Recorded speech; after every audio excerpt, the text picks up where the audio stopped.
The TireRack.com Champ Car Endurance Series brings real affordable endurance road racing to you on North America's most prestigious road courses.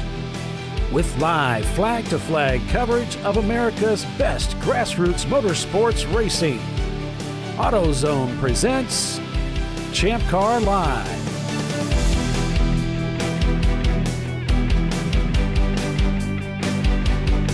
Hello, everyone, and welcome to ChampCar.Live, presented by AutoZone. It's the TireRack.com Champ Car Endurance Series. This weekend's race, it's the RVA Graphics and Wraps Oak Tree 12-hour at Virginia International Raceway. I'm Paul Veltum, along with Bill Strong and Tiffany Alexander, bringing you full-length race coverage again this weekend. So let's take a look at Virginia International Raceway, the South Course, courtesy of Google Earth, as we head out onto the front straightaway, which is the backstretch of the Grand Course. The pits are just off to the left as we head up this 4,000-foot stretch, beginning a steep climb now, almost to the top of roller coaster, the summit of VIR. But before reaching that, drivers will make a right turn around that perfect radius at turn 1, sending them back downhill quickly as they head through 2 and the S's turns 3 and 4. And then around another nice radius as they again make the steep uphill climb, this time to turn 5. That'll turn them back around with an increasing radius. The cars can really come off that corner with some determination. Whistling down through turn 6 and 7, reaching the bottom of turn 8 for Oak Tree, and around turn 9, completing a lap at Virginia International Raceway South. 1.65 miles is the distance, 9 corners, and that's what our teams will be facing for 12 hours of endurance road racing. Yeah.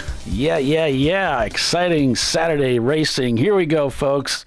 Finally, the weekend is here, and we are back at VIR. It's the South Course.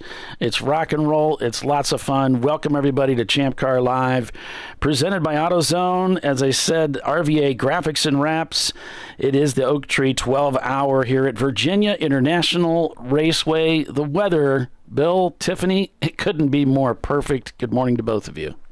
And Good morning. Bill, you're a little muted there, so you'll have to unmute yourself from the thing. But anyway, yeah. It looks absolutely gorgeous. Oh, it's fantastic out there. So 45 cars with us this weekend. We had some rain yesterday. As you can see, the sun is out. It's gorgeous. Not supposed to be any rain today. I mean, and a cloud in the sky. It's just beautiful. Bill is with us in the tower. He's trying to get his gear to work. But Bill, I've got you muted on the bridge. So you'll need to go to the bridge to unmute that. There we go. There you go, buddy. Can you hear me now? We can hear you, and the cars, you can see folks rolling out there on the long lens that Bill set up there. Thanks for doing that, Bill. Look at the cars climbing that hill. 50 feet up in the air. That was the hard part, Paul. I will never climb that ladder again. Please don't make me do that. That looks scary. Yeah, it was really windy. That's the other thing too. It's windy enough here that the trees are starting to move a lot, and if the wind wasn't windy, if it wasn't windying, it would be really, really nice today. It's gorgeous out there. Sun is out, clear sky, blue as far as you can see. North, well, we got a little bit of cloud cover north of us, but it's way over the horizon. And cars are headed out right now. Yeah, we got a chin day going on in the background, so you're probably wondering, why do I see cars going the other direction already? This is the outlap. It's because we've got another event on the North Course today, so we're going to see some other cars in the background there, but there we have the cars coming down the hill already. This is a 1.6-mile road course. We got a waving yellow up there going into turn 1, so I don't know Did somebody crash already? Nah. Why are we waving? Be an enthusiastic flagger. He's got 12 hours to wear all that energy off. So. No, I think what he's doing is because that's a blind spot as you come up the top of that hill, and with the guys going around the corners, you can sometimes get some stopped traffic. Yeah. And if you're sitting there concentrating on getting your tires warm by going side to side, even though most of us know that's not going to really warm up your tires. Yeah. Riding those brakes will do it a lot quicker. But right. The moving, slicing back and forth like your favorite NASCAR guy does. Yeah. They're paying attention to their gauges and listening, trying to get stuff going. They haven't raced since like last year, so they're not paying that great of attention to what's in front of them. And boom. Or they come out of the pits late, and then they're kind of going quicker than the rest of the field. They come out of the blind spot, and everybody's going 3 miles an hour. Exactly. And we get an oopsie. We don't want an oopsie. Not to start the race. So we have our marching ants working today. I've got a lot of stopped cars for some reason, and I don't know why. Are they stopped, or do they just fail to start? Less than interested. I think we had a small issue. We're still showing guys on pit lane. Here, the car's coming around turn number 5. We got the track map here loaded for you, so you can see turn 5's at the top of the screen to the right there as they come around the bend and head down towards the back section here. Again, 1.6 miles, very short track of the full course, but all rock and roll, all action, very exciting. We're going to be racing 12 hours, so we're going to be going into the night here with this broadcast. Norsport, big story behind those guys. We'll get to that a little bit later in the race. But I've got a camera in that beautiful Honda. As they're getting ready to head out. Cars coming down out of Oak Tree onto the front straightaway for the first time. Yeah, the sound from the Civic seemed a little loud. It kind of drowned you out, Polly. Just FYI. Yeah, I thought it sounded great. Might be hard for you to hear, but it's awesome.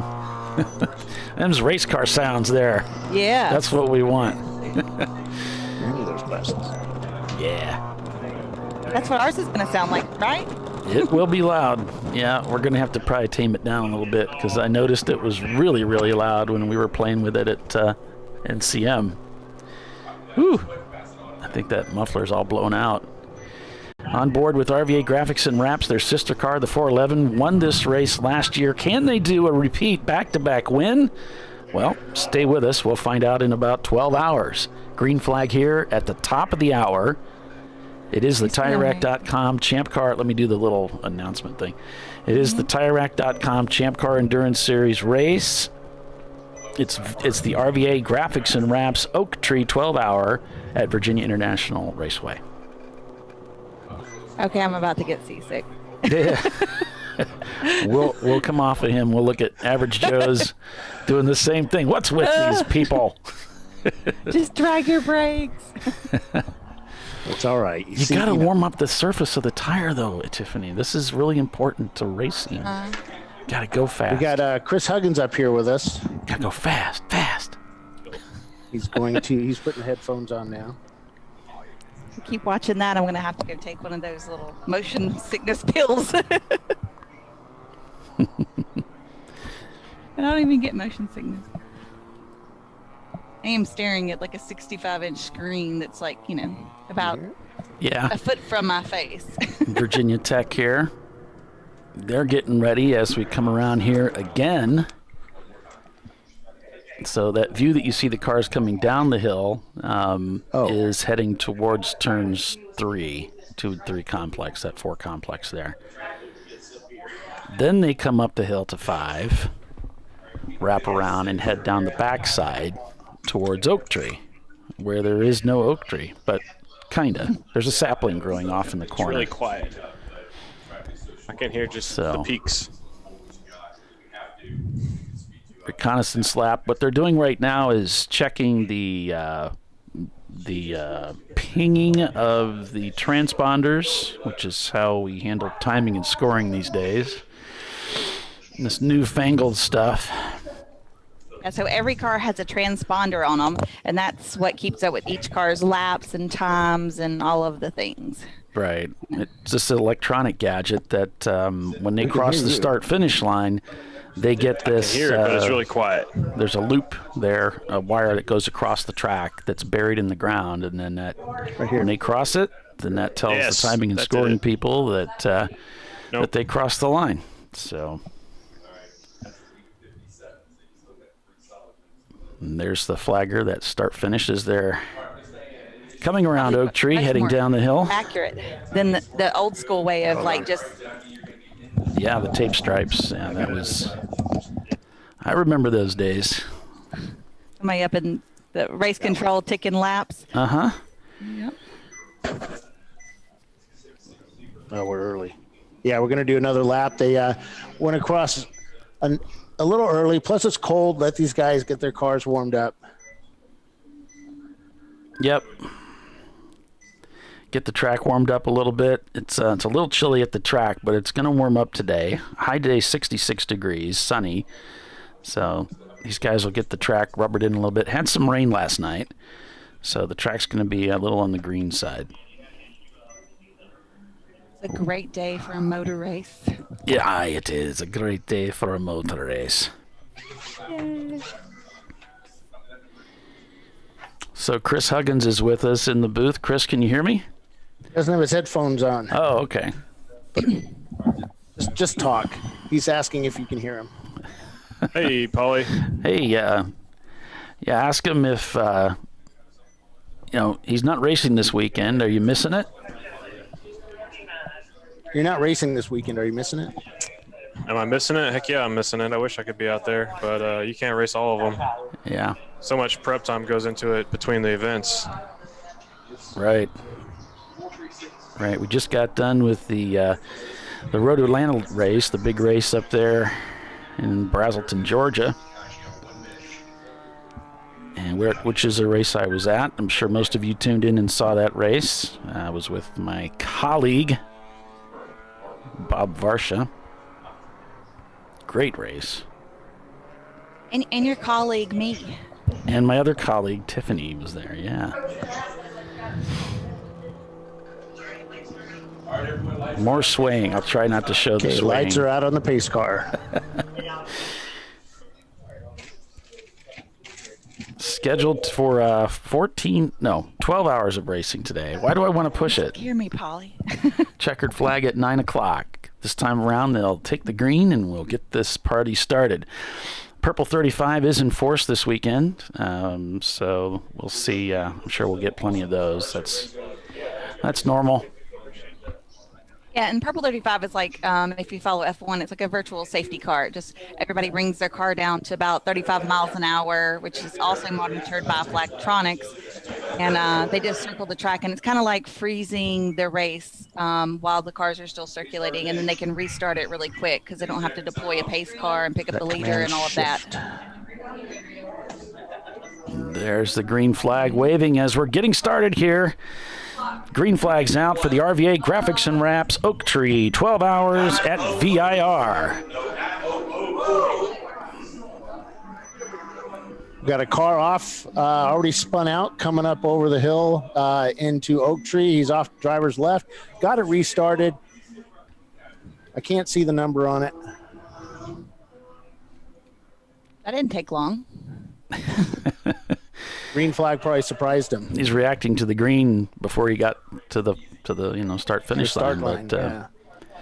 Average Joe's dropping the hammer. Here we go. Coming up to the top of the hill. There's all this traffic up here as they're heading into one. There's the Civic just ahead. Oh, that's the Focus. 23 seconds. Piston broke. Hard braking here out of Average Joe's. So much traffic, tight racetrack, very fast. Here we go. Tires are cold. Looking for his way through the 3-4 complex, now heading up the hill to 5. And there's a car backwards heading up to 5, facing traffic, drivers left. You can see it off on your screen there to the right. Must have got turned around there. Back to Average Joe's. Because he stalled out there. I got stuck or something. Here I come. Coming down to Oak Tree. Miata off to the right. Sees him coming. Brakes early. Average Joe's stuffing it into 12. It's going to clip the apex here. On the power early. Using all the racetrack. Out to the clay. Sliding the clutch a little bit as he's heading down that front straightaway.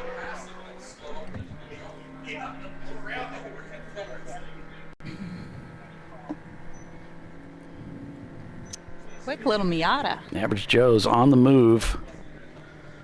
Expecting them to do well. They didn't have quite the result they were hoping for at Road Atlanta. Some contact with another Miata. So many decisions, so many passes they have to make through the course of 14 hours. Anything can go wrong. What's going to happen today for them? We'll see. Hard braking again. Traffic up ahead. RVA, last year's winter car, right up ahead of them. Negotiating traffic here. Slipping down the inside of 4. A little bit loose. Hangs on to it. Misses his shift. Heading up to the top of 5 here. Picking a gear. Looks like he's trying to find the gearing here on this track. I don't think we had a practice day here yesterday. Might not be familiar with the track. I think this is Rodney in the car. Rodney Earwood at the wheel.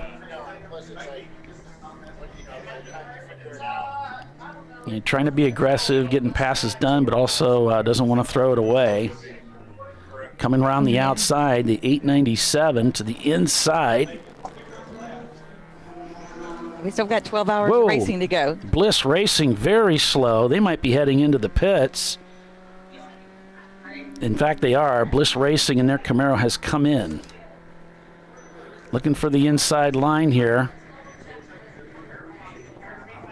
Braking early. Just taking it nice and easy here. You can see that right rear tire lifting off the pavement from the car ahead as they head through turn 1.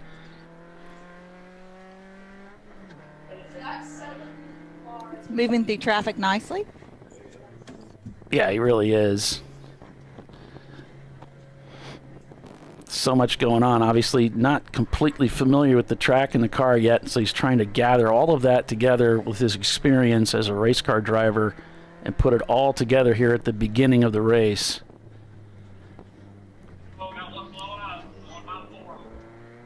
The 119 just off to the left there as he's heading down the inside here. Gets a really good run out of the corner. All right, we got a car at turn 4, waving yellow. The car pulled off driver's right into the grass. Looks like he may have blown up. Lots of white smoke. Oh, boy. You let the magic smoke out? Doesn't work. Oh, it was a blown tire. Oh. A blowout. A blowout. Yeah, so they've got the corner before. They've got the stuff on track flag out. Well, what's that called? The stripy one? Yeah, debris flag. Debris flag. Yeah, sorry. It's Saturday morning. We're still uploading our brain. Jeez, debris. Bliss Racing heading back out onto the track. This morning, Bill? Yeah, I just haven't drank any yet. Full course yellow. Yeah, they're going to go full course.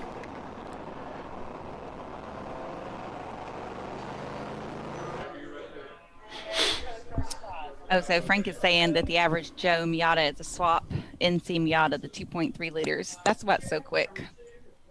Makes sense. All right, so they've slowed the field down. This works with the electronic system that all of the cars have on board that coordinates with the tower.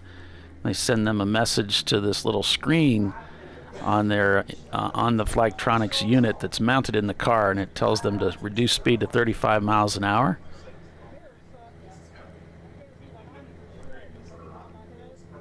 And I can hear the driver complaining a little bit. He's having a little trouble with vision, having trouble seeing some things.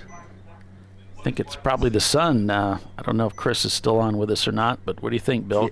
You think the sun's the issue? Sounds like Rodney's complaining about vision. Do you think it's the sun?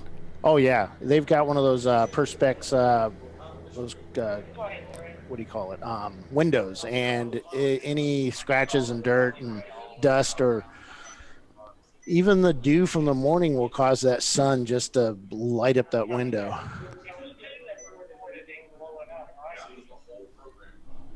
Here's Kingpin Racing in their Mazda.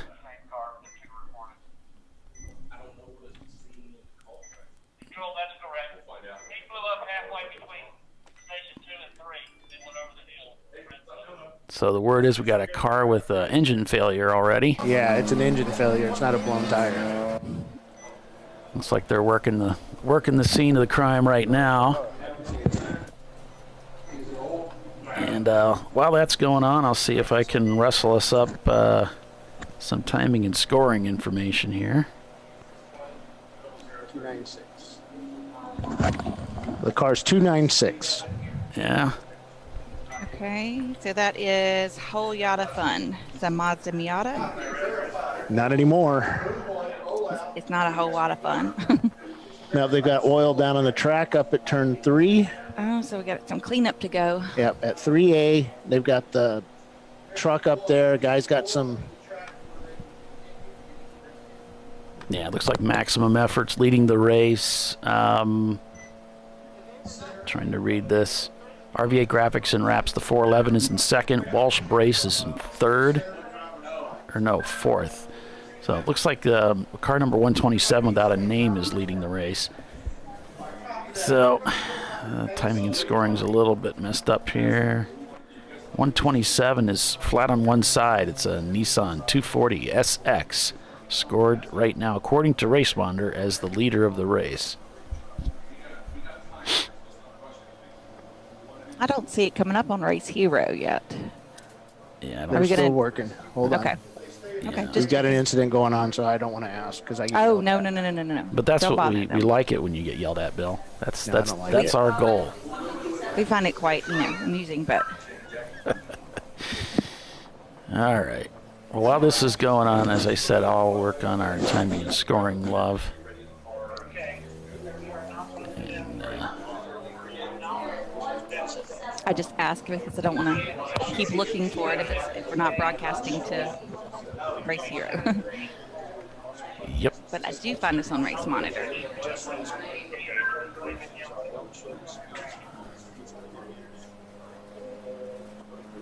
Theirs over there's got sweets on it. I love the Maximum Effort car name from Deadpool. I love Deadpool. So funny.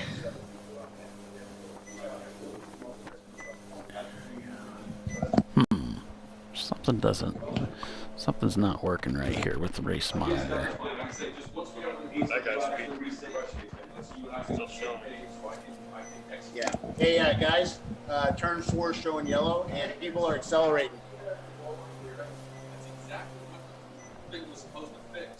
Well, you're always this close with everything electronic, so they're watching. I'm blaming you.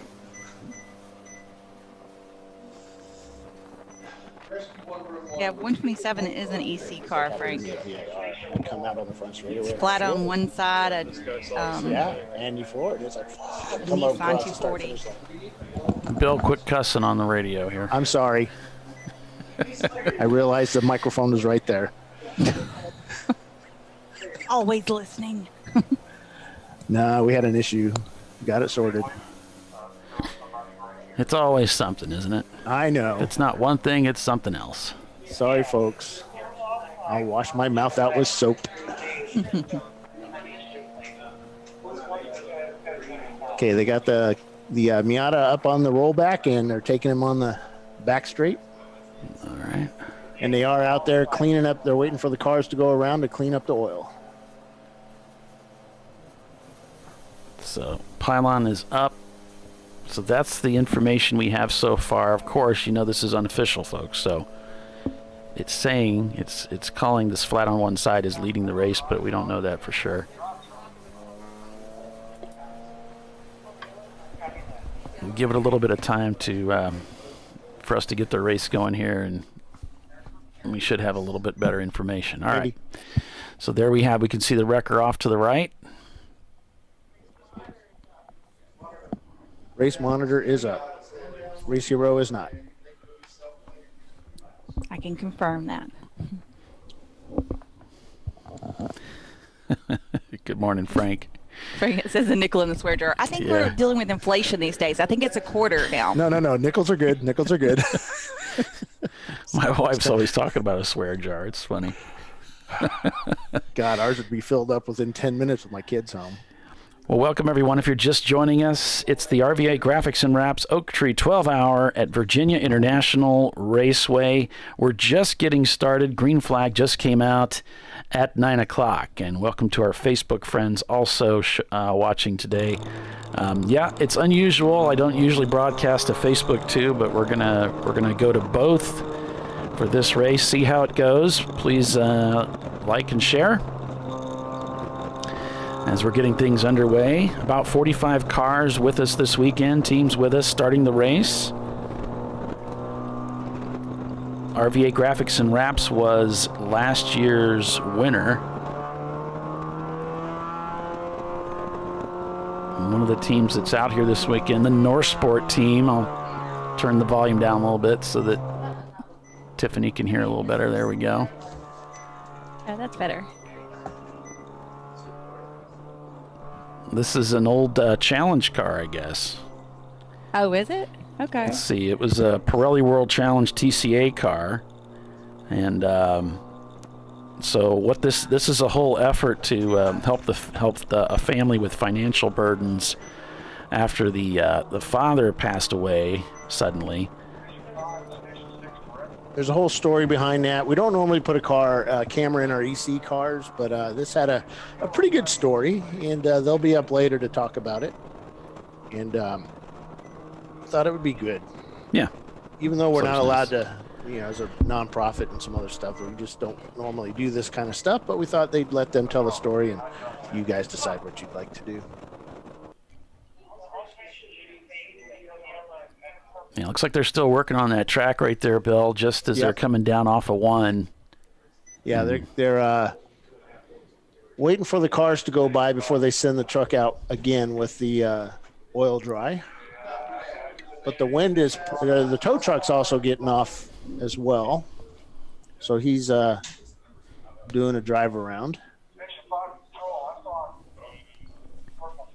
Got a lot of races this month, I should say. We've got H2R coming up on the 11th and 12th, and then the following weekend it's NCM Motorsports Park in Bowling Green, Kentucky, the 18th and the 19th. I think I leave for that race Wednesday. It's next weekend, right, Harris Hill? Yep. Yeah, leave Wednesday. Should it be out there on Thursday? Good 20 hours of driving for us. Wow. Jimmy's leaving too, I think. Jimmy might be leaving a day early because he's old.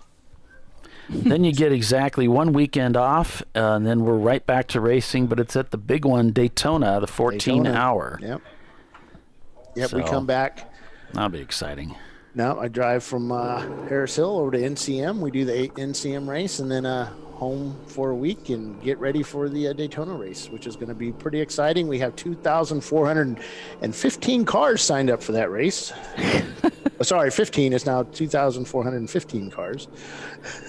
Says Dana. We usually always have a lot of cars for that race. I mean, I remember starting that race years back, and it was, 130 cars started the race. Yeah. It was absolutely mind-blowing the first time you came off the big track into turn one onto the interior. But it's awesome. I love that amount of traffic.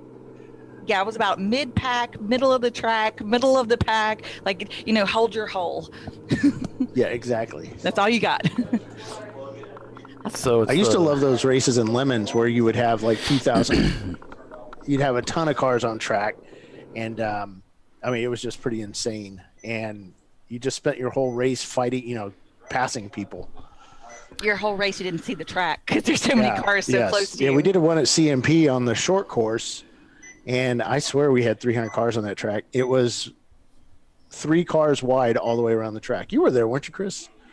The CMP when with Lemons, like one of the races where it's like 300 cars on track, and it was insane. Yeah, it was well over. Yeah, 1 mile track with well over 100 cars. That is insane. We're under caution right now for engine failure. The 296 Whole Yacht Fun had an engine failure here right at the beginning of the race, so they're working on cleaning that up right now. Okay, looks like the safety trucks are headed out. Yippee! So Charles is asking, is Harris Hill sold out? Nope, we have a few cars. We have a few spots left. I think we had 6 spots left, 45 car max. So we're at 34 the last I looked. Yeah, but I don't think we've ever sold that out. So if you want to get signed up and go racing, you can get in there. Dana will get you in. Don't worry about that. No, Chelsea will get you in. Oh, Chelsea will get you in. Don't worry. And we still have tons of openings for NCM and, of course, Ozarks. Ozarks is a big race we need to get some numbers at. Kind of a fairly expensive track for us to rent, and we need the numbers, guys. We need to get you signed up for that one. If you can't make Daytona, please sign up for Ozarks. That's a great track to race on. Very intense. Very intense, but it's going to challenge you. The owner of the Ozarks said if you know the turn going downhill from Road Atlanta, the downhill, I think that's number T12. If you like that, the whole track is kind of made like that. Yeah. That level of intensity. Yeah, trucks looks like they're going to go ahead and come on into the pits. Okay, they've got the course cleared off. Back on pit lane. Yippity skippity, okay, here we go. Purple is being dropped. We're going back to single yellow. Which means they're going to restart. They're going to restart, yep.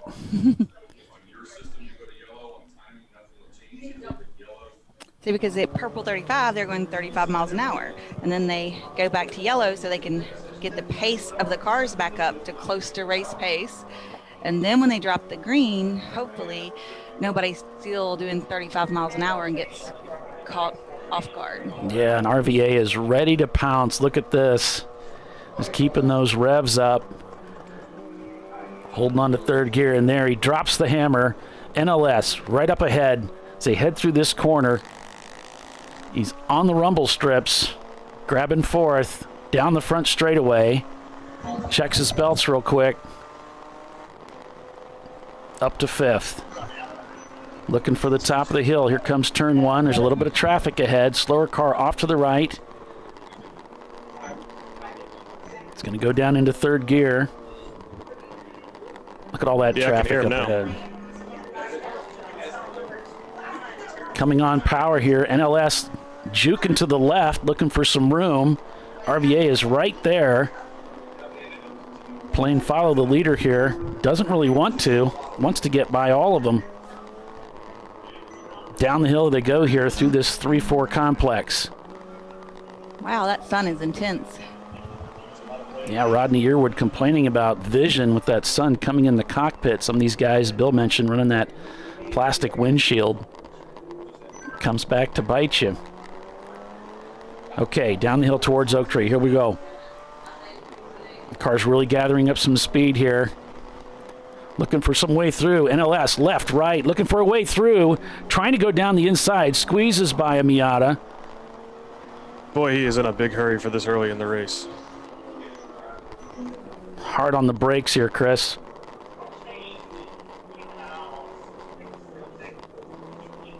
Just constantly in traffic. Around the inside.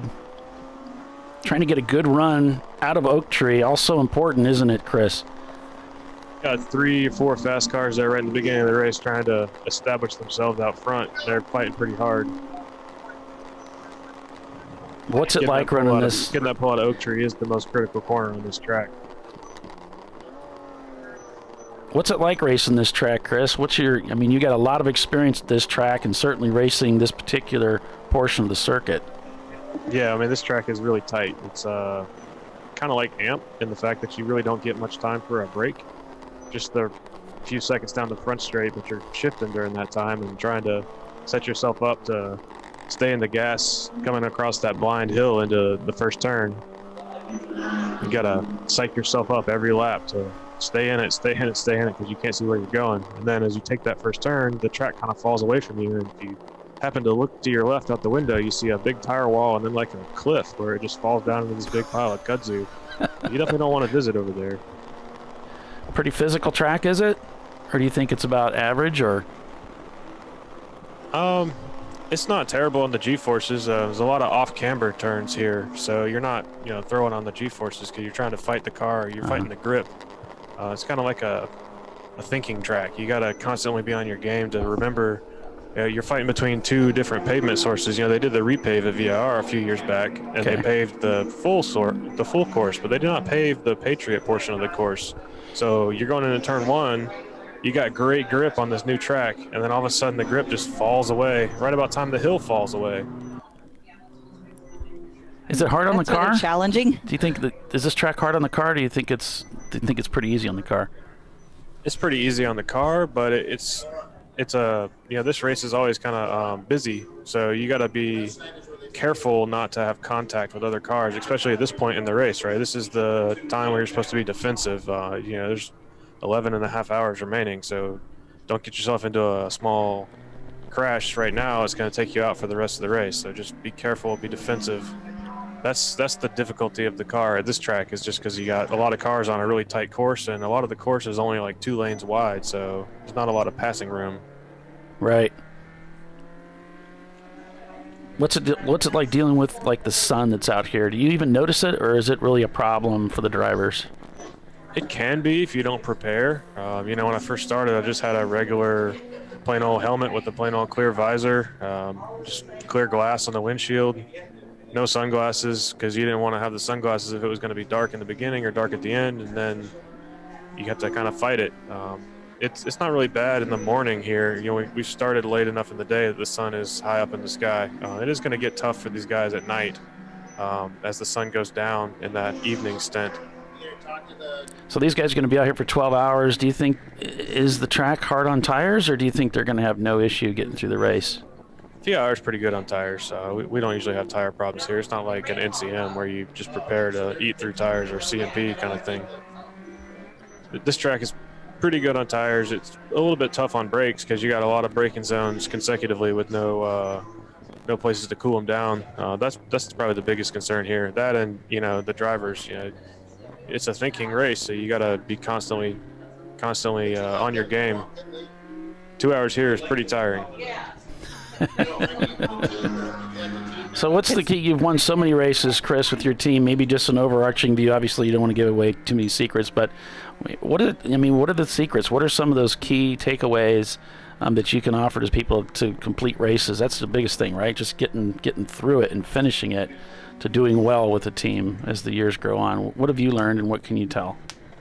Yeah, there's really not much secret to it. I'm happy to talk to anybody about it. We don't have we generally don't have the fastest car. We always have a competitively paced car, but we practice our pit stops on the day before the race in the shop at home. We practice making emergency repairs. I have kits stashed in my trailer. If I need to do an alternator, I got the wrenches all taped to the alternator and know exactly what bolts and nuts need to do. I have great teammates. My brother's really the secret, and you can't have him.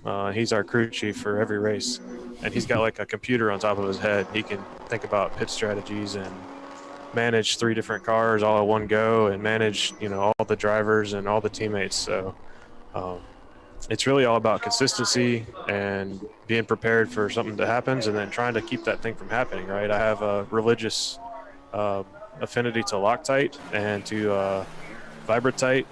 I told you guys about that when we did our interview a while back. The torque stripe you put on bolts. So every bolt on my car gets torque stripe. If it doesn't have torque stripe, it's considered not tight. And Gotcha. Almost every suspension bolt gets Loctite, so it doesn't rattle loose. And then we check them after every race or after every race day if we have a 2-day weekend.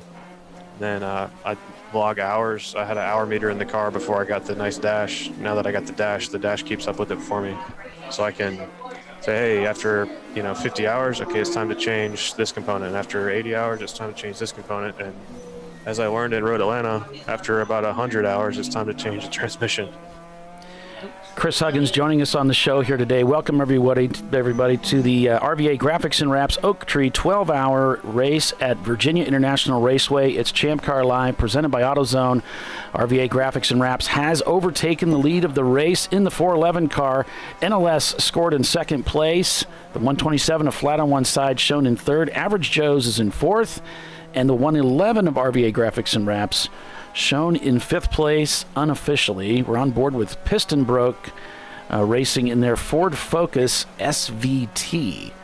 You can keep on track with the timing and scoring at race-monitor.com. Just look for the RVA Graphics and Wraps Oak Tree 12-hour race there in the list, and you can follow along with your favorite teams. Please like and subscribe to this feed. If you're watching over on Facebook, please share.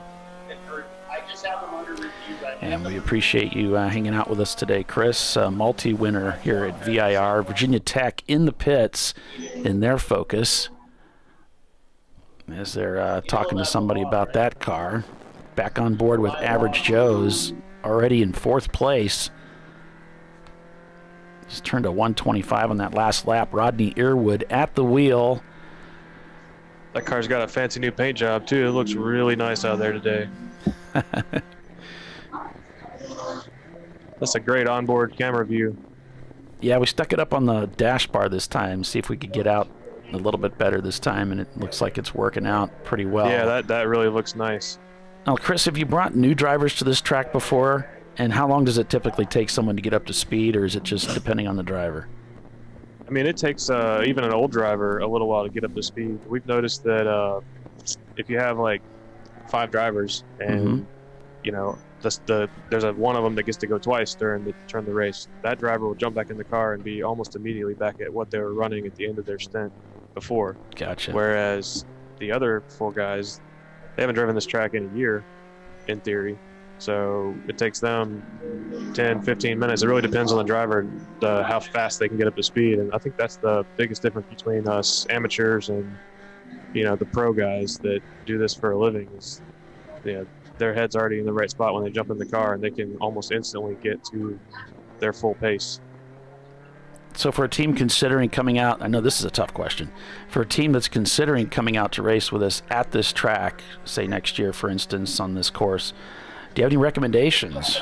Of course, we got the 24-hour coming up at VIR. Come do it. I mean, that's the biggest Just recommendation. come do it. Just come race it. It doesn't matter. I mean, we talk about, you talk to me sometimes about, being at the pointy end of the field, but it can be just as fun to be anywhere else in the field. I came here a couple of years ago and raced with a brand new team. A couple of my teammates on my team wanted to drive, and so they built a NB Miata.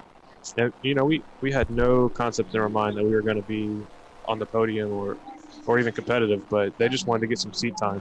And this is the best way in the whole country to get seat time, is to come race at Champ Car. And they picked this race as their first race and came out and had a blast. And we're instantly hooked, and they've been talking about nothing but coming to do another race since then. Yeah, and this track is just about at sea level, so the cars breathe so well down here, and you're going to get the best performance out of your car when you're at VIR. So it's just and look at the weather. Oh my gosh, it's gorgeous. We've been blessed today with gorgeous weather, and sitting up here in the tower or out front on pit road. This track is amazing to be at too, because you can see almost the entire track. From any pit stall, really, you can see everything. So you can see your car going around. You get some great pictures. Oh man, look at this! Look at this tight racing here. 1.65 miles, according to Wiki, is the distance around this little racetrack. About 9 corners. And heading up into turn 1 here again is NLS Racing as the leader works lap 16 here at Virginia International Raceway. It's the South Course this weekend. RVA leading the way, about 1.6 seconds ahead of NLS. These two guys are right together. So it looks like the 646 of Open Throttle Racing is going to get called in for a black flag. They're dropping oil or some kind of fluid on right-hand turns. Oh, yeah. It's a good battle to watch right here. Yeah, Rodney this is trying to awesome. keep up with the 111 car. Yeah. Stuck his nose on the outside there and kind of got pinched off. Two very different cars, and yet the performance has them roughly together lap to lap to lap. It still amazes me how many varieties of cars people bring out here and how many different ones are. You know, you see a car, you're like, no way that's going to be fast. And then boom, you know, it's setting rocket laps. Rodney trying to get on the gas as soon as possible here. I really don't think Rodney has, if he doesn't have a lot of time in this car or a lot of time on the track, I think he's still trying to learn everything at one time while still being competitive. So his mind is just racing right now along with the car. Yeah, I'm not sure if he's ever driven Justin Garvin's car before. I noticed he was kind of searching for gears earlier as the race just began, the first few laps. But it looks like he's got himself in a nice groove now. Bill is saying that Rodney's got his son here, and he's going to be racing too. Oh, wow, cool. No, Justin's son, excuse me. Oh, okay. Yeah, I was thinking Rodney's son's pretty young. Or Rodney's son, I know that Rodney and Donovan, who drives the old blue 46 E30, they bought that from those guys down in Georgia, John Allen Special. Yeah. oh yeah. They were at Road Atlanta with the Citrus Series with their sons, and they raced it together. And Donovan's son is here this weekend running their car with Donovan. So that's pretty cool to see. I really enjoy stories like that, you know? Yeah. Absolutely. Well, we've reached the bottom of the hour, so we're going to take a quick break. Chris, I got to mute your microphone, but you're welcome to stick with us. Love to hear from you more about this amazing track in Alton, Virginia. Stay with us, everyone. You're watching Champ Car Live, presented by AutoZone. RVA Graphics and Wraps is your leader. We'll be right back.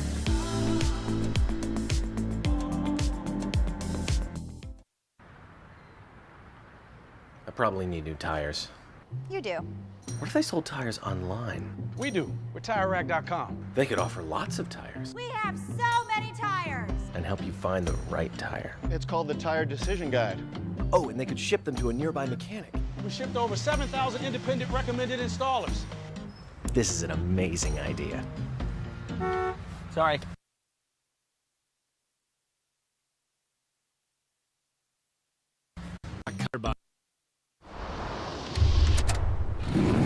Bring on the frozen tundra, the grinding gravel, the cratered concrete, the rain-soaked streets. Come on, road. Do your worst. We'll be at our best. Reliable performance in unreliable conditions. Designed to meet or exceed original equipment performance. That's why more auto technicians choose Duralast parts. Exclusively at AutoZone.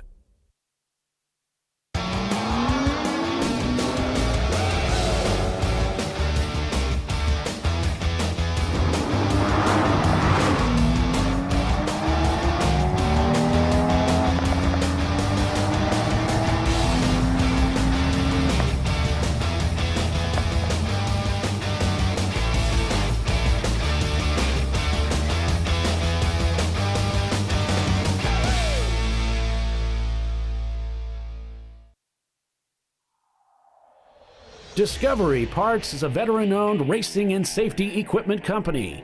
While we're located inside Atlanta Motorsports Park in Dawsonville, Georgia, Discovery Parts can also be found at the tracks, supporting a number of Champ Car Series events. We take pride in being a reseller of the best of the industry to Champ Car teams and drivers. We know racing, love racing, and look forward to tomorrow to even more racing. Visit us at discoveryparts.com.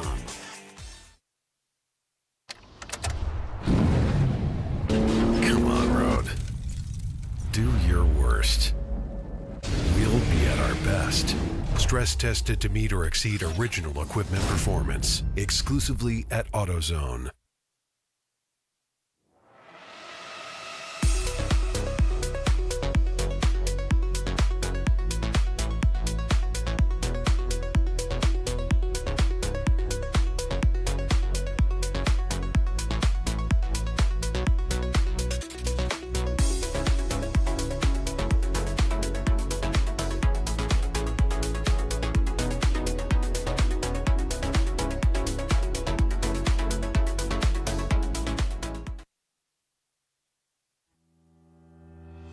Lifeline USA is a leading manufacturer of onboard fire suppression systems. Lifeline's continuous commitment to research and development ensures that we supply the most innovative and cutting-edge products available. Used by the majority of the world's motorsport championship-winning teams and constructors, Lifeline has a proven history of success. Lifeline offers a complete range of fire suppression systems for all budgets and needs, and we continue to push development and limits on both extinguishment materials and our patented delivery systems to make the race car environment almost as safe as sitting on your sofa at home. Every kit has been designed for a professional and simple installation.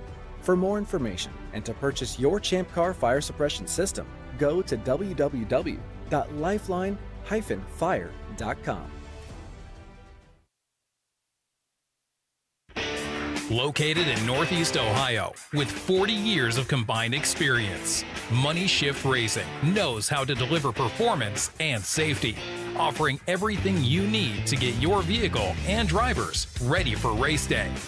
From safety equipment to full engine assembly and repair, in-house fabrication, 3D design, and rapid prototyping. Money Shift Racing.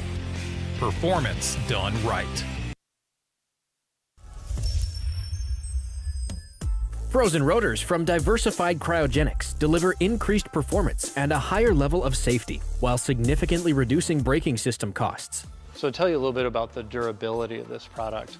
So we have seen an incredible extension of the life of our brake rotors using frozen rotors. We've gone from brake rotors every other weekend to 6 weekends on one set of brake rotors, and I think they can go farther. The durability has been amazing. And it's been a fantastic season, and man, a lot of that is due to the way our car can brake on those frozen rotors. For more information, go to frozenrotors.com. I did it. You see how it's... That's it. We did it. You did it. You can do it. The path to I did it starts at AutoZone. Get in the zone. All right. Welcome back, everybody. RVA Graphics and Wraps, Oak Tree, 12-hour at Virginia International Raceway. We're under caution right now. Looks like we're code 35. We've got a fuel leak that took place on track. And so they've brought the field down to 35 miles per hour so that they can work that situation. But welcome back, everybody, to ChampCar.Live. We're showing RVA Graphics and Wraps leading over NLS Racing, followed by Flat on One Side in third. I'm Paul Veltum, joined by Bill Strong, Tiffany Alexander, and Chris Huggins from the tower. Welcome, everybody. Thanks for joining us. And I hope you're enjoying your Saturday as much as we are, covering this amazing race at VIR. We just went back green after they cleaned up a stopped car that had a fuel leak on track and onto the surface of the track.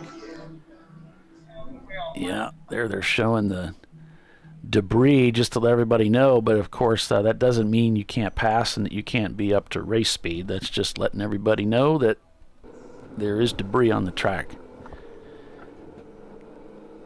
I would imagine, Chris, the reason they're still showing that is probably not for the fuel, but maybe the kitty litter that they threw down. What do you think? They used the cold fire on it, as I understand, so that'll take a little bit to evaporate. Cold fire. I guess chemically converts the fuel into something that's not going to damage the asphalt surface. Okay. I don't know how it works. Is it a similar approach where it's some kind of a dry chemical they lay down? It's a liquid. Oh, okay. It comes out of a silver. They have these rechargeable fire extinguishers, so they fill them up with, I assume they put some water in and then also some cold fire concentrate and shake it up and then charge it up with air. Gotcha. Spray it on the ground. You're supposed to, when you're here at VIR, let the security team know if you have an accidental fuel spill in the paddock or really any sort of spill. So they can come clean it up and keep it from damaging the asphalt paddock. Gotcha. Interesting. NLS Racing on board with them now. They have overtaken RVA Graphics and Wraps unofficially. Now lead this race over Flat on One Side. RVA Graphics and Wraps in the 111s in fourth. Average Joe's in fifth. Fuse 15 is sixth. Tater Racing in seventh. And thanks, guys, by the way, for sending me that link. Kingpin Racing has just slipped to 9th. Clapped Out is 8th. Excuse me.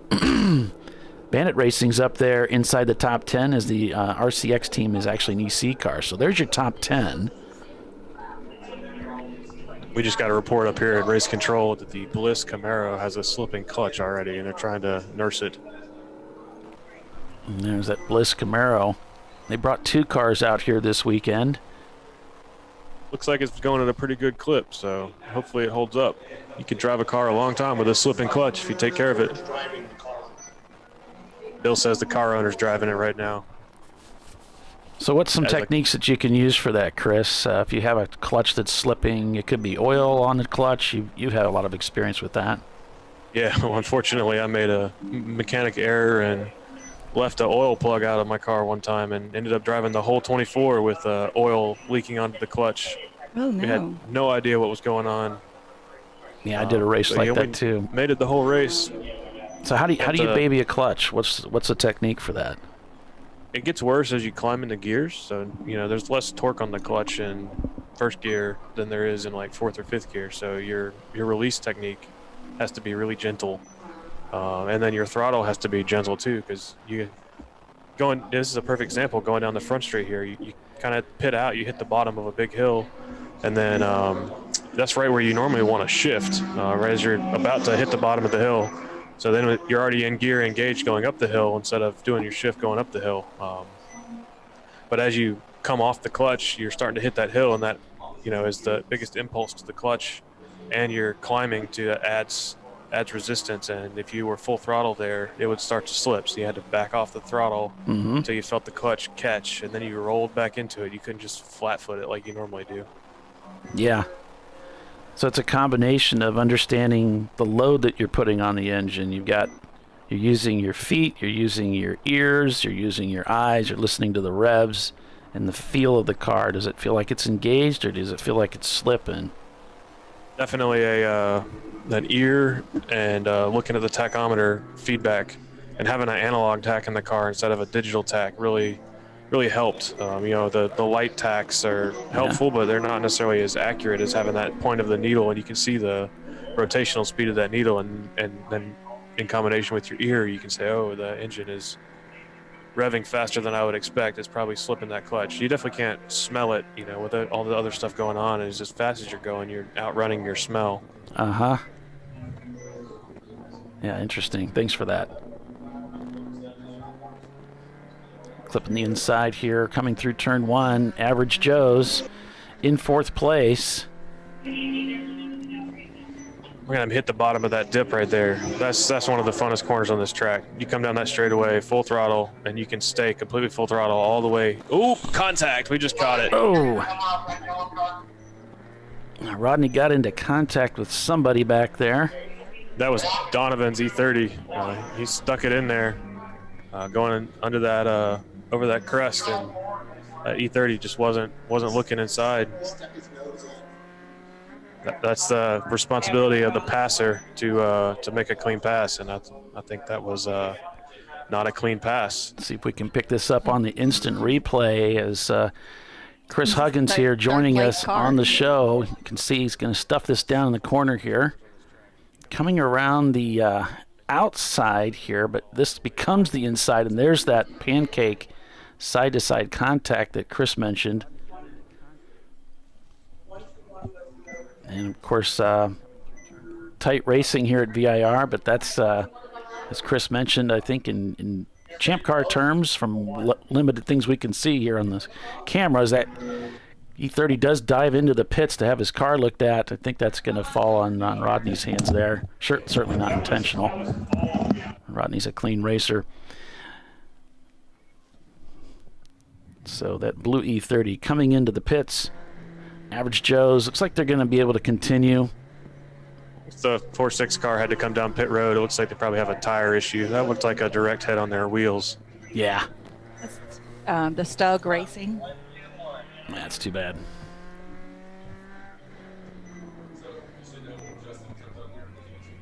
That was that's a dangerous place to pass. He got sucked into that vortex of danger that Randy Pope's talks about. Yep.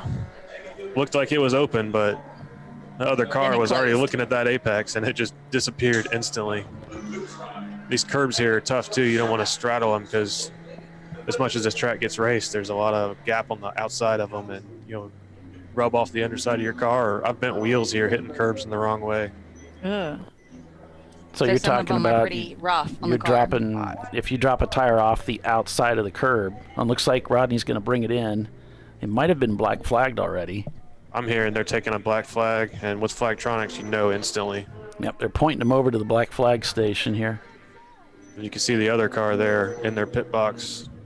I think that's David pulling them over. Yep, in fact, the E30 looks like it's already rolling back out.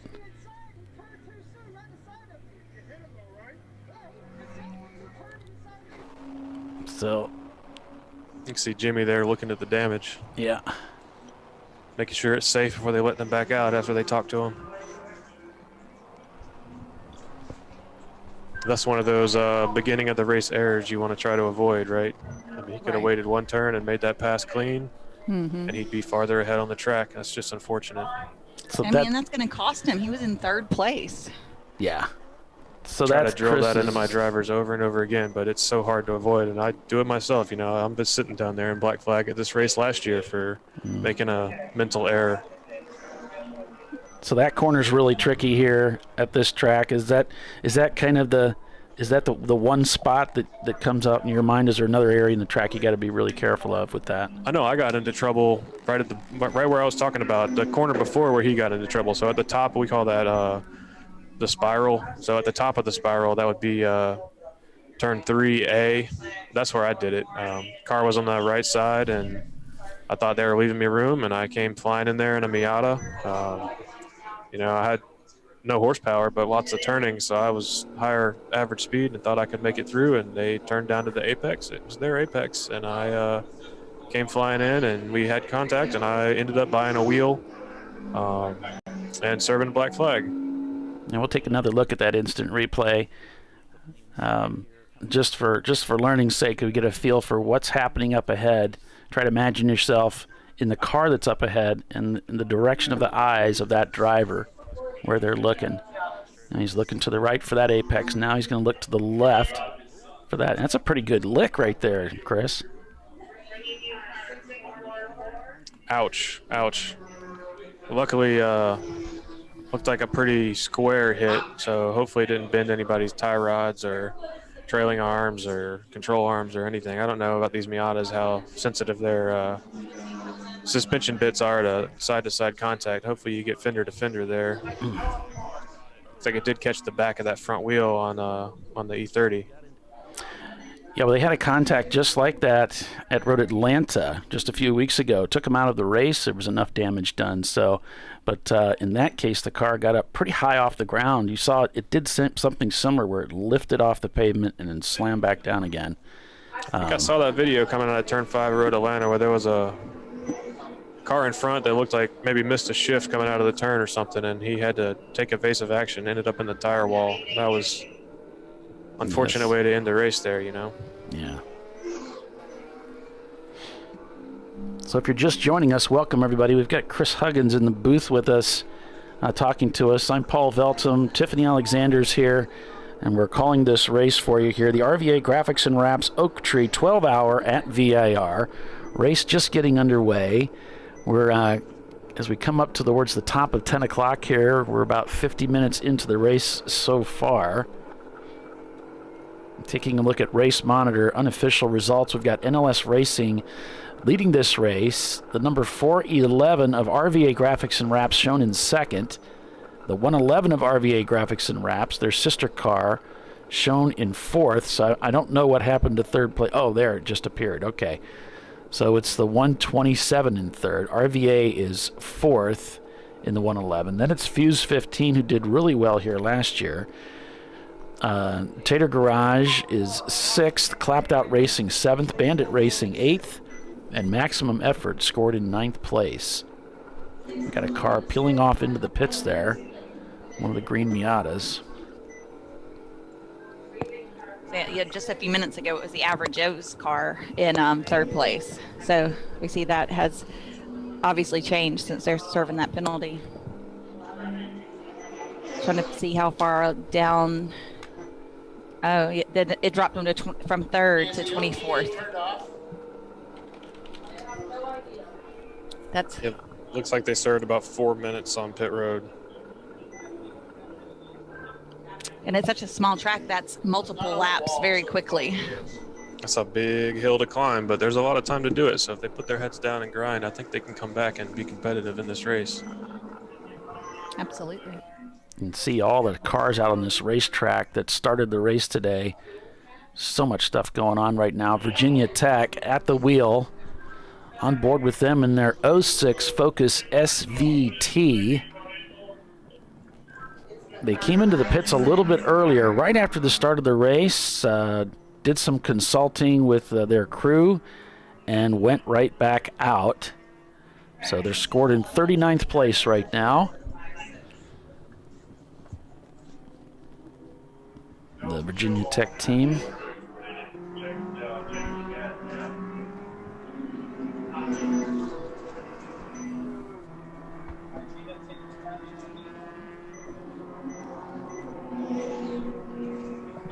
The Average Joe's Miata has rejoined the race, so they're back out there after being brought in for contact. Spent their penalty, I think it's usually, 3 to 5 minutes, something like that. And they're back out. So outside the top 10, you've got Barres Motorsports, Tech Motorsports, followed by Kingpin Racing in 13th, Insane Miata Sports behind them. Then it's Walsh Racing, Chump Change, Forever Young, Full Send, Eurocar, scored in the top 20 there. Average Joe's down in 23rd, but there's some EC cars up ahead, so technically they're actually further up the field. Our EC cars are cars that are not qualified for a podium position, so they will be removed and scored separately at the end of the race. Watching that Eurocar Volkswagen go around is incredible. Every time he hits the gas, you see this big plume of black smoke come out because it's a diesel. Cool. They should get the most improved award, because the first time they came out and raced here, it was a little bit scary sometimes catching up to them. In the middle of the night, it's a black car. They're going like full speed for them is like, highway speed maybe. Yeah. Whatever they did, they cranked the boost to 11, and that thing. Bill says it's almost as bad as the Opel. Yeah, I can't confirm. The Opel is very slow. Maybe you need to put their motor in it, turn the boost up. Kingpin I'd love if they Racing. were able to run it on French fry oil so we could all have that smell. Oh, yeah. The biodiesel. They're just going down the front straight right now, right in front of the 2 leaders. We got NLS and RVA going side by side in turn 1 brake zone. Yeah, here we go. Up the hill we go, on board with NLS. Look in that mirror there. You see him coming up on the left side. You see the nose of his car. Those guys are fighting hard into that brake zone. Yep, NLS trying to cover that inside line, push him to the outside. You can see right on his tail as they head down through the 3-4 complex. Here we go through the spiral here, Chris. You see he's really pushing that car through here. Traffic steps off to line up on the left-hand side. He takes that inside line. Bliss Racing, Camaro up ahead with that wounded clutch. Back end just a little bit slippery, but hangs on to it. We'll see if RVA got a better run coming out of turn 5.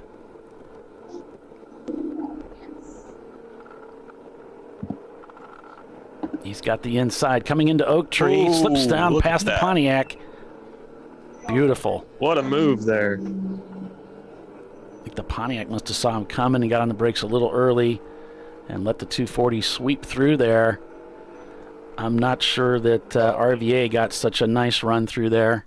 RVA followed right behind him through there, pulling on their left side, going up the hill. Only got boxed in. Let's see if we can catch them here or not. Big There difference they whether are. you get to follow them through or, you have to make the pass on your own. Looks like the cameras are pretty well caught up. That traffic management is such a practice. Yeah, practice skill that it's hard to teach unless you're out here racing these kind of races. Hard to teach, Chris. You just need that seat time, right? Need that seat time. Sign up for more Champ Car races. You just don't get so you can go to like a HPDE and learn, to drive the track and try to get the most out of your car and everything. But until you're in wheel-to-wheel races trying to make those passes, it's just a different ball game. It's incredible to see the difference too. The people who have had this experience and feel comfortable with these wheel-to-wheel type interactions, and the drivers that are pure HPDE type drivers who are talented at what they do. I'm not taking that away from them, but we did like an exercise at HPDE I went to one time, and it was me and my race car. I was testing stuff, and one of my drivers, he has a Spec 30. And we're here at VIR where we feel so comfortable, and we're basically running about 1 to 2 seconds off our normal pace, and we were side by side the whole lap because that was the exercise. And we're passing other pairs of drivers that are side by side, where we're allowed to. And it looks like they're just out for a Sunday cruise. I mean, all of these cars are going to be driven in a very momentum fashion, right? So if you get hung up behind a slower competitor, that's just going to kill your speed. So being able to make these passes and make them without losing your momentum is real important, but you don't want to stick your nose in a dangerous position and end up, off track or serving a penalty. You got to know when that vortex of danger is going to close in and where you can make that clean pass, and you got to be thinking 15 to 20 seconds ahead.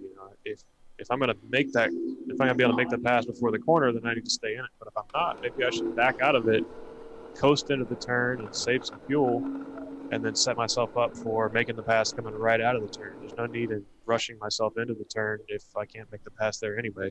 Mm-hmm. Yeah, and Randy did such a great job of detailing this whole vortex of danger thing that he came up with, and I just think I did a video with him last year. It's just, if you haven't seen it, you really need to check it out because he really does a great job of detailing it. And we agree that if we can all just agree on some kind of standardization, then we can all cooperate and get along out there and not run into each other, and it just everybody has more fun that way. Whoa, a little bit of slippery there coming out. Boy, what a view this is! What a great camera placement. You see these cars pushing real hard coming out of Oak Tree. Yeah, I'm loving this camera angle. See the guys that are slinging it 10/10. Jumping over that curb all the way onto the extra, getting every ounce out of it they can, trying to get the car to rotate. You can see the ones that are already kind of got the slip angle in it like that. He hit the inside turn. There's a curb there. You can just touch that with your tires and kind of upset the car and help pull you through the turn. That's cool. Looks like Virginia Tech has come back into the pits. So they're looking at that car again. Let's go on board with RVA for a moment. This is the 111 car. They're scored in 4th place overall right now. Was this last year's winner? No, it was the 411 that won. Okay. Yeah. Bliss Racing still out there circulating in their wounded Camaro. Then we've got Norsport, the 2012 Honda Civic Si. We've got Kingpin Racing in their MX-5. And about 40 other cars out here joining us for the RVA Graphics and Wraps Oak Tree 12-hour at VIR. Stay with us, everyone. You're watching Champ Car Live, presented by AutoZone. NLS Racing is your leader. We'll be right back.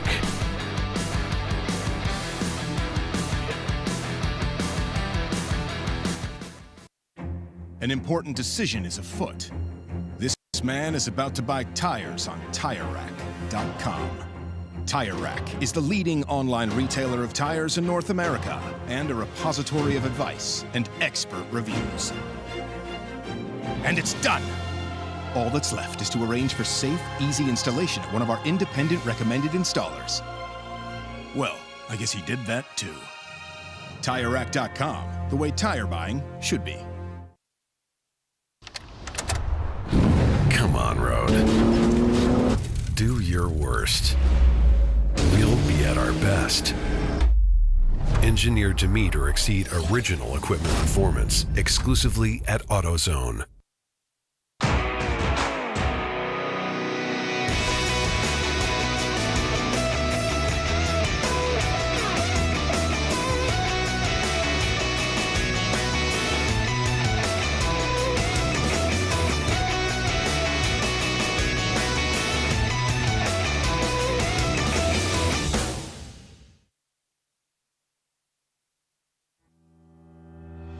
Lifeline USA is a leading manufacturer of onboard fire suppression systems. Lifeline's continuous commitment to research and development ensures that we supply the most innovative and cutting-edge products available. Used by the majority of the world's motorsport championship-winning teams and constructors, Lifeline has a proven history of success. Lifeline offers a complete range of fire suppression systems for all budgets and needs, and we continue to push development and limits on both extinguishment materials and our patented delivery systems to make the race car environment almost as safe as sitting on your sofa at home.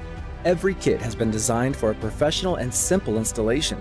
For more information and to purchase your ChampCar fire suppression system, go to www.lifeline-fire.com. RVA Graphics and Wraps is a full-service design, signage, digital graphics, and wraps company located in Richmond, Virginia. With over 20 years of experience, RVA Graphics and Wraps offers premium signage options for your business. We are dedicated to offering our clients best-in-class service in all aspects of graphic design and application. For more information, visit us on the web at rvagfx.com.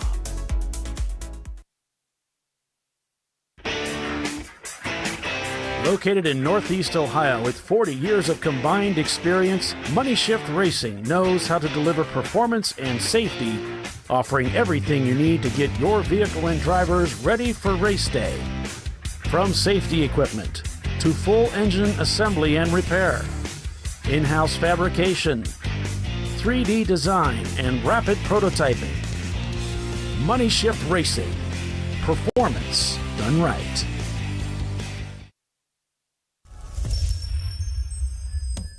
Frozen rotors from Diversified Cryogenics deliver increased performance and a higher level of safety, while significantly reducing braking system costs. So to tell you a little bit about the durability of this product. So we have seen an incredible extension of the life of our brake rotors using frozen rotors. We've gone from brake rotors every other weekend to 6 weekends on one set of brake rotors, and I think they can go farther. The durability has been amazing. And it's been a fantastic season, and man, a lot of that is due to the way our car can brake on those frozen rotors. For more information, go to frozenrotors.com. Nice. Yeah, I heard about this. So I would actually go with the full synthetic. Brake pads. So for the Duralast rotors. I did it. You see how it's...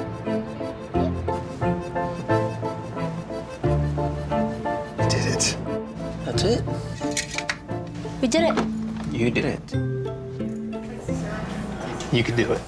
The path to I did it starts at AutoZone. Get in the zone.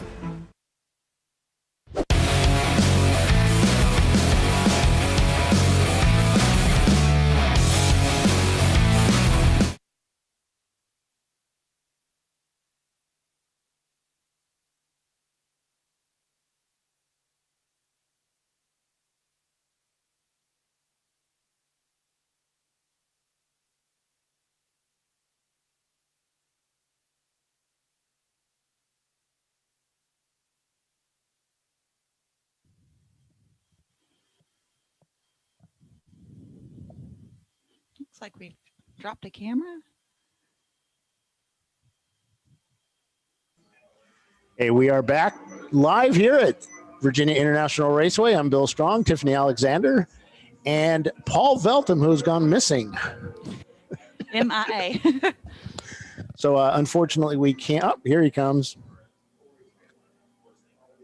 Here he comes. He's getting set. So I don't have race monitor up.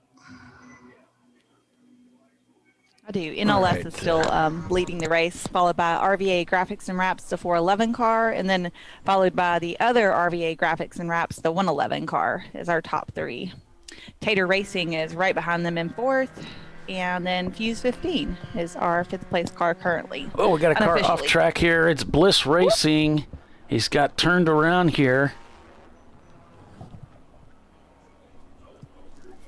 Ooh, you got that on instant replay? That looks like a fun little ride. No, we just got the tail end of it there, but don't know exactly what all happened there. Most of it, I probably saw about half of it out of the corner of my eye, and then you folks saw the rest of what I saw. So See not the grass much. Flying out where he collected a little bit with that off-track excursion. Yeah, hopefully he didn't have contact with anybody and he just kind of lost it on his own. Look at all the grass coming up from the transmission tunnel and just being blown around inside the car there.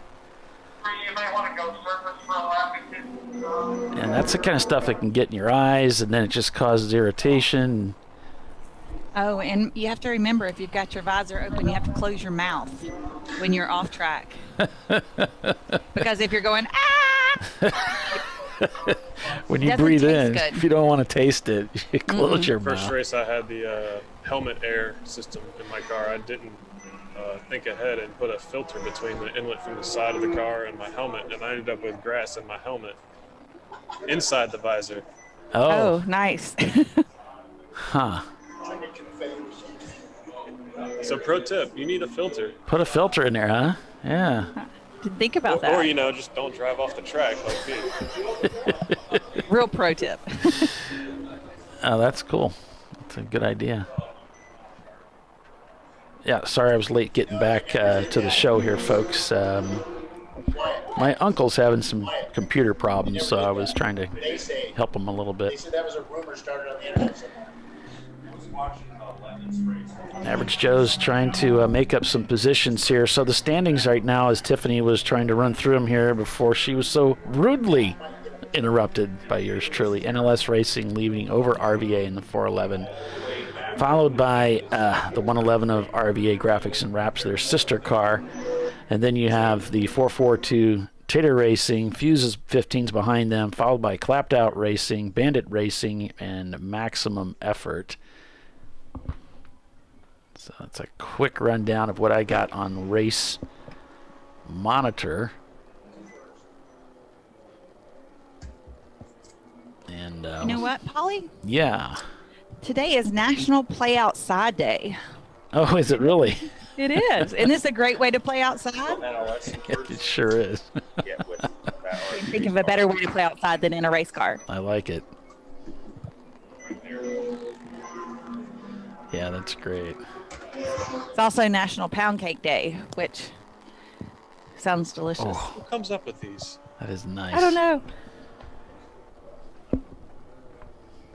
But if you go to nationaldaycalendar.com, you can see a bunch of them. There's about, there's 1, 2, 3, 4, 5, 6, 7 for today. National Hug a GI Day, National Grammar Day, Global Day of Unplugging. Well, that goes along with National Play Outside Day. Mm-hmm. Marching Music Day. So. Looks like we recently had a position change between third and fourth. See, they're pretty close on track. Yeah. The Tater Racing car and the blue and pink Miata with a huge wing on it. Car looks really fun.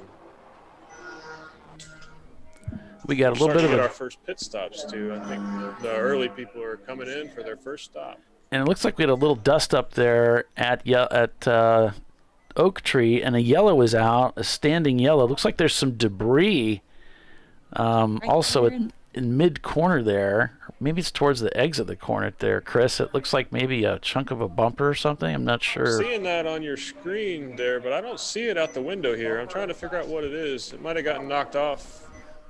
Or maybe it's just a bad angle from up here. Bill is saying the flaggers are calling in a whole front bumper and a bunch of plastic. So on the left side of the track, there's some plastic right at the apex, and on the right side is what's left of someone's bumper.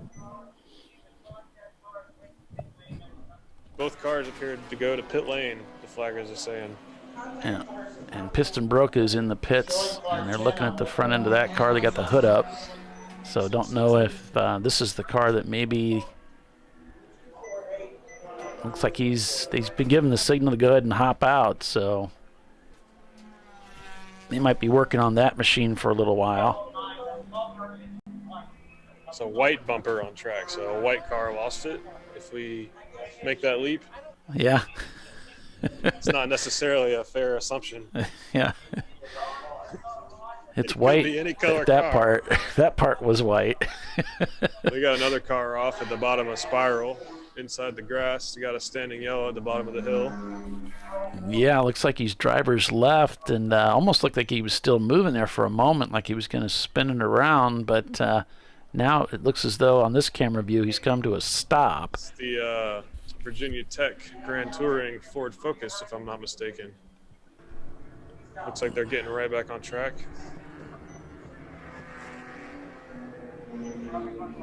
Checking his mirror here, trying to be careful.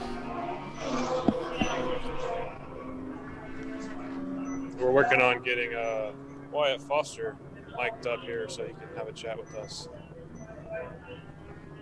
to surpass our technical difficulties.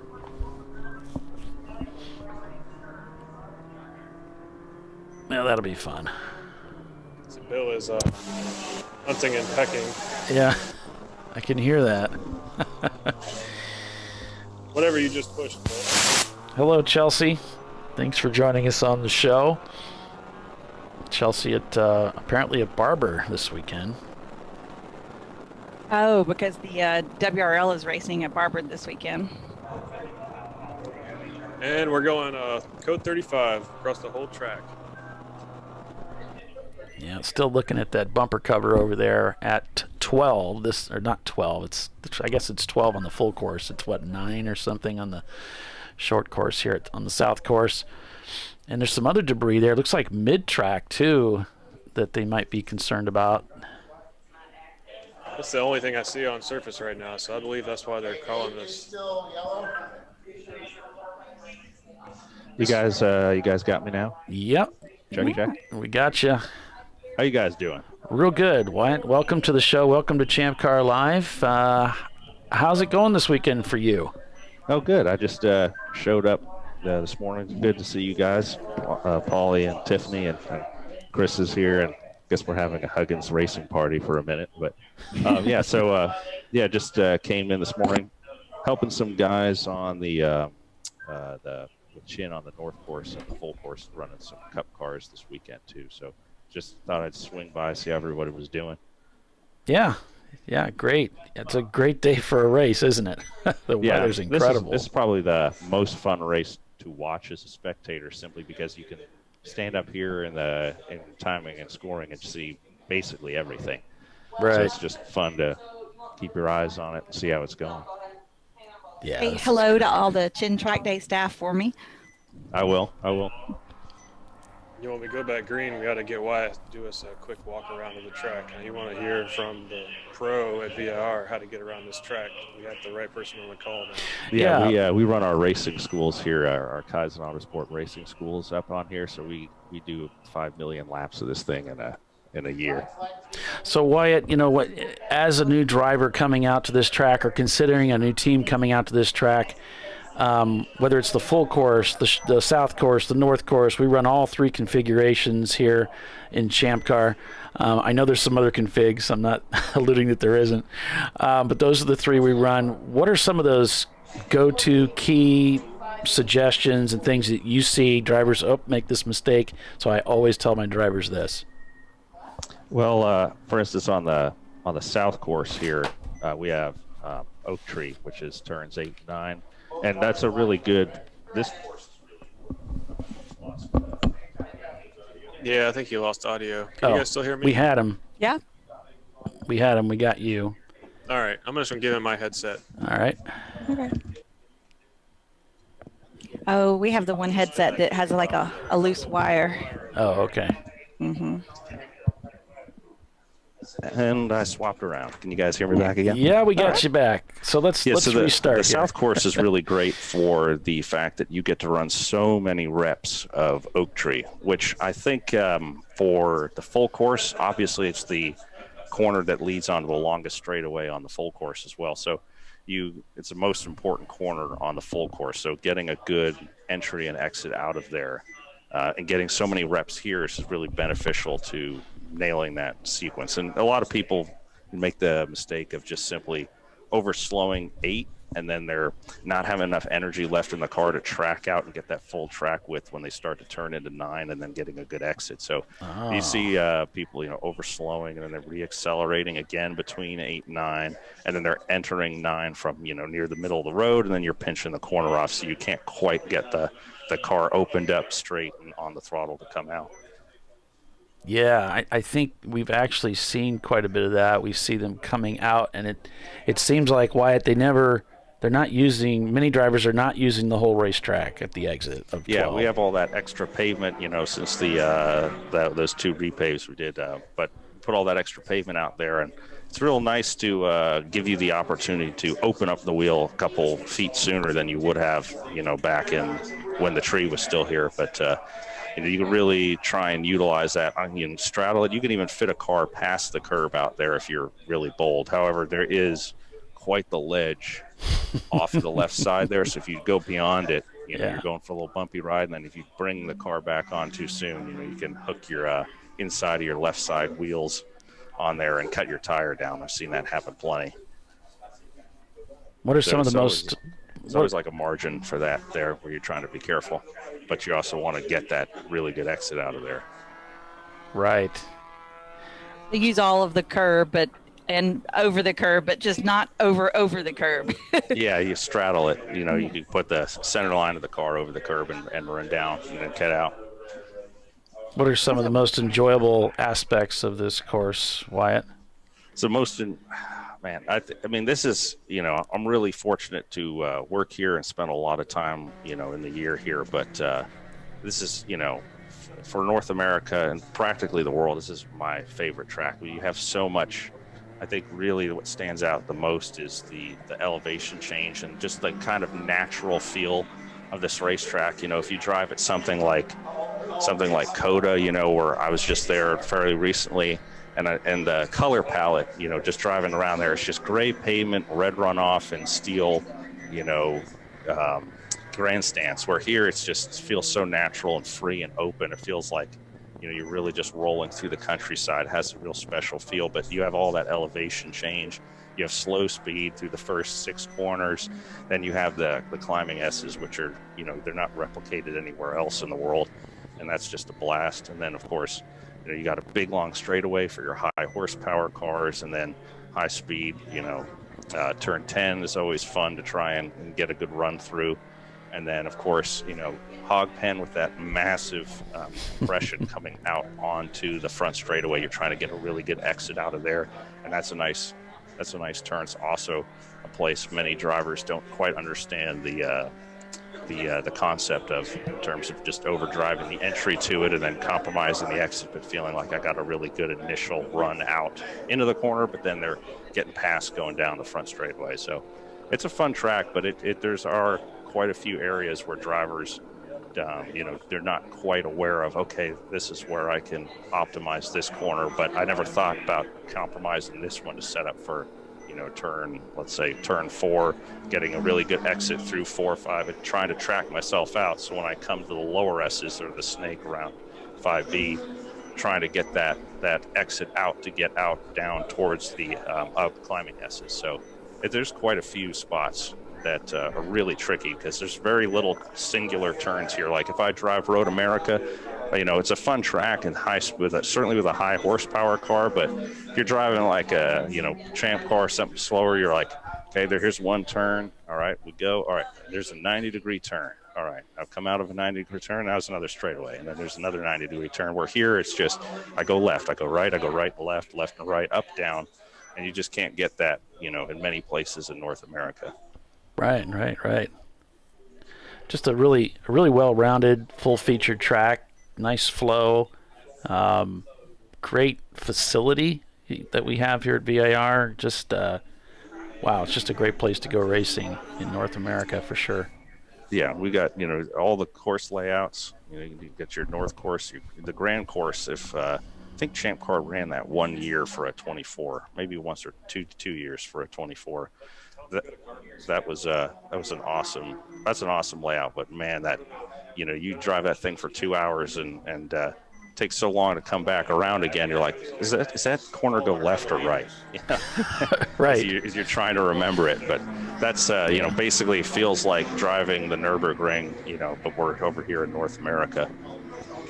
Yeah, we run the full course for our 24s here in August. We'll be doing that again. We do that each year. Yeah, when you did that, I think 2 years there was the Grand course was the 24, I think, back in what was that, 2010-ish or something like that?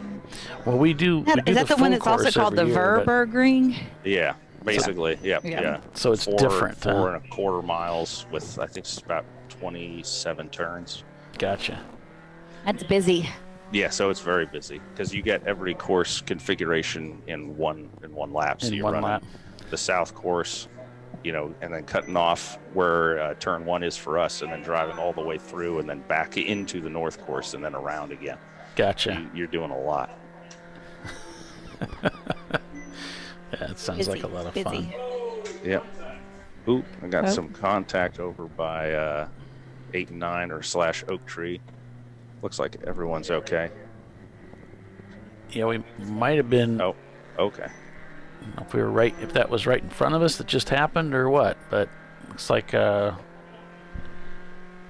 Rodney trying to get his way by the 411 car, which would be just recapturing a lap. RVA, that car's in second place right now. Is he smoking? Yeah, he's smoking. Yeah. The RVA car's smoking quite a bit. Yeah, he really is. Look at that. It might have some tire rub there, Wyatt. What do you think? I'm not sure if it's doing it on the unloaded side. Now it's cleaned up from looking at the feed. Yeah, isn't that strange? He's slowing down, though. I think he knows something's wrong. Well, it looked like he went off track a little bit to avoid contact there. He may have... He looks like he went into the grass a little bit. Yeah. It almost looks like his tire's looking low because he was wiggling quite a bit coming through 4 there. I wonder if he popped a tire coming back on the rumbles from the other side. See if he might pit in this lap now that he's definitely dropped pace significantly. He's trying to hustle around because obviously they're in a good spot. But yeah, when he turns left, he's putting out more smoke. Yeah. It looks relatively white.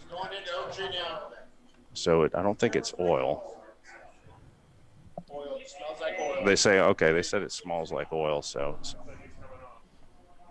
You know, they've had issues here before with their car. Looks like they are bringing it in. You guys can see him going into pit lane there. Yeah. And you know, ChampCar really, if you're dropping oil, you know you're dropping it. They really don't want you driving around the track. They want you to pull it off and park it, and just come on in. He straddled the gators, they're saying. Mm-hmm. No. Yeah, right before Oak Tree. So they're thinking he might have put a hole. Yeah, he's leaking. He's leaking quite a bit. We just saw him come through the. He just pulled in through the paddock, and I could actually see the trail coming out from under his car. Thinking maybe he, when he went off over there, he might have rubbed a hole on the bottom of the oil pan. Yeah, and this is why they don't want you. The oil pan's low on an E30, so it's easy to.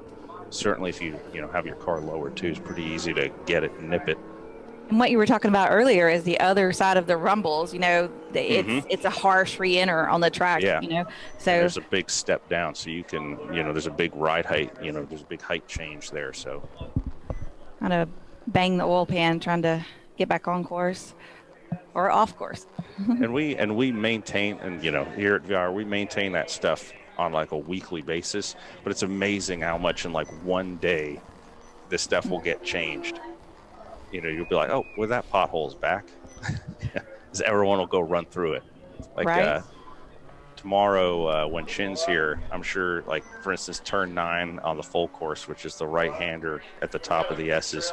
We always put a big, we fill in the front side of that curb there, but, it takes like half a day before that thing's completely dug out. And then, wrong car, right place, you can bend wheels on that thing. We had at Kaizen Autosport, we had a C8 rental Corvette, and we lost, I think in one season, we lost 11 right front wheels to that one spot on the track. Oh no! It's like I don't know how we even find these to replace them at this point with how rare this car is. But we're renting that thing out. People would ding the little wheels, 30 series front tire. But yeah, there's places here where they're low and it just gets torn up, and we fix it all the time. It gets graded, but it keeps getting dug out. As people go off. As race cars explore the boundaries. Yep. It's like we paid for everything. We're going to use more than everything. Right. Everything and that's why they tell us, the Champ Car officials, like, look, if you smell oil coming out of your car, then you're probably dropping it, and you need to pull off and park, because just driving around the whole racetrack, like a pro driver or something, and just bring it home no matter what, creates a lot of problems for the rest of the club, and of course all that cleanup is expensive. Yeah, you see that a lot, like in NASCAR, for instance, where if they have to stop on the track and get recovered, then that means they have to go to the infield care center. So like, I don't want to go to the infield care center, so I'm going to drive all the way back around till I get to my pit, so I can climb out and not have to go to the care center. Gotcha. A little bit different in Champ Car, but we're not quite that crazy. But no. Oil cooler, we're getting word of. Oh yeah. Chris's oil cooler in the E30. We were running Road Atlanta the other weekend. We turned that thing into a banana from taking some debris from another incident in front of us. I was amazed it held on for the next, I think it was about 12 hours. It was in a banana peel. NLS Racing shown in the lead over RVA Graphics and Wraps in the 111, followed by Tater Racing, Fuse 15s behind them. Then it's Clapped Out Racing, Bandit Racing, Maximum Effort, and Insane Miata Sports. We got an EC car, 2 EC cars up in that top 10. So to actually give you the top 10, it's Barres Motorsports and Chump Change, the top 10. NLS seems to be doing a fine job of being able to hold on to the lead now after a battle catching up with RVA and getting by. So if you're just joining us, it's RVA Graphics and Wraps. The number 411 car, last year's winner, has pitted with oil cooler damage, and we'll see if they'll be able to get that repaired and get it back out.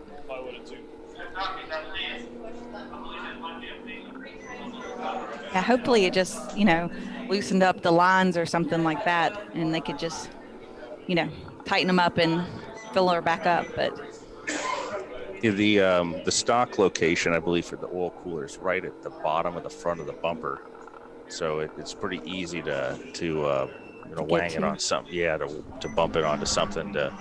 If you go off and when I raced Specky 30, basically everyone I raced against, all our oil coolers were bent up, in the center from hitting something or bumping to the back of somebody, but no one had a straight oil cooler. You're like, how do any of those hold? But, they would randomly just start leaking one day. You'd park the car and come back, start it up in a puddle of oil. Like, I don't know why that started leaking, but yeah, it was pretty amazing that they could get away with it. But I guess these guys did not. So where's the placement, the stock placement? It's in the front of the car, to the left or right or center? It's basically right underneath the radiator. It's about as low as you can get, right in the front of the car. I guess when BMW built the car, they didn't think people would be racing it and off-roading it quite as much. I guess they didn't think about us idiots, right? Yeah, for sure.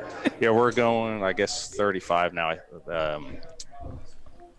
They said we're going to put some oil dry out between 8 and 9. I guess there's a big bit of oil over there. All right.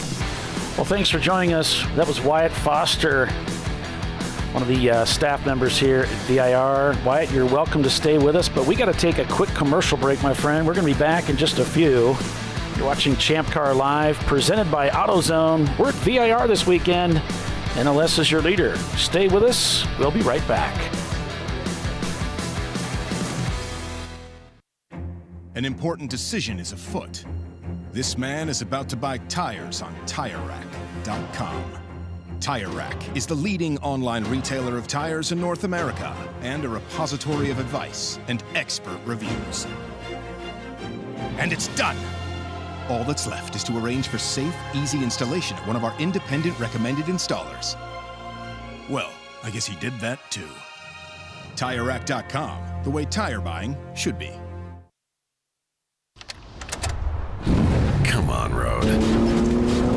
Do your worst. We'll be at our best. Engineered to meet or exceed original equipment performance exclusively at AutoZone.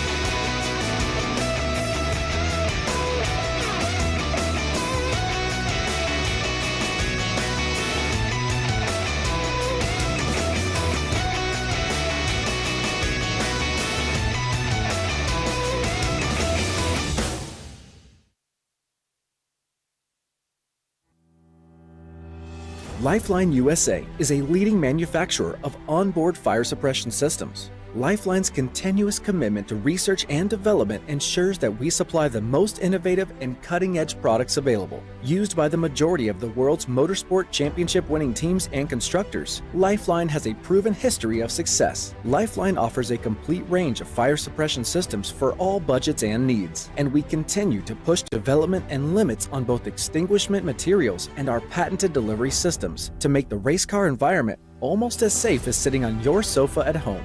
Every kit has been designed for a professional and simple installation. For more information and to purchase your ChampCar fire suppression system, go to www.lifeline-fire.com. RVA Graphics and Wraps is a full-service design, signage, digital graphics, and wraps company located in Richmond, Virginia. With over 20 years of experience, RVA Graphics and Wraps offers premium signage options for your business. We are dedicated to offering our clients best-in-class service in all aspects of graphic design and application. For more information, visit us on the web at rvagfx.com.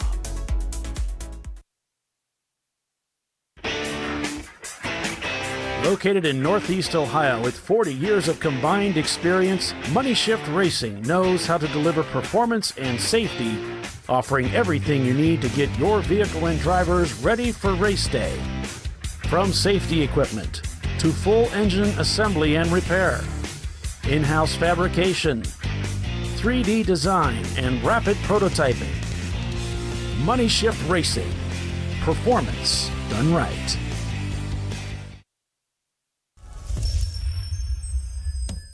Frozen rotors from Diversified Cryogenics deliver increased performance and a higher level of safety, while significantly reducing braking system costs. So to tell you a little bit about the durability of this product. So we have seen an incredible extension of the life of our brake rotors using frozen rotors. We've gone from brake rotors every other weekend to 6 weekends on one set of brake rotors, and I think they can go farther. The durability has been amazing. And it's been a fantastic season, and man, a lot of that is due to the way our car can brake on those frozen rotors. For more information, go to frozenrotors.com. Nice. Yeah, I heard about this. So I would actually go with the full synthetic. Ceramic pads for the Duralast rotors. I did it. You see how it's...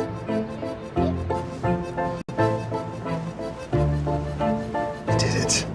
That's it. We did it. You did it. You can do it. The path to I did it starts at AutoZone. Get in the zone.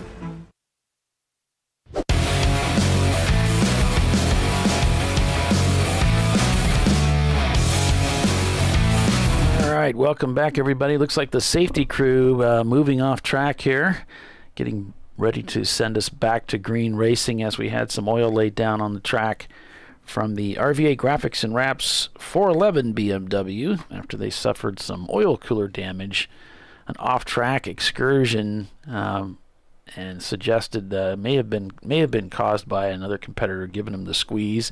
NLS Racing looks like they are in the pits right now, and a little bit early, but maybe this is the strategy they're going to play. best case scenario would be to go to a 5, I believe it'd be 5 pit stops at the 12-hour race here that we have this weekend.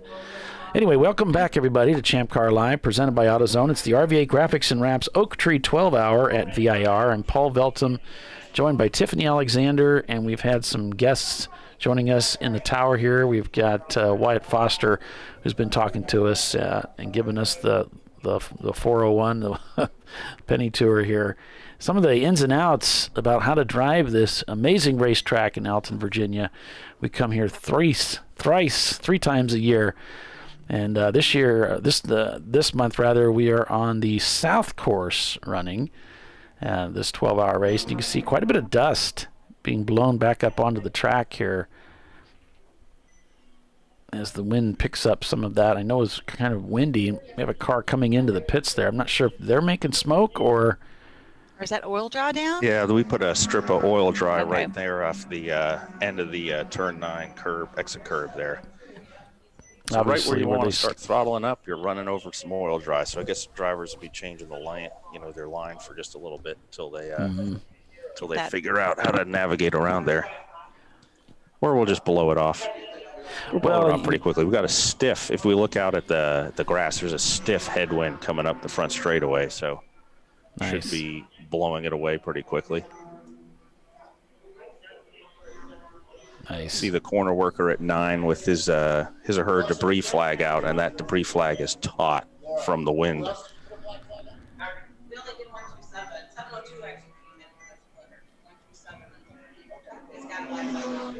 Bliss Racing out there, still pedaling around in that injured Camaro.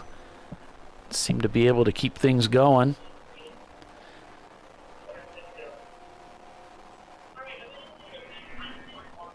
Great to be on board with those folks, those fellas, as they're racing around here this weekend. So, over on YouTube, Mike saying hello, Polly, Tiffany, Bill, Chelsea. Chelsea's not here with us, but she's hanging out with us on the feed. But hi. Yep. So, Wyatt, what's on the docket for you coming up? Any races that you're going to be competing in, or what's your 2023 look like? 2023, I think in my schedule I've got about 50 or 60 track events I'm going to this year. First thing coming up here in 2 or 3 days, for Tuesday, Wednesday coming up is the first VIR Club Day. So I'll be running the VIR Club Days as the chief instructor for the track for those 2 days, and then after that I think it's Track Advantage. But and then next couple weeks, Kaizen Autosport and I and a couple of our drivers were going down to Road Atlanta to run the SBRA and IGT weekend. We'll do some driver coaching and a little driving in our GT4 Club Sport.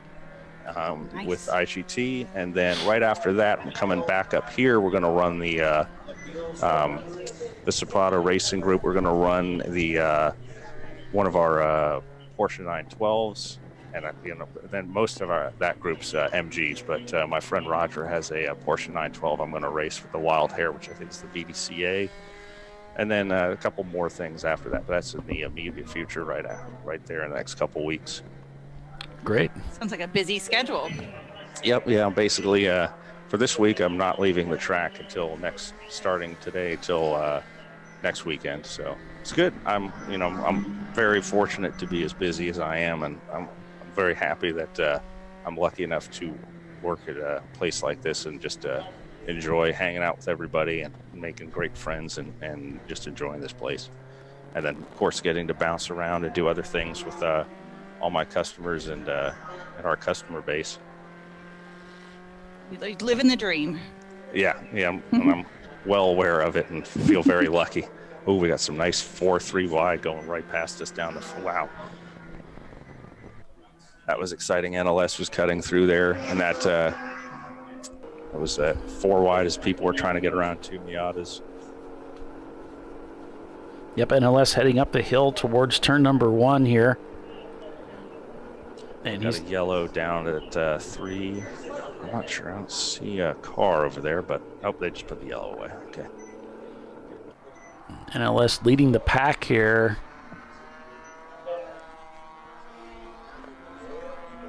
As they head down through the 3-4 complex here, as Chris calls it the spiral. Yep, then they come up the hill towards 5. We call that fish hook. That's the tightest corner on the entire property, requiring you basically have to do hand over hand to get through there. A look at that turn 5 as NLS comes through and beginning to pull the gap as he heads down towards Oak Tree.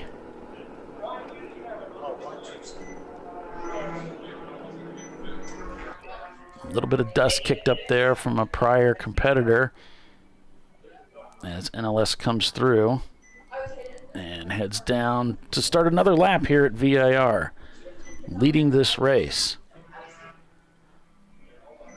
So right now we've got RVA Graphics and Wraps now scored in the lead. So I'm not sure. I'm showing that they tumbled down to 9th place. So I'm not sure what. Of course, we're looking at unofficial. They already pitted. They did their first pit stop. NLS did. Gotcha. So that right. dropped them down to, it's 9th, but it's actually 8th. Actually 8th. Actually 7th. We've got some EC cars in there, so. Yep. And this course layout, is very hard on the brakes, and is also, since you're slowing down and accelerating from in a low gear all the time, you're consuming some fuel around this place as well. Yeah, so far today, the news that's news, we had side-to-side contact with Average Joe's and another competitor. Did some damage to that BMW, but the Average Joe's were able to keep going. That was around 9:30, and around 10:15, damage to the RVA Graphics and Wraps 411 car. That was last year's winner with oil cooler damage. They brought the car in, and they're looking at that. We don't know whether they'll be able to bring that car back out or not. I like how the Average Joe's looks like they've got a little tractor flap on the front of the hood there, flapping up and down. I wonder if that's on purpose. Yeah, there's what a lot of teams do. Wyatt is we have little flaps that we put in for just to access the oil dipstick tube, and so we can check you don't have to raise the hood during the pit stops. And worry about not pinning it back down. It almost looks like it's got a zip tie or something hanging for someone to just is a quick handheld. Yeah. Ooh. All right, that was. Yeah, this is an area where we had contact earlier, and we were talking with multi-winner and club member Chris Huggins. He said that's one spot you got to be really careful about diving down the inside because people aren't really looking there. Most people, the quickest way in there is coming down the hill through 3A, through 3B. Is when you're coming into turn 4, you want to brake in that straight line and hug the inside because it's on camber and climbing uphill. And some drivers will try and track out and then diamond that corner off, but it's so long in duration you actually can't diamond it back again before you're at the exit. So you end up just going a farther distance and running slower. But it seems like the person in front of you, if you're running that normal line where you hug the inside into 4, you think, oh, that guy's going to give me some room. Actually, that driver's swinging out to diamond the corner back. And I've had, racing here, had guys come back across me like, oh, because it would be like, oh, thank you, you're letting me through. And then all of a sudden they're diving in for the corner. Right. So that was what I was worried about when I saw him try and take that little sneak peek. I think it was on the RX-7. I was like, ooh. But no, the RX-7 was actually letting him through, which is nice. Right through here. Yeah, see, it's long duration, so like they're doing it correctly. They're hugging the left side and just running the shortest radius around and then powering up and tracking out. Car's good on the brakes. You can see it catch up to that. I believe it's that Honda Civic there. I commented with a couple guys before the start of the race. I was like, that thing's missing half of the back of the car. It looks like the bumper's trimmed all the way up to basically where the taillights are. So I'm sure they got that thing nice and light.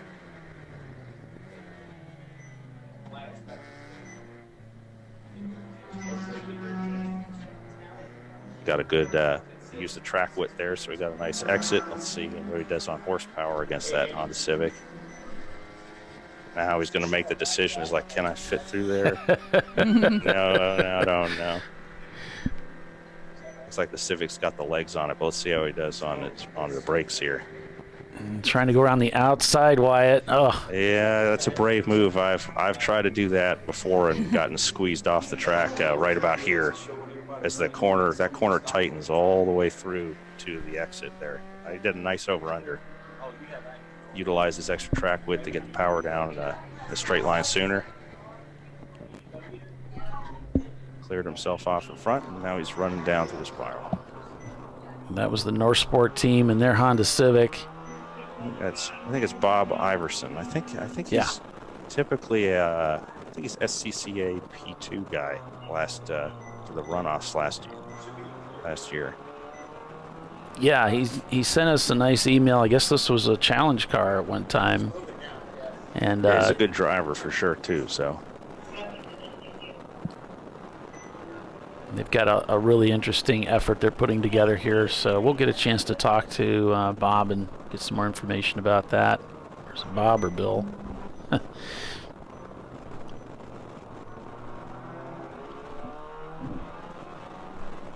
Now we're inside the Civic that we were looking at earlier.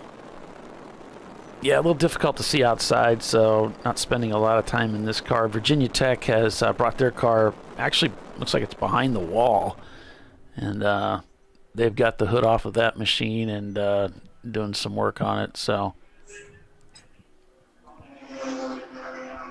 there goes the power switch, and so they're working on that machine. I think when I walked past them earlier, they were having some, I overheard before the start of the race, I think they were messing with it beforehand. They were saying something about the car running lean, so I wasn't sure if it was a fuel pressure problem or something, but they were talking about air-fuel ratio, like don't let it go over 13.3, running, and of course, they're trying not to get it in trouble, but I guess they're diagnosing something with the fuel system, or the fuel, either that or engine management, if they messed with that. But, yeah, they were talking about something fueling related. Annotator Racing Team sent me a link, so we can be inside there. 88,325. And they're up to second place now. Yeah, we got Tater Garage in second place, followed by Fuse Racing. RVA still leading in the 111, and I don't believe they've pitted yet. I don't think so. And I'm hoping we can get the guys in the tower up there to turn on Race Hero feed as well, so we can get that feed.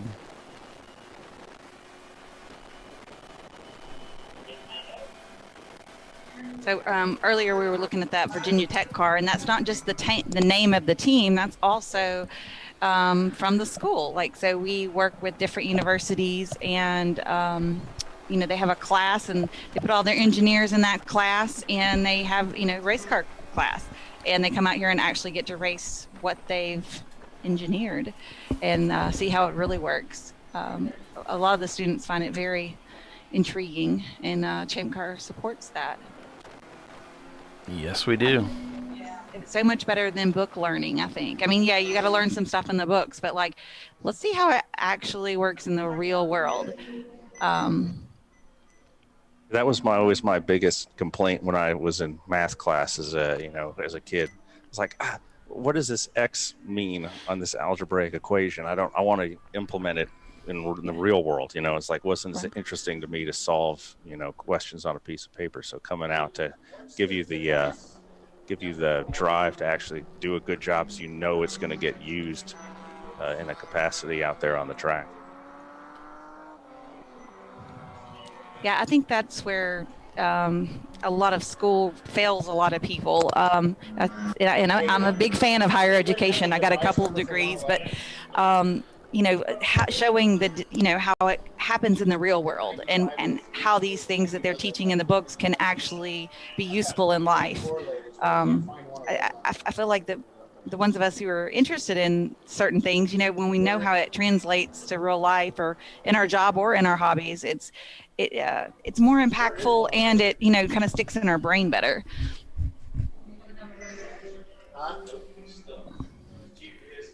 And what's more impactful than learning about race cars? Yeah. Yep. Yeah. It's let's go to college to start making Poor financial decisions. Yeah. I've been trying to stay on the correct side, but it's still a struggle. Yeah, we see a lot of engineers racing in Champ Car, and it just gives them that ability to take all of the things they learned in school and really apply it in some very creative ways, racing and motorsports. It's very fun. You know, I work with a couple guys on our team that, you know, we IMSA engineers and stuff, and we'll go out and run a car and do comparative testing and chassis setup, and it's real fun to just have a day of sitting down, talking to your engineer. Okay, the car is understeering as I enter turn 4 over here, but then as I come up in speed towards 7, 8, and 9 here, let's say at VIR full, the car starts to go loose again. So you're like, okay, well, perhaps the aero balance of the car is a little loose, but our mechanical balance is a little understeery, so we need to figure out how to trim the car back, to try and balance it consistently.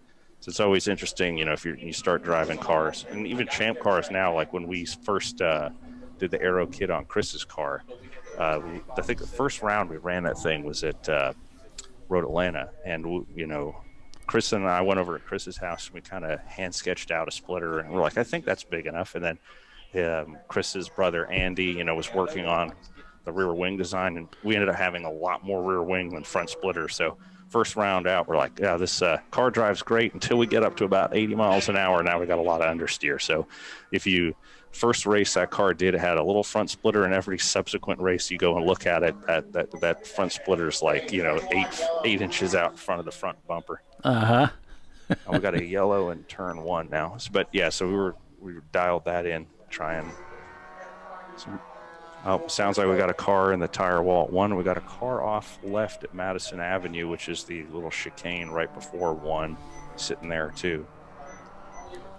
That's tricky too. Like turn 1, you go in there, and if you go in a little hot, you want to turn into the corner, but the gap in the wall to cut through the back straightaway into the south course here is pretty tight. So if you miss it, you go downhill right into that little tire wall there on the. That's probably the reason that corner is called the bitch. It's not much margin. So you have their EVs out running up into turn 1 now. All right. And then we got another car. Of course, he's just another E30. It's a white E30. I can't tell who it is, but they're just sitting there right in Madison Avenue off track, driver's left.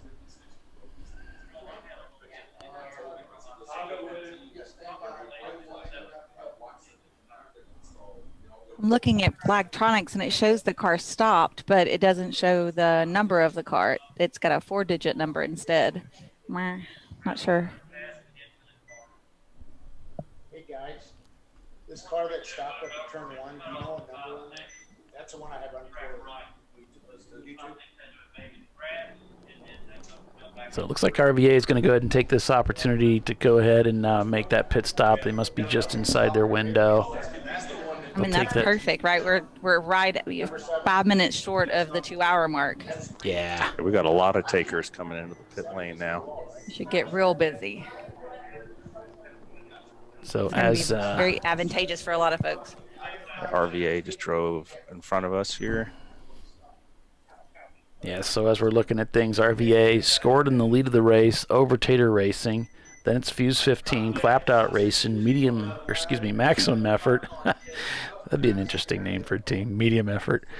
NLS Racing in 6th, Insane Miata Sports 7th, Tech Motorsports is 8th, Average Joe's is 9th, Forever Young Racing is 10th. You got to wonder, is NLS kind of kicking themselves like, man, we should have waited on that pit stop. We kind of jumped the gun, and we could have stretched it out 2 hours. We would have been in a little bit better situation. Corey Brown at the wheel there. I wonder if since they came in so early, could they have waited? Like, yeah. It strikes me that maybe that they had to. Could be. You would hope with all the cautions we've had that they wouldn't have had trouble making it 2 hours.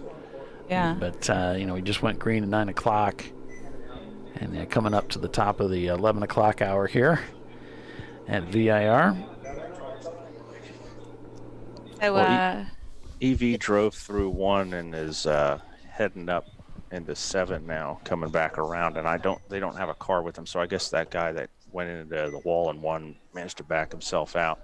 Now they're going up and clearing the E30 that's up there in Madison Avenue, and I think we'll be getting ready to go back green here in a little bit. Excellent. So you roll that guy. He almost can just roll back down the hill if they can go through that cut through in the fence right there, just left of Madison Avenue.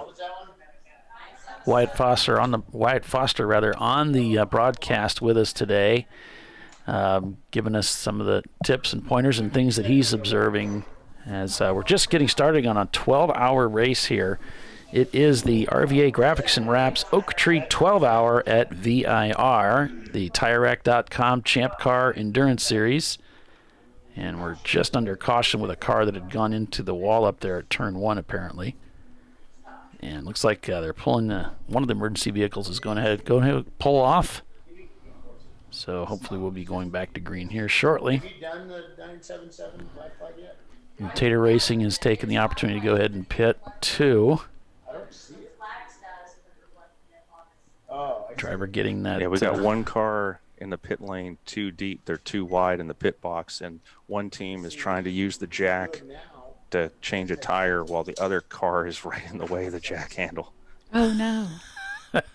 And there's like 7 guys standing around as one team's fueling while the other one is, and the fuel tank is on the left of that Miata. I can't see the car number, but that's an interesting dynamic we have here, and still have a lane open to get back for any other traffic to get around them to go out to the pit exit. Yeah, it looks like we're on board the car that's the double parking to the outside here, Kingpin Racing. I'm watching them. They're basically bumping into each other. Yeah. Hey, man, I need a little room. Sorry. Yeah, so I guess he brought that car in a little too close to his competitor to give them both the right amount of room over there. Well, it's not like they've got, miles of room here in the pit lane. So it looks like I just saw a car going by, and it was kind of close to them as they went by to leave the pits. Yeah, there's barely a car width there. I can see down. Just barely one car width to squeeze by them there. Kind of a tiny little pit lane here on the south course. It's cozy. NLS talking to somebody at pit in. I wonder if they've been brought in for a black flag. I'm getting a passing under caution black flag 3-minute hold for a car, but I don't know. Oh, it is NLS. So NLS has been brought in for passing under caution. Oh, this is insult to injury for those guys. Taking that early pit stop and now being brought in for a black flag penalty, passing under caution.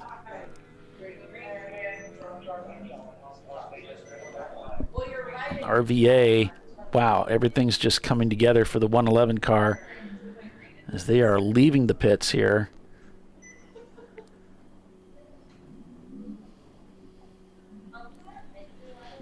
And this race early on here beginning to fall into the laps of RVA.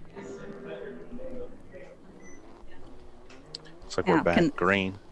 Can they hold on to it for another 10 hours? They just go back to green as RVA leaves the pits. It couldn't be more perfect. You gotta love when that happens. It's good to be good at what we do, but if the luck falls your way, that's just even better. It's a big part of racing, isn't it, Wyatt? Oh yeah, like we did a pit stop at Road Atlanta, and we were an hour and 55 minutes into the stint, and I was about to hop out of the car, and hop out at an hour 55, and then I think the red flag came out right as our car left the pit lane. I'm like, if I got one more lap, wouldn't have had that. Have been able to do pit timer counting down under red flag. He's been like, oh man, we could have saved 2 minutes right there. It's all those little things add up. You always got to keep yourself in the best position to optimize on all of those, and then hope that you can. Right, you want to keep yourself in a position so you can take advantage of any opportunities that present themselves, and then be lucky enough to get some opportunities. So much going on here. So much more racing to be had here at Virginia International Raceway. Wyatt Foster joining us on the broadcast. We're back to Green Flag Racing with RVA graphics and lap wraps leading the race. Stay with us. We'll be right back.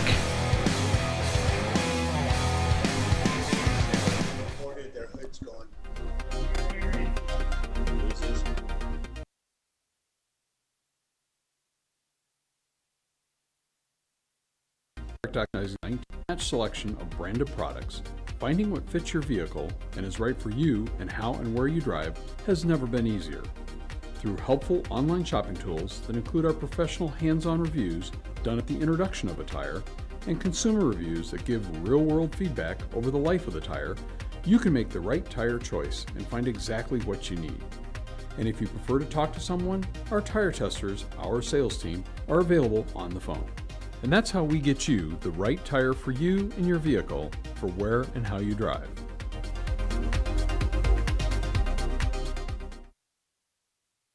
At AutoZone, you get what you need when you need it. Got a today job? Pick it up free same day at your local AutoZone. More of a tomorrow project? Order as late as 10 p.m. with free next day delivery. Getting the job done just got easier.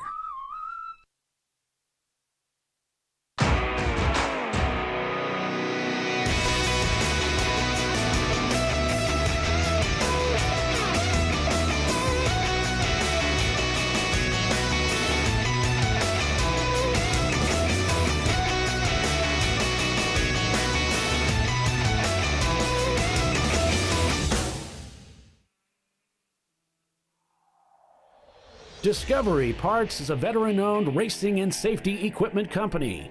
While we're located inside Atlanta Motorsports Park in Dawsonville, Georgia, Discovery Parts can also be found at the tracks, supporting a number of Champ Car Series events. We take pride in being a reseller of the best of the industry to Champ Car teams and drivers. We know racing, love racing, and look forward to tomorrow to even more racing. Visit us at discoveryparts.com.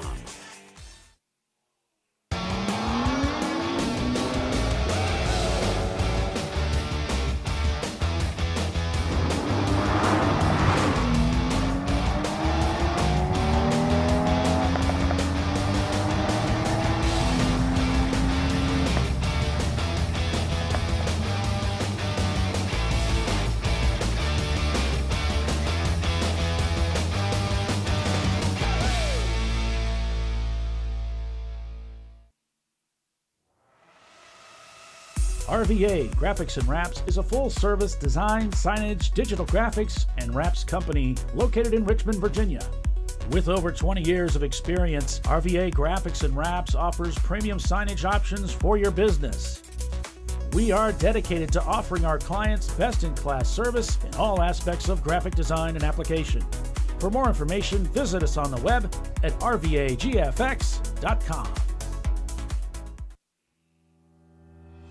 Lifeline USA is a leading manufacturer of onboard fire suppression systems. Lifeline's continuous commitment to research and development ensures that we supply the most innovative and cutting-edge products available. Used by the majority of the world's motorsport championship-winning teams and constructors, Lifeline has a proven history of success. Lifeline offers a complete range of fire suppression systems for all budgets and needs, and we continue to push development and limits on both extinguishment materials and our patented delivery systems to make the race car environment almost as safe as sitting on your sofa at home.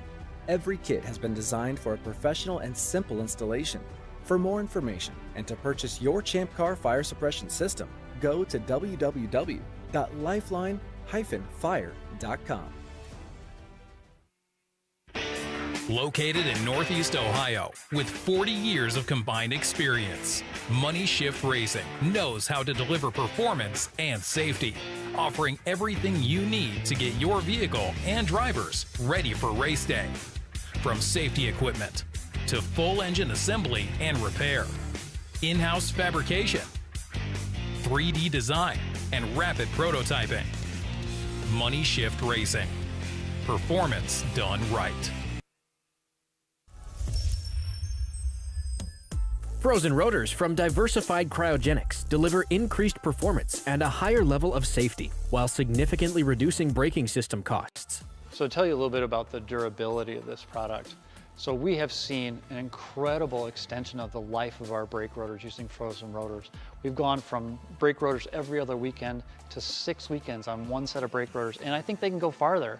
The durability has been amazing, and it's been a fantastic season, and man, a lot of that is due to the way our car can brake on those frozen rotors. For more information, go to frozenrotors.com.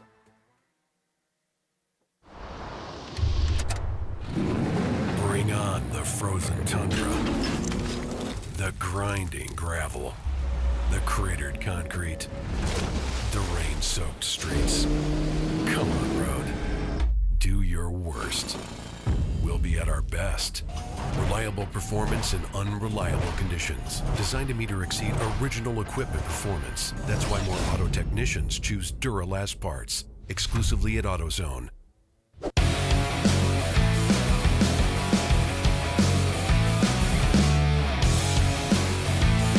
All right, welcome back, everybody, to ChampCar.Live, presented by AutoZone. It's No Sport here, on board with them, as we are back to green flag racing here at Virginia International Raceway. It is the RVA Graphics and Wraps Oak Tree 12-hour race at VIR. I'm Paul Veltum, and I'm joined this weekend by Tiffany Alexander and Bill Strong, as we're calling the race for you. We've got Wyatt Foster on the show as well. Looks like they're muted right now, but I'll try to get them open back up here shortly. And a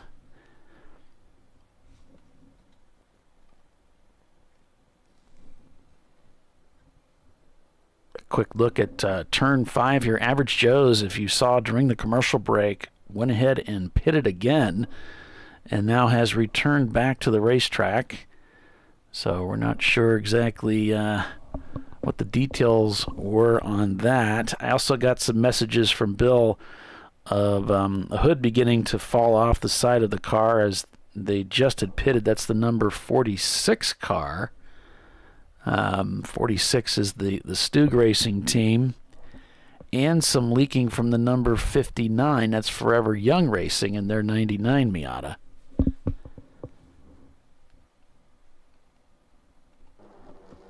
Going on board with the RVA Graphics and Wraps team, leading this race over NLS Racing, followed by Tater Racing, Maximum Effort, Bandit Racing, Fuse 15, Tech Motorsports, Burras Motorsports, Clapped Out Racing. Then we've got Forever Young Racing. That looks like your top 10 right there.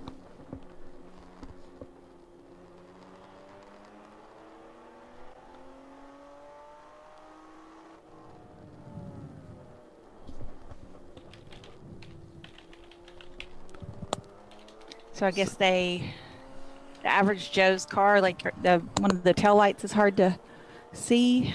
So they were looking at that. Oh, really? Oh, okay. Over on YouTube, on our Marching Ants page, Tim McKenna is asking about what's the best way to find a ride for a couple of new drivers. And the best way I would tell you is go on to the ChampCar.org website. And on the forum, there is, I think we have several teams listed as our Ride and Drive teams. But on the forum, you can get, you can talk to different people, and you can also get their contact information. Different teams charge different amounts and are looking for different levels of driver, from brand new to more experienced. So you can, I would recommend going to the forum there. Yeah, that's probably the best way to go.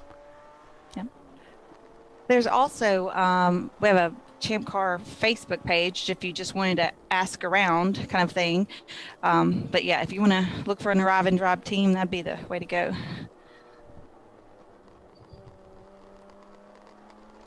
You know, some teams sell a seat, you know, where a teammate can't make it to a race, and they'll rent their seat out for a race. And then some teams are entirely Arrive and Drive, so they take care of kind of everything for the drivers. You rent you rent the car and the crew, essentially. Yeah, right now, if you can hear me, Wyatt, just let Bill know that you're muted on the show. and he'll know how to get that cleared. I say with all confidence. Maybe not. But RVA, I should say Virginia Tech, they've plugged a driver in. So it looks like they've got them all strapped in, ready to go. Thumbs up. So it looks like they're getting ready to send a driver back out, and they'll see if they can get that Focus back up to speed.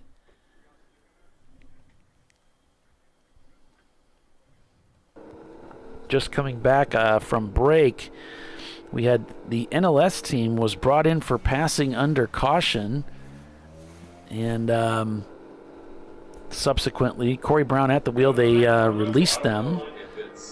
And we got you.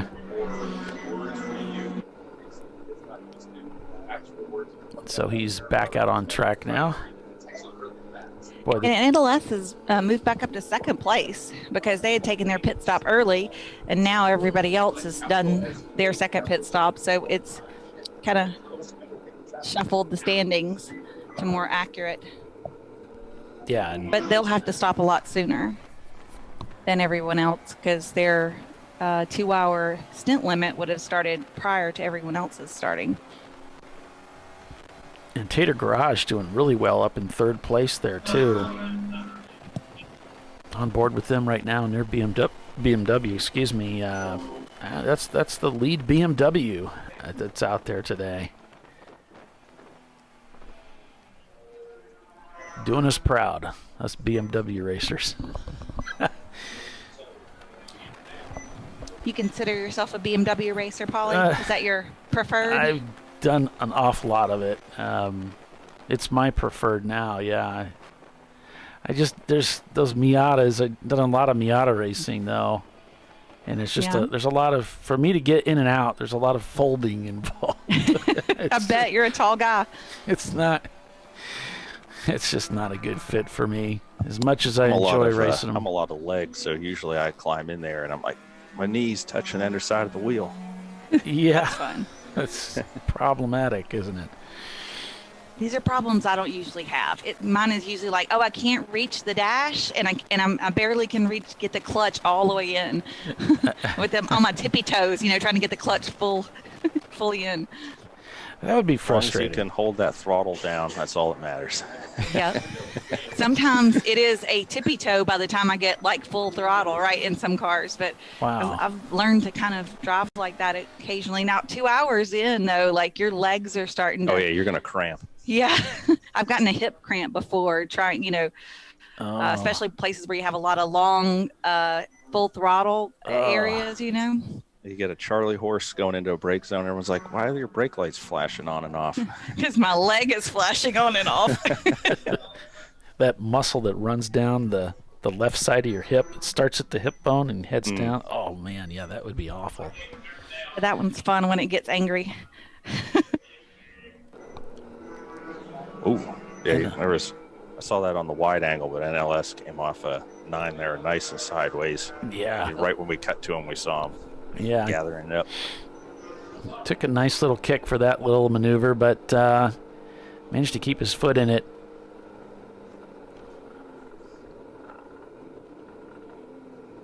Now I'm sure Corey in there is like feeling the pressure to catch back up to that place they were in prior to the penalty. So I'm sure he's probably driving that thing hammer down. Obviously, showing in the vehicle dynamics. Yeah, well, he's in second place, so I'm sure he wants to get his first place back. But they moved back up to second. Yeah, this is a team that does bide for the win. They've got a lot of great finishes out here at VIR, a lot of experience. Corey's got a lot of experience racing here, and they made a few mistakes early on, and that's got to be hurting him a little bit in the back of his mind. Like, we got those mistakes. Okay, we need to get caught up. Get rid of that. Look at that. And look at all that smoke that was good to wait on that one. And why don't you describe that? What was it you were seeing? Oh, he was looking at 3 wide into South Bend. I was like, ooh, that was going to be a little exciting. And he waited for the Rabbit to clear the Miata, and then decided to get through there. He thought better of it. He was like, yeah, you're 10 hours in, or 2 hours into 12 hours. You got like 10 hours left to go. So Got to keep the pressure on your competitors, to try and catch you and try and force them into a mistake, but you got to keep your car together too. So it's just a big strategy game. Trying to, egg on your competitors behind you to catch up to you and make a mistake, and you're trying to keep the pressure on your competitor ahead of you and hope he makes a mistake. You know what? There's so many different things you can do with getting up to speed with racing. Kind of a pun there, but there's simulation racing. We've done so much of that with iRacing, and there's, of course, you can go and talk with instructors and be taken around the track. Is there really any replacement for just good old-fashioned seat time?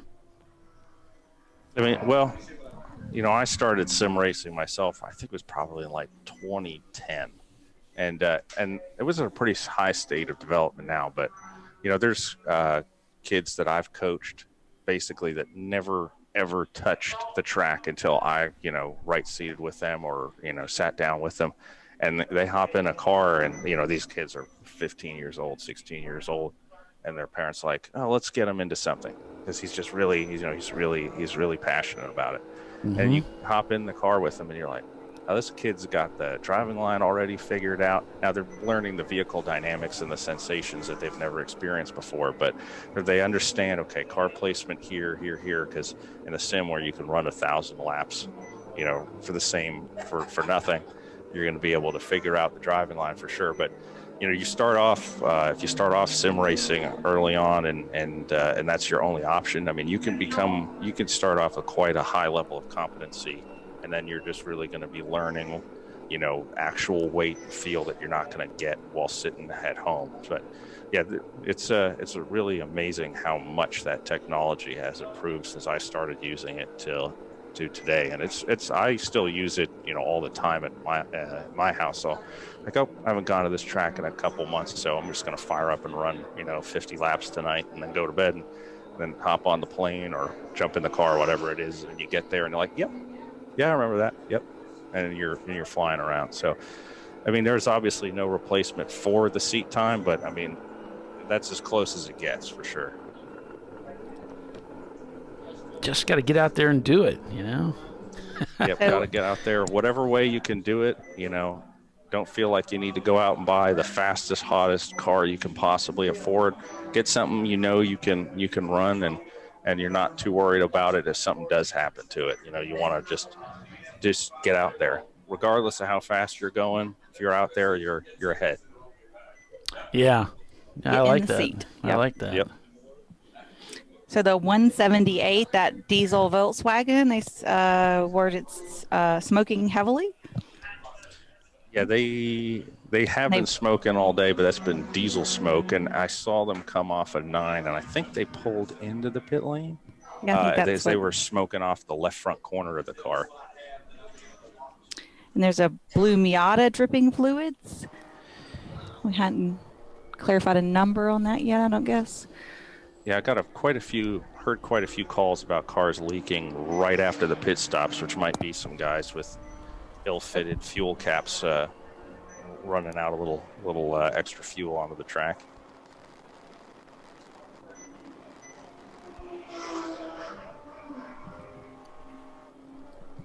So RVA out here running 125s, 124s, and that's the last lap. I'm trying to get the guys to turn on Race Hero. I'm being ignored, so I'm not sure.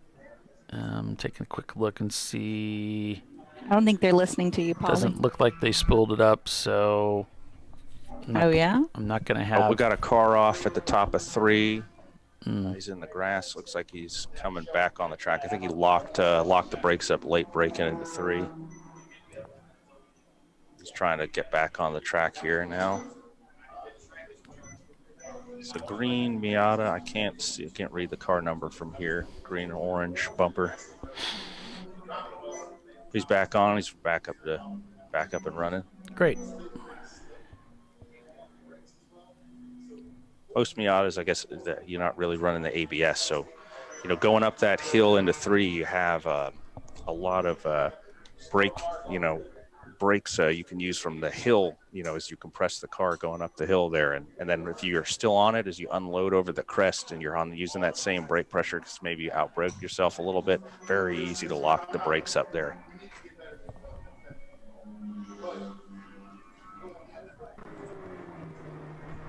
Virginia Tech back out on track in their focus.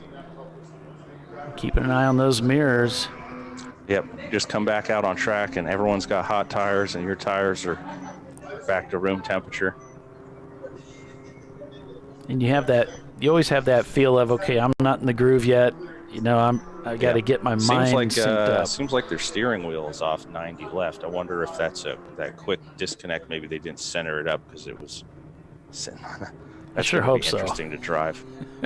You look at it now, he's turning right, but all his reference points on the wheel are now 90 degrees left of where you would normally have them. That's always interesting. Yeah, I know. One of the guys that used to be on the broadcast with us, Doc, he'd drive him crazy when he would see that.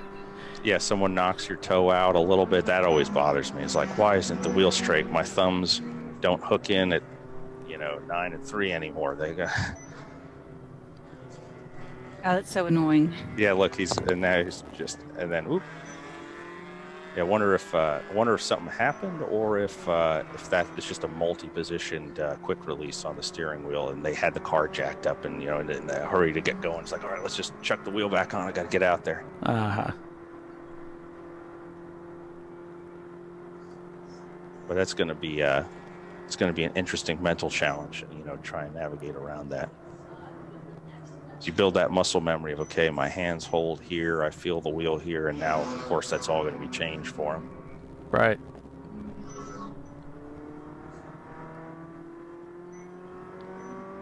And the little yellow spot where it shows you the wheel is straight is not going to be straight anymore. Yeah, he's got to use what is normally your right thumb hold. That's now the straight up and down.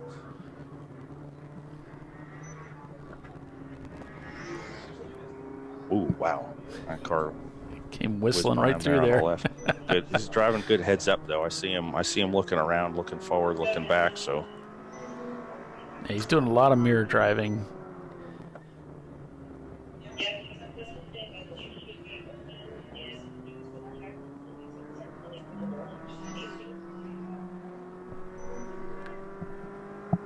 So 2 hours and 23 minutes into the race, RVA Graphics and Wraps leads this race in the number 111, followed by NLS Racing.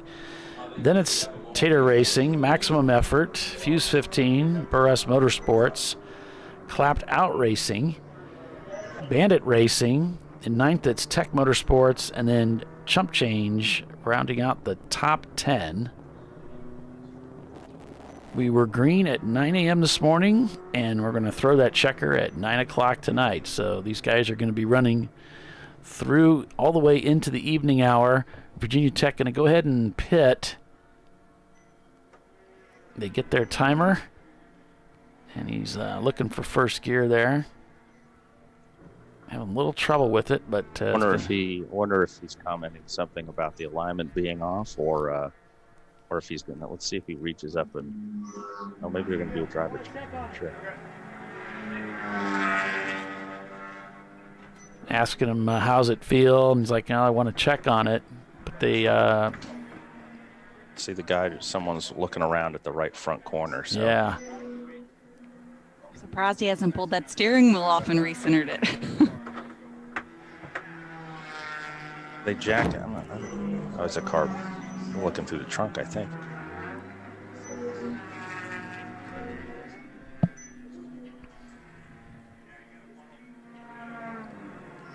I noticed more. Yeah, that's why I brought it in. I think they got some fluid that's coming up onto the windshield there, and he's noticed that. I think he spun in 4. I'm not sure if that's what he said. Wonder if you go off track, it's easy to catch a curve on the way in. Maybe he knocked out. They're going back into the he's paddock. giving a point. He's pointing back into the paddock. They're going to bring it behind the wall here and service this again.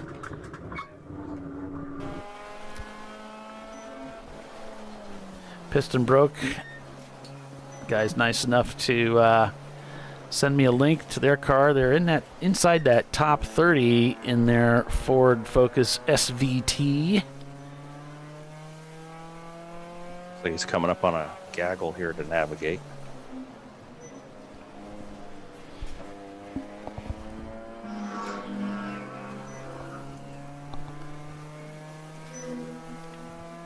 I see smoke every once in a while on the track, but then I got to remember we've got that diesel out there rolling around. Coming down to Oak Tree. Look at all these cars coming through Oak Tree here. Yeah, but he just got up to the back of him.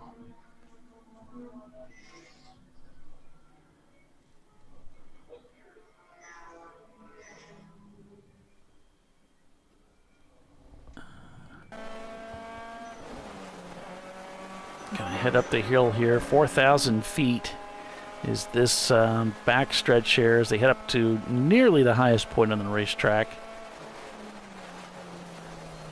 Coming up towards what would be a roller coaster, I believe. But then we turn right and head down the hill.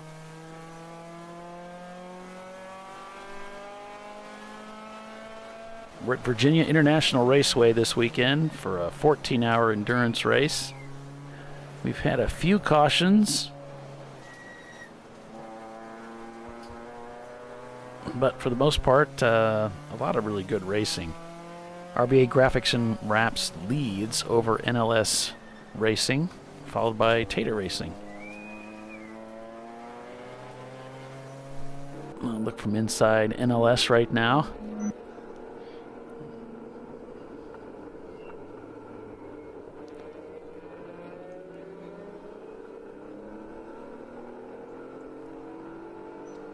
That's a thank you.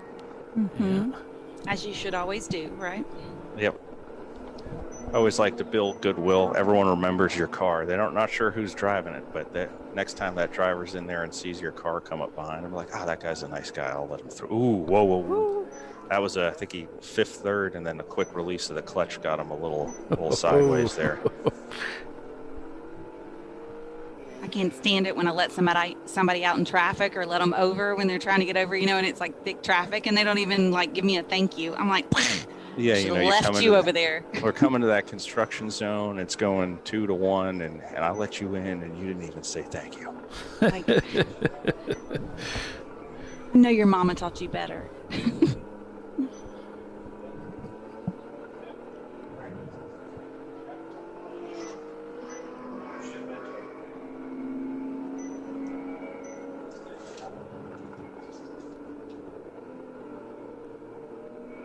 You see those Miatas handle pretty well too, so he's keeping up now. He's going to try and figure out if he can set up on the exit to sneak under this one on the left. Right, he's going to make up his mind. He had to wait because he's trying to pass the car ahead of him.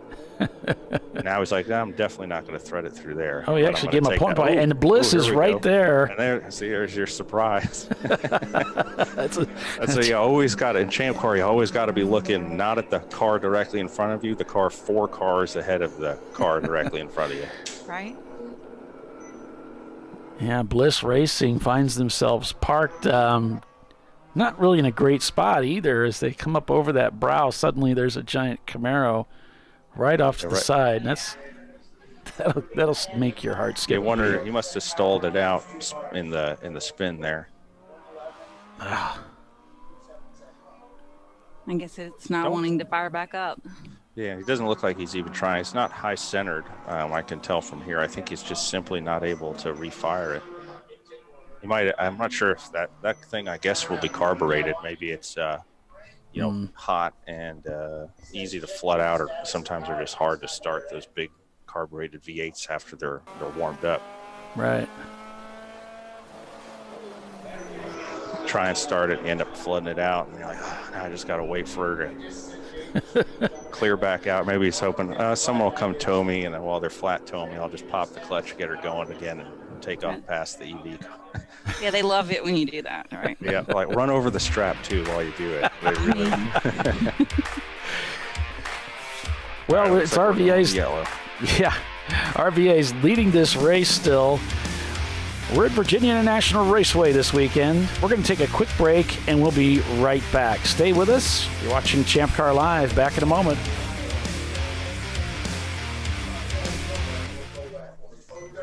You know, I'd buy tires online, but then what? We've thought about it. We're TireRack.com. They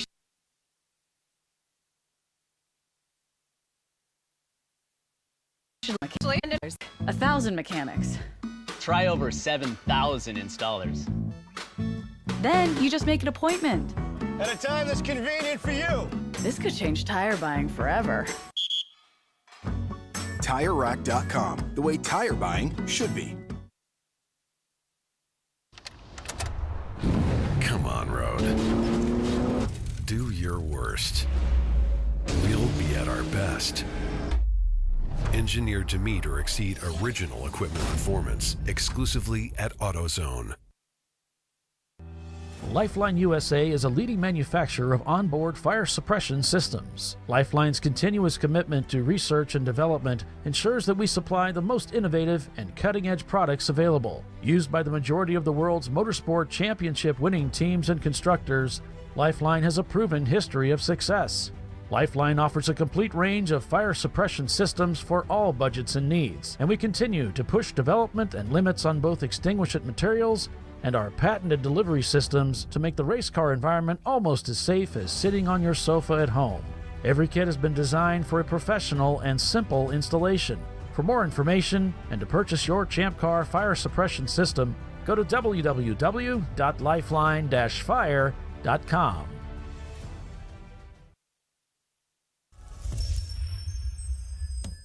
Frozen rotors from Diversified Cryogenics deliver increased performance and a higher level of safety, while significantly reducing braking system costs. So to tell you a little bit about the durability of this product. So we have seen an incredible extension of the life of our brake rotors using frozen rotors.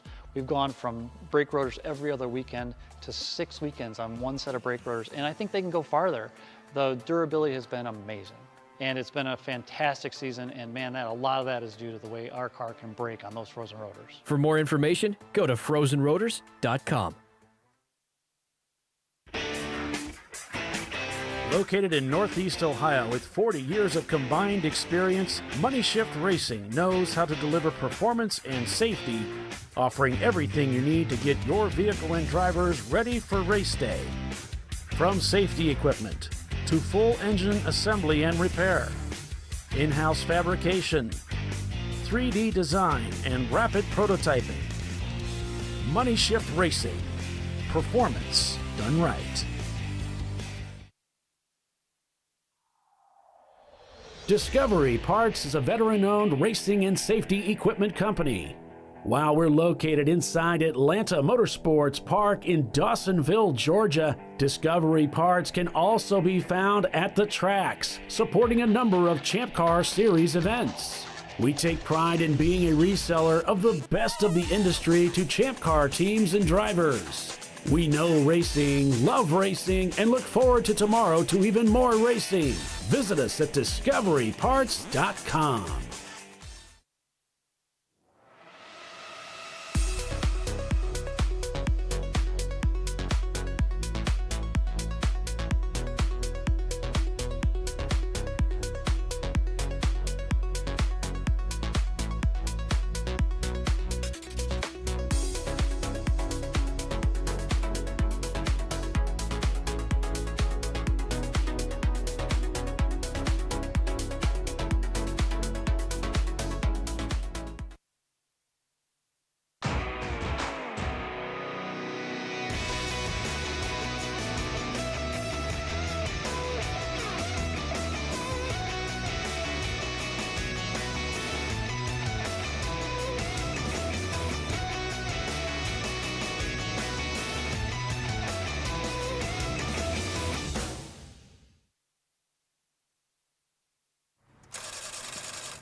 No.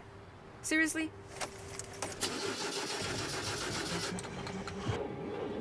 Come on. No. You for real? Dale. Really? Wow.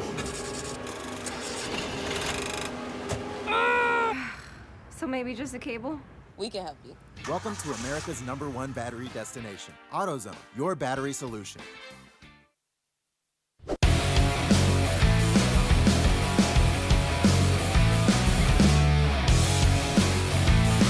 All right, back here to Champ Car Live. Looks like we've got some emergency vehicles heading back into the pits here to likely to take care of Bliss Racing. And we got Bliss, looks like they're being pulled behind the wall, unfortunately. So it might be more than just a little bit of a stall as they had lost control of the car. However, welcome back everyone to Champ Car Live, presented by AutoZone. We're under caution here at Virginia International Raceway. Just getting started on this race weekend. Over 9 hours of racing remain. That's right, that clock is not official, but it's pretty close. 9 hours and 23 minutes remain in this race before we will see the checkered flag. They will be racing into the evening here at VIR as they go back to green. And Piston Broke getting caught a little off guard there as some of the competitors behind him were able to get by when they went back to green. Welcome everyone. I'm Paul Veltum, joined by Tiffany Alexander, and we've got Bill Strong, we've got Wyatt Foster, we got a lot of people here on the show with us this weekend. Earlier we heard from Chris Huggins. Look how gorgeous that is. Yeah. Isn't it gorgeous? I could be there, and that would be great. It'd be even better if I was there. And everything's better with you, Paul. Aw, shucks. Thanks.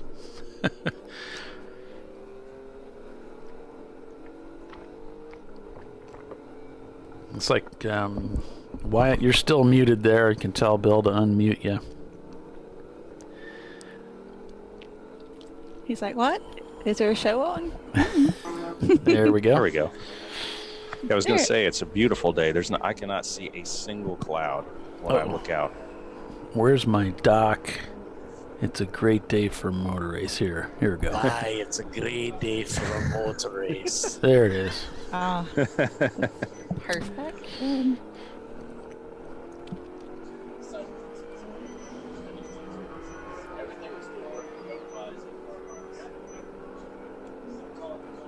I think all the clouds and storms and all that stuff came through yesterday all together. Oh, yeah.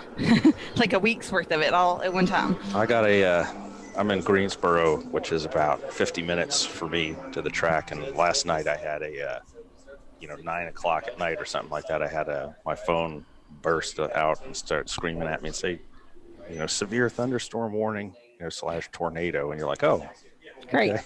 Okay. I'm awake. It's always fun when that happens in the middle of the night. Yep, and then right when you hear it, I just start to hear thunder. I'm like, all right, time to go look outside real quick. Right. What I need to batten down the hatches on. It's like, so I guess I'm not getting any sleep tonight. Yep, I was I was pretty much half in bed at that point. I was like, all right, I'm awake again. So much for that. But I'm glad that showed up yesterday, not today. So we'll take it. And now it's blown all through, and you can see that sky is just perfect. Climbing behind the wheel here with the 60s. Yeah, I think it's high as 65 today. So probably right now, right around 60. Perfect. High rate. 50s. You're in the car, you're probably barely breaking a sweat. No cool shirt required. It's going to be nice. Perfect.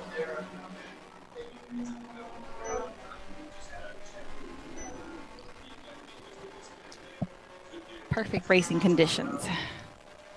So, Wyatt, they've got a lot of track days out here. You mentioned you're going to be pretty busy hosting a lot of track days, and so what are your suggestions as far as coming out and just getting some track time? Do they need to go to a certain website? Is it something easy to do, hard to do? What should they do? I think the easiest thing on most of our renters either are on TrackRabbit.com or Motorsports Reg.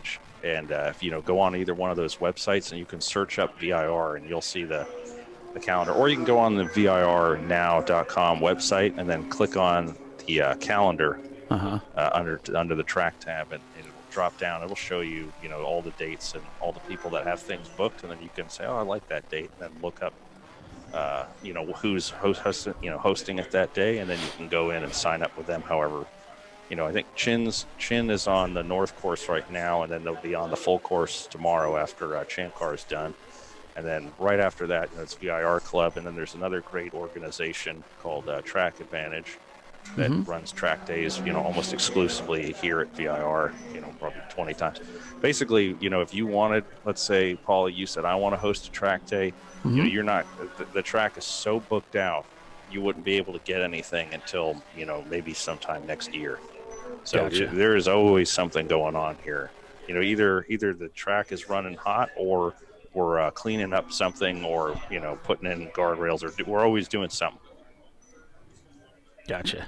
So you have plenty of opportunities, but the two easiest places I think would be to go on Motorsports Reg and Track Rabbit and just look through the calendar listing on there for events here, and you can register up, bring your car out, do a lot of what we do is HPDE style. So there's a few racing organizations, of course. SCCA is doing the runoffs here again. But you got plenty of options of really good organizations running track days, like the BMW CCA and the Porsche Club and the VIR Club. If you want to come, figure out how to come in as a guest, or you can do Chin, of course, which is a great organization, great group of guys. Yeah, we love Chin track days. Yep, very, very well run. And then you could just, and then of course there's like 3 different Porsche clubs that come here, and then there's like the Tar Heel Porsche, or the Tar Heel Car Club, and all that sort of stuff. So plenty of options to get you on track. You could be out here, several, maybe a couple weekends a month easily, with the organizations running out here. And usually basically every organization ends up selling out their events too. So there's plenty of people trying to get out here, obviously, apparently, with the amount of renting that we do of the track in order to facilitate all these track days to try and get the people through here. So it's been really great. Of course, COVID put a damper on everything, for a couple of years there, but as we came out of it, we really saw the sport, of motorsport just take off here. Certainly, it's really great to see it recover. Everyone's, I guess everyone's like, oh, I got nothing to do but work at my house and put my car back together, and everyone's now out and ready to rock. So this year coming up will be I think my busiest year ever, and last year was my second busiest year. So yeah, great to see everything recovering for us, and motorsport looking happy and healthy. Yeah, and if somebody's brand new and wanting to get started for the very first time, don't make the mistake of thinking that BMW or Porsche Club or Audi Club or any of those, you have to have that specific car or be a member of that club. They take registrants with all kinds of different cars, so don't let that be a barrier either. Yes, for sure.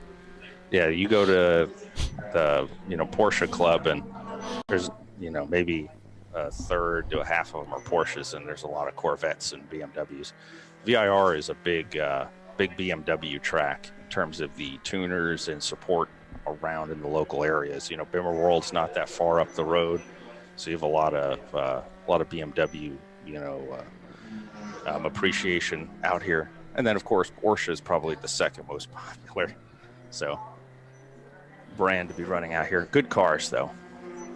Yeah, and with Chin, you can bring any car, and then they'll also let you bring, race cars, like little 2 chassis, purpose-built race cars with them. You just have to reach out to that organization.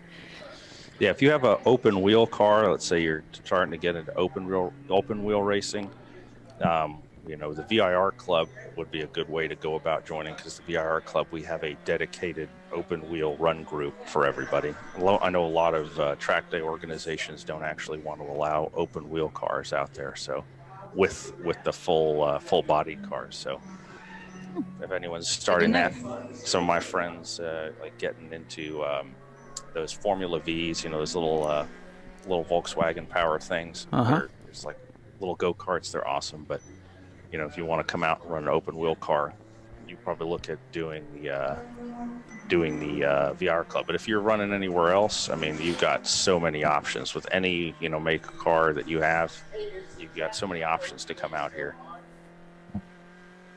Yeah, that's how I started. I started in Formula V. I started racing Formula V in the SCCA.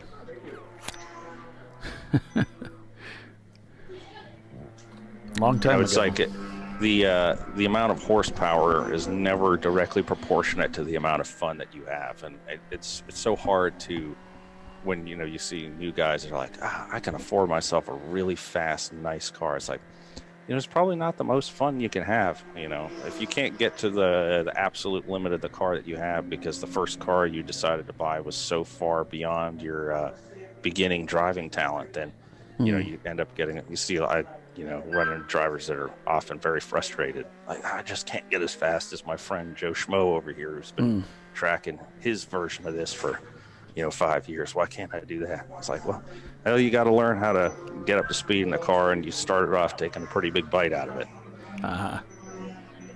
Champ Car is a nice, Champ Car, these cars are all quick, but they're not over the limit of where it's not something that you're going to get yourself into big trouble with.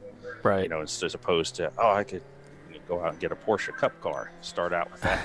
It's a factory race car. It's ought to be good. It's like, yes, it's good, but that's a terrible idea. It's good, but are you good?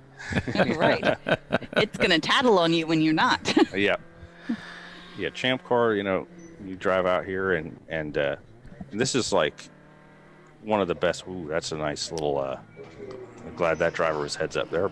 It's a good place to start out getting some wheel-to-wheel experience, because you're going to run past cars that are faster than you in a straight line, and then you're faster in the turns like Average Joe's is compared to that 240 he just passed, and of course it just rocketed back past him down the straightaway.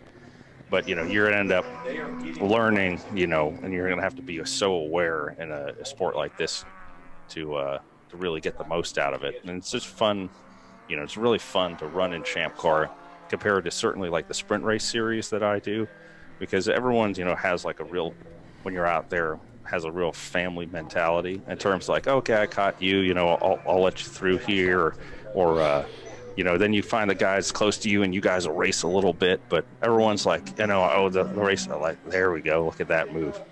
Oh, you see, he's giving him a little squeeze there. I don't know if I caught him ahead or behind. I think this is a little bit behind, so here we see the dicing as they come in here. And they went side by side through there, Wyatt. I've got the cheater notes being here real time, but we'll wait for the camera to catch up. Yeah. Average Joe. So I think he's ahead of him. Let's see if he keeps. He's got a little gap. I can see he's got about a 4-car length gap coming off Oak Tree. So let's see. I think that car is going to have the legs to run him back down again. So this is that fun dichotomy now between the 121 and the 127, where you're like, all right, I know he's better here, and I know I can get him back on the straight if he passes me. Now can I keep him behind me? Now they're going side by side into one. He's going to come up on the left. Now there's going to be a brake battle. Oh, wow. He's yeah, no trouble. Now it's going to be a brake battle, and he's got the preferred line here to run the shorter distance for that better handling, lighter Miata. He's going to come out. Now he's going to be like, oh, no, there's this car coming in front of me. And now when I'm in that Miata, oh, nice. I'm like, oh, man, I got to get by that guy before he loses me all my corner advantage. Right, I got to pedal it. I got to. Otherwise, if I'm not fast through the corners where my advantage is, that car with the bigger horsepower is going to come scream back by me again. I don't want that. So now he's going to probably be a little bit more aggressive here, trying to keep his advantage of the cornering speed. So it's like, I need to navigate the traffic. Ooh, he was a little hot there. You see, almost went off the left edge. Mm-hmm. A little wide of the apex because he came in on the inside there on turn 5. Yeah, he's got himself a little bit of a gap now. Yeah, he's got some. I think he's going to be good this time. Now he'll be able to go hammer back down. The guy in the 240 there, and 127. He's like, oh man, I gotta catch that guy again. So now he's back in the zone. He's like, I'm gonna catch that guy. I'm gonna show who's boss. Right. I'm glad it's not just me that thinks like that in the car. It's just you. Yeah, I'm thinking for him at this point. Right. I always think it's like Pac-Man. I'm like, pack, you're. Yep, and now car 121, average Joe's, he's like, okay, I see this group of slower moving cars coming up here through 3, 4, 5, and what am I gonna, I don't want that guy in that 240 to bother me again. Better navigate through these guys before I get back to yeah.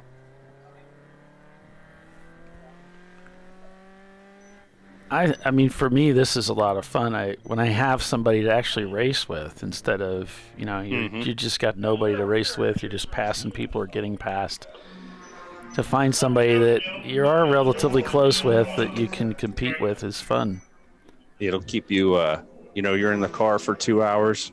You want to figure out how to keep focus as much as possible for that 2 hours. You have a goal. Okay, his goal right now, average Joe's driver, is I want that gap built up so I don't have to worry about him passing me back again. Sure. Mm-hmm. So, and then over a course of 2 hours, probably pretty much every single driver is going to lose focus for, even if it's just a hair of a second. And it's always, how quickly can I regain focus? Now he's going, let's look at this. This is going to be exciting. He decides to take it easy through here. Yeah, he could have pushed that. There comes the rabbit. Of course, the rabbit's doing a great job of knowing, okay, I'm not as quick here. I'm going to leave a door open for everybody. Still dealing with traffic here. That other driver went in real hot there over the crest and released the brakes a little early, got himself pinched on the inside going to 3B. I think that's the Z4 of, and I think he just backed out of it and let him through there. It's like, yeah. This camera's a little bit behind. So that was smart. See, it's smart racing by the Z4 driver there. I think it's the 434. To let him know, okay, if I contest this, I'm going to end up losing more time. So I'm going to let him through somewhere clean and get back in line behind him. Right. That's curvy road racing. There you go. Yep.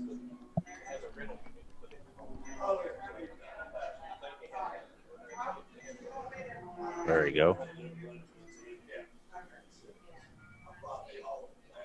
Now he's got a pretty good gap going to the 240, so he's pretty much out of danger rabbit there. Throwing out smoke as he's horsepowering off at 9 there. So many. Probably more like torquing. Look at it go. All of a sudden, Bill will go retrieve that camera later tonight, and he's like, what's this coating of black all over my camera lens? He'll be sitting in the Volkswagen. Right. Hope you're enjoying the show, folks. If so, please give us a like here for ChampCar.Live. If you're watching us over on our Facebook feed, that's new for this race. I'm going to go ahead and try that out. Go ahead and share that to some of your other friends on Facebook. But you are watching ChampCar.Live, presented by AutoZone. It's the RVA Graphics and Wraps Oak Tree 12-hour at Virginia International Raceway. RVA Graphics and Wraps is leading this race in the number 111, and they won this race last year in their sister car, which was taken out recently due to an oil cooler failure. So not sure on the status on that car. NLS Racing in second, Tater Racing in third, Burress Motorsports fourth, and Maximum Effort in fifth right now.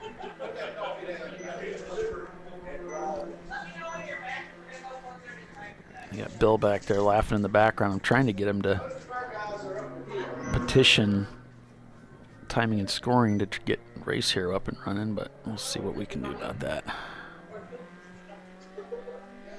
That's a quick standings of where things are at the moment. All right, we have a list of cars that we need to power cycle. Ooh. Oh, man, he's really going in that little vortex of danger there, as Randy would say. Right. Does he see me? Does he not see me? Is he going to let me through? Is he not going to let me through? And then there he goes. He backs out and lets him in. Yeah, that's the now Tater he's like, team. oh, now on the inside, here comes this RX-7. There's the number 46. And again, I think it was the 46 they had contact with between the BMW and the Average Joe's Miata earlier in the race. That's exciting, going around the outside of South Bend. Whew. You're like, please don't track out. Please don't track. Right. But I need that part of the track.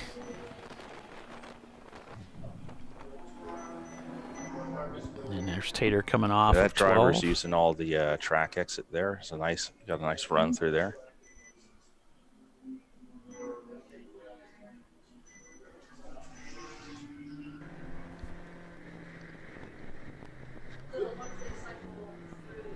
I would switch that over so that you can see the track just in case you see something you don't see.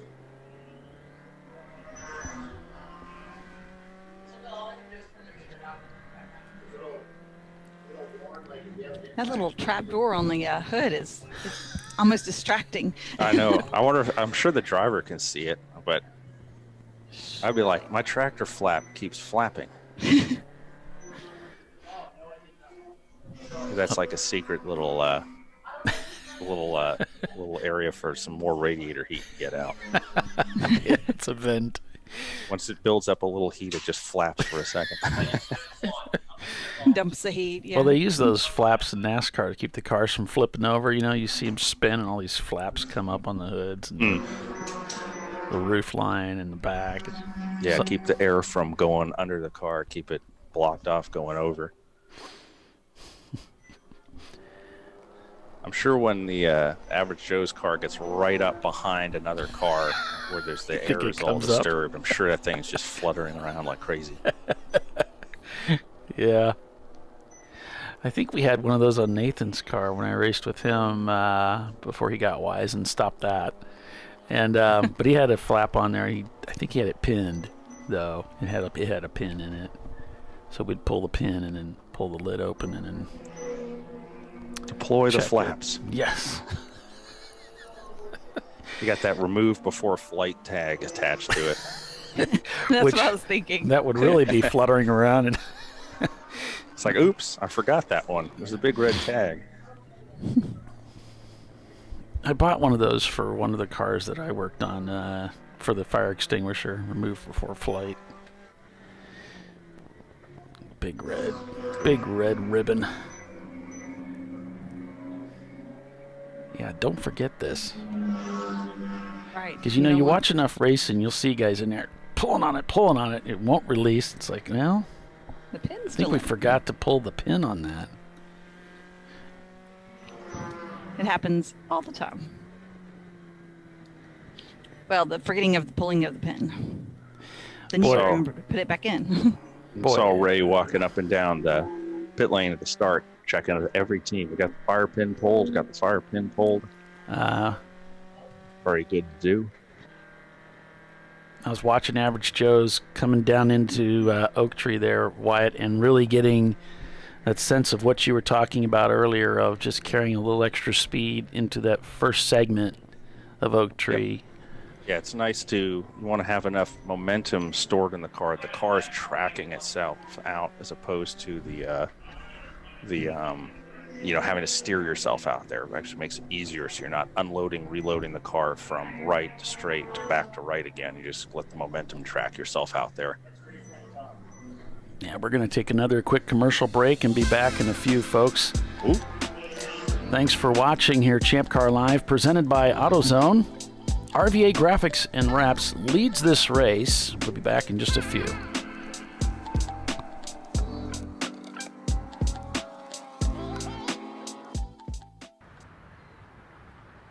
I probably need new tires. You do. What if they sold tires online? We do. We're TireRack.com. They could offer lots of tires We have so many tires. and help you find the right tire. It's called the Tire Decision Guide. Oh, and they could ship them to a nearby mechanic. We shipped over 7,000 independent recommended installers. This is an amazing idea. Sorry. TireRack.com, the way tire buying should be. Bring beyond the frozen tundra, the grinding gravel, the cratered concrete, the rain-soaked streets. Come on, road. Do your worst. We'll be at our best. Reliable performance in unreliable conditions. Designed to meet or exceed original equipment performance. That's why more auto technicians choose Duralast parts. Exclusively at AutoZone.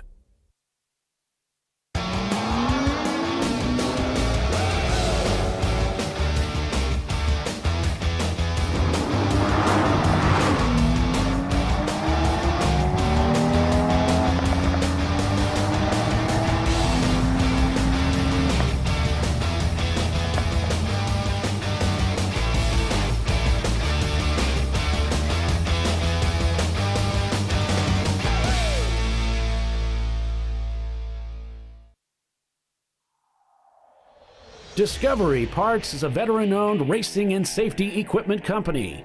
While we're located inside Atlanta Motorsports Park in Dawsonville, Georgia, Discovery Parts can also be found at the tracks, supporting a number of Champ Car Series events. We take pride in being a reseller of the best of the industry to Champ Car teams and drivers. We know racing, love racing, and look forward to tomorrow to even more racing. Visit us at discoveryparts.com. Come on, road. Do your worst. We'll be at our best. Stress tested to meet or exceed original equipment performance. Exclusively at AutoZone.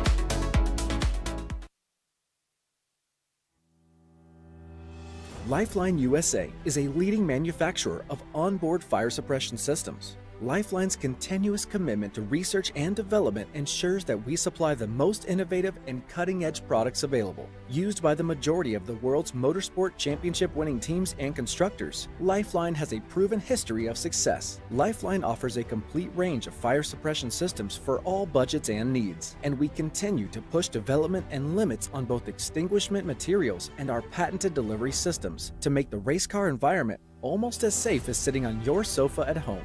Every kit has been designed for a professional and simple installation. For more information and to purchase your Champ Car fire suppression system, go to www.lifeline-fire.com. Located in Northeast Ohio, with 40 years of combined experience, Money Shift Racing knows how to deliver performance and safety, offering everything you need to get your vehicle and drivers ready for race day. From safety equipment to full engine assembly and repair, in-house fabrication, 3D design, and rapid prototyping. Money Shift Racing. Performance done right. Frozen rotors from Diversified Cryogenics deliver increased performance and a higher level of safety, while significantly reducing braking system costs. So to tell you a little bit about the durability of this product. So we have seen an incredible extension of the life of our brake rotors using frozen rotors. We've gone from brake rotors every other weekend to 6 weekends on one set of brake rotors, and I think they can go farther. The durability has been amazing. And it's been a fantastic season, and man, a lot of that is due to the way our car can brake on those frozen rotors. For more information, go to frozenrotors.com. I did it. You see how it's... That's it. We did it. You did it. You can do it. The path to I did it starts at AutoZone. Get in the zone.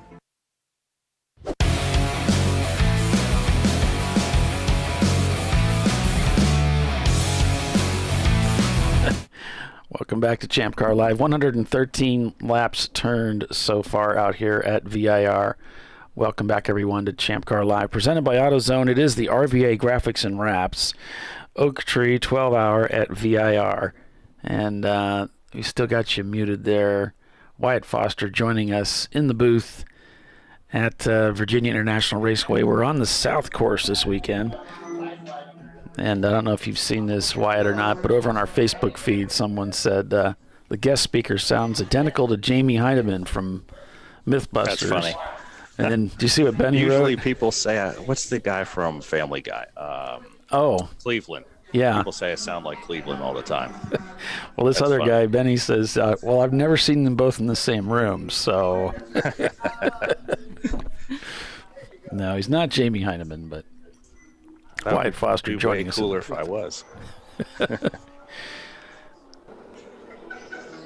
This looks like NLS has been, I've been watching it in the break, looks like been slowly chipping that gap down to about 33-ish seconds or so. Yeah, they're in pursuit here of RVA Graphics and Wraps and their BMW, which leads the way. Tater Racing behind them in a BMW, that is NLS. Followed by Perez Motorsports, Fuse 15, Maximum Effort, Insane Miata, and Clapped Out Racing. Here's RVA in the lead, coming down the front straightaway here.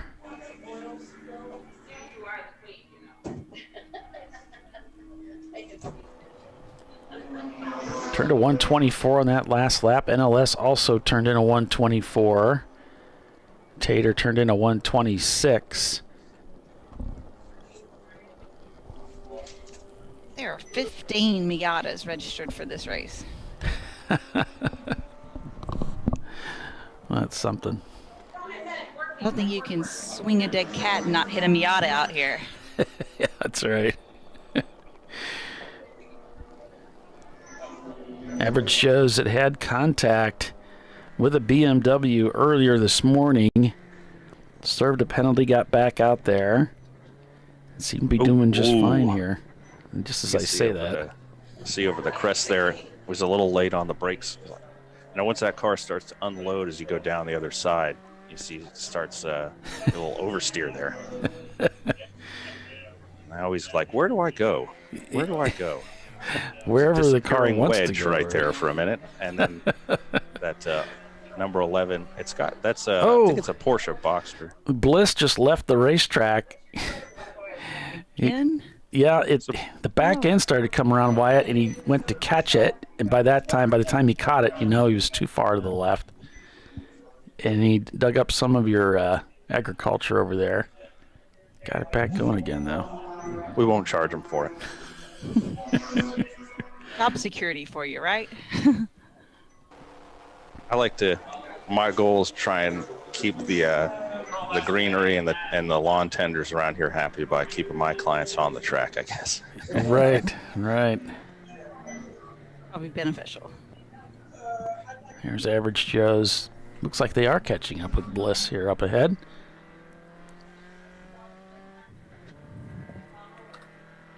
I keep watching that hood pin float back and forth. In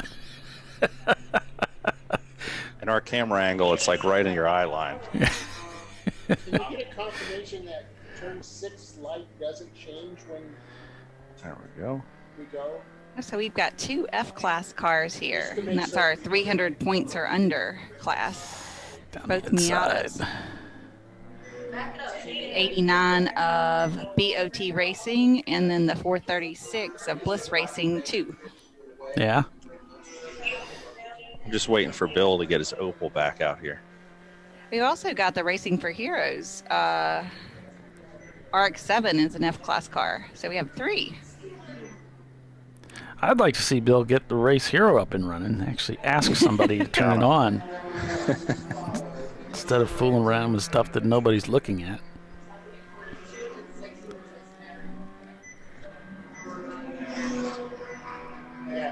But you know how it is. A girl can dream. What's all saying? You can wish in one hand and Yeah. some other things. You can hope in one hand and, yeah. Guess which one fills up quicker. Yeah. Right.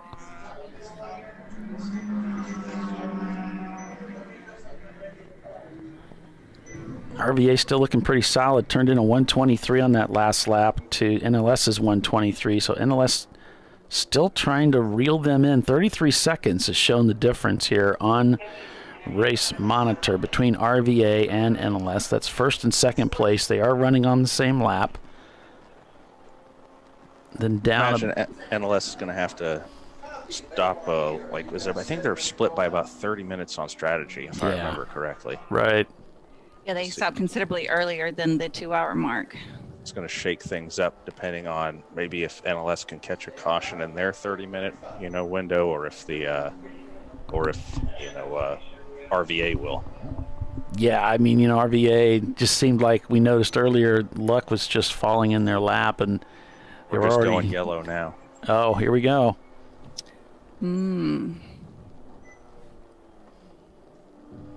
Now, 33-second gap. What they really need a caution to compress the field. They're not going to get that if we keep going to 35. Theoretically. Yeah, that's one thing I really like the our Flagtronics units once they came out with that code 35, where everyone has to run 35 officially on the GPS, is so nice to make sure everyone stays even with each other. Yeah. It is interesting, but it changes the strategy a little too, because you can't catch up with the field anymore under a caution. Yeah. 35, wink, wink, 55. Right? Yeah.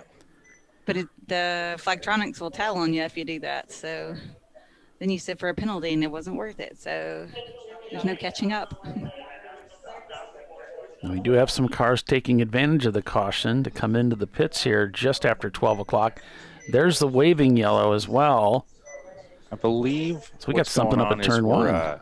We're delivering lunch to the corner workers. Oh, okay. Makes sense. As I was looking around, see someone. There's a big white van, and then sandwiched by two EVs, and someone walking back and forth from station one. So I think. Well, this is going to take forever because I'm in Indiana. They got to get all the way out here. We'll have to send you a plane. Call up Uber Eats and. In the Champ Car plane. Andrea actually almost did that. Dana can get out the private jet and send it over to you. No, Andrea almost actually did that. She offered to have someone drop off meal to me. She was going to call someone local and have them drop off food for me. It's like, no, don't do that. I'm at home. I can get food. I just need a commercial break. It does take me about 45 minutes to an hour and a half to eat because I only have 5 minutes. But right. You use 5 minutes to warm something up, then the next break to try to eat the cold food that got warmed up in the last break. And then the break after that to finish your food. You pick your food carefully. Because there's some stuff. Put you a microwave right next to the computer. Well, I usually stay away from the hot stuff because of that. It takes time. And then it's cold by the time you get time. Yeah. Now my sweet wife will often bring me a Jimmy John's or something like that. That's difficult to eat. That takes a long time. Then you get like 500 crumbs in your keyboard, and you're like, dang it. Well, you gotta completely clear the palate before you get back on the mic. So it takes you don't want to hear a few chewing bites, on the mic. right? And then you don't really. It can take a couple hours to actually eat. The good thing is that that's how I live my life at work. We have like 5 minutes in between clients. So if you need to pee, you need to get coffee, you want to eat, all that has to happen in that 5 minutes or less in between those clients. You pick. You're like, okay, I'm going to pee during this client break, and then the next one I'm going to go get some cheese cubes. And then the next one I'll brew up a quick cup of coffee. Right? I found that grapes work really well. Oh. Because it's something you can eat quickly and clear quickly, and no one notices that you're eating them. I do soft-boiled eggs. Get the protein. Yep. Stay on the keto thing. So I'll boil like a dozen at a time, and then they're just ready in the fridge. You just grab them and go. What do you do to them? I soft boil about a dozen eggs. You bowl? And then, okay. Yep. Boiled. I got it. It was fine. Soft boil, though. I don't like it when the yolk is all chalky. Right. We have lunch is just getting deployed to Station 3 now, so we're getting around here. I've also heard them called jammy eggs. Yes, Tom, this would be an ideal time for Bill to go talk to. See, Bill wouldn't be getting Race Hero going, all right? He would just be asking the timing and scoring guy if he would turn on Race Hero. But Bill, yes. Bill, are we going to ever get Race Hero on? He's sitting right next to me. Are we ever going to get Race Hero on? Race Hero, no. Race Monitor, yes. Race Hero causes issues. Well, that was a negative on the Race Hero. Okay. We don't have apparently we don't have a strong enough Wi-Fi signal. That's not true. That's just Bill. That's just stuff that he says. Yeah, I'm just relaying the message. I know. You're just the messenger. I know. Don't shoot me. No. I'm trying to help you understand how this works. Bill throws up excuses so that people stop asking. That's how this actually works. Instead of really investigating what's going on. Right.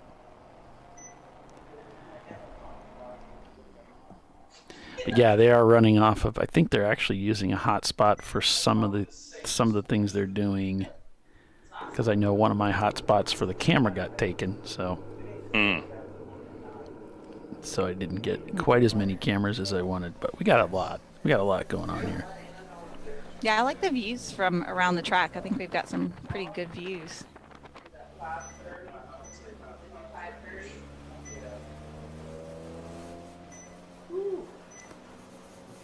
All right, the food truck is getting to Station 5. So we're about halfway. Yeah, we'll have. I love this race. 3 more to do. I'm not sure if the final station off of 9. You can just walk up to that one from behind. So. Oh, so they shouldn't have to keep it slowed for that. We'll see. We'll see what the strat is by the food crew. We do a lot of endurance races, obviously, in Champ Car. This is one of my favorites. There's something about this event that is just really, to me, it's one of the more exciting races to call. There's just so much going on around the track. It's tight racing. It's like you said, it's perspective as to how fast you're really going. But you're gonna grab 5th gear before you get to the top of the hill, so you've got some speed there. And I think it's always just an exciting race. I think it's interesting.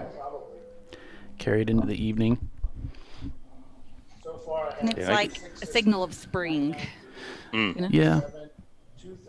It's a difficult race to call because it is so long, but it's fun.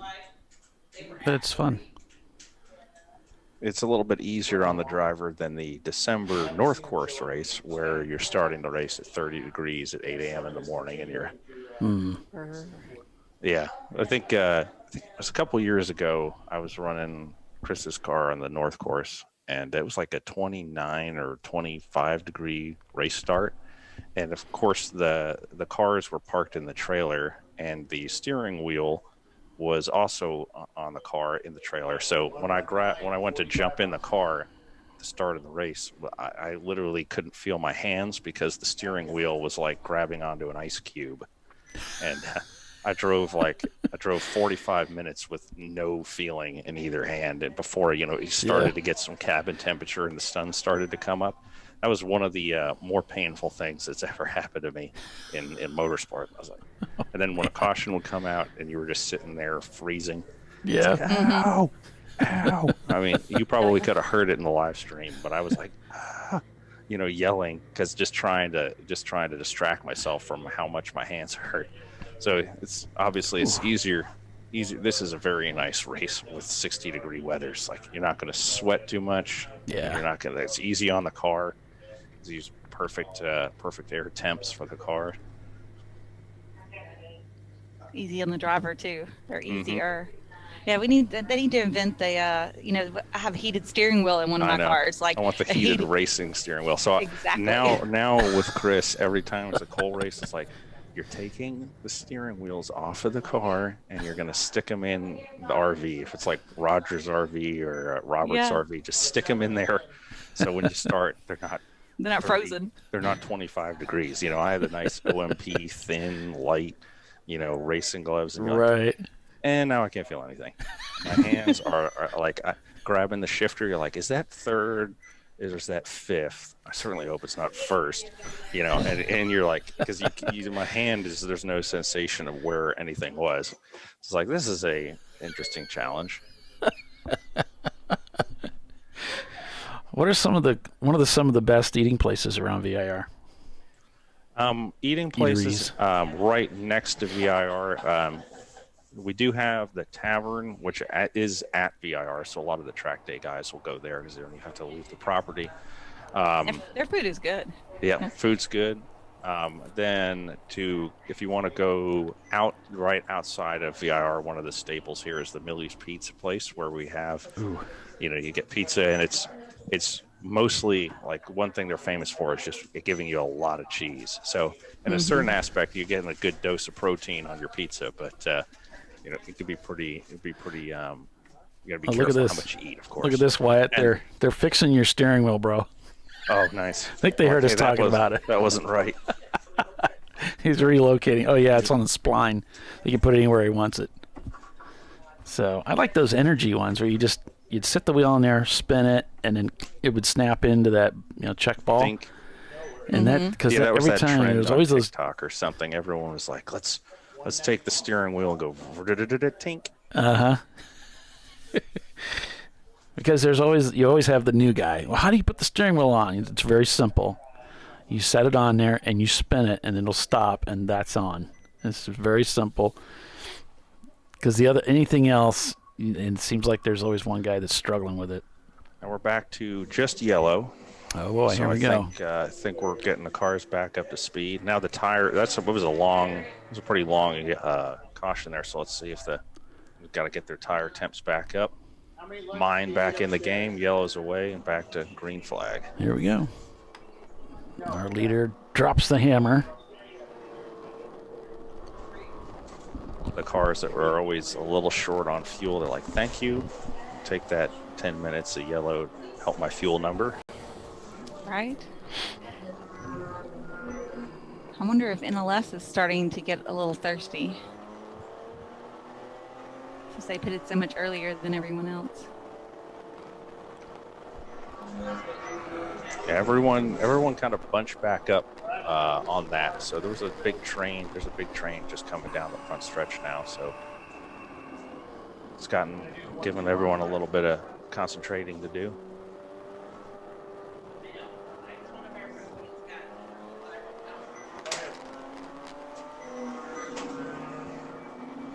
RVA is going to be navigating through here. Sees a little gapping to the left. And this is currently our leader, the 111 car. What happened to our gap under the caution? Did it stay relatively the same, or did it shrink a little bit? I didn't watch. It's not showing it quite yet. It's still showing it a 1 lap difference. We'll have to wait till one of them crosses over.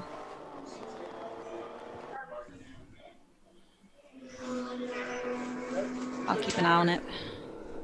Let's see what we're looking at. I guess it looks, from eyeballing it, looks like it's going to be relatively the same. We'll see how good my eye is here in a second. I mean, oh boy, actually it went up. Okay. That's so he might have been caught behind a car that was going slower than 35. I hate it when that happens. Or when they went back to caution, didn't speed up, stayed at 35. I've seen several cars do that where they drop the purple 35 and now we're just caution, but they don't speed up. They're still doing that 35. Right. Yeah, that happened to me at Road Atlanta. I was just coming over the crest out of 7, which is the big back straightaway, that crest up the hill, and I see a group that was around that was still going 35, and I started weaving my car back left and right as I was catching up to them. And then now they're like, oh, wait. And then they all got going right as I got up to them, and then it went green. It's like, thank you. Here in the car going, go, go, go, go. Yeah, I was weaving back and forth, so I'd hopefully like, hey, I'm coming, like to show them this guy's doing something in the mirror, just be obvious to him in the mirror. And then they jump up to action, and then right as I caught up to him, the green came out, snuck around him. So I'm seeing on the report that Average Joe's has passed under caution again. Uh-oh. Or is this again? Maybe this is the first time. 121. No, they were black flagged for contact. This would be their first passing under yellow. Passing under caution penalty. It was NLS earlier. I wonder if when they went back to yellow, from 35, they run up to speed, and then they were catching up someone that was not up to speed, and they went around them. Yeah, that could be. Still caution, you still can't pass.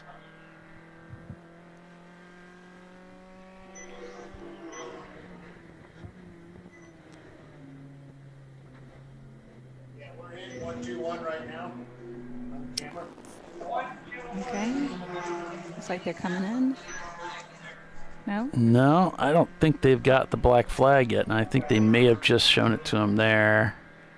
Ah, okay. They sent it to him Start finish didn't flag him, but I heard him out on the radio. The Flagtronics will send it to him. Yeah. So. You messed up, AA Ron. Yes, you did. You done messed up. I'm sure that driver is, they're like, we got to catch back up from that. I mean, they're looking at their times. They're very competitive for first and second. So I'm sure they're feeling pressure to get that time back before the end of it. They're like, we're in it still. We got to keep going. We got to keep pushing. Mm-hmm. And he's like, ugh. I watched him because he was sitting right there. But you could see in the way he's approaching traffic and stuff. He's trying to keep going. They're back in 7th. 8th I'm showing here. 7th. Because there's an EC car. Oh, good. Yeah. Yeah. They're still, I think they're 7 laps down, though, so that's going to be pretty hard to... Yeah. I can't believe he's blowing this. Because they were 3rd this, when they got that contact penalty. So they worked their way back up to 7th. Yep. That driver's giving a little squeeze. I imagine that he hasn't seen the indication coming up, on the dash. There's a huge gaggle going into 3, so he's going to have some fun here coming up. If he's not coming in, he's going to be.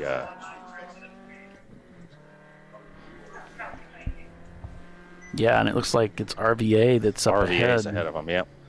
There's 9 cars in that queue up in front of him. Oh wow, and yeah, he is reeling them in. Look at this. Now getting through that. Well, he's going to have to bring it right in. He can't just ignore the black flag call. He'll only have a few laps, and then they're going to stop scoring him, so he has to come in.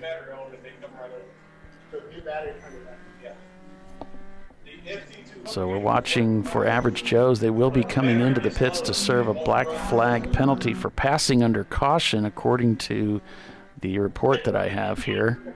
It'll be a 2-minute penalty. So they're lap and a half. Looks like he passed car number 830 in turn number 1. I don't think he knows it yet. 830 would be MDR Motorsports. He's just driving like he hasn't noticed it, so I don't know if they haven't sent the message. Maybe they're retracting it. I don't know.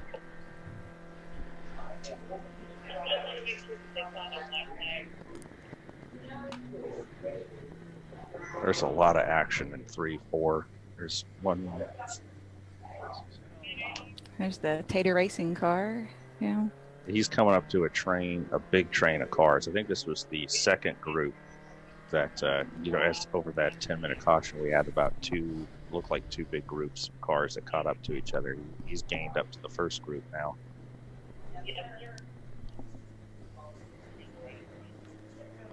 stretching from turn 7 all the way to where he is now.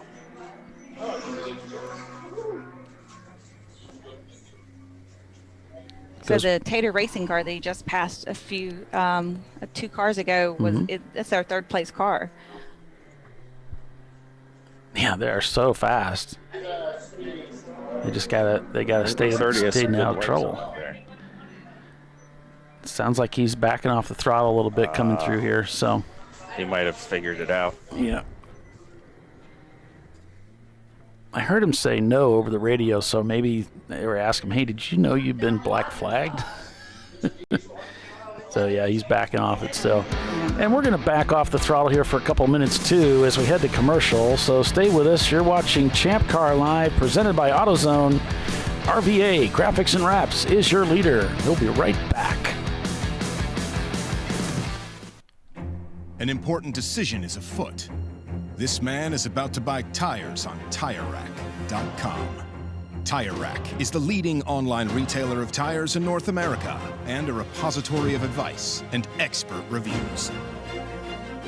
And it's done! All that's left is to arrange for safe, easy installation at one of our independent recommended installers. Well, I guess he did that too.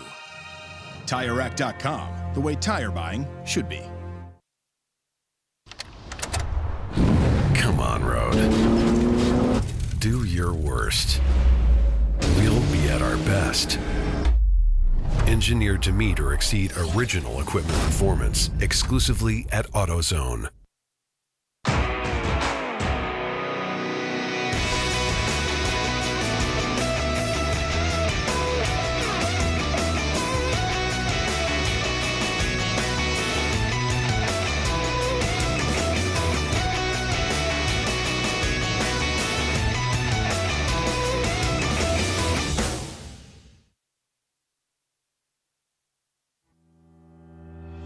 Lifeline USA is a leading manufacturer of onboard fire suppression systems. Lifeline's continuous commitment to research and development ensures that we supply the most innovative and cutting-edge products available. Used by the majority of the world's motorsport championship-winning teams and constructors, Lifeline has a proven history of success. Lifeline offers a complete range of fire suppression systems for all budgets and needs, and we continue to push development and limits on both extinguishment materials and our patented delivery systems to make the race car environment almost as safe as sitting on your sofa at home. Every kit has been designed for a professional and simple installation. For more information and to purchase your Champ Car fire suppression system, go to www.lifeline-fire.com. RVA Graphics and Wraps is a full-service design, signage, digital graphics, and wraps company located in Richmond, Virginia. With over 20 years of experience, RVA Graphics and Wraps offers premium signage options for your business. We are dedicated to offering our clients best-in-class service in all aspects of graphic design and application. For more information, visit us on the web at rvagfx.com.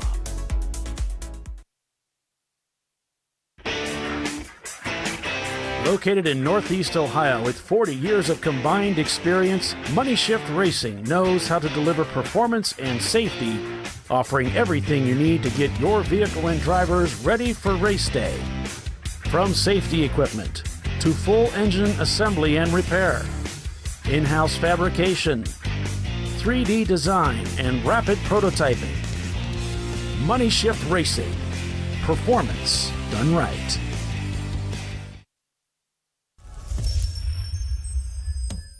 Frozen rotors from Diversified Cryogenics deliver increased performance and a higher level of safety, while significantly reducing braking system costs. So to tell you a little bit about the durability of this product. So we have seen an incredible extension of the life of our brake rotors using frozen rotors. We've gone from brake rotors every other weekend to 6 weekends on one set of brake rotors, and I think they can go farther. The durability has been amazing. And it's been a fantastic season, and man, a lot of that is due to the way our car can brake on those frozen rotors. For more information, go to frozenrotors.com. Nice. Yeah, I heard about this. So I would actually go with the full synthetic. Ceramic pads. Oh, for the Duralast rotors. I did it. You see how it's...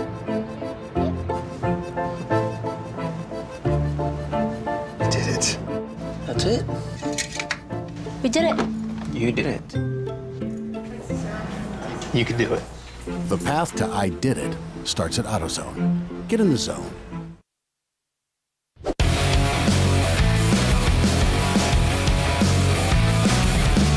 right. And we're back to racing here at VIR. On board with Kingpin Racing in the number 9 car, the 99 Mazda MX-5. And we did get a message that car 660 is going to be brought in for passing under caution. That's Full Send Motorsports. They'll be black flagged. Actually, it's not for passing under caution. It's for exceeding the code 35 speed limit. So they will be brought in. Yes, they were traveling at 42 miles per hour. So they have been officially busted. So they're going to be brought in. That's when you plead to the judge and say it's, what is it, I non-standard equipment. I put taller tires on. Yeah, it won't work, of course, because the GPS doesn't lie. But RVA Graphics and Reps leads the race in the number 111. The difference, I don't know what the gap. We're showing one lap, but it's not a full lap. We have NLS in second. Tater Racing is in third. Back a couple laps from NLS. Then we have Maximum Effort, followed by Burress Motorsports, Insane Miata, Clapped Out Racing, Tech Motorsports, Kingpin Racing, and Chump Change, rounding out your top 10. Look at all these guys coming down towards turn 1.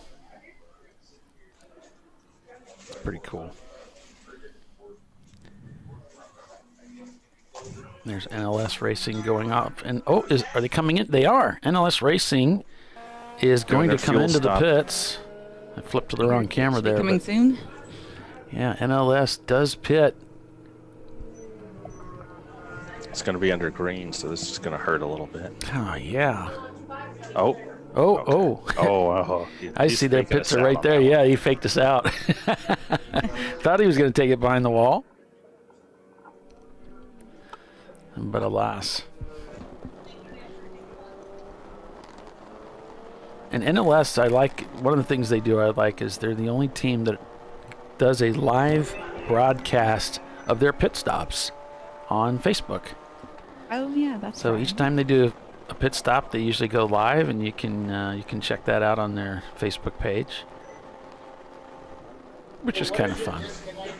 They got a nice group of people, that family that follows them around, and this is like a family effort. They all get together and do this thing, and it's pretty cool. Absolutely. There's a couple of family teams, like the Bliss team. It's a father and son that run that car. We've got one team that it's a mother, father, and son that drive the car. It's a family affair. Yeah. What better way to spend time with your family, right? It's one of the good ways to do it, for sure. It's fun. That's how I grew up. I grew up doing this. Once I started doing it myself, though, it was different. So I didn't really have quite as much family going on. I see some smoke up there at the top of the hill where turn 1 is. I don't know if someone overcooked it in the brake zone. I don't see a flag, so I imagine it might have been a tire lockup.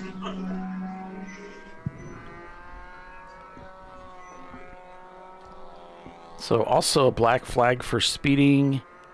Code 35, they were doing 50 mile an hour, but this is the car number 993. That's the Clapped Out Racing team in their BMW. So they too will be brought in to serve a penalty for speeding, which is weird. You wouldn't think, of all the things you get black flag for, you wouldn't think speeding in a race would be one of them, but leave it to us. We'll find a way. Well, I mean, the Flagtronics units, once you exceed 35, it'll start flashing at you, and it'll say slow, SLO. it'll tell you to slow down. And then if you slow down enough that you're back under 35, then it stops flashing and it just goes back to the purple 35 thing. So it'll flash at you. And usually race control gives them a minute to get, slow down. I'm not saying a minute like 60 seconds. I'm saying like, a reasonable time. But if you keep driving when it's flashing, then you're probably going to end up serving a penalty. But Tiffany, we're men. So. Hey, I'm not saying I have an easy time with it either, but. I mean, When you go from race pace to 35 miles an hour, it feels like you're walking backwards in slow motion. Yeah, I wouldn't be surprised if, your eyes don't want to lock on that all the time when you're driving around. You're just driving we'll just around. have to get Sammy Hagar to change the lyrics to the song. I can't drive 35. Over 35, yeah. I see a waving yellow through 3. I don't, unless I'm blind, I'm not sure what they're waving for. I don't see anything up at 5 there. We just put it away. Oh. Sometimes they just need to stretch their arms, I think. Yeah, we looked over and 3 and 3B were waving. What are some of the funny stories, the things you've come across since you've been working here for a while now and you've done so many events? What are some of the things that just have to give you a chuckle? Something unusual you haven't seen before? Now we have a I see what happened. There's a car spun off of 5 standing yellow, and now he got going again. Yeah, there he is. He was down behind the barrier for me. Funny stories. Well, I mean, there's always like the hey, I told you so kind of moments before they believe you. Like, for instance, in December we ran VIR Club Day, and I think this, our session start time is 8:30 a.m. for our first driving session out, and I'm giving the morning talk to everybody. Normal driver's meeting, normal, and I'm reiterating to the fact that, hey guys, it's below 32 degrees, so you're below the glass point of most of your tires, which means that your tire is essentially hard plastic, like you're driving a what's that, Fisher Price, like Power Wheels. Right. So, and I said, hey guys, you gotta be super duper careful when you go out on the track, because you're going to be driving on essentially plastic. And first session starts, and not even the whole field gets out on track before one gentleman throttles up to accelerate out of the pit lane and spins and smacks his car right into the guardrail that protects the flag stand at start finish line. Oh, doesn't no. even make it out onto the track. I'm like, hey, can you? So it's just there's all sorts of like little things like, hey guys, I don't want to say I might have told you so, but I might have told you so. And it's silly, like little things like that happen. If it's cold is usually where you run into the most things. Because you'll be in the summer months, let's say.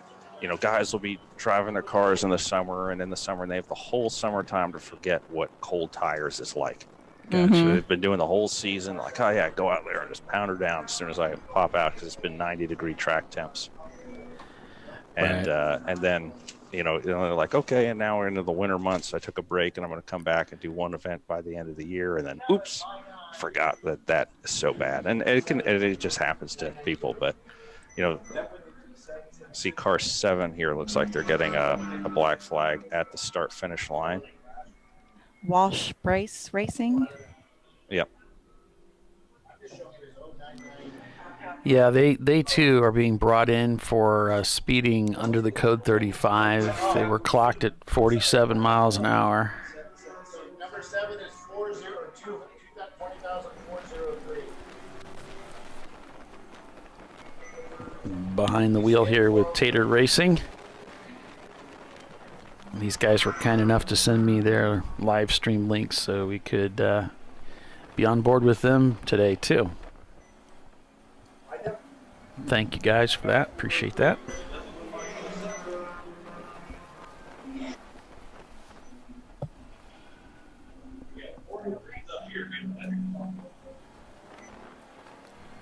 weather today, the forecast is for clear, sunny skies, 66 degrees the high last time I checked. And we had some showers overnight, though, didn't we? Wyatt Foster with us on the broadcast had some showers last night, right? Yep. Yeah, the start of the race here, the grass was still heavily soaked, so I think it's probably getting pretty dried out now. But yeah, it was definitely saturated this morning.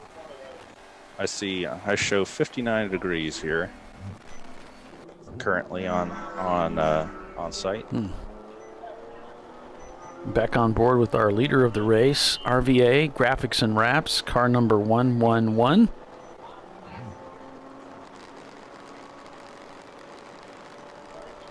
And now that NLS is pitted and they're back out, they've dropped down to 4th place and gave up that 2nd place spot to Tater Racing. Now the NLS guys are sitting here praying, everybody please be well behaved between now and when RVA does their pit stop. Right. You just need 13 minutes, guys. Please. Please do it for me. Exactly. Maybe even less, really. Well, they would have exited the pits at the top of the hour. So, yeah. Got an 8-car group or 9-car group going into one together here. There's RVA streaming by. You'll see a big gaggle about to come through. Yeah, we debated where to put this camera, and we ended up putting it out here. We thought this would be a little bit better angle. We've put it at the inside of one a couple years in a row, and both times it got hit. So this isn't a bad shot. Yeah. This works. Track out of turn 1. We have a limited number of cameras we can work with. I guess everybody does, but looks like Ryan at the wheel of the NLS car now that they've done another pit stop and driver change. Oh, that's the vortex. That's the area you don't want to do that. Fortunately, the number 18 heads up racing there with I think that was Racing for Heroes. They were navigating around there. Good job, guys.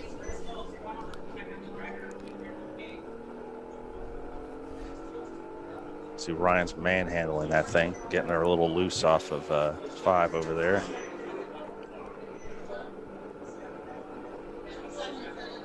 Average Joe's shown in 10th place overall, but they've got a couple EC cars up ahead, so they're actually in 8th. And that's even after the caution. Walsh Brace Racing will also be black flagged for, I don't have a cause yet, they're just getting it typed in. But they will be brought in for a penalty.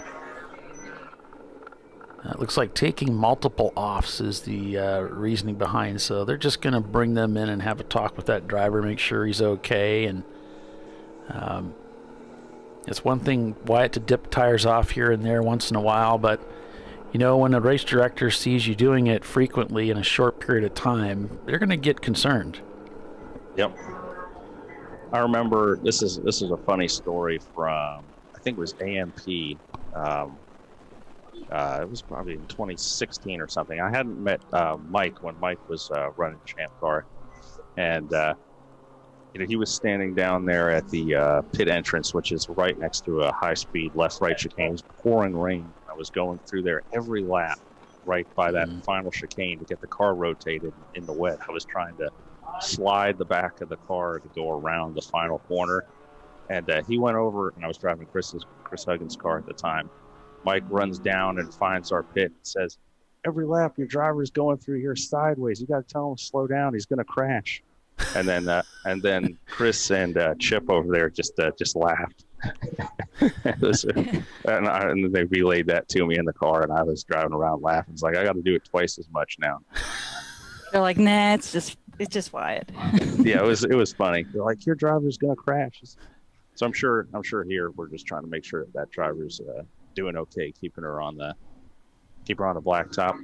Now, of course, maybe they're just shortcutting it. I'm not sure. Who knows? That would be the trick. Go off track to a shortcut. Right. Nice group coming into 5 here too. You're gonna hear in a second on the camera angle. You see there they come. Mm-hmm. It's always funny how everyone seems to. There's so much racetrack, and then I'll look out and there's nobody here for like a 10-second period, and then you look up. It's like, why are you guys all over there? They're all over there. All together. You got all this room over here. Come on, some of you come over here.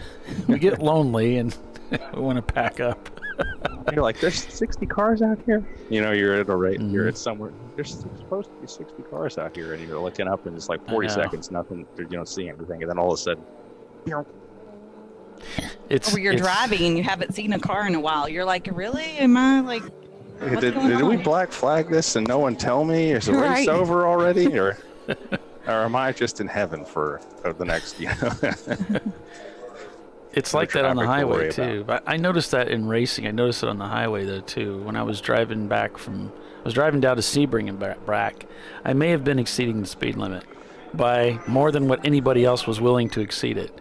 And I would notice as one does. I noticed that I would catch a group of people and I'd work my way through them, and then I'd catch up, and then there'd be a big gap, and then I'd catch the next group, and I'd work through them, and then I'd catch the next group, and it was like that going down and back. How does your wife deal with that in the car? Does she She's a fine. pretty good passenger? She doesn't have a problem. Actually, she drives pretty quick too. I'll do 100. Okay.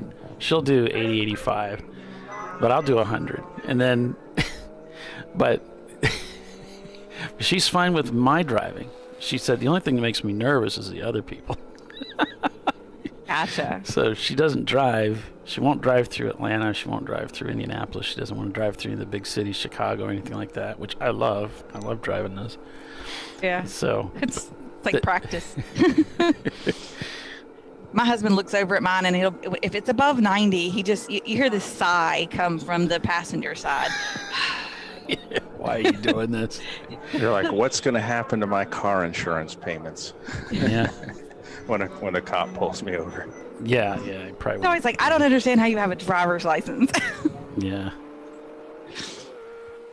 You know, it's like you see the people that drive briskly on the highway when they're driving all by themselves, and you're like, that's okay. And then you see the group. You see a guy who's just, flying through traffic, cutting people off, and you're just like, oh, that's so stupid. Yeah, that's a whole different thing. The whole darting in and out of traffic's dangerous. Yeah. And then it's always exacerbated by the person driving 55 miles an hour in a 70 in the left-hand lane in a Prius or something. Right. Or then they speed up to try to trap somebody in so they can't get through, because they've become the left lane police. Yeah, I presume that other people are very unaware and they don't deal well with big speed changes around them. So when I'm driving like that, I'm very careful with the people around. I'm very, very patient. Once I finally get clear, then I move up to the next group. You can't trust people on the highway to even look at what's in front of them in their own lane. So you just got to be careful. Yeah. Much less what's beside them or behind them. What's beside them or behind them. I love when it's multiple lanes and somebody's going to change lanes and they just look in their mirror. You can see them. You can see their eye. They just looked in the mirror. They did not check their blind spot. They did not check if somebody was moving into that lane from the 2 lanes over, Yep. And then you see them start coming over and you're like, I'm already changed into this lane. You didn't even look. I'm already here.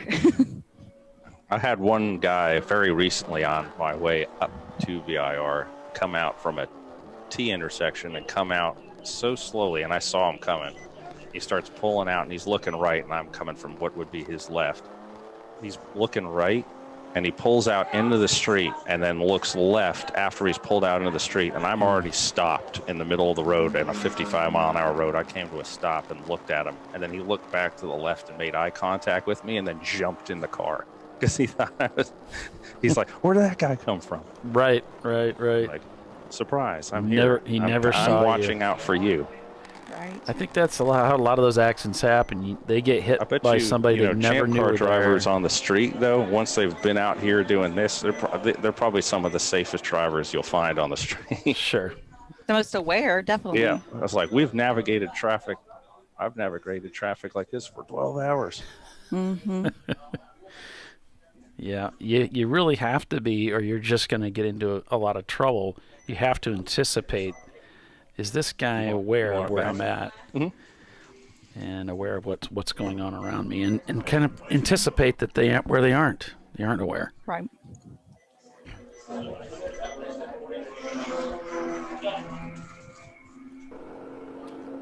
So 233 got black flagged, and then they're coming in. I think they're stopping for a little bit of service. I guess utilize their time on pit lane.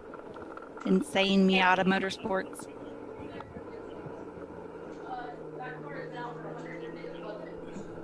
I think after you race for a while, you get so used to predicting what the car in front of you is going to do that when you get out on the road, like it's, I want to say easy, but it's easier, right? You're like, because you see cars start to move over, you see the drivers turn their heads a little bit, or just, just enough to like look in the mirror, but not to check their lane, or their hands moving towards the blinker that they're not going to use anyway. You just see these things, and you can predict the behavior of the driver, and you're like, oh, you didn't even look. Okay.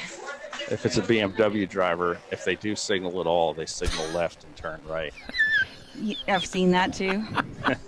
You see that left signal come on, and then you see the steering wheel start turning right, and you're like, that makes sense. And I'm knocking myself because I drive a BMW. Actually, that's the Honda guys do that. It's the BMW guys don't use their blinkers at all. I think that's the that's the joke. But if a BMW driver does, it's always in the wrong direction. I tried to joke with Bob Iverson about that, and he didn't think it was funny. He's got a BMW. I'm feeling attacked. Yeah, he didn't think it was very funny. I was telling him about. They actually did some research, and when people were driving nicer, more luxury cars, they were less likely to be courteous and use their blinker. Yeah, no kidding. Isn't that interesting? Yeah. I'm very important to her. That's what they'll say. I'm very important to her. Yeah. RVA leads the race over NLS Racing, followed by Maximum Effort, Tater Racing, and Burroughs Motorsports. I don't know, maybe NLS will get their wish here. There's only about 4 minutes to go. I mean, RVA is going to have to pit. They've gone by the pit lane this time, but the clock's ticking. Yeah, they're close. I think it's like they got a few minutes to go, I think. They're going to might as well stretch it out if you don't get the caution. Keep your buffer as much as possible. Right.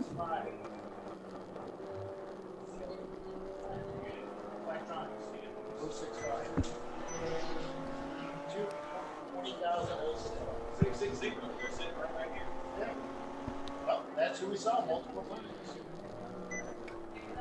So I think we already talked about car 233. Am I right? Yeah, Insane Miata Motorsports will be black flagged for speeding under code 35. They hit 50 mile an hour. It's impressive.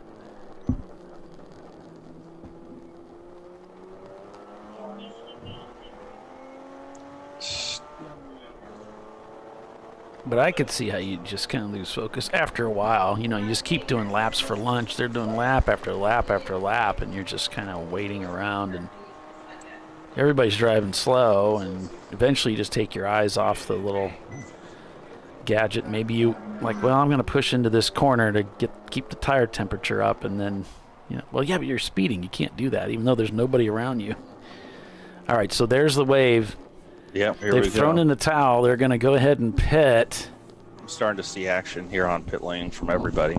Yeah, this is that time of the day when those that are able to make 2 hours out here at this racetrack will have to pit. If they haven't already, they will have to make their second pit stop.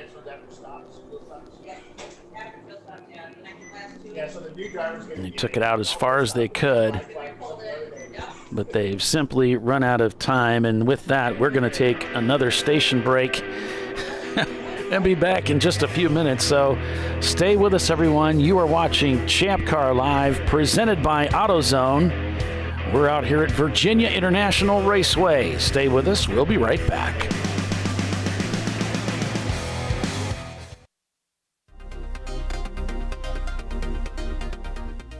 Welcome to TireRack.com, revolutionizing tire buying since 1979. With our unmatched selection of branded products, Finding what fits your vehicle and is right for you and how and where you drive has never been easier. Through helpful online shopping tools that include our professional hands-on reviews done at the introduction of a tire and consumer reviews that give real-world feedback over the life of the tire, you can make the right tire choice and find exactly what you need. And if you prefer to talk to someone, our tire testers, our sales team, are available on the phone. And that's how we get you the right tire for you and your vehicle for where and how you drive.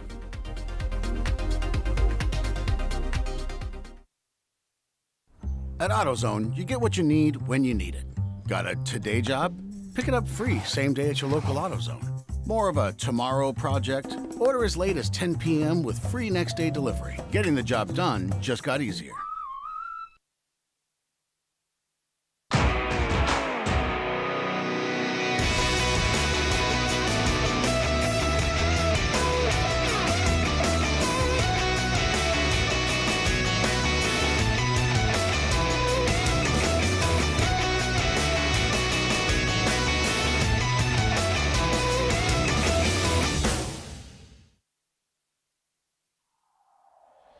Discovery Parts is a veteran-owned racing and safety equipment company. While we're located inside Atlanta Motorsports Park in Dawsonville, Georgia, Discovery Parts can also be found at the tracks, supporting a number of Champ Car Series events. We take pride in being a reseller of the best of the industry to Champ Car teams and drivers. We know racing, love racing, and look forward to tomorrow to even more racing. Visit us at discoveryparts.com.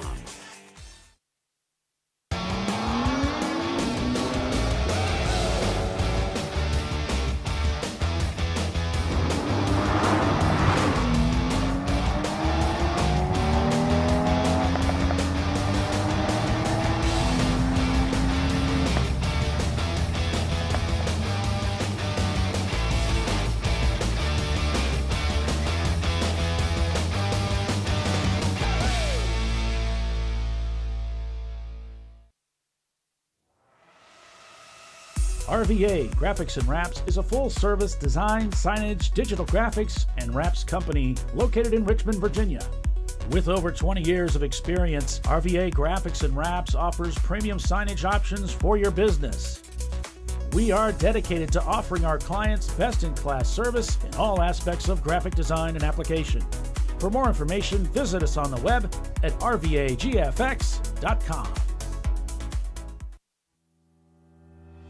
Lifeline USA is a leading manufacturer of onboard fire suppression systems. Lifeline's continuous commitment to research and development ensures that we supply the most innovative and cutting-edge products available. Used by the majority of the world's motorsport championship-winning teams and constructors, Lifeline has a proven history of success. Lifeline offers a complete range of fire suppression systems for all budgets and needs, and we continue to push development and limits on both extinguishment materials and our patented delivery systems to make the race car environment almost as safe as sitting on your sofa at home. Every kit has been designed for a professional and simple installation. For more information and to purchase your Champ Car fire suppression system, go to www.lifeline-fire.com. Located in Northeast Ohio, with 40 years of combined experience, Money Shift Racing knows how to deliver performance and safety, offering everything you need to get your vehicle and drivers ready for race day. From safety equipment to full engine assembly and repair, in-house fabrication, 3D design, and rapid prototyping. Money Shift Racing. Performance done right. Frozen rotors from Diversified Cryogenics deliver increased performance and a higher level of safety, while significantly reducing braking system costs. So to tell you a little bit about the durability of this product. So we have seen an incredible extension of the life of our brake rotors using frozen rotors. We've gone from brake rotors every other weekend to 6 weekends on one set of brake rotors, and I think they can go farther. The durability has been amazing. And it's been a fantastic season, and man, a lot of that is due to the way our car can brake on those frozen rotors. For more information, go to frozenrotors.com.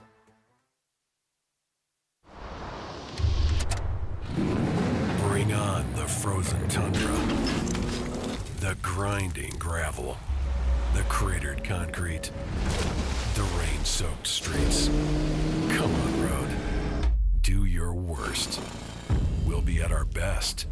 Reliable performance in unreliable conditions. Designed to meet or exceed original equipment performance. That's why more auto technicians choose Duralast parts. Exclusively at AutoZone.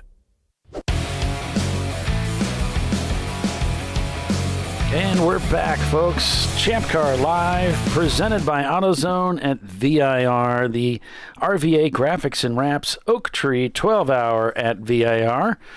Welcome back, everybody, to Champ Car Live, presented by AutoZone. I'm Paul Veltum, joined by Wyatt Foster, one of the staffers out there at VIR, and our very own Tiffany Alexander. Hi. So how's your last few weeks been going since we last talked? We did the show together, the opener at Road Atlanta. Things have been good here. I'm getting my 986 race car together. I'm planning to take it to the track in a couple of weeks. So I'm kind of excited. I haven't driven that car in like 3 years, so that should be fun.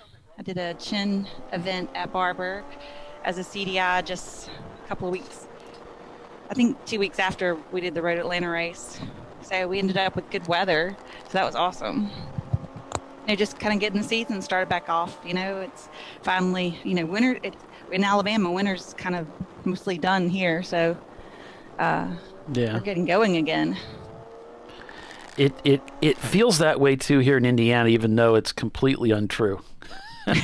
We have snow in April, so there's no way that winter is over at the beginning of March, but we're pretending, and we're keeping a positive attitude. It's really nice. It's been an incredibly mild winter. The weather's been fantastic. I think it was just yesterday or 2 days ago, it was like 60 degrees out, and we did have some snow last night, but it's already melting, and it's beautiful out there. So as I look outside my apartment studio, it's not an apartment, my studio window here, it's looking good. But I think I've been very optimistic about 2023 from the very beginning, and it's not disappointing so far. We're back to racing, and that's always exciting, and the weather's beautiful out there, and I can tell everybody's having a good time on the racetrack here at VIR. Looks like we got Wyatt back on the broadcast. Bill's busy pumping in numbers and updating the spreadsheet from all the black flag situations from the speeding. So he's manhandling the mouse. Yeah, so we've got the 436 reported. They're going to be black flag. That's Bliss Racing in their Miata. They brought 2 cars out here this weekend. They have a Miata that will be black flagged for speeding under under the code 35. And the same for car number 119. That's the Bandit Racing team. So having quite a few offenders for speeding under code 35 today. Yeah. Wonder how many of them are, they're coming down the hill through 3 here, and at 35 miles an hour rolling down the hill, you can gain speed, which you're not realizing. And, if you're not on the brakes. Yeah, if you're not on the brakes, going over, I'm not sure. I think that's probably what a lot of it is, but because we haven't had a caution since lunch. You come down the hill through South Bend where the NLS car is about to come through. You come down this hill right after this turn, and it's steeply down the hill. You could gain quite a little bit of speed, just your foot off the throttle, just rolling. They might accidentally, or they're just holding the throttle and touching it, and then they go downhill and there's 50 miles an hour. Could happen real quickly. Yeah, I think that's what's happening, and so I don't know about that. That's yeah. You look at, we got 6 people that are being 7 that are being black flagged for speeding. Well, no, the 7th one was multiple offs. So there's six teams that have been black flagged under the lunch hour for speeding. And notice all their speeds are relatively similar in that 40 to 45 to 50 mile an hour zone. Yeah. where they were doing like 8 laps or 6 laps or whatever under caution. Yeah, when you're under caution with the 35s now, you got to really pay attention to your speed. You're actually still alert. Yeah. Because you're like, oops, I don't want to go over by 10, 15 miles an hour. That can get you into some trouble. I can see that we're going to need to think about some tech to help us with that, to where we could just turn a switch or push a button or something so that we can just hold it there and not exceed that speed limit. Just cruise control. All right. We'll put cruise control back on the cars. Set it. Well, I mean, what I did in the BMW I was driving was, there's no speedometer, so I would just, slow down until it stopped blinking at me, and then kind of speed up a little bit to where it started blinking, and then notice where the RPM was, and then use that. And that, I didn't get any black flags for. Exactly. And we had at Sebring, we had plenty of purple 35s. I got lots of practice. Yeah, it's a good technique. So that seemed to work. Yeah. I think that's what I would do. I mean, it's hard to do because you want to go faster. And then you'll see people start to kind of pull away from you, and you're like, there's no way they're going 35. But then you have to have the self-control not to follow them, right? Because most likely they're going to be coming in and serving a penalty soon, and you'd rather not, right? So you just got to, even if somebody else is speeding, you can't go, okay, well, I'm going to go with them. Go in and serve a penalty with them, too. Yeah, so Wyatt, is this the place that has the shooting range, the firing range somewhere? Yeah, we have a couple right behind where I am now, actually, up here in the South Tower, as we call it. There is a pistol and like a close range, tactical little range right behind me. And then it's in the tree line behind us. And then off of the driver's left of the front straightaway, there is a rifle range that I think is out to 1,200 yards. If I'm not mistaken, we have a shooting tower up there and everything. On a club day or a track day, you can hear people firing their guns off, and you can hear the tink as they strike the steel. Like 4 or 5 seconds later, like that guy's shooting pretty good. You can tell. Sometimes I've been out there and it sounds like World War III is kicking off because Racing for Heroes guys are out there, doing a range day and firing machine guns. They're like, oh, wow. Should I be concerned? Nah. Well, Marky, the farmer, brought up a good point. Where can we go to do a drive-by practicing, drive-by shooting, which I think you guys are really missing out on something here by not offering that. You could have what's that steeplechase thing? Where they go off on skis and they stop and then they shoot a gun for I know no what apparent reason, about. and then they go off and do something else. Or other. That could be a lot of fun. You go drive up to an area, you stop, you pull out your gun, you shoot a target, and then you put your gun down. That was in a Roger Moore James Bond movie, wasn't it? Yeah. If I remember that one scene, then there was an assassin trying to get him in that. Yeah, I think it was For Your Eyes Only. Yeah. Yeah, there you go. It's pretty cool. Or no, it was the one with the skater, the ice skater. It might have been the same one. I don't know. But anyway, I digress. Yeah, maybe you guys need to put these two things together, and that'd be a really interesting way of racing. Jump out the car, shoot, jump back in the car, drive another rally stage. I mean, we could physically do it here. We got plenty of miles off-road rally style roads behind what would be the go-kart track. Yeah. Which is out behind the lodge off of turn 4 or 5 area. It's a huge property, right? Yeah, I think we're at 1,700 acres, somewhere around there. Oh my gosh, it's most of it. You don't see all of it, of course. Even on the track, there's quite a bit in the surrounding land. Yeah, that is huge. One of the reasons when you're out there on the track, you come off of Oak Tree and you look out, it's just a beautiful sea of green and nice fresh air, and you're like, beautiful. Now, is there any part of it that's still being farmed, or is it still just they just maintaining it as grassy? None of it's currently being farmed. No, it's all just we just tend it, keep it all freshed up, and plenty of areas that are still wooded. You don't really go into, but right, there's a lot of property out here.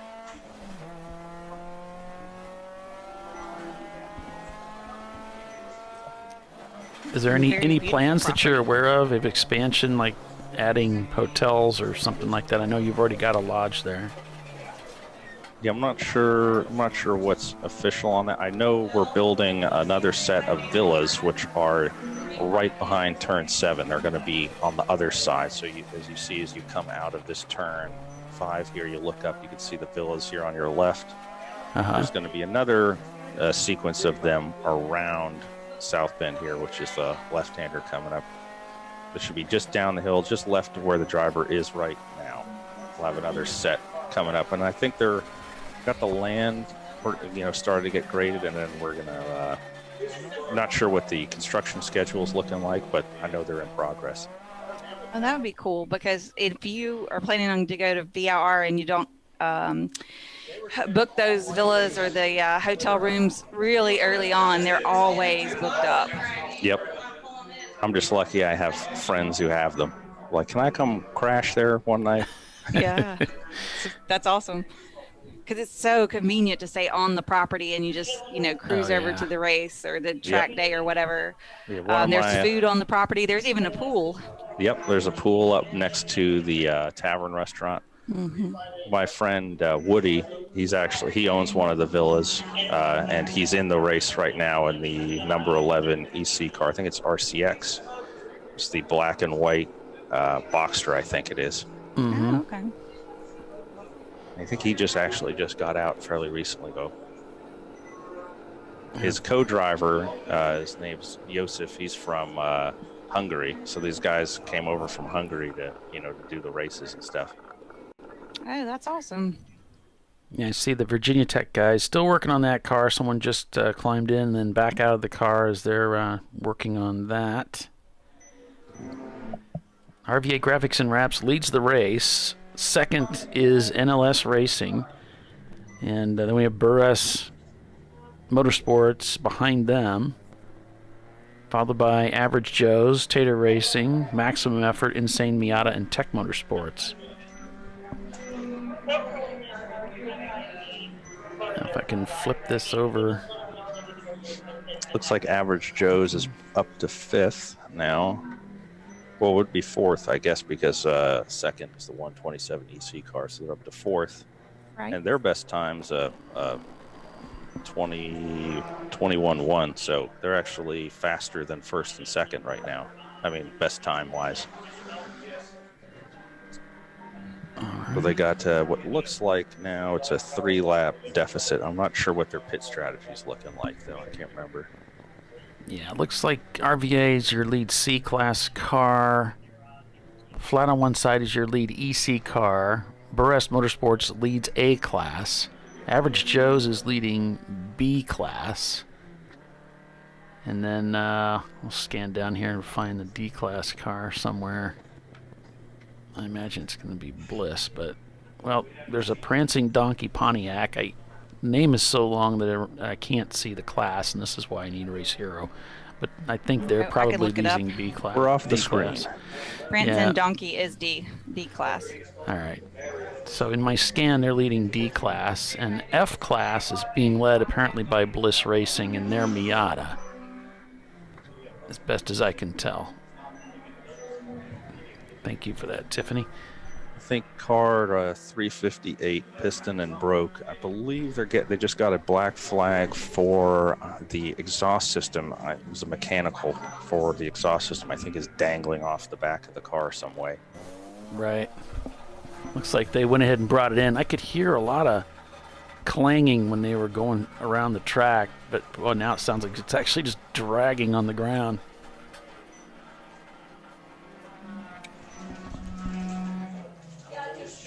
I'm sure that's going to be really easy to reattach. It's probably not hot at all.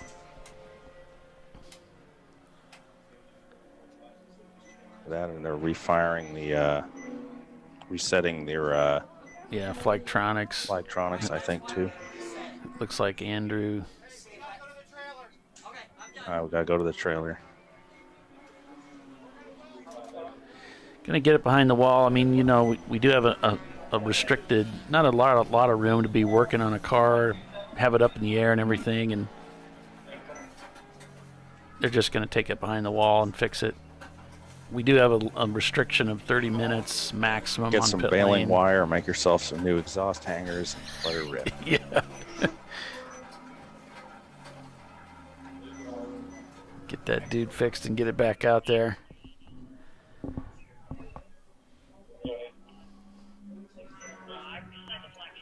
Oh, Frank Reinhold calls it the biathlon, I think is what that was called, where you have the gun and the skiing, and I don't know what else they did. But I think it's a real thing. More power to him. There's Average Joe's.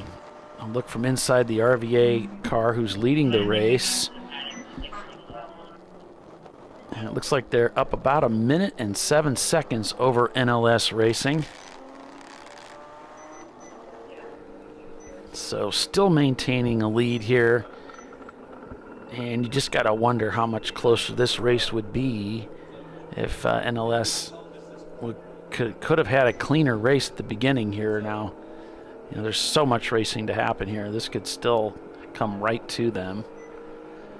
Right, like if you're going to have a problem or, you know, some oopsies, you'd rather have them at the beginning of the race, right, where you can at least adjust your strategy to try to overcome them versus towards the end where it's more difficult to overcome an issue. See the flat on one side EC car moved into the overall first place, though not officially. Yeah, they must have got by RVA. That's the first time they've been at the very front, scored in the very front of the field. Albeit not official. Average Joe's crosses the start-finish line, turning in a 1:21. And as I'm looking across the field, the top 7 are all turning lap times within a second of one another. All 1:21s with the exception of one car. They're 1:21s and 1:22s, everybody. So it's really impressive when you got that many cars. You got a BMW, a Porsche Boxster, you've got some Miatas, you got a 240 SX. They're all turning the same laps. They all have pretty even drivers too, because even through the driver changes, they don't come out and speed up or slow down. They're all very consistent. Looks like Ryan at the wheel here, on board with the NLS Racing 240 SX. They also brought a Volkswagen out here this weekend. Did NLS. They're coming out of turn 5, and the RVA car is just coming out of 4. So they're not far behind them on the track there. RVA's almost up behind them. Though they're running very similar looking times. So RVA's last lap is 22.3 to NLS's 24.8, as NLS, I guess, is navigating through some of that traffic that RVA is going to have to do. Yeah, I mean, I would definitely give some handicap of a second or two with all this traffic they have to deal with on top of it.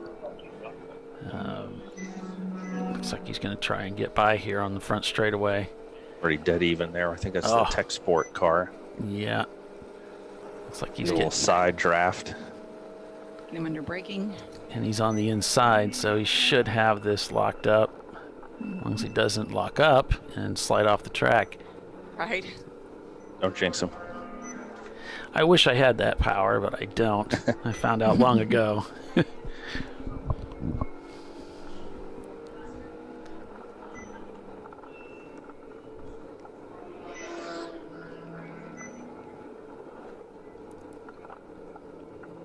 Coming down into turn 4.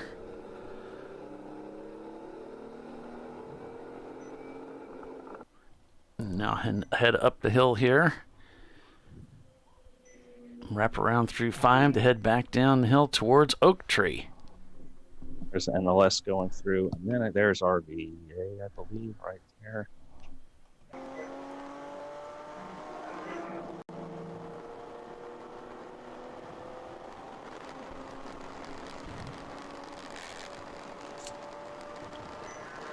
Looks like he should have gotten a pretty clean lap, the RVA car. So let's see what kind of time they're running by themselves. And then they're going to catch up this 3-car train in front of them. Yep, there they are leaving the scene. We'll see as they come at us here. So he got a 22.4 by himself there. Now, of course, I think this lap coming up is going to be a little slower as he's going through the cars ahead of him.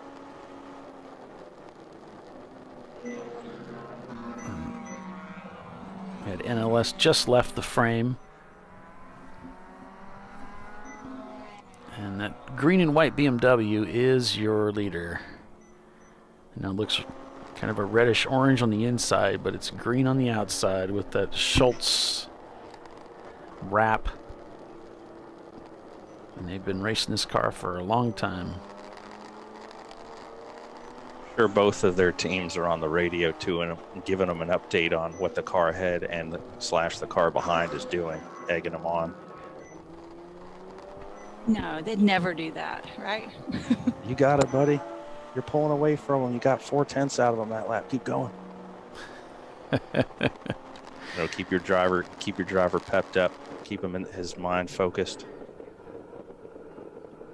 Ryan's going to get a really good exit off of here. Oh, he had that over-under there as the Miata pinched the inside of Oak Tree. He timed that nicely. Oh, missed the shift for some reason. It just didn't want to slide in, doing the diagonal shift there instead of the over and up. Horsepower right there. Yeah. Is that the Z4 of the 434 car? It's the 434, yeah. 434 is the Kirby Road Racing. There you go. Gonna try and run down the hill here and get ahead of them. That 240SX looks like it's up behind NLS as well. The one that was having that battle back and forth with the clapped out racing car. Was it? Was there another 240? The average Joe's car. Oh, okay. Yeah, there's another. The Miata. And there it is. Yeah, they got that horse torques. Give him a wave. Wow. That's that EC car right there, the 127, the flat on one side. Yeah, their best lap's in 18.9. Whew. Getting it done. It's driving well in the corners, and it handles really well down the straightaway.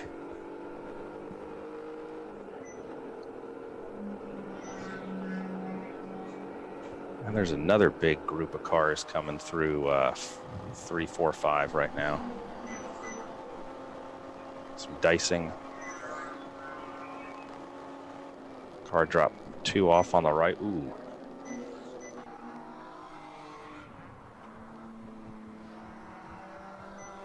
They're just coming out of 5.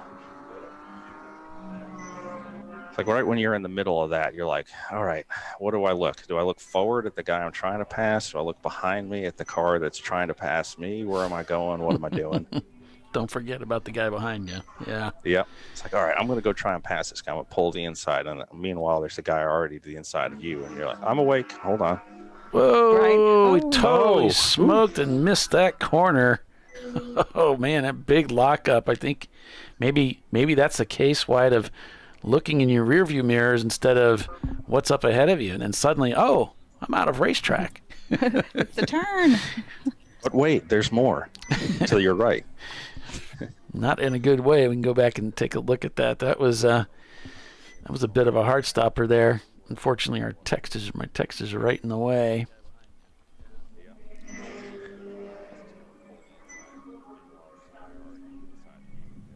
Here he comes. Yeah, right front lock up and won't turn in. Wow. That wasn't just a little bit off. That was way off.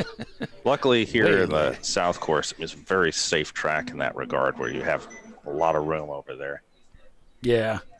That's one of the things I love about racing at these professionally developed racetracks is our cars are not, we're not racing 600, 800 horsepower race cars.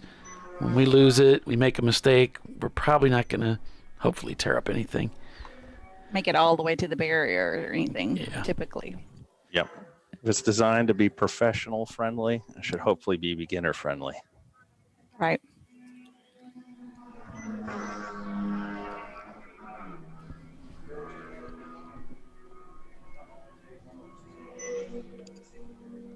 Looks like Average Joe's has come into the pits.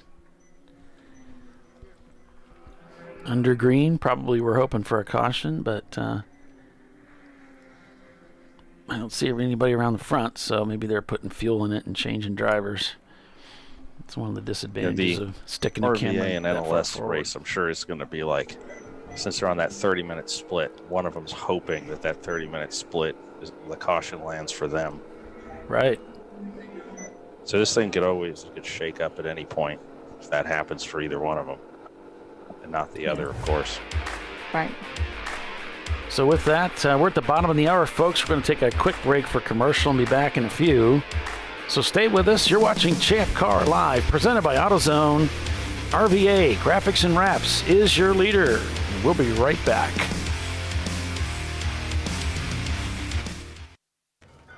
You know, I'd buy tires online, but then what? We've thought about it. We're TireRack.com. They should let you ship directly to a mechanic. Actually, we call them independent recommended installers. They should have like 1,000 mechanics. Try over 7,000 installers. Then you just make an appointment. At a time that's convenient for you. This could change tire buying forever. TireRack.com, the way tire buying should be. Come on, Road. Do your worst. We'll be at our best. Engineered to meet or exceed original equipment performance, exclusively at AutoZone.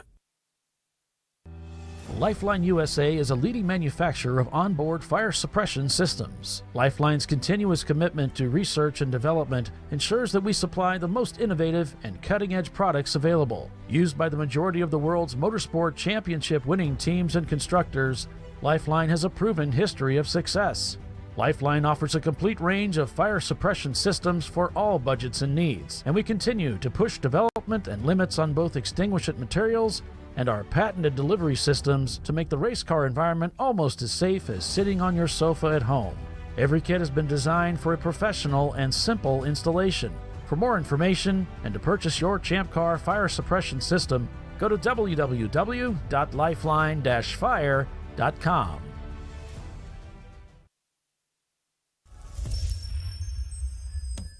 Frozen rotors from Diversified Cryogenics deliver increased performance and a higher level of safety, while significantly reducing braking system costs. So to tell you a little bit about the durability of this product.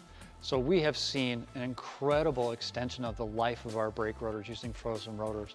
We've gone from brake rotors every other weekend to 6 weekends on one set of brake rotors, and I think they can go farther.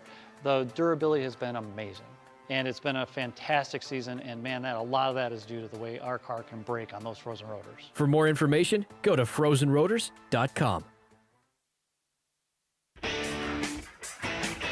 Located in Northeast Ohio with 40 years of combined experience, Money Shift Racing knows how to deliver performance and safety, offering everything you need to get your vehicle and drivers ready for race day. From safety equipment to full engine assembly and repair, in-house fabrication, 3D design, and rapid prototyping. Money Shift Racing. Performance done right. Discovery Parts is a veteran-owned racing and safety equipment company. While we're located inside Atlanta Motorsports Park in Dawsonville, Georgia, Discovery Parts can also be found at the tracks, supporting a number of Champ Car Series events. We take pride in being a reseller of the best of the industry to Champ Car teams and drivers. We know racing, love racing, and look forward to tomorrow to even more racing. Visit us at discoveryparts.com.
No. Seriously? Oh, come on. No. You for real? Dale. Really? Wow. So maybe just a cable? We can help you. Welcome to America's #1 battery destination, AutoZone, your battery solution.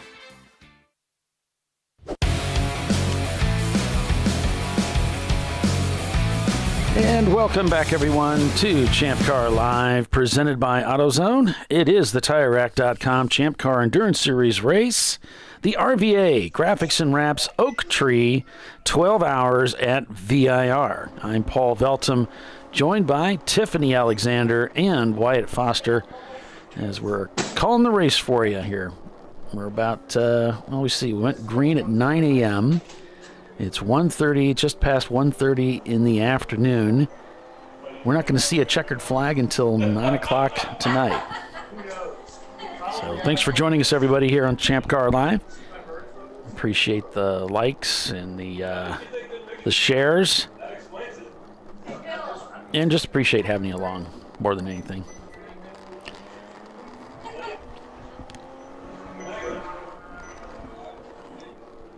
Congratulations, Timothy.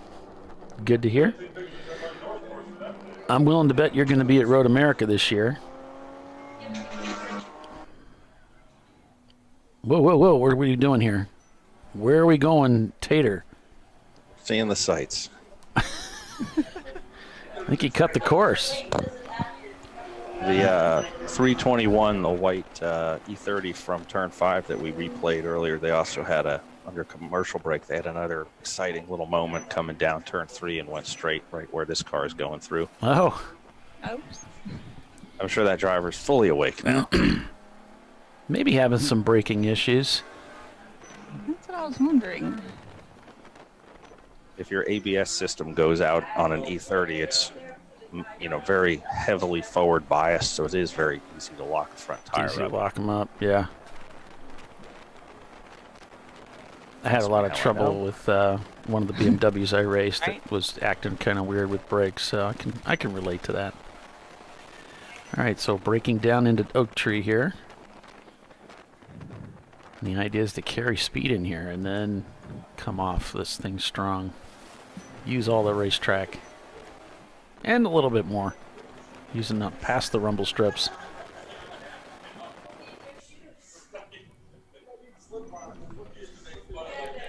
I'm guessing some new drivers have went in. Looks like Average Joe's coming back into the pit lane there. Yeah. They pick up their clock. 20 miles per hour speed limit on pit lane. Weren't they just in? Yeah. Or were they serving a penalty? No, they were just in. I don't see any of their crew look like they're dressed up for a fuel stop. Nope, that's Justin there, the car owner. Looks like they're going to go ahead and pull the hood. Something's up.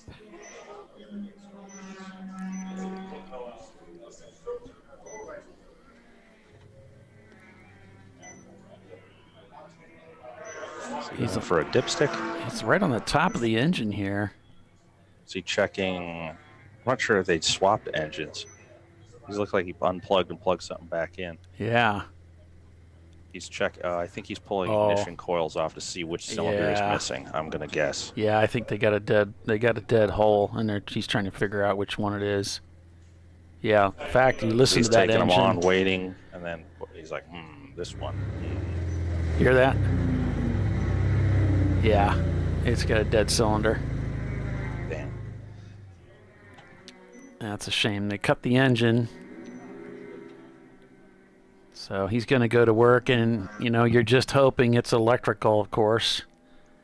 He's going to go and try and... Got the 10 millimeter, so he's going to be pulling a coil. Yeah, we'll see what we get. He just changed the coil out. So first easy step. Definitely. They do an above average job on the pit stop, though. It's an above average service. Above average Joe's. Oh, yeah.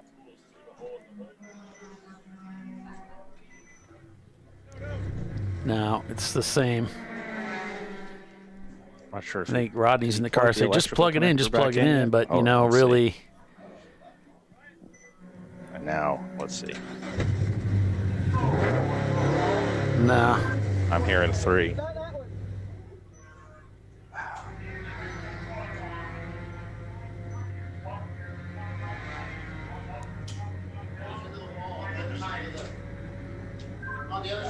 He's going back and double checking himself. I think we got a car in the wall at the bottom of 3. Oh no! Or it's right there at the bottom of the hill. On it's going to be just right of frame at the bottom of the hill by the. All right, let me see if I can. We also have a debris flag up at the top of the hill. Let me see if I can do anything about that. Going full course yellow here. Yeah, it's as far right as I can get. We do see the waving yellow there. As we were observing Average Joe's working in the pits on that machine, he's going to pull another coil and replace that. And looks like working he's out for them. Now, whose pit actually, window is this? I think they like it. You see, RVA is directly behind NLS on the track now. That was it. That sounds like it's right. Well, this caution paid out nicely for him. Yeah, they got lucky. Give him a little buffer there. Make sure those head pins are in. Let's see if he's going to go out on track or if he's going to go left. No, it sounds good. No, it doesn't. I guess it's kind of hard to tell. They're faking you out, man. Take it They're out. keeping you on your toes about jinking back in towards them. Psych. There we go. There we go. Let's see. If we stay with his onboard, we should be able to see what's going on down there in a minute. All right, so we'll ride around with them here. EV's just gotten to the car down at bottom of 3B there. We heard fire in the car, maybe? Under the car, yeah, the grass might be on fire. Yeah. Yeah, we had something like that happen just at the last race at Road Atlanta. We had a car spin off in the grass and then caught the grass fire and ended up catching the car on fire pretty badly. Yep.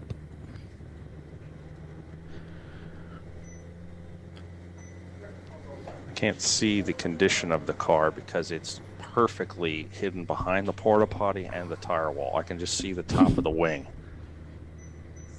And that's what's going on. Pop the hood on the car. Are they drivers left or right? They're going to be right just over here, the bottom of the hill by the corner station. At the bottom, going to be straight in front of you now. Gotcha. Yeah, I see. There's a nice little meeting happening down there, but we got a lot of safety vehicles on scene taking care of the situation, but difficult to make out from our camera. So Tiffany, making some, what was it, quiche you were making last night? Yeah. Dude, you're like all over it. I made a seafood quiche, like a Cajun seafood quiche with like boy. crab and shrimp and like green onions. And then I also made a red potato, onion, and hot sausage frittata. Yeah. With like a sharp cheddar on top. That's awesome. Are you going to fly some of that out here for everybody? Maybe I'll bring some quiche to the next race that I go to. I've been making these quiches for a while because I have my own chickens, so I get my own free-range eggs. So I got a supply of eggs coming in. You got people calling you up asking how much. Uh-huh.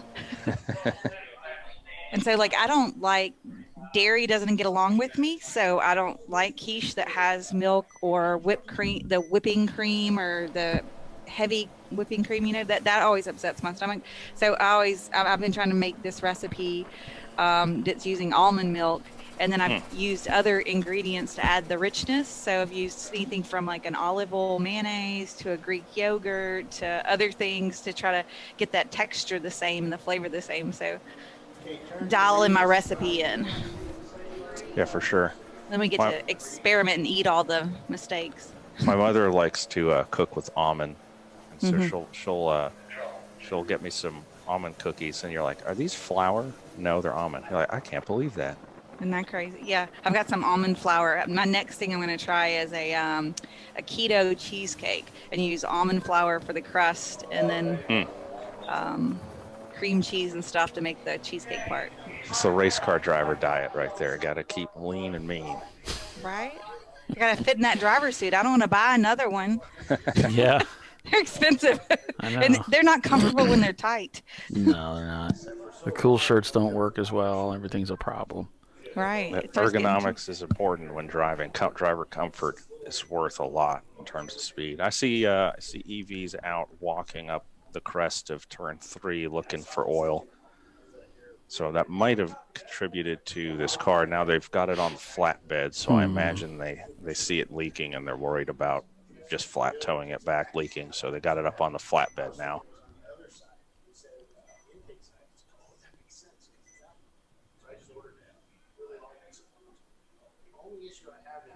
So what are the next pro races coming to VIR, Wyatt? Are you aware? You know, my schedule's so crazy, I don't even look that far ahead in the year. Gotcha. But it'll be a little bit of time. I think we got SRO and IMSA, and then slightly less than that, you got IGT, SBRA, which that's a blast to run in because it's just that's even a fun thing to come watch. Yeah, because it's also got a large range of cars from different eras. Mm-hmm. Yeah, I used to race in vintage, and it was cool because we had cars from, back in the early 1900s that raced the Indy cars, that were just these really amazing cars that used to have two guys inside. They'd have a mechanic ride with them. Although some of our cars could probably benefit from that too. For sure. A mechanic right along with you. He's got the oil can riding with you, dropping some in, or maybe you can reach under the hood and change your ignition coil on the track.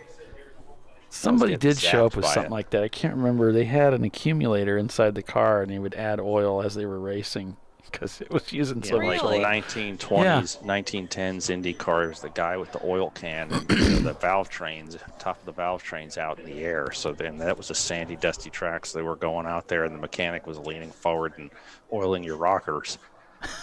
Yeah, crazy stuff. I see EV just put a strip of oil dry right at the crest of 3A and then down the backside of the hill, starting on the driver's line. So that's going to be exciting when we come back to green going into 3. Because it's right where you want to be braking and turning in from, and then that driver was staying right as they went over the crest, but it's going to be basically right on the driver's line initially as you're turning in. So that'll be fun. Which has a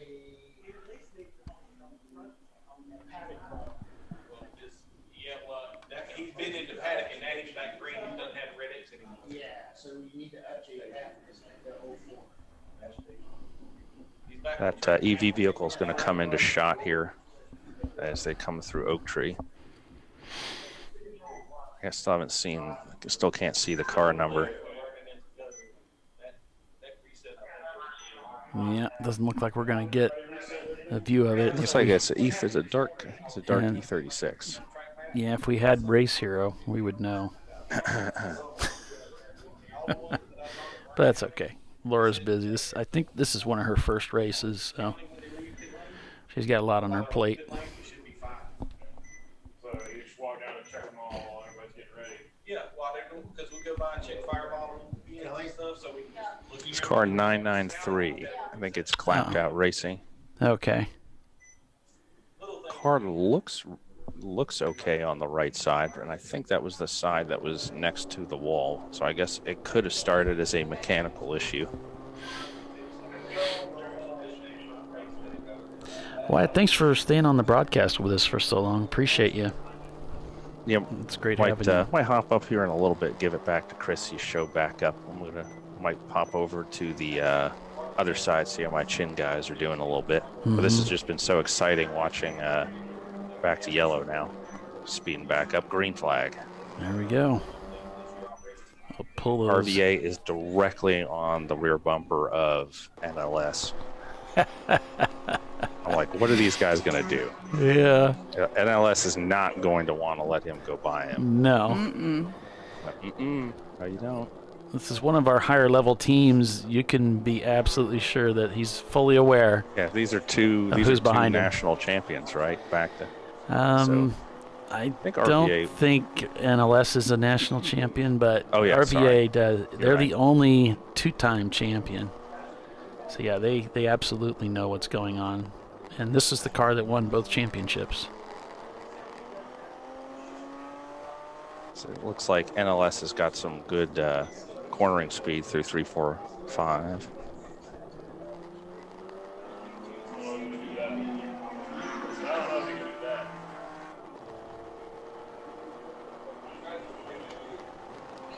But that's taking nothing away from NLS. They certainly have the chops to win a national championship, no question.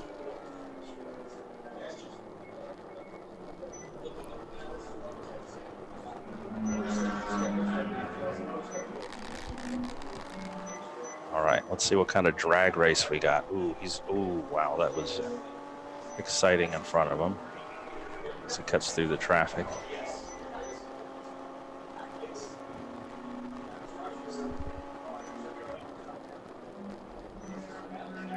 Looking for some opportunity with traffic here, Wyatt. Don't know that he's going to get it. Yeah, they're catching up to a big group of cars. Yeah, we have a flag waving too. They're going to be doing some exciting maneuvers here, trying to squeeze through. Oh, wow, he really had the jump on the binders there. That's why you're always looking up road. You never know what's coming up in front of you. That could have been really ugly. He's talking to his crew a little bit. Looks like the NLS driver is getting a little bit. He's either doing a better job or getting a little bit lucky with his traffic navigation. Yeah. He's pulled a little bit of a gap. There's NLS, and yeah, they are still pretty close though. But you're right, he got a little bit of a gap. RVA's like, I don't have to lap him, but it would be nice. NLS guy's like, I can't let this guy lap me. Right.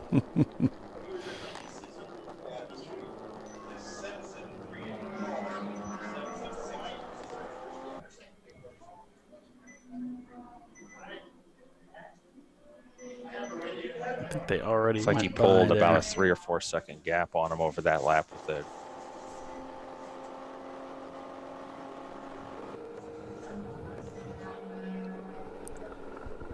To the top of the hill. Here we go.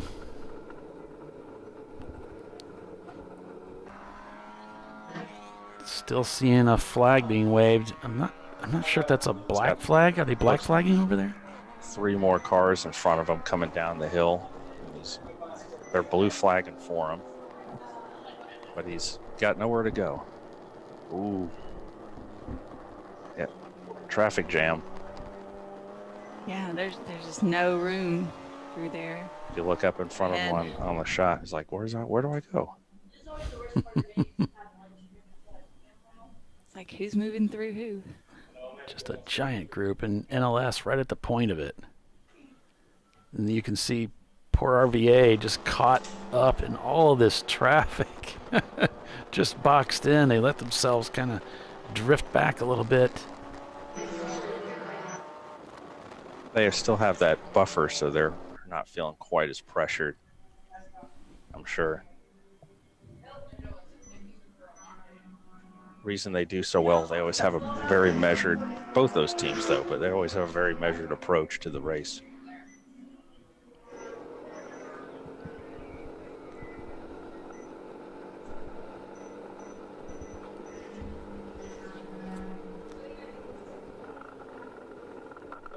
Nice and late on the brakes. I can see his foot move over off the throttle, and he gave that brake pedal an authoritative stab going down into 1.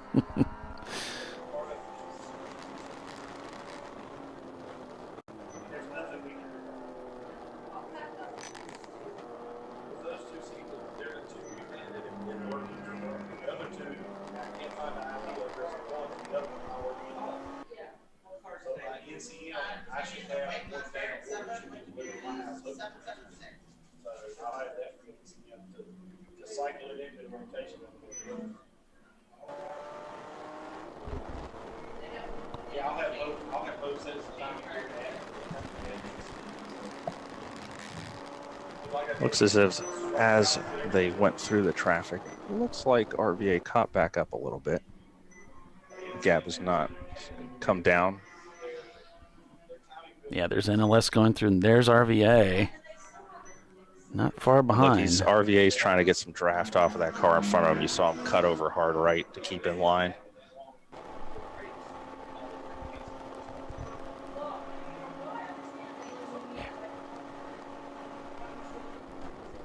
That other driver took the inside, so he's like, come on, buddy. Got places to go, people to see.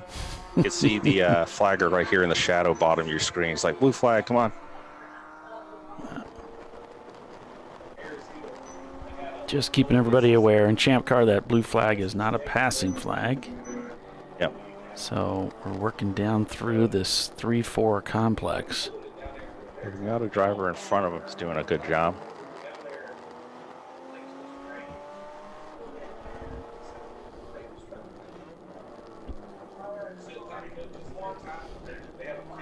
Got a slow-moving car going through turn 7, so they're going to be up here on him.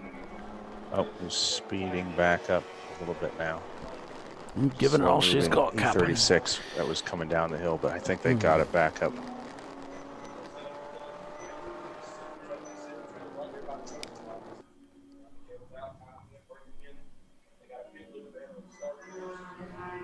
The 316 EC car it was moving slowly there for a minute.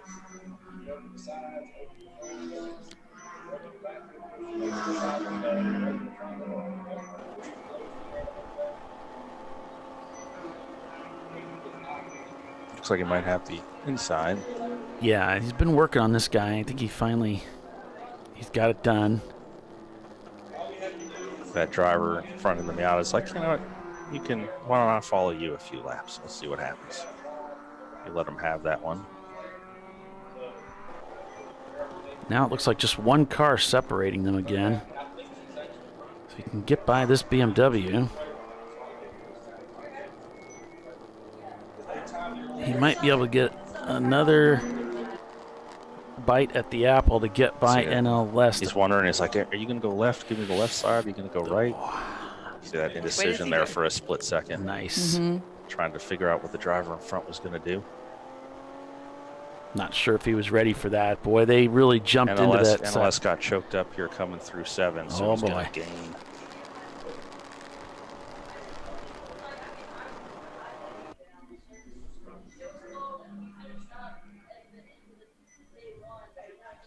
Navigating that group right there.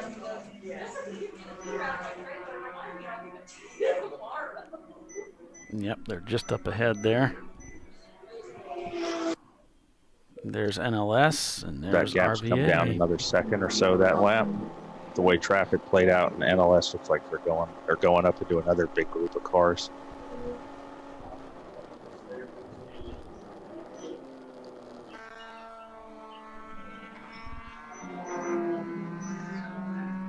Oh, dips the tire off now. NLS making an exciting maneuver around the right side of that. Oh, and he didn't get the position. Trying to get by here. RVA is going to be right on him. Yeah. This is holding them up. And this is just one of those things where you're just not in a good spot to get it done. Just going to lose it. Yeah, but it's like you think, NLS is like, oh, yeah, they got a nice 8-10 second, spread off of that restart there. And then all of a sudden it's right back down.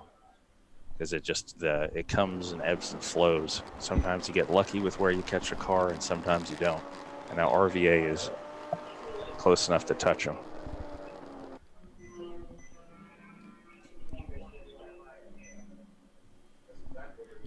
Going 3 wide off of Oak Tree there. Yep, they're right back together. I think Dana is climbing in that white RX-7 from Racing for Heroes. That might have been him right there. I saw him in his racing suit here 15 minutes ago. He told me he was getting in it. Okay. Probably hate me that I just mentioned it. But. Oh, we're going to go look at his lap times, of course, right? We're expecting perfection and the fastest lap of the day for the car. Right. Anything less, and we're disowning you, Dana.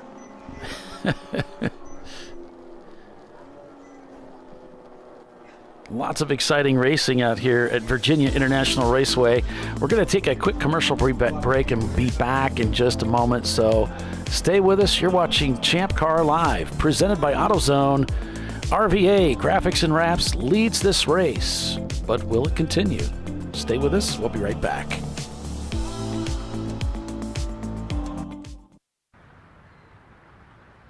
I probably need new tires. You do.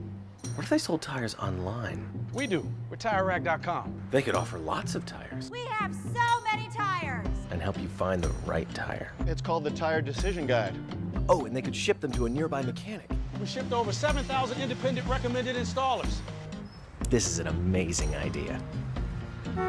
Sorry. TireRack.com, the way tire buying should be.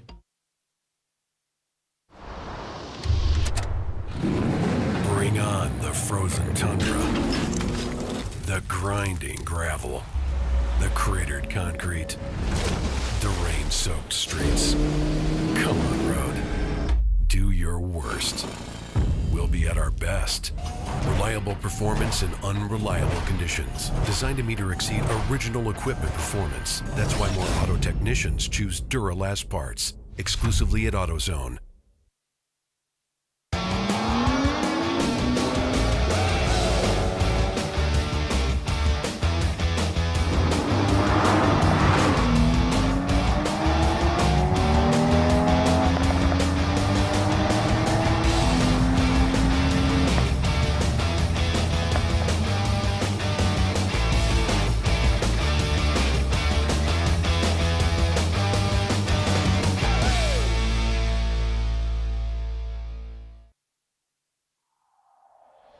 Discovery Parts is a veteran-owned racing and safety equipment company.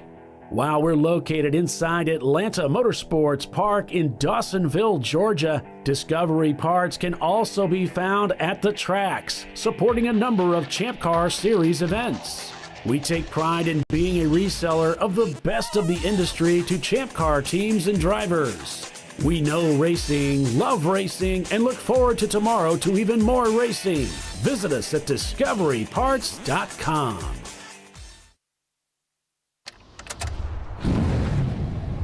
Come on, road. Do your worst. We'll be at our best.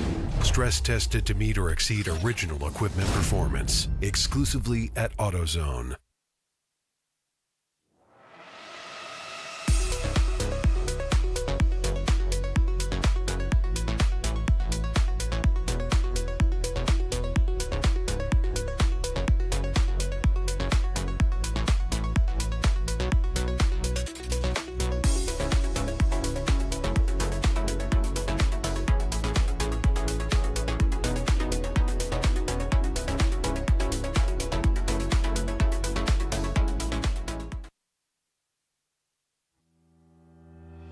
Lifeline USA is a leading manufacturer of onboard fire suppression systems. Lifeline's continuous commitment to research and development ensures that we supply the most innovative and cutting-edge products available. Used by the majority of the world's motorsport championship-winning teams and constructors, Lifeline has a proven history of success. Lifeline offers a complete range of fire suppression systems for all budgets and needs, and we continue to push development and limits on both extinguishment materials and our patented delivery systems to make the race car environment almost as safe as sitting on your sofa at home.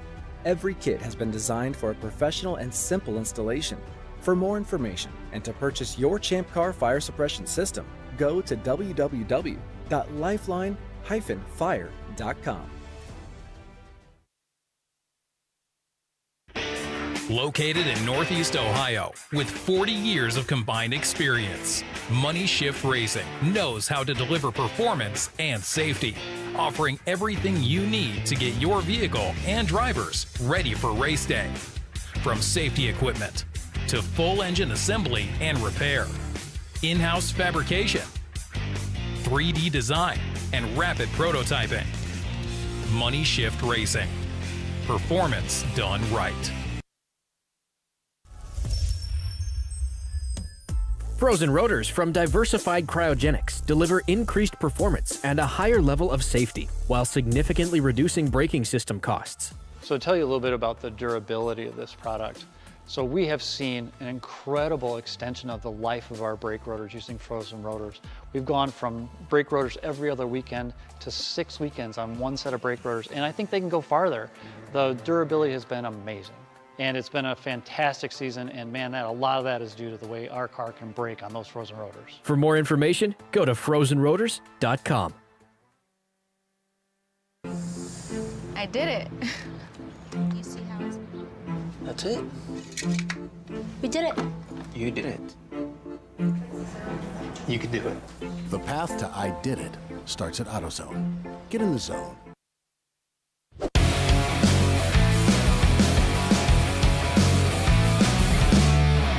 And we're back, folks. We are back live, back on board with RVA Graphics and Wraps. Wyatt, I'm sure you've been watching this 1-2 competition up front. What's happened over the break? So just like 5 seconds before he came back, I think RVA managed to outbrake him going into one, and now they're still running nose to tail. I don't suspect that they're really going to get away from each other. Imagine they're going to be running together because they've been doing very comparative times.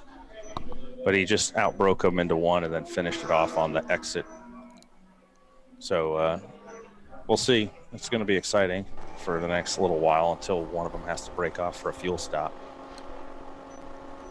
Looks like he was peeking on him coming up into one.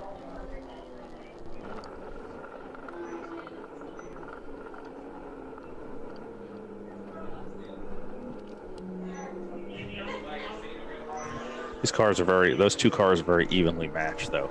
I think the NLS car's got a little bit more in the cornering speed, and the RVA car's got just a tiny bit of straight line speed. Yeah. You can see him gain here.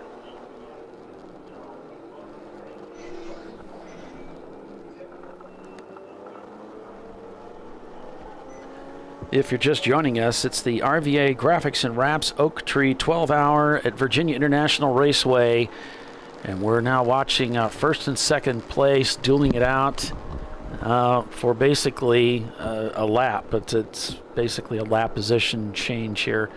They are 1-2, but they are there's about a gap advantage for RVA, the car just ahead of NLS here. They've just been overtaken to complete that one lap advantage, and you can see the BMW pulling just a little bit more as they head down this 4,000-foot backstretch towards the top of the hill here, turn one.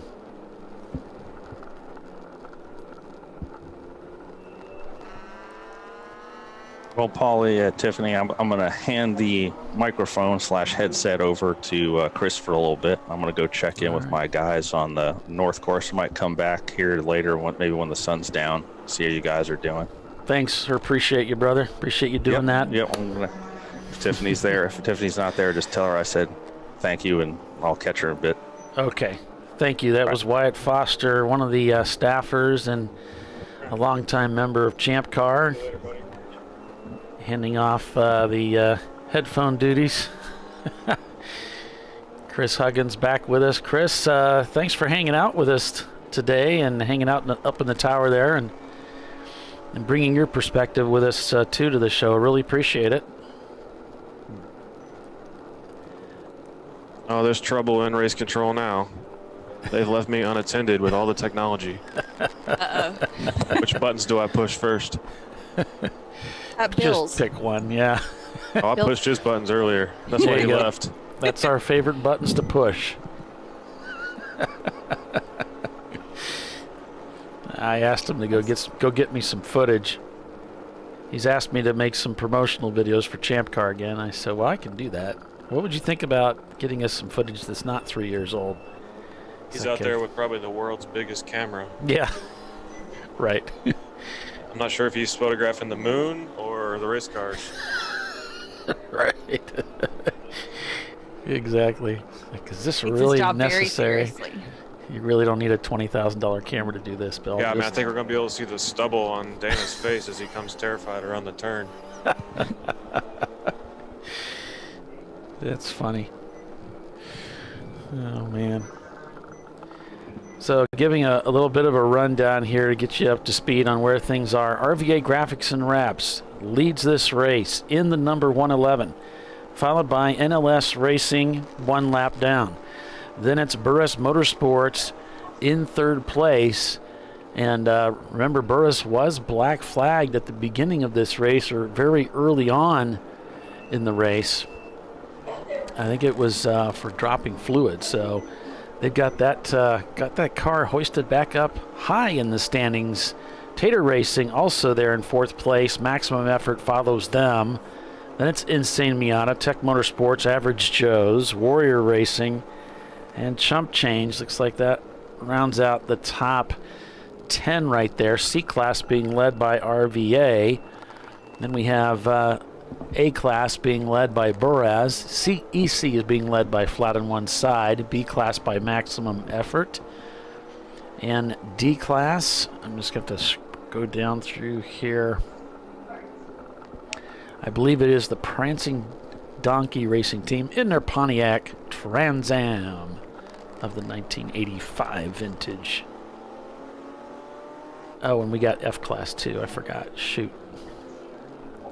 I X'd out of that by mistake. Lost everything. We got all of our classes represented here with our A, B, C, D, and 3 cars in F class and EC. So, yep. all the letters of the alphabet. Everybody's standing proud. You got it. Oh, NLS just got pushed off there.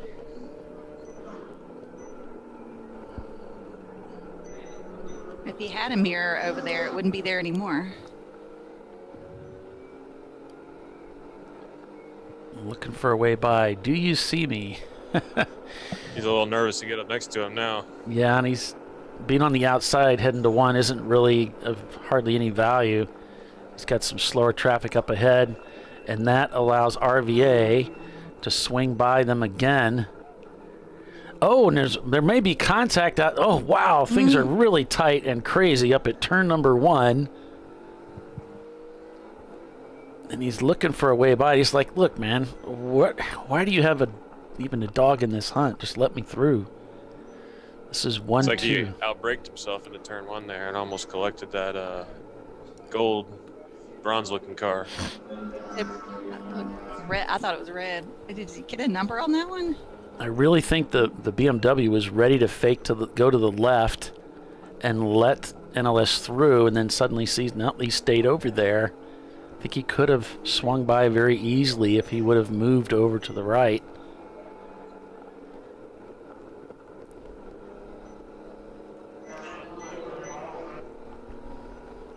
He might still be able to get by if he would go to the right here. Instead, another car. That looks like Burris just snuck through. Yeah. They're going to pop in there.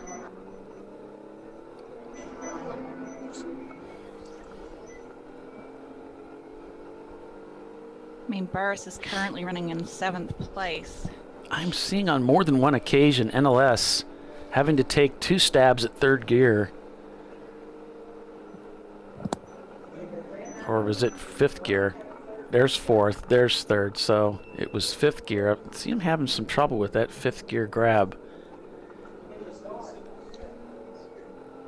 Yeah, that's our 3rd place car that just snuck up in there. Wow. Bridge Joe's. So this is for position.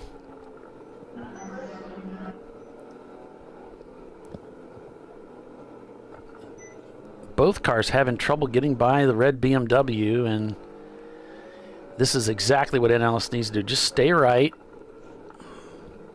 That's the 9th place car, TK Motorsports, that BMW we're looking at right now. And I really believe if he just goes to the right into Oak Tree, I think Tech will let him by. He keeps coming back to the left, and that is just a terrible spot right to in be. That vortex of danger like he did before. I don't know why he even wants to be out there. That's a terrible spot, but this is what he's decided to deal with. And gets the exit. Finally made it by. Yep. Still having trouble with fifth gear. Yeah, he's still having trouble with fifth gear there, Chris. Just having a little trouble getting it into gear. And I think that's hurting him on that pull down that long backstretch there, which is our front straightaway.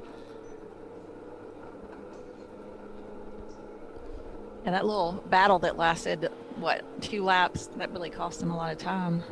Yeah, it really did. I mean, for a moment there, he had RVA, and unfortunately, he had to let him go back by him.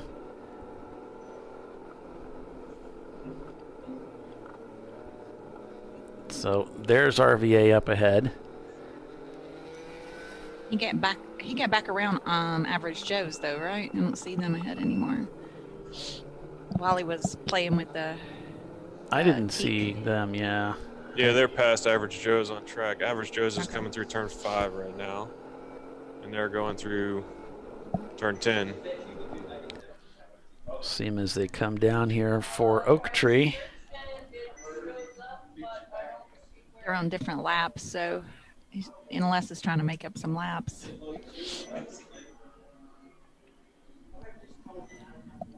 Let's look at all those cars coming through there.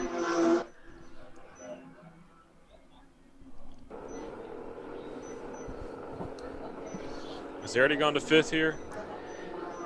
I don't know. Kind of hard to tell. Did he just leave it in 4th? No, yeah, he did grab 5th. That was 5th.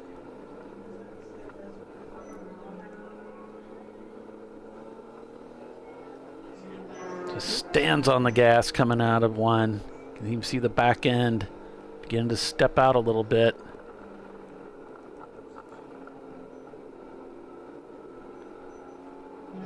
Trying to gather up a little bit of lost time here.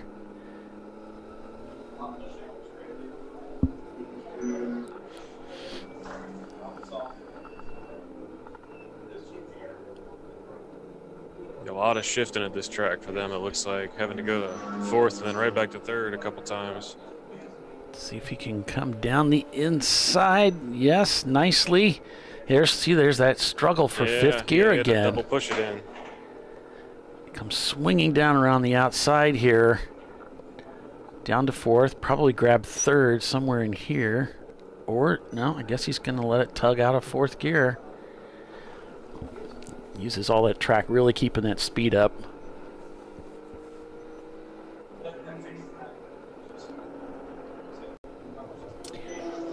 Didn't this car have some gear issues at Road Atlanta, wasn't it? Was it this one that lost like 4th gear or something? 3rd gear? I was trying to remember. Well, let's see. I don't think so. These guys finished 2nd, so I think they had a pretty healthy car at the end. Okay. There was someone who was in that top 5, and I know you were in it, Chris. So I was trying to. It did pretty well, but they were, I think, working without either 3rd or 4th here. Must have been a different car then. I don't know. That was a long time ago already.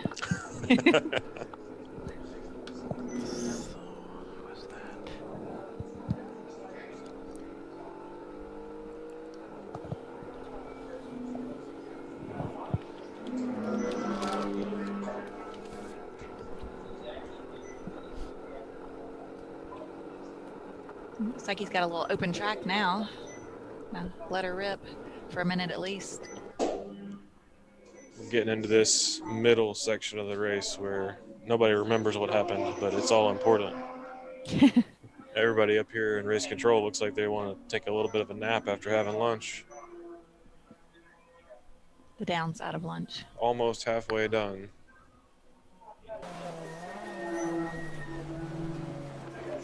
The Virginia Tech team still working on their car. This is that period when you spend a lot of time looking, but not a whole lot of time wrenching, deciding what they're going to do here. It's like we might be coming up on round of pit stops in the next 15 minutes or so for some teams.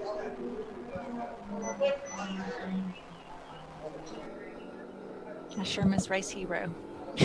Yeah. Is it not working today? No, they're not. They didn't launch it. Signal. Yeah.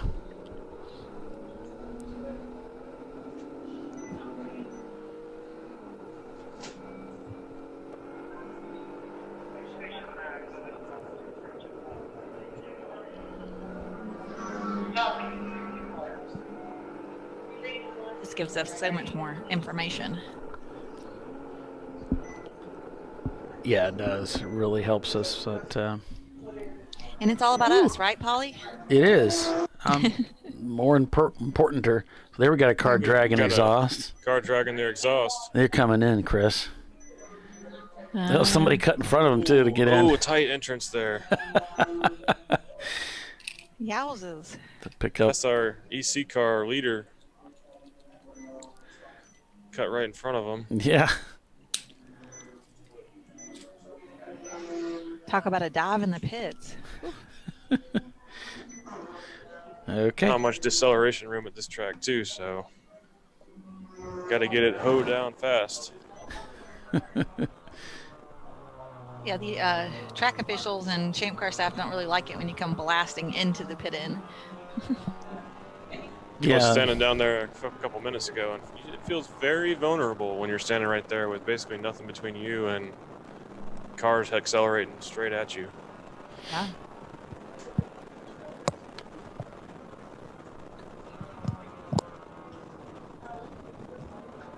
There are some racetracks that have some really bizarre pit entries, and you wouldn't think Road America is bizarre, but it is kind of unusual because you have this enormous long entry and you're going up a hill, and like, well, you're going to power up that hill, and then there's pylons somewhere where they decide they want you to be at speed. Another one that's really unusual is NCM.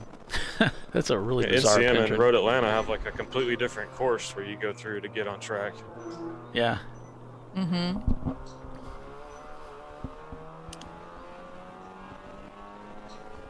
I was thinking like COTA, where the pit out is uphill.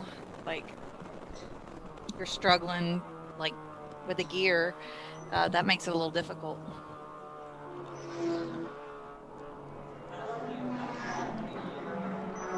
I remember we were running a race there one time, and the transmission had all kinds of issues, so they were running the whole race in fourth gear. So having to come to a stop and give the timer up and then pit out going uphill at COTA was challenging, to say the least. Other tracks like Ozarks, the pit road is completely downhill all the way, and that can be challenging too. You got to remember to put the car in gear before you get out when you're ready for a pit stop, or it start rolling off down the hill. Oh yeah, because their pit lane isn't straight or flat. Unlike most of them are, at least the pit lane is straight and flat, but theirs is on the outside of a high-speed turn, so you get hit in the face with like little pellets of rubber too the whole time you're there. Oh, nice. Get the full experience. He's like, whack, don't forget you're at a racetrack. Yeah.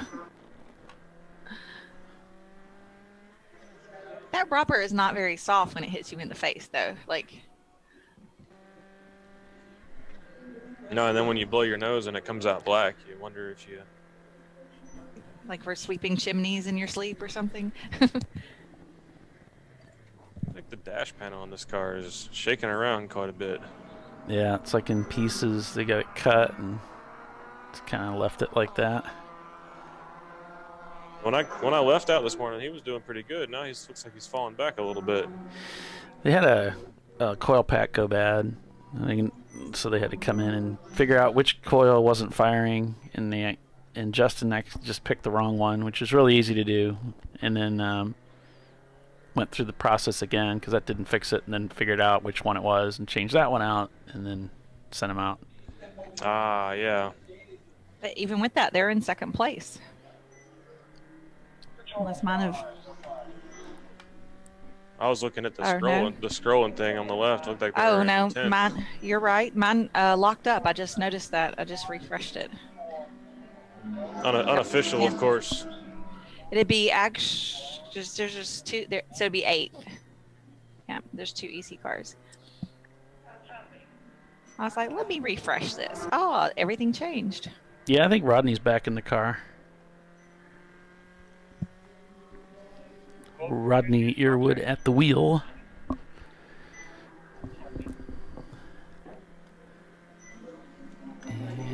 RVA leads over NLS, Perez Motorsports 3rd, Tater Racing 4th, Maximum Effort 5th, Insane Miata 6th, then it's Tech Motorsports, or TEK, not sure. Average Joe's, Warrior Racing, Curvy Road Racing, top 10. Like most of the cars up front, turn 121s and 122s on that last lap.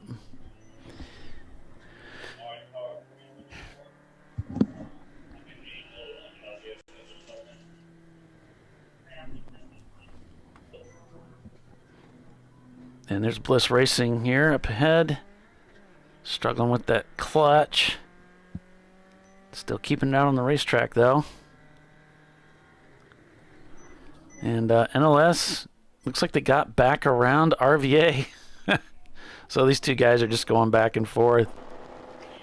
Because RVA just got back right around him. Yeah. We put the move heading into one. Checking his rear view, making sure he's clear. Wants to see what he's going to do as they head into one. One of those clean on-track battles where you come and shake the guy's hand after you get out of the car. Yeah. You're like, that was fun. I mean, you'll never go faster, I don't think, than when you're, you have that rabbit to chase or one's chasing you, and you're fairly evenly matched. I feel like you just pushed yourself more. Looks like Austin in the RVA car. Wonder if Ryan A is accurate in the NLS car. I don't recognize their suits like that. Whoa! Caught it. Nice. Just trying to get to that throttle a little bit sooner. Really wants to get that run out of the corner. Pretty aggressive. Just shows you how hard these guys are pushing. Yeah, he's having fun. You can bet this is a good time. This is fun. You get a guy that, a car that's close to you competitive-wise, and that's when racing really gets fun for me.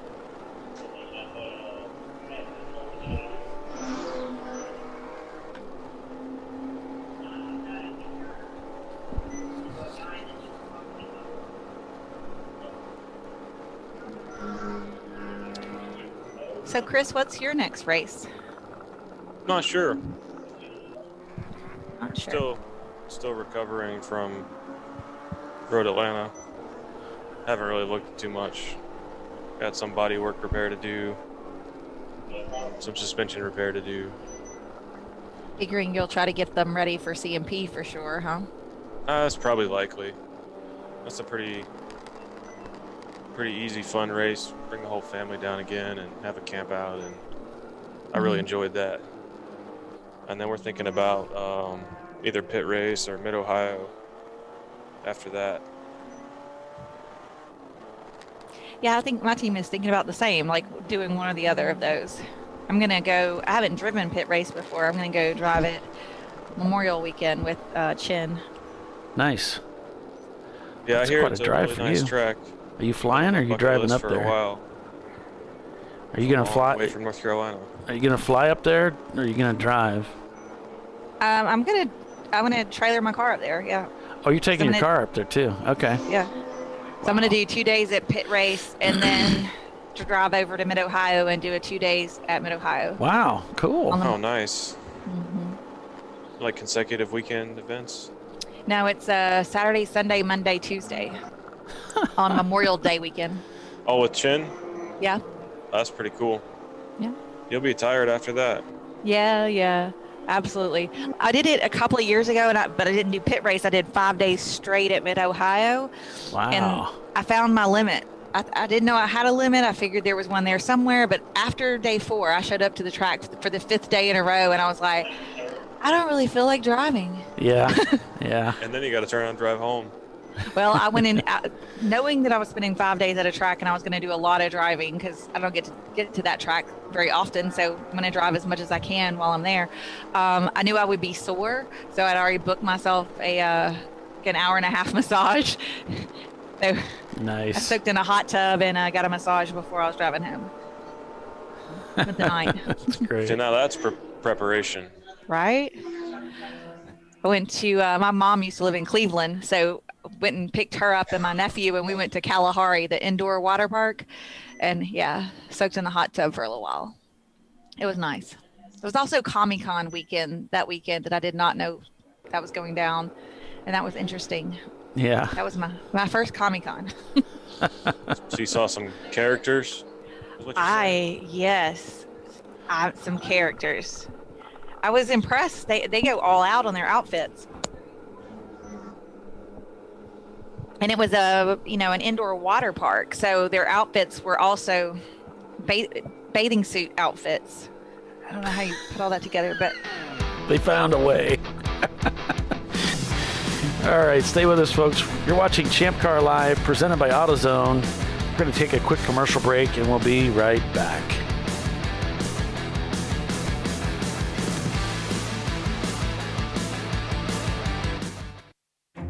An important decision is afoot. This man is about to buy tires on TireRack.com.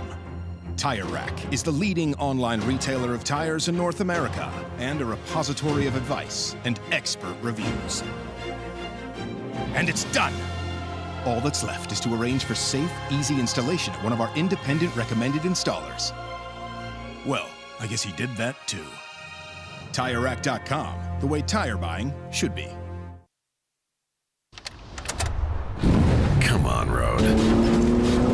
Do your worst. We'll be at our best. Engineered to meet or exceed original equipment performance exclusively at AutoZone.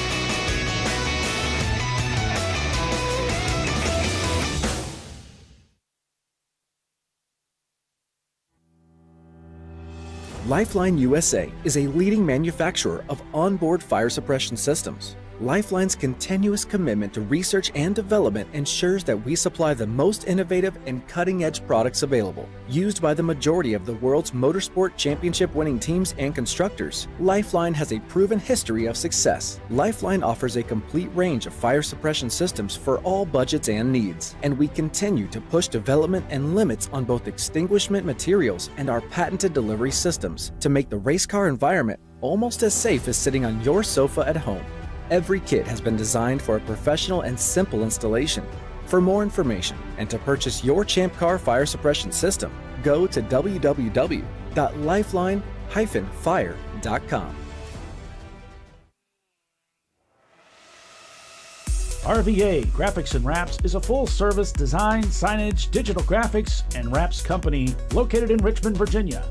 With over 20 years of experience, RVA Graphics and Wraps offers premium signage options for your business. We are dedicated to offering our clients best-in-class service in all aspects of graphic design and application. For more information, visit us on the web at rvagfx.com.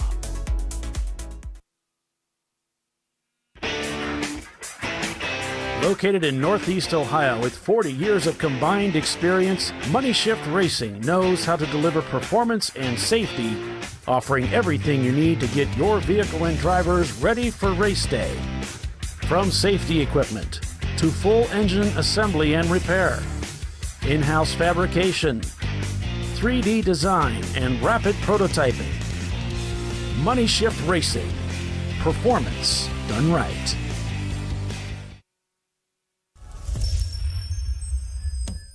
Frozen rotors from Diversified Cryogenics deliver increased performance and a higher level of safety, while significantly reducing braking system costs. So to tell you a little bit about the durability of this product. So we have seen an incredible extension of the life of our brake rotors using frozen rotors. We've gone from brake rotors every other weekend to 6 weekends on one set of brake rotors, and I think they can go farther. The durability has been amazing, and it's been a fantastic season, and man, a lot of that is due to the way our car can brake on those frozen rotors. For more information, go to frozenrotors.com. Nice. Yeah, I heard about this. So I would actually go with the full synthetic. Ceramic pads, for the Duralast rotors. I did it. You see how it's... I did it. That's it. We did it. You did it. You can do it. The path to I did it starts at AutoZone. Get in the zone.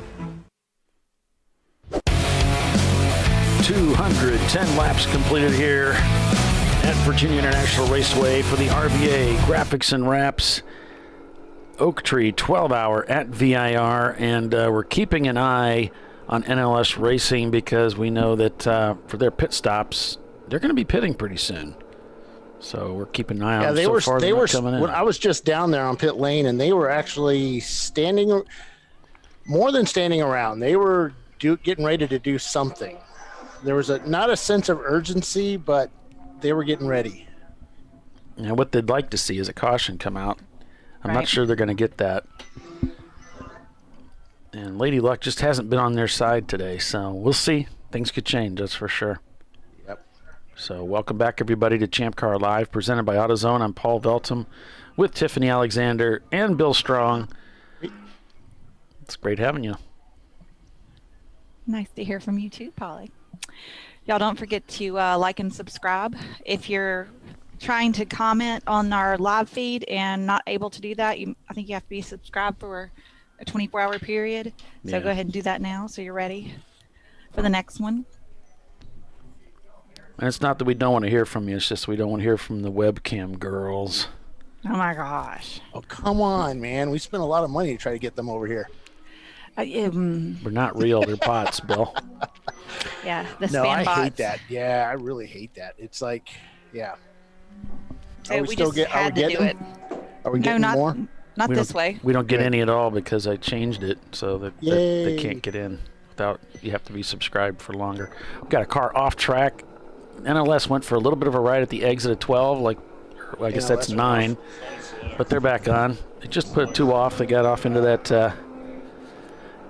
They got off into the dip there. Put it on the pace car. So we don't have pace car tagged up. What do you want to put it on? It's on 111 now. I wanted to unselect anybody and just not have that blue box dancing. Oh. Couldn't figure out how to do that. Put it on a car that's not working. And we got Virginia International still in the paddock, and now still got some people looking at it. It looks like they're working on the front of it right now. They went off track. Well, they just put a tire off. I mean, Chris was asking me what happened to NLS, and I said he went off track a bit and he came back on. So we got piston broke in the pits right now, and we're just keeping an eye on NLS. Looks like we have a slow car, number 89, coming out of 5. That's BOT Racing, BOT Racing. That's one of our F-Class cars.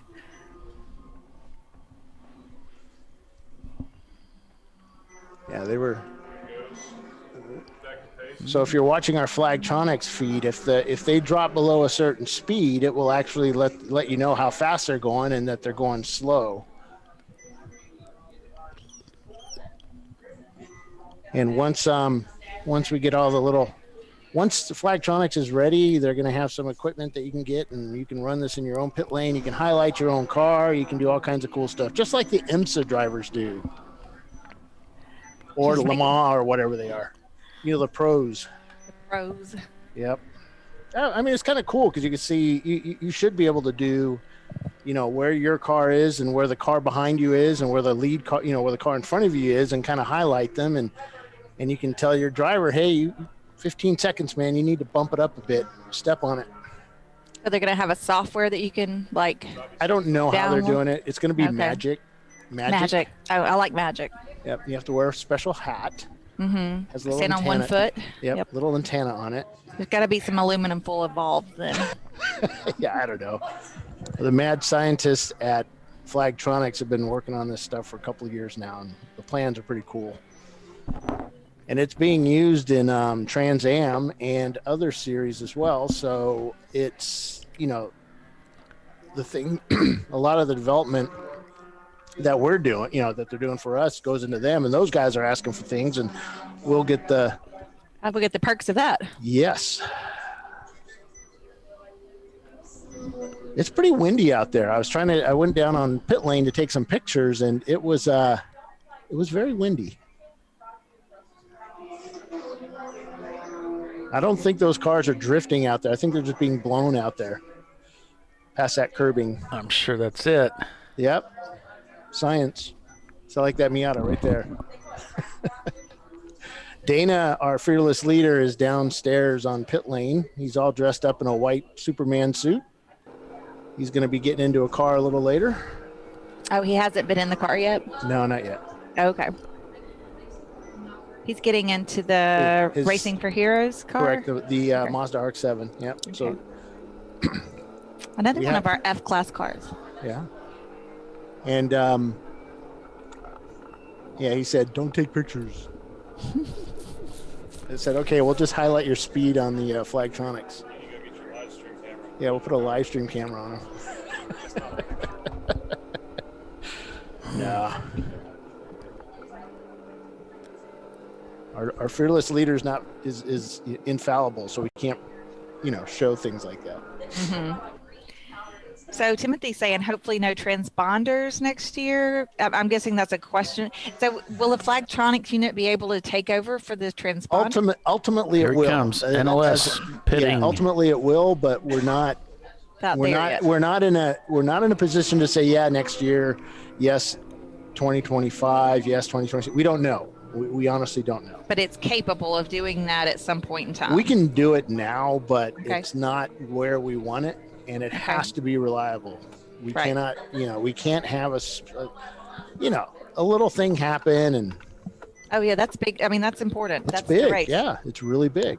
And remember, transponders are very reliable. They are bulletproof, man. Yeah. Very. They're expensive, but they do work. Very-ish, you should say.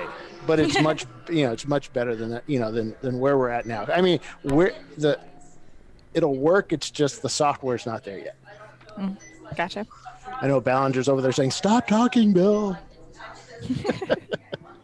But yeah, it's, and then we have to learn how to use it. It's not just, it's not just the racers. Not just Flagtronics or the racers, but the staff have to learn how to use it. And remember, with Champ Car, everybody has to be able to do it because, if for some reason one of our timing and scoring people can't show up, Jimmy's got to be able to come up here and do it.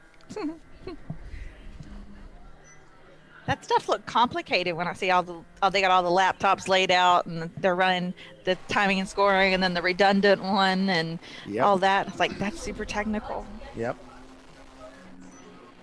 And it's a lot of setup. I mean, it used to be we'd come here and just throw together. We'd have timing and scoring set up in maybe 20, 30 minutes if everything worked fine. And no issues. Now we have Flagtronics we have to set up. We have to set up a couple of timing and scoring because we always have redundant. We've learned over the years, what if something crashes? What if, just a lot of what ifs. So we have backups to the backups to the backups. The same with Flagtronics. My Flagtronics is I cannot control the race from my software. I can only, I have a receiver only because they know better. But the timing and scoring have the one over there that actually controls race, all the flagging. So they, as you can see, we have a car stopped at pit in. It's the 762. Or was that pit out? No, it's pit in. Yeah, they just came in. All right. Yeah, it looks like, Chris Huggins just said that their folks are getting ready to do their pit stops. The 233 there, it looks like they have their guys out there trying to signal their guy to come in. Yep. So either they don't have radios or their radios have stopped working. we had a team that asked for permission to put little lights on the side of their cars for an upcoming race to signal their pit lane that, hey, they're coming in, and ask if we could do that. And I'm like, I don't know. Have we, to send them over to tech to see if there was going to be any issues with that. I don't know whatever happened with that, but. Oh, so like they flip on the lights, like an LED strip on the outside to let their team know they're coming? Coming in. I'm like, but it's bright daylight. It's not a day race. Well, we used to do that if the radio went down. If it's, if you've got to bring the car in, we'd flash the lights. As we kind of set a designated spot to flash the lights at the pit, and let them know for like 3 laps, and then. Yeah, we used to do the how many. If you're tapping on the roof as you go by, then we're coming in. If you're just waving, then hey, things are good, or call me, I can hear. We had.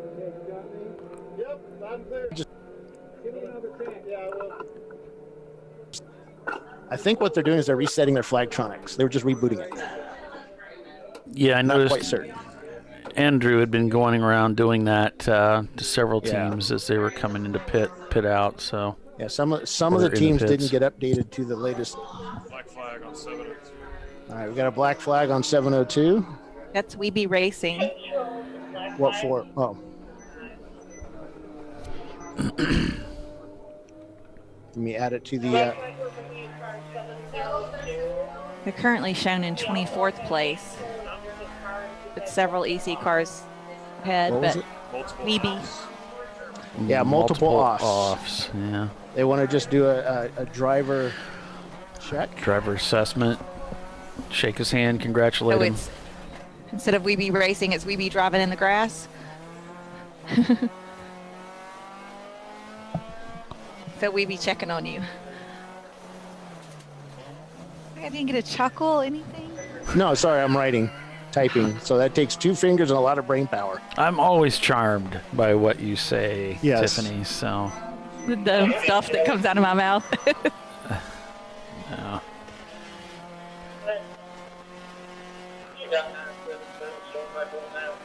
So if you're not familiar, if you go to our homepage, you can find a link to our new spreadsheets we're putting up, the race control spreadsheets, the logs. So whenever we do black flags or we stop for a reason, we put up why we did things. There you go. And we try to input as much information as we can give you guys so that you can see what's going on at the race and why your car got called in. And as you can see, we had a lot of speeding under code 35s. That last code 35 we had takes a little bit to get them in because we wait till we go back to green flag racing. We put how fast you were going, and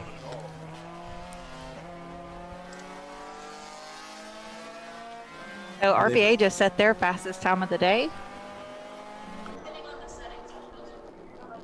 121.2.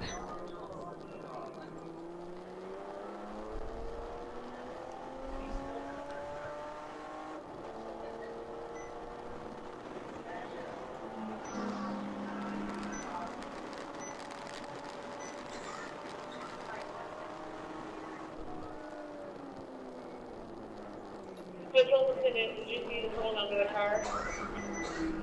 Yeah, it's stuck underneath there pretty well. Something stuck underneath the car? Something. A cone, maybe? We had a guy pick up a cone earlier today. What's stuck under his car? He's got a cone under his cone? Oh.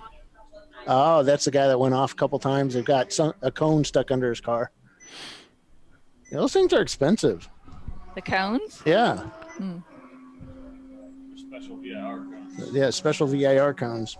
Are they green? No, they're orange. They're just owned by VIR. They have a stamp on them. Yep, they've got the stamp of approval.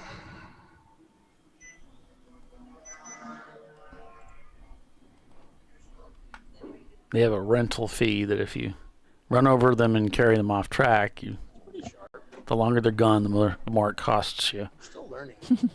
Replacement of cone fee. Said cone. Average Joe's coming in the pits. Nothing beats my favorite cone story of the one that exploded. That exploded at Mid-Ohio. I won't bore you guys with it again. but it was I don't epic. remember it. I don't remember it. Yeah. You I don't remember it. Okay, so we were in the process of winning, which we did end up winning a WRL race, and it was like 35 degrees. I was mid-Ohio, and I came around through turn 1, and I struck a cone that was off to the side. And it was so cold out, the cone actually just exploded into bits and pieces. And oh, wow. there were chunks flying up in the air. And when I came back around, there were just chunks of cone all over the track. I've never seen them do that. No, I've never ever seen anything like that in my life. It was the funniest thing. And it was, a lot of it was the base that exploded, that just blew apart. And I was talking to Ryan. I was talking to, not Ryan, Evan. And I said, yeah, this craziest thing happened. And he said, oh, man, that was you that did that? So I saw those pieces of cone laying around. I'm like, what happened? Yeah, it was really bizarre. You must have been going really fast to make the cone explode. Yeah. We got a car off at the bottom of the at 5 or 4, sorry. He went off driver's left, just getting back on now. I want to say it's a kind of looks like a Honda Fit, but it's, I don't think, Focus. Yeah, Ford Focus. He continued. Yeah, that might have been. That was 358. Piston broke. Yeah, 358. There, he's getting back on track. SVT. Yep, there he is. Yeah, kind of like a Honda Fit. Uh-oh. Trying to find the gear. Oh, he had to find a gear. He had a hard time finding a gear. Could it be a Mazda? Could be just a little bit flustered there.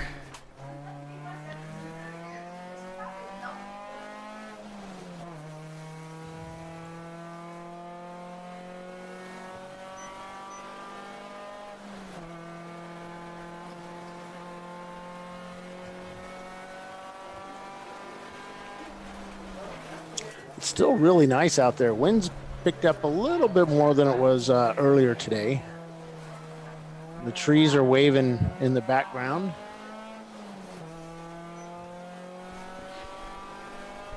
RVA leading the race over Burris Motorsports. NLS is in 3rd. Tater Racing is in 4th.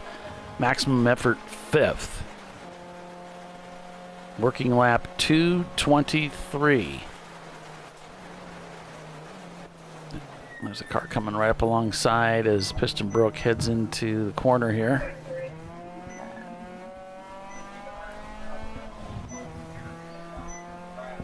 Coming up on 3 o'clock, 6 hours remain in the race.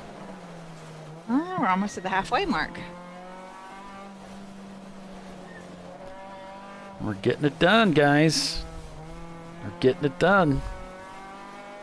We just got to get it done for 6 more hours? Okay. I'm on my 3rd cup of coffee already. Wish I had some coffee. I got one of those Keurig latte makers. Man, those things kick butt.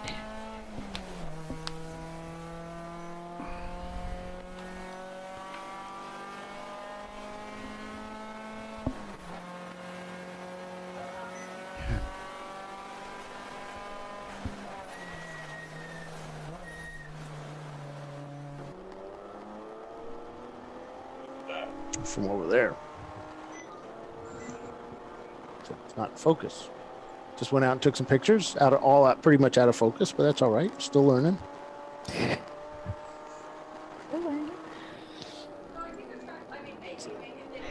Did you think of that thing, Bill, that you were trying to remember to ask me about? No. Okay.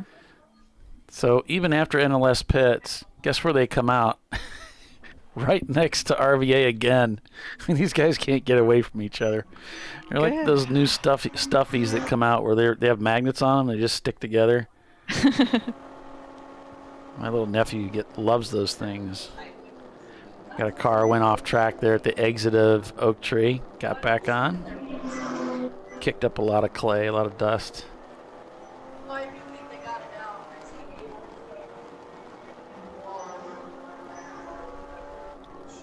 I think we were when that focus went off, you may have caught the grass on fire but it went out.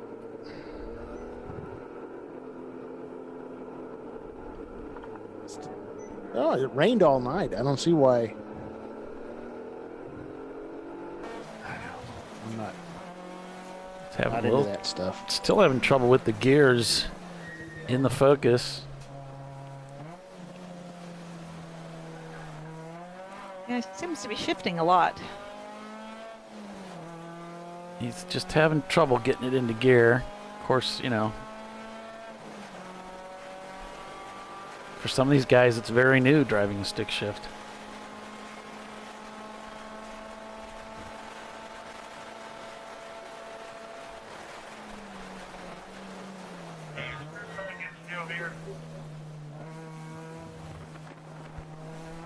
Go ahead.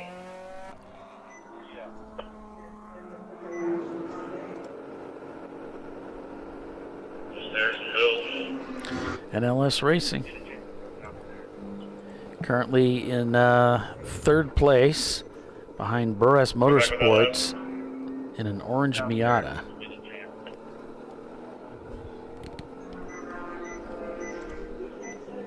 Okay, so Justin from RVA at least thought my joke was funny. Thank you, Justin. That's what I love about Doc. Justin thinks everything's funny, though, doesn't he? You know, Doc always laughed at my jokes. That was one of the most enduring things. That's what friends do, you know? Yeah. Laugh at you. They laugh at you. Yeah, they just don't laugh with you. They laugh at you. Mine, I've always said that you're not a true friend of mine. At least once you've given me the bird, so. Good point. Or pointed me by with the bird. Looks like Jeremy Boyce at the wheel of the 240 SX.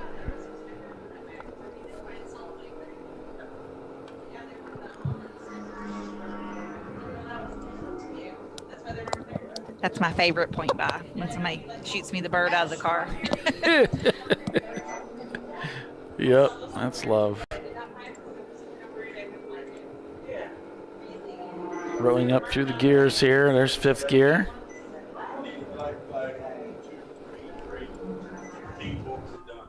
Got a green Miata coming into the pits.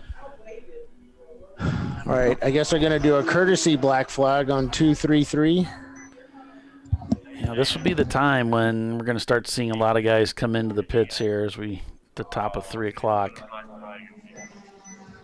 So there we see some more coming in, and whoa, you almost faked it out there. I wasn't sure he wanted to pit. I don't know. Strange. I don't know. Maybe he got lost. Wait a minute. Am I in the right spot? No, yeah, this is the right spot. We had a young lady racing with us at NCM, and she had a heck of a time finding pit in. Just had never been on the track before. Didn't have the practice time, and just they were black flagging us for contact, and like, your driver won't come in. And it's like, that's because she doesn't know where to come in. We're trying to coach her. Do you remember when we used to run the short course at NCM? Yeah. I don't know if it was the south or the north or what. It was, so like if you West. blew that last turn, yeah, like, because we were having brake trouble, and so you blow the last turn, you would accidentally go into the pits. Like, had to do a few drive-throughs a couple of times. So we like, no, nobody look. I'm just driving through. I'm not stopping. Just waving. Missed the turn. I missed you guys. I just want to wave as I come by. Is that our car? Yeah. Why is it coming through the pit lane? Oops.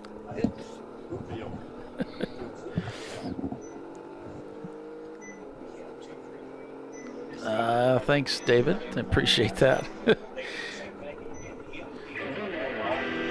Appreciate that. Good hearing from you again, too, David. It's been a while.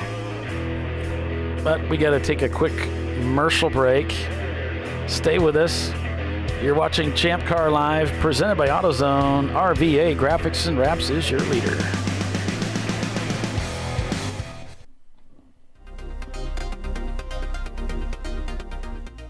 Welcome to TireRack.com, revolutionizing tire buying since 1979. With our unmatched selection of branded products, finding what fits your vehicle and is right for you and how and where you drive has never been easier. through helpful online shopping tools that include our professional hands-on reviews done at the introduction of a tire and consumer reviews that give real-world feedback over the life of the tire, you can make the right tire choice and find exactly what you need. And if you prefer to talk to someone, our tire testers, our sales team, are available on the phone. And that's how we get you the right tire for you and your vehicle for where and how you drive.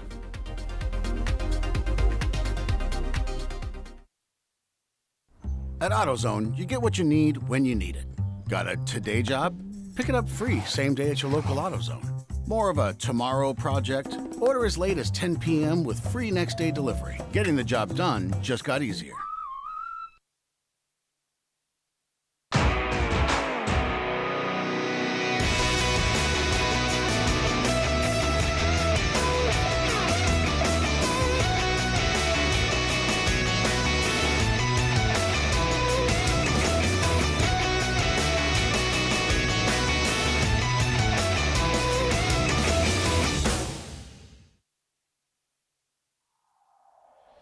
Discovery Parts is a veteran-owned racing and safety equipment company.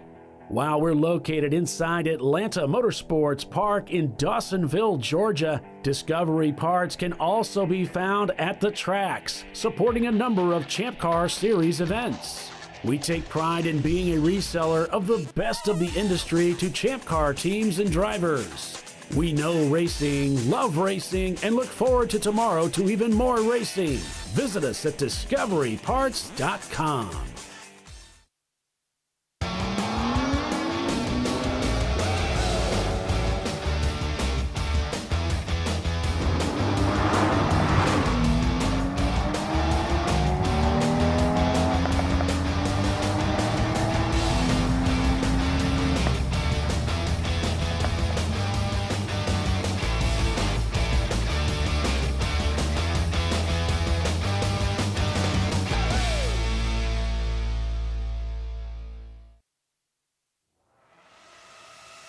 RVA Graphics and Wraps is a full-service design, signage, digital graphics, and wraps company located in Richmond, Virginia.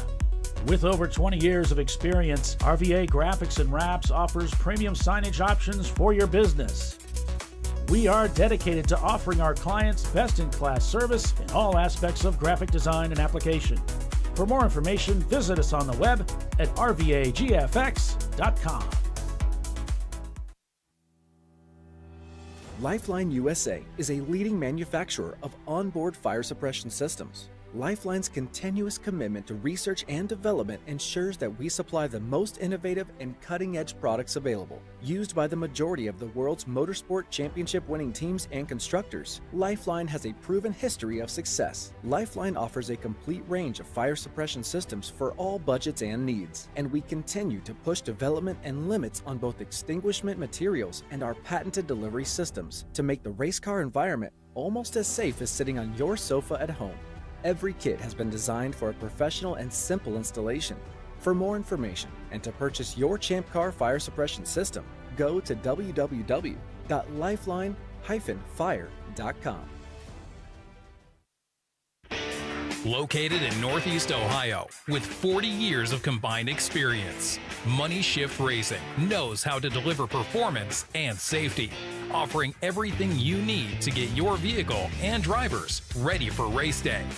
From safety equipment to full engine assembly and repair, in-house fabrication, 3D design, and rapid prototyping. Money Shift Racing. Performance done right.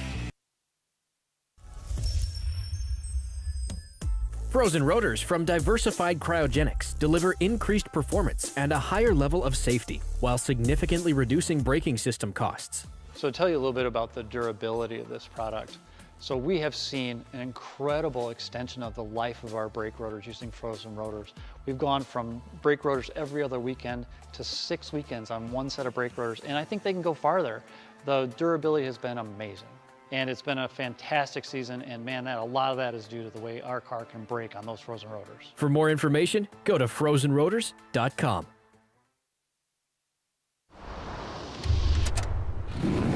Bring on the frozen tundra, the grinding gravel, The cratered concrete. The rain-soaked streets. Come on, road. Do your worst. We'll be at our best.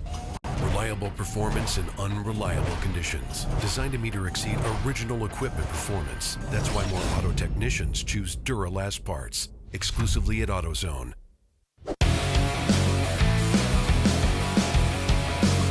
Exclusively at AutoZone. Welcome back to Champ Car Live. RVA has brought their car into the pits. Looks like they're doing a walk around.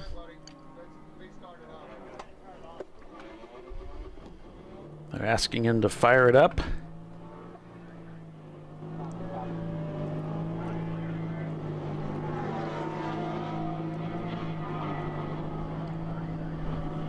This would be right inside their pit window here, so this is going to be a standard pit stop for RVA Graphics and Wraps.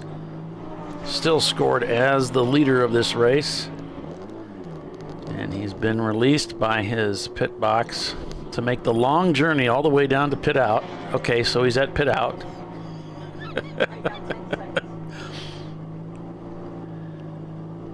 Got 10 seconds and they will release him.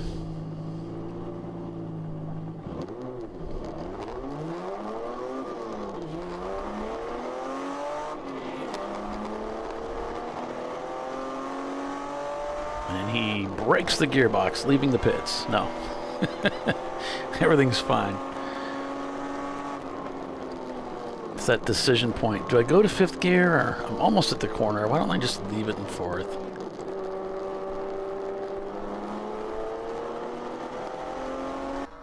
So David Haynes says he's in the Polyveltum fan club.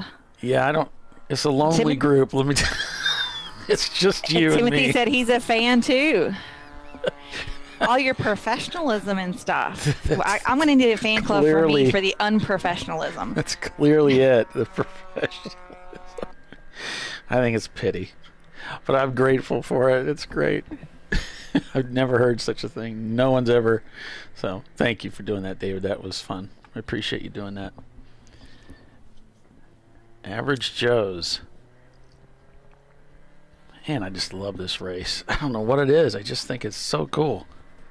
You know, I was thinking about it, and I love this race too. And I was thinking, it's like, wait, the very first race we ever ran, our very first Champ Car race, was this one. Was it? Oh, yep. Well, the spring. Oh, that was a long time ago, though. Maybe 2010. Yeah. 12, something like that, a long time ago. But this is the first one we ran, and then we ran Daytona after that. We made, I think the team made 9 hours out of the 12, and then we broke. No, that's too bad. No, I mean, I considered it a win. We got all the drivers in the car. Everybody before got we some broke. time, and yeah, no, that's cool. That's great.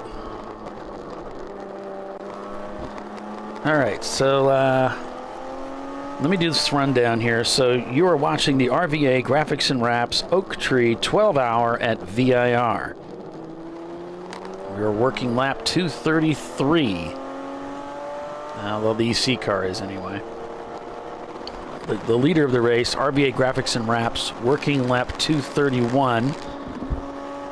Yeah, they're shown up about 3 laps over second place, Burras Motorsports, followed by NLS Racing, who's about 24 seconds behind them. And then it's Maximum Effort Racing, Tater Racing, Average Joe's, Insane Miata Motorsports, Tech Motorsports, followed by Warrior Racing. For you or just for me? Hey, there we go. Okay. I'm talking Just here. for you. I'm talking here. Curry Road Racing is following them. That's your top 10. And then if we blow this out here, we've got RVA leading C class, Burras Motorsports leading A class. EC is being led by Flat on One Side. B class by Maximum Effort. And now I'm scrolling to find our D class leader. I believe it's Bliss Racing in the Frankenstein machine, number 646. Camaro.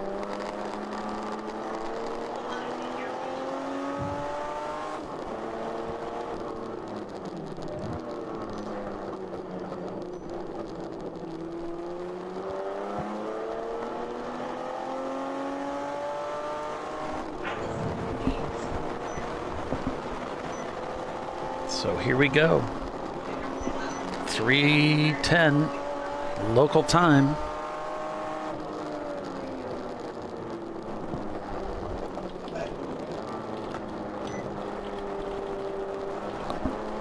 Sunset at 6:13 p.m. And then it's into the night. Most likely, headlights will be required around 5 o'clock. So whenever you guys make that pit stop, this is my suggestion. Just turn them on. Just have them on for that. Before you send that last guy out that's going to drive into the time when the lights have to be on, just turn them on then to make sure they're all working and everything before you send them out. Then you don't have to worry about him turning it on later.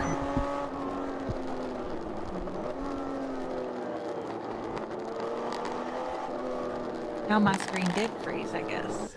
Yeah, mine did too. Okay. I'll work on that.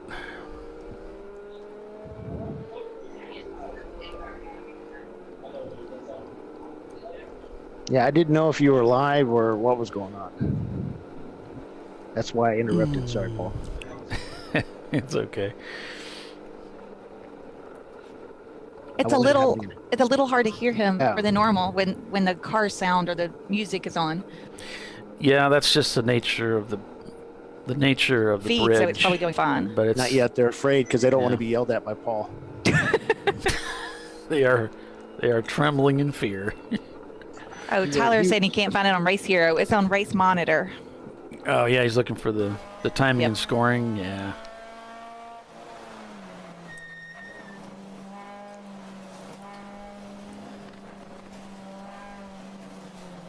Read your thing, and when you do that, Race Hero will actually screw up timing and scoring, the software, because they're all integrated. So we don't run it. If we have great internet, we have no issues, boom, we'll run them all. But unfortunately, we can't do it today. Sorry. You have to use Race Monitor. Get that right? Yeah. He said, leave it to Bill to interrupt. Professional Polly.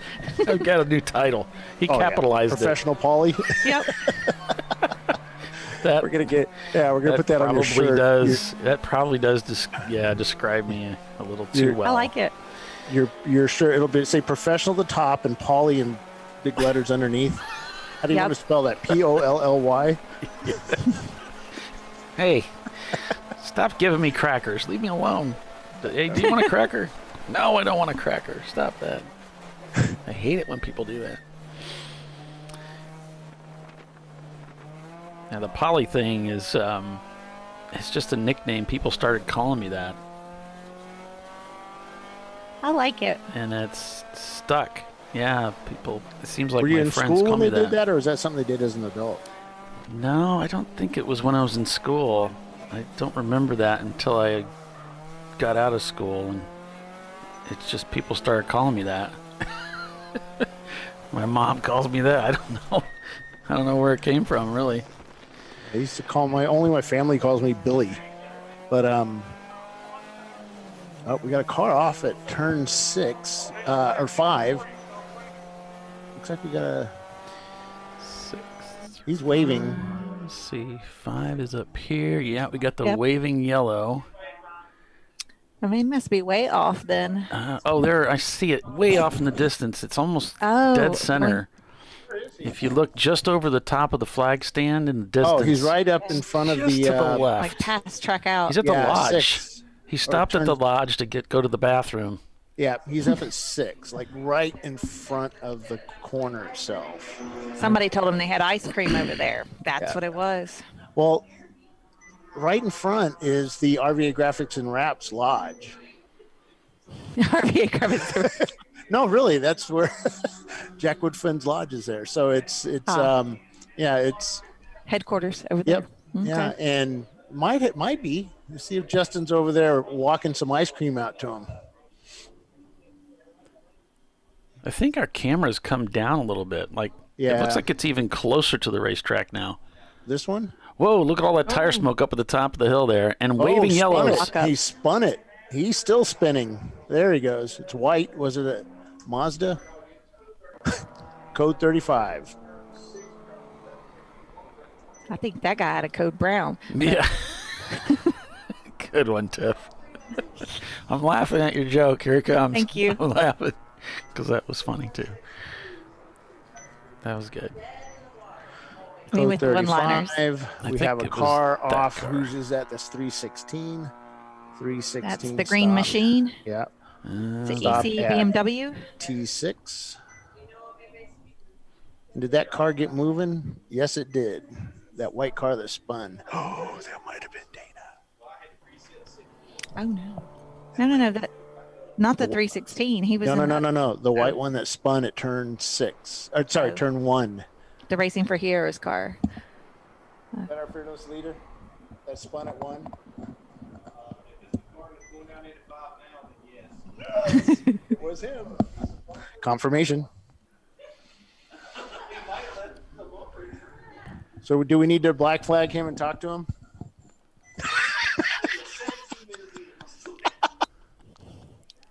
Hey, we just checking on you.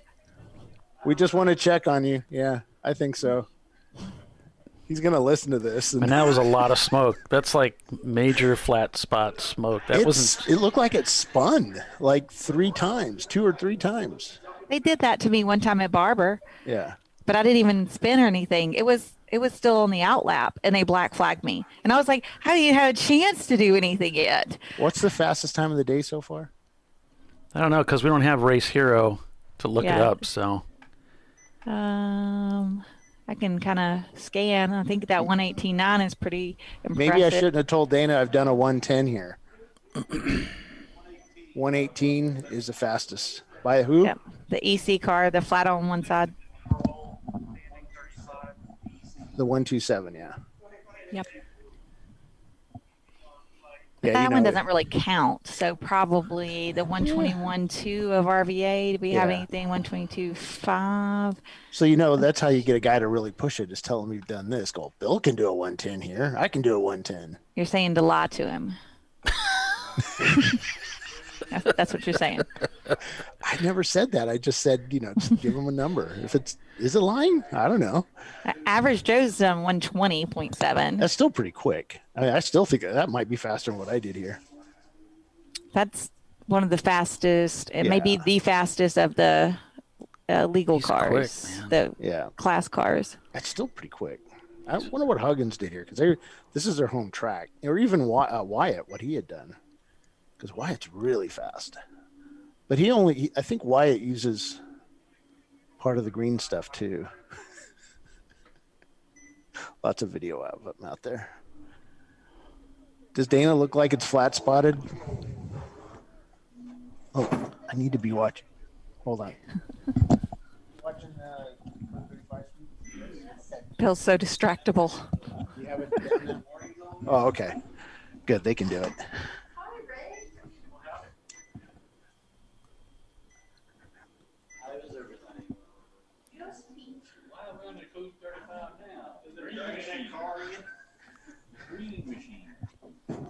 So is Green Machine disabled up there, or it was just sitting there, and they're towing him back? It looks like. Oh, I see. He's on the end of a big yellow rope. Gotcha.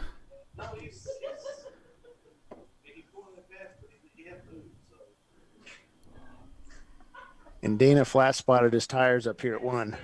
Oh, he had to have. I mean, that was a gigantic plume of smoke. I mean, somebody had to flat spot a tire.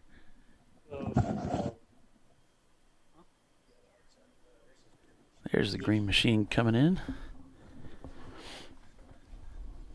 Talk to Paulie. Hello. Hey, Paulie. Hey, it's Ray Frank, ladies and gentlemen. How did you know that? Well, I can see you on the picture screen here, man. Oh, oops. It's not that I recognized your voice. I can see you on the camera. Well, I should have done my hair. Well, you're not. Nobody else can see you but me and Tiffany. Oh, thank the Lord. So talk to us, my good friend. How's the weekend been going? Oh, it's beautiful weather right here. It's a little windy, but man, for the time of year it is, this is gorgeous. As y'all can see, we're having a knockdown drag out. I'm gonna tell you that race between RVA Graphics and NLS and those couple of lap cars in there together and Burris, they were getting it on for lap after lap after lap. Wasn't it fabulous? Yeah, it was really exciting. I mean, that was something else.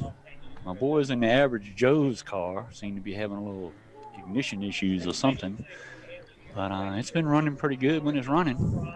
It's quick. Yeah, it is. I'm actually going to get to sit in that thing at NCM. Good. You're going to be driving? Absolutely. All right. Yeah. Excellent. By the time the old man gets back in there. Exactly. Yep. I did pull a stint at Sebring last year, and also we carried that car to pit and won B class with it. So, yep, fun. Cool. This little track is super racy. I mean, it is just so many places to pass, and I don't know. This whole facility is just so neat. Yeah. I'm so glad it's close to my home. Close enough to sleep at home? Yep. Oh. I'm headed there after the race tonight. Not gonna go to the hotel. Going home. Y'all seen anything unusual happen today? I haven't seen too much from my angle. Of course, I don't get the full view like y'all do. Yeah, well, I don't know about unusual, except for probably the one thing that really stuck out to me is we had a lot of cars that were black flagged for speeding under the purple 35, but it was all during lunch, that extended 35 that we were doing. And that's my concern began to think about, it would be difficult to stay focused on that thing lap after lap after lap after lap after lap. And I remembered when we first went to Indy, we had a lot of guys getting black flag for passing under caution, and it was like a lot. I mean, way more than any other track, any other race we ever went to. And at first, you naturally blame the drivers. Well, and then they're the ones doing it. Well, but then you start hearing what's going on the track, and things like, well, they don't have a lot of flag stands. They have a guy pushing a yellow flag through a hole in the fence, and that's their yellow, and it's not in your line of sight. So, when you have all these teams and we race with the same guys on all these racetracks, and then you go to one racetrack and you suddenly start having a lot of problems, then, maybe it's not the guys. So you've got that to consider. And so I'm a little concerned about this whole thing where all of a sudden everybody's passing on the 35, and it's like, well, yeah, but they're out there for like 7 laps doing this, and I could see how you could creep up over the speed limit because you're not always looking at that thing constantly. You would have to. Well, it's a lot of difference between 35 and 50. Mm-hmm. This track has a lot of up and down. I mean, they told me to stay at 50 mile. What did they tell us? It's still like 40 mile an hour or 35 mile or something like that when we were at Road Atlanta for the the track tour. I'll tell you how hard it was. I mean, it was really difficult. I found myself over 50 mile an hour several times. There's a lot of elevation change. Yeah, just going downhill. Yeah, well, that's why we got to be talented. Well, okay. I just wonder how often that's going to happen, if there's a trend there. 2-3 laps. I don't know. I've seen some pretty blatant passes where they should have known, but I don't know. Yeah, well, these weren't passes. These are just speeding. Yeah, well, everybody tries to push the limit, and the Flagtronics has got it to where we can kind of see what they're doing. And you get to going too fast, you're going to have to pay the cost because it's all for the safety of the corner workers, the tow truck drivers, and if everybody does the same thing, it's fair, it's equal, and that's just the way it has to be. And if you mess up in speed, well, you messed up in a speeding. And just like getting a ticket on the highway, you're going to have to pay a little penalty. Well, I was thinking, maybe what we need to do is maybe rig up ourselves a cruise control inside the car. Set that dude. I'm pretty sure somebody told me it was a car road Atlanta that did have that. Yeah. And they were using it, it actually ran at 35 mile an hour, and they just pushed the cruise control. There you go. But most of these jobs are pretty stripped down. And, yeah. Wonder how hard that would be to put that in place. Not too bad. There's universals you can put in, so you don't have to buy like a factory one or anything. Well, I just think a little added concentration is all we need. Yeah, but some of us have a really heavy foot, so we're concentrating on 35, and then we start looking around, and then it kind of creeps up. You need to creep it down. Come on. I know. This is a game. We got rules. You got to go by the rules. I've not gotten in trouble for speeding. But just realize how easy it is to do. It is easy, and it's probably the easiest thing about this racing is messing up. True. It's pretty easy to mess up, but I don't know.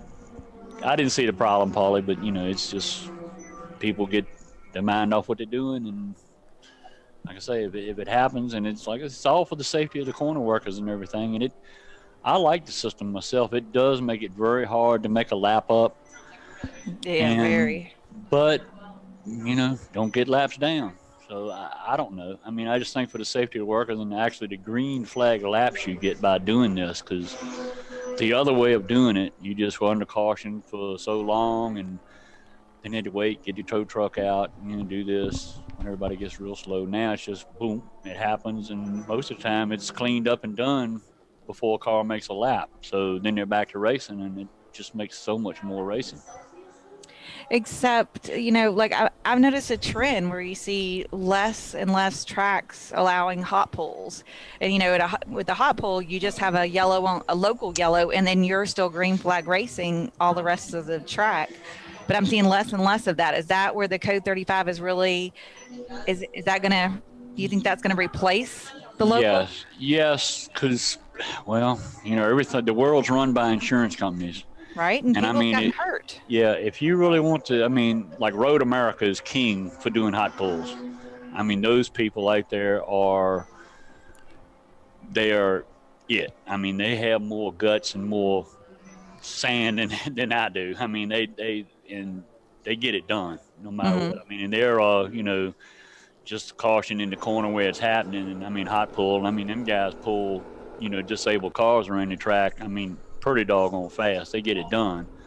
But they're under pressure from their insurance carriers and stuff that is maybe and they've had a couple incidents too.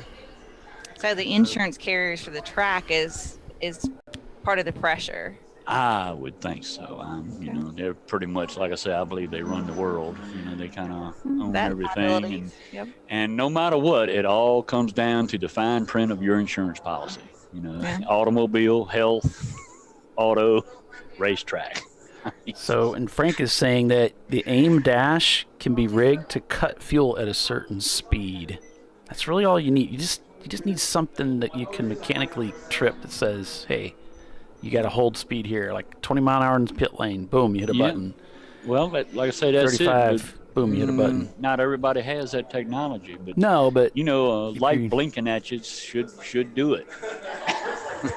Depends on how strict the other person. It depends on how strict they are in the tower and all that. Well, we're getting stricter. That's the thing.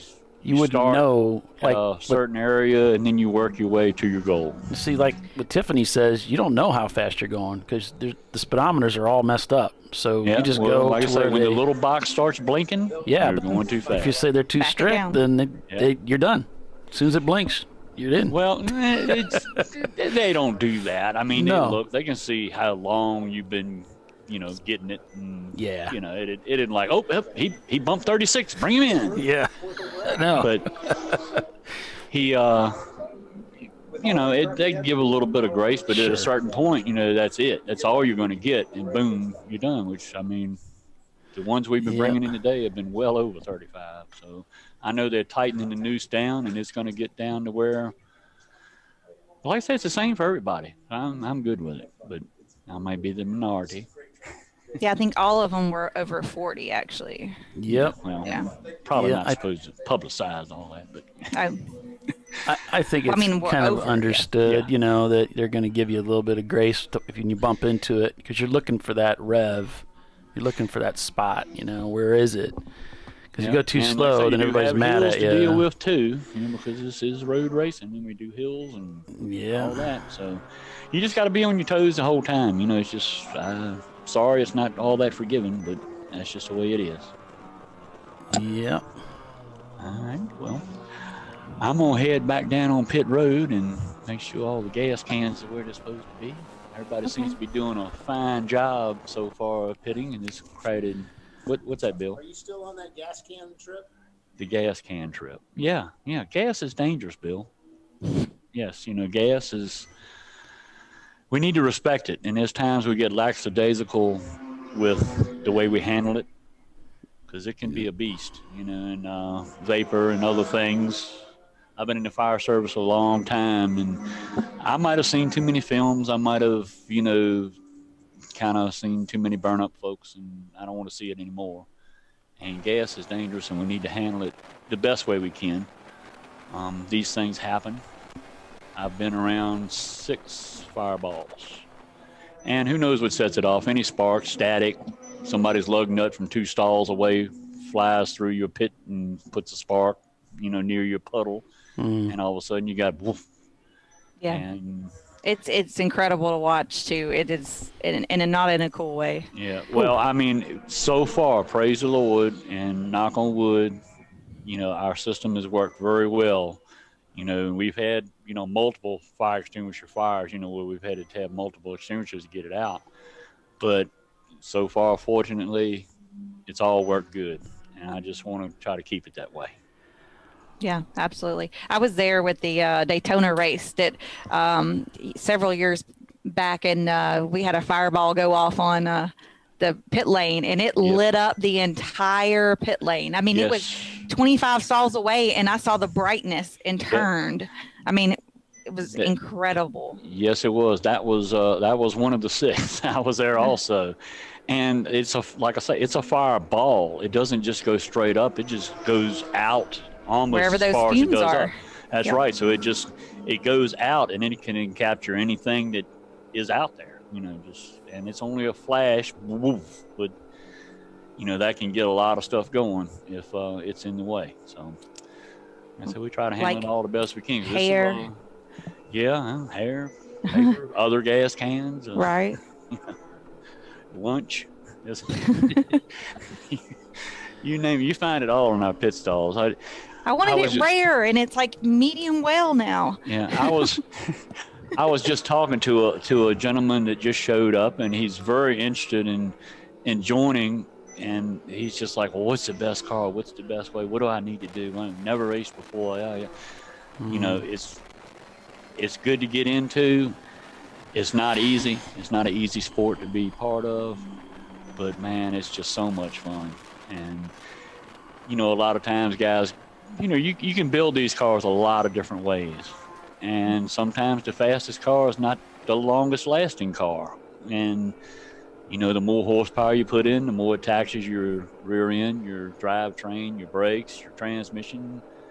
So you make this part better, it kind of hurts the other part. So it's kind of be a combination of all of the things. Getting the whole package together. And like I said, it doesn't have to be the fastest. You just got to go along with no problems. And is the RVA car is that in front? Yeah. Yep. Yeah, they're still getting it done. That's probably one of the oldest cars in the series.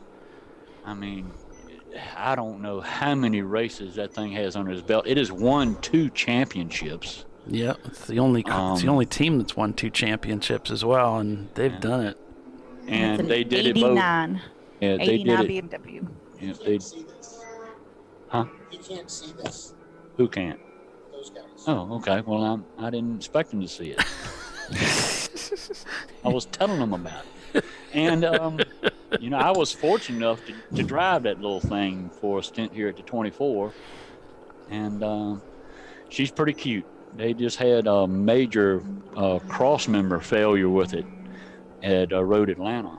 And when they pulled the cross members, they were so fatigued that, they were really thankful that, nothing worse happened than what it did. But it actually, your A-frame at the bottom completely separated. And then they took the rear cross member out, and lo and behold, that's all cracked all across the top and everything. It's just, these cars are approaching 40 years old or so. And they were never intended to be beat on like we do. I mean, not that we beat on them, but running, over these courses and these curbings and all that stuff's kind of rough on them. We're very abusive to the cars, yes. Yes, but they do have a very good maintenance program, and they stay on them. RVA Graphics, they have a very good company up in Richmond, and a group of guys work for it, and they put race cars together and race this series, and they're also racing Toyota series this coming year. What is that called, Bill? The GT86 series. It's a pro series, and a couple of their drivers are and they have cars that they're going to run, I believe, right there. And I think they're running Sonoma is their first race, and then going to Dakota. So, cool. We have a lot of racers. You just can't get enough of it once you start getting into this stuff. They just, they race a lot. And, I'm proud and glad to have them here. And they actually sponsored the race today. But they don't get any favors from us. Hey, they get black flag right along with everybody else, speeding penalties or whatever happens. But I don't think they've laid down anything today. They've been pretty consistent and very, and that's part of it. Not speeding under your code 35s and not passing and, watching your flags. And they've been doing it a long time. And when I came over from stock car racing, I had the hardest time focusing on flag stations. I just couldn't get it. I was used to one flag at the start finish and, a couple lights blinking somewhere, and that was it. It just took me a long time to open my view up. I saw out front, really good because I drive way out front, but open my view up to where you got to catch that stand every lap, every time. Absolutely. Just as you're going along, you got to know where they are, and you got to catch them at the corner of your eye to make sure nothing's happening as you're driving and racing. So it's just something else to do. And it took me the longest time. I was probably the most black flag guy in Chump Car back in the day. And I don't know. I didn't see it. But you got to look for it. It's kind of like that blinking light on the dash saying, hey, you're speeding. Right. Ray, there's a rumor that you might have spun the RVA car. Actually, I did, but it was either the choice of that or having a Miata hood ornament. I presented myself to this guy like 3 or 4 times, and I was almost up to his front wheel. And I said, surely he sees me now. But now here he come down to the apex. He's probably one of those HPDE guys trying to get his perfect lap in. And lo and behold, I was there, and I either had the choice of wearing him as a hood ornament or, sometimes you got to go off-road. So I took her off-road, and I was all right till that little hump happened. And then, yes, I did spin it out. And as I looked up the hill, there's my buddy Justin just waving at me going, what are you doing? What are you doing to our car, Ray? So then I kind of took on off. And yeah. I got in a bunch of good laps after that, though. It was, it was a good time. I greatly appreciate the ride in that thing. It is cute, and it is definitely a big piece of history. And I don't think they thought they were really be running the car this long, but it just keeps on going. I mean, it ought to be named Timex. Because, she's a goodie.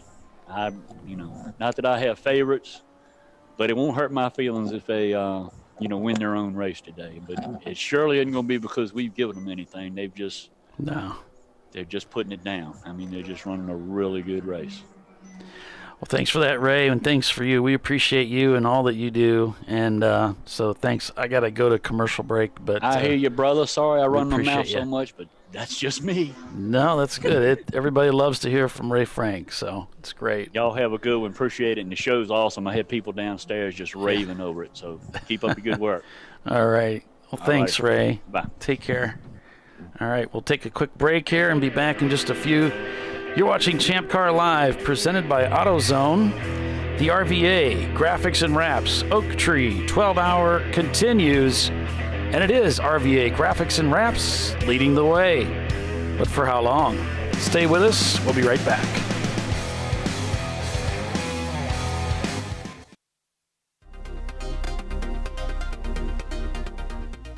Welcome to TireRack.com, revolutionizing tire buying since 1979.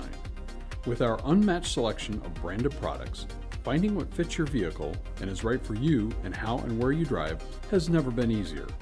Through helpful online shopping tools that include our professional hands-on reviews done at the introduction of a tire and consumer reviews that give real-world feedback over the life of the tire, you can make the right tire choice and find exactly what you need.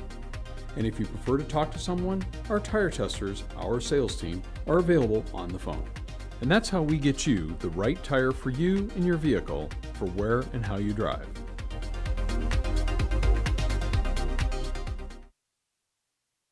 At AutoZone, you get what you need when you need it. Got a today job? Pick it up free same day at your local AutoZone. More of a tomorrow project? Order as late as 10 p.m. with free next day delivery. Getting the job done just got easier.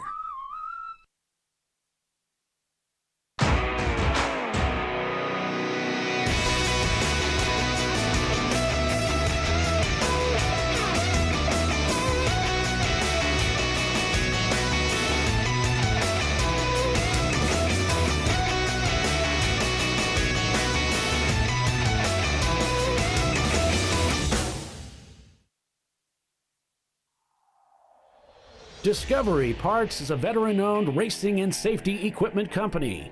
While we're located inside Atlanta Motorsports Park in Dawsonville, Georgia, Discovery Parts can also be found at the tracks, supporting a number of Champ Car Series events. We take pride in being a reseller of the best of the industry to Champ Car teams and drivers. We know racing, love racing, and look forward to tomorrow to even more racing. Visit us at discoveryparts.com.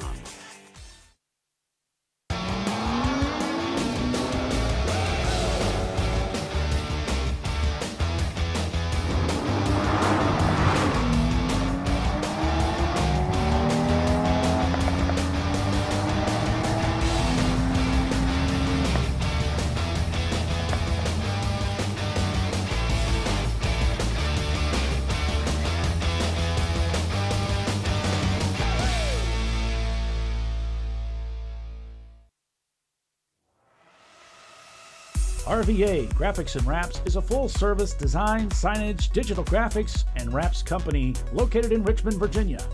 With over 20 years of experience, RVA Graphics and Wraps offers premium signage options for your business. We are dedicated to offering our clients best-in-class service in all aspects of graphic design and application. For more information, visit us on the web at rvagfx.com. Lifeline USA is a leading manufacturer of onboard fire suppression systems. Lifeline's continuous commitment to research and development ensures that we supply the most innovative and cutting-edge products available, used by the majority of the world's motorsport championship-winning teams and constructors. Lifeline has a proven history of success. Lifeline offers a complete range of fire suppression systems for all budgets and needs, and we continue to push development and limits on both extinguishment materials and our patented delivery systems to make the race car environment almost as safe as sitting on your sofa at home. Every kit has been designed for a professional and simple installation. For more information and to purchase your Champ Car fire suppression system, go to www.lifeline-fire.com.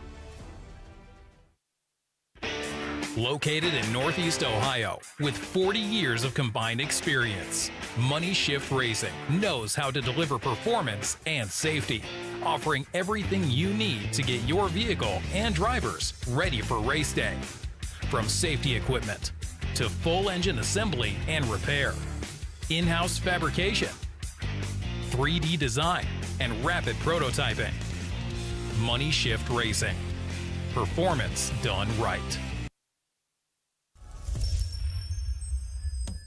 Frozen rotors from Diversified Cryogenics deliver increased performance and a higher level of safety while significantly reducing braking system costs. So to tell you a little bit about the durability of this product. So we have seen an incredible extension of the life of our brake rotors using frozen rotors. We've gone from brake rotors every other weekend to 6 weekends on one set of brake rotors, and I think they can go farther. The durability has been amazing. And it's been a fantastic season, and man, a lot of that is due to the way our car can brake on those frozen rotors. For more information, go to frozenrotors.com.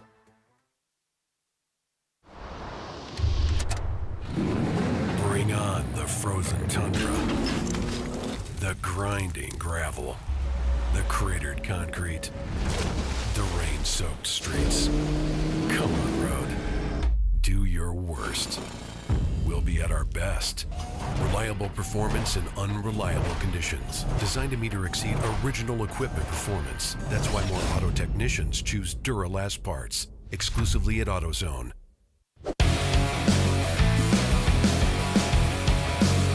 255 laps completed here at Virginia International Raceway. And we're still going. We still got a lot more racing to do, folks. RVA Graphics and Wraps is our leader over NLS Racing, followed by Burras Motorsports, Tater Racing, Maximum Effort, Insane Miata Motorsports, Tech Motorsports, Average Joe's. 9th, you have Kirby Road Racing and Warrior Racing in their red Miata, round out the top 10. And just a little over 5 hours of racing remain. We heard from our great friend and colleague, Ray Frank. It's always a lot of fun to hear from Ray. So appreciate him coming up and talking to us when he has an opportunity. Yeah, always nice to hear from Mr. Frank.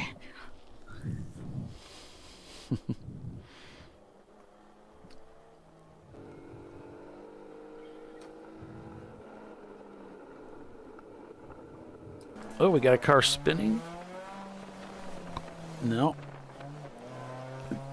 I think he's fine. It might have been just the view that I had from the little preview screen. So what I have in front of me is a preview screen of each of our cameras that we have. So that's 3, 6, 9, 12, 15, let's see, 19 screens. And so I'm looking at that, and I'm using those to switch, just like a real production studio might use something like that. And so that's how I'm able to see some things right before I switch to them. I'll see a little bit of it and then switch to it. But yeah, sometimes because you're looking at a small preview screen, you're not really getting a good view of it until you open it up and put it up on the big monitor. Bigger. Yeah.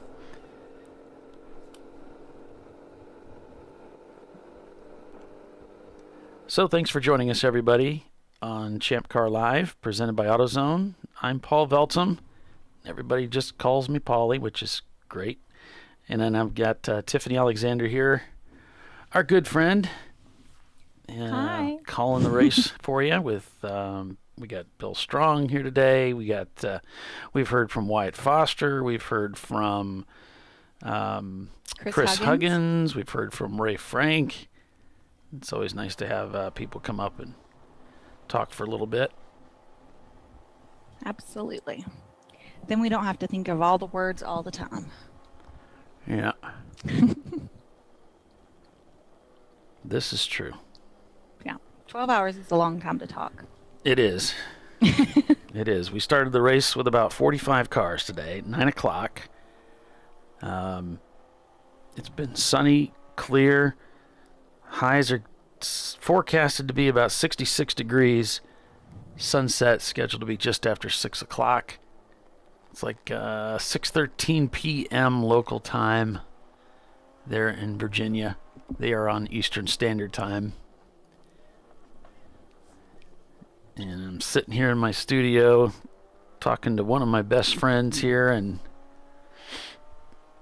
it's Saturday. It's racing. It's exciting. It's fun. And it's the beginning of the 2023 season. There's so much great racing ahead.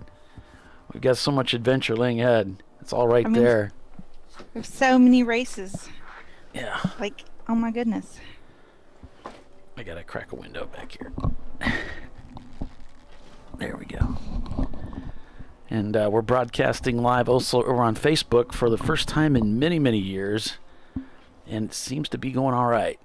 I just checked on it during the break. It seems to be okay. It's there's an 8-hour limit on the Facebook Live feed. So what'll happen is after 8 hours, it'll cut. That would be around 5 o'clock, about an hour from now. And I'm not sure if I'm going to risk fiddling with it. There's quite a bit of setup involved.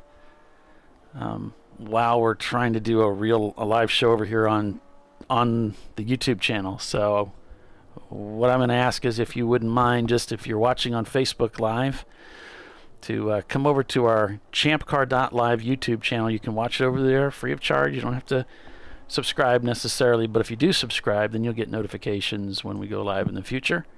And we will be doing a lot of races. And you can get in the chat. Yeah, you get in the chat. Once you subscribe at the following race, you'll be able to get into the chat with all of these other fine folks that chat with us that you're not able to see.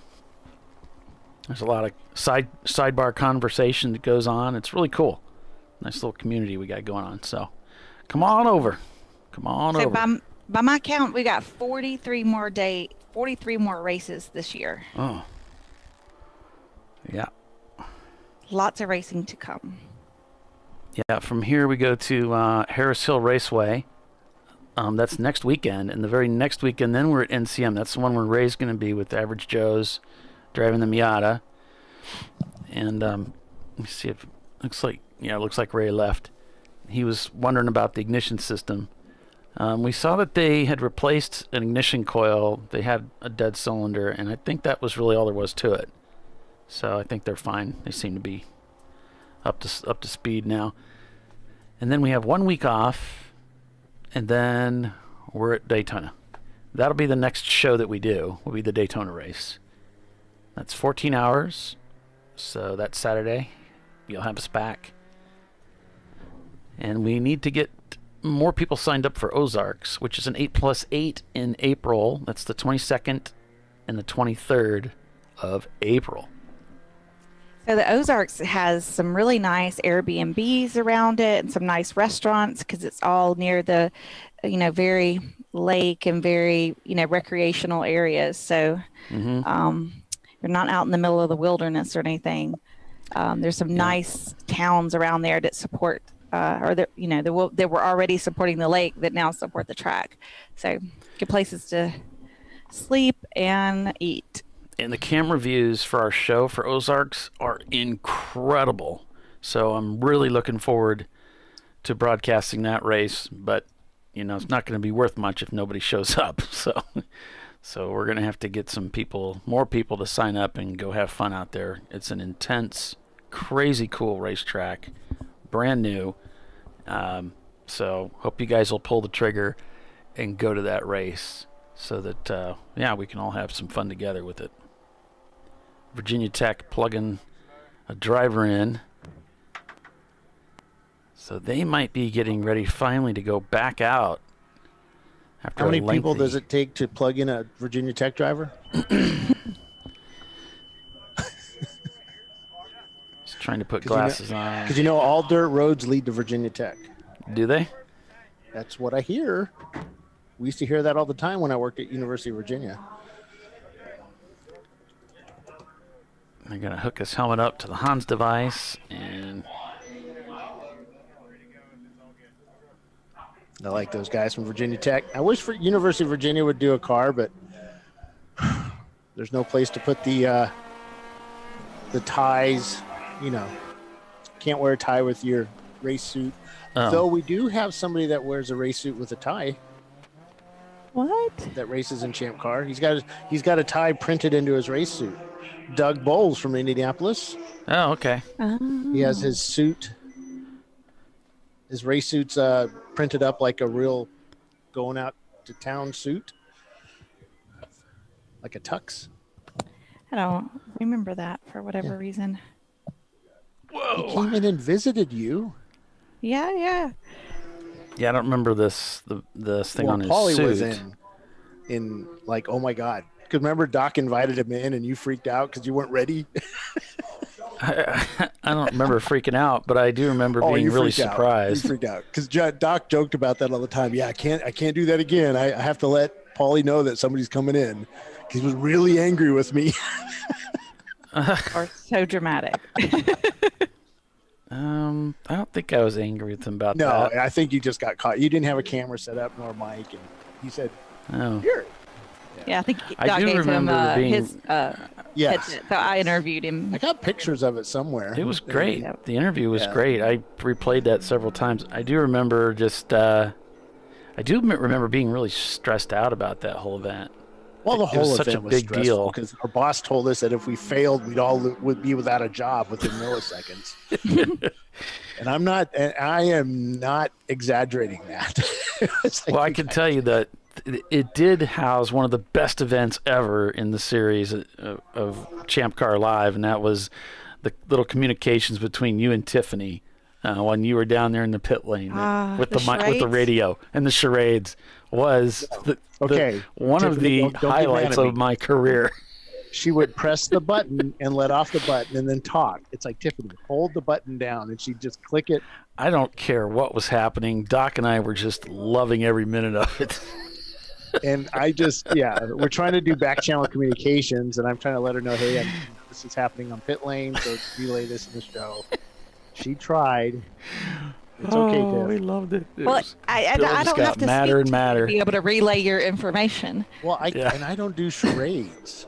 I don't do that. I've never played it, and I'm not good at it, and Doc just made it worse. Yeah, we were having all kinds of fun at your expense, Bill. We were just loving every minute of the stress you were. Wait, was that the race you sent me down to pit 1 and to pit 30 and then to pit 2 and then to pit 35? I'm convinced that happened, yes. You've done that a few times. Yes. You said you were working on getting more steps on your Fitbit. You were working on your physique. I didn't have a choice. Because, once you tell you to do it on air, you have to do it, Mm-hmm. That's a lot of fun. That was so funny. Good times. Yes, it was. We've had fun over the years. But Doug, great guy. That was a really cool interview. I remember he came up and he said, we were concerned about that turn 1, that first lap. We thought there was going to be a big, pile up, but no, they were awesome. Oh, no, they were because great. I saw him go into his office and I thought, oh God, he's out of the car. He's going to be really angry with us and how we're, these idiots. Oh God, No. yes. And I walked in. I said, so Doug, how's it going? And he's like, oh my God, this is the most fun I've had ever. My son wants to build a car and we want to do this. And he was like all excited. It just threw me for a loop because it's like, whoa, wait. So I had to go report to the boss and like, we're okay. Bill's so used to being yelled at. He's not used to the other side. No, it was like, yeah. I mean, because, it's Indianapolis. I mean, there's certain, things you don't do. And yeah. No, it was a great event. Yeah, it was. Everything and went we've had off a couple really of them. without a hitch. We've done 2, and I think we're going back next year. So, it's if we can get the schedule right. We're going to try and go back this year, but the schedule just didn't work out. So, unfortunately, hopefully next year. And it's not a cheap place to race, so the schedule's got to work. It's got to work out right. Yeah. Yeah, and if you want to go, if you guys want to go race at Indianapolis, don't be afraid to write our fearless leader, info@ChampCar.org, and let them know where you want to go to. It's serious. I mean, but don't say that and don't not sign up for the race. I mean, yeah, exactly.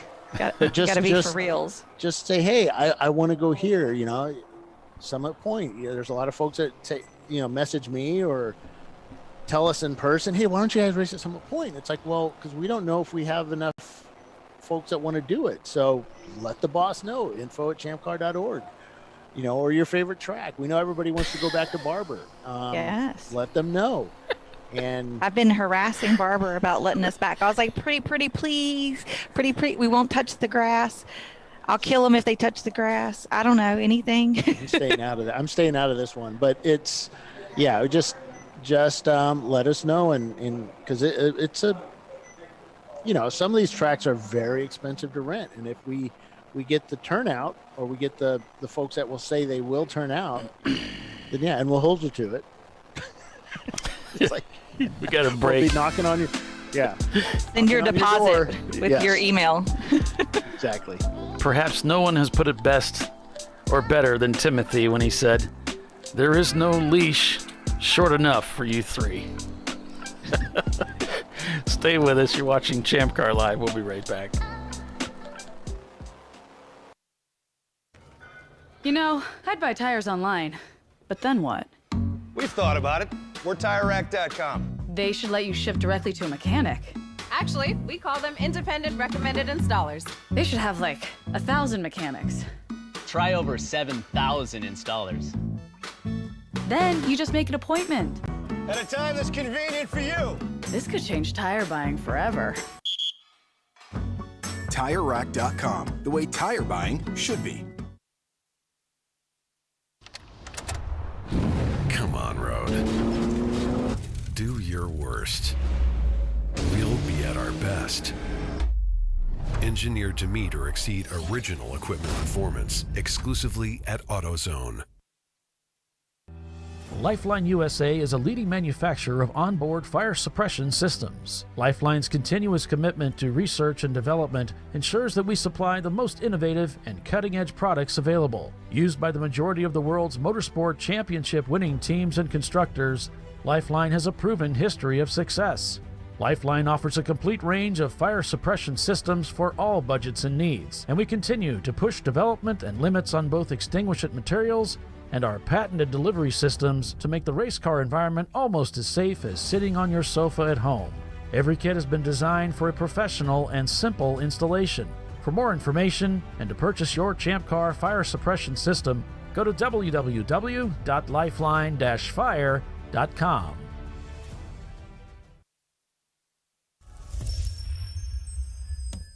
Frozen rotors from Diversified Cryogenics deliver increased performance and a higher level of safety, while significantly reducing braking system costs. So to tell you a little bit about the durability of this product. So we have seen an incredible extension of the life of our brake rotors using frozen rotors. We've gone from brake rotors every other weekend to 6 weekends on one set of brake rotors, and I think they can go farther. The durability has been amazing. And it's been a fantastic season, and man, a lot of that is due to the way our car can brake on those frozen rotors. For more information, go to frozenrotors.com. Located in Northeast Ohio with 40 years of combined experience, Money Shift Racing knows how to deliver performance and safety, offering everything you need to get your vehicle and drivers ready for race day. From safety equipment to full engine assembly and repair, in-house fabrication, 3D design, and rapid prototyping. Money Shift Racing. Performance done right. Discovery Parts is a veteran-owned racing and safety equipment company. While we're located inside Atlanta Motorsports Park in Dawsonville, Georgia, Discovery Parts can also be found at the tracks, supporting a number of Champ Car Series events. We take pride in being a reseller of the best of the industry to Champ Car teams and drivers. We know racing, love racing, and look forward to tomorrow to even more racing. Visit us at discoveryparts.com.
No.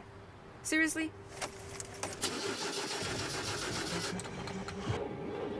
Come on. Oh, no. You for real? Dale. Really? Wow. So maybe just a cable? We can help you. Welcome to America's #1 battery destination, AutoZone, your battery solution.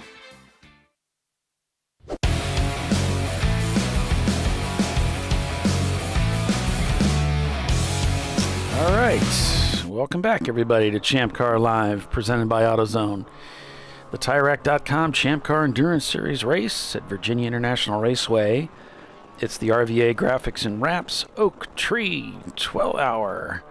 I'm Paul Veltum with Tiffany Alexander and Bill Strong, and I still see Chris Huggins standing by in the tower there. You know, we got another guest up there talking to Bill. Don't know if they'll come on the headphones or not. But welcome, everybody.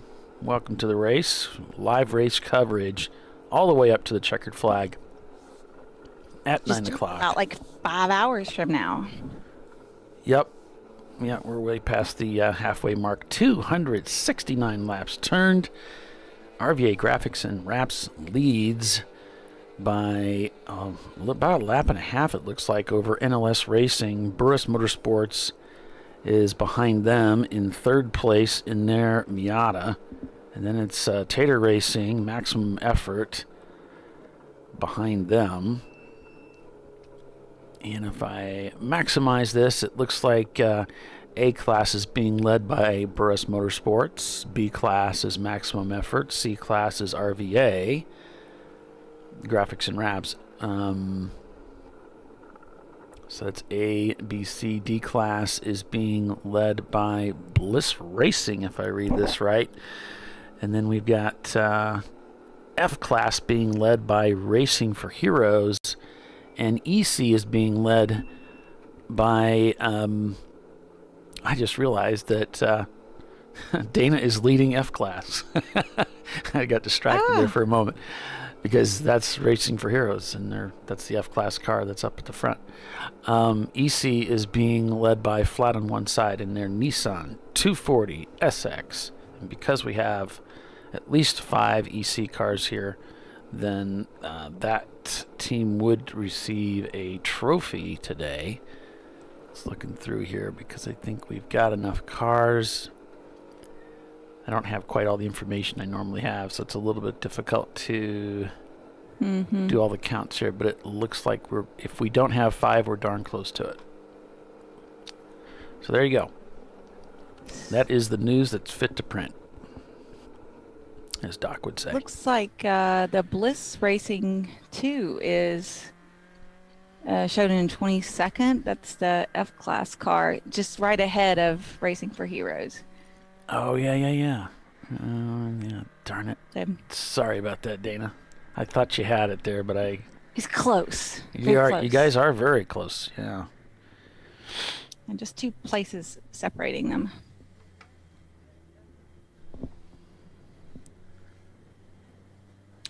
No leash is short enough for you 3. That's still funny. That's a great one. Are you trying to say that we get into trouble? I don't know. Not me. No. You're the good one. I just play that on TV. I get my fair share of trouble. So we must be under caution, Tiffany. Although they look like they're really hauling through there. Shows green on race monitor. Okay. He's getting up to speed. I was looking at his last lap time, and it looked like he was quite a ways off the pace on his last lap. So I'll take another look. Average Joe. Yeah, he turned in a 2:32 there, so he is having some issues with that car. Could be they're just running it without a cylinder. Yeah, it does sound like it dropped one cylinder, but it's a little difficult with our audio's not the greatest, but that would account for why they're running about 10 seconds off their normal pace.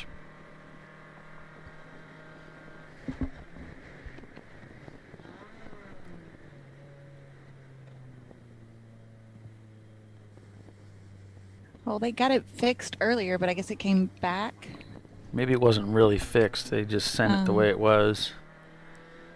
Gotcha. You know, if it's not an ignition problem, then you've got some other more serious problem, like a dropped valve or something, a broken spring.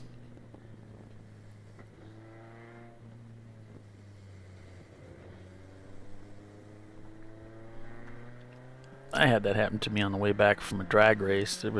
I typically towed my car, but this was a race where, for some reason, I drove the car to the track. And I don't remember why, but on my way back, it dropped the cylinder. And I'm like, it seems like it's starting to misfire. And as I got closer and closer to home, as it was about an hour's drive from home, then it was very obvious that it had dropped the cylinder. And when I took it apart, I found that one of the rocker arms had broken. It was split, and it was just gradually pushing on the valve less and less until it finally quit altogether. Yeah, that is kind of scary coming out of 12 there. I guess it's not really 12. It's because we're not running the full course. It's 9 or something. But well, he's really revving that thing up on the downshifts. But anyway, yeah, coming out of that oak tree there, that pit entrance is right there, and guys are having to slow down a lot to make a safe entry, and you're accustomed to carrying a lot of speed out of there. Yeah, as long as you don't carry it too far out of there and end up carrying that speed onto pit in. Yeah. Don't do that.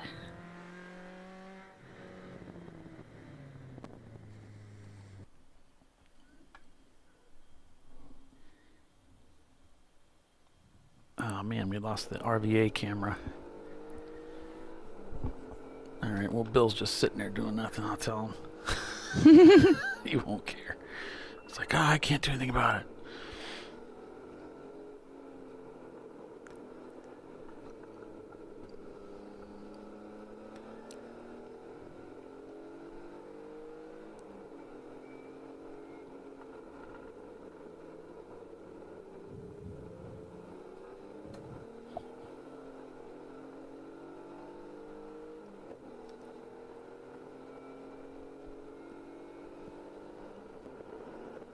Average Joe's last time by was 131. That's, and they've got I think they've got the fastest time of the day of a class car, like as in a non-EC car. And then now 131. That's definitely not what they were looking to get out of today.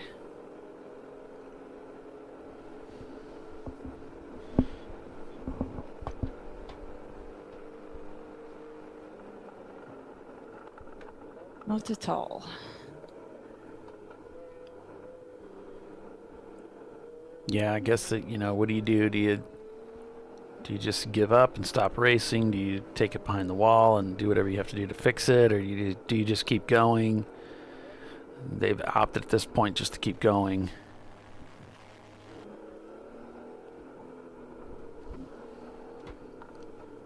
But like if it's certain kind of problems, right, it's going to get worse and maybe catastrophic for the engine. It could damage the engine, yeah. There's a potential for that. And I heard him really revving the car hard on the downshifts for some reason, like way over revving the downshifts. And I don't know if he was thinking he's going to clear something doing that. He's going to come into the pits now. But it was like really strange driving, it was kind of annoying to actually watch it. Like, what? Ugh, it's terrible. It looks like his RVA thing is actually just kind of dangling from the mirror. It's not stuck to the dashboard anymore. Oops. Is that his Flagtronics unit? Yeah, I think so, because Okay. it's got the button in the back and everything. I think that's what it is. Huh. That'd be tough to see. Yeah, that's what I was just thinking. kinda- That might be harder to keep your eye on during a It's Code upside 35. down. It's funny.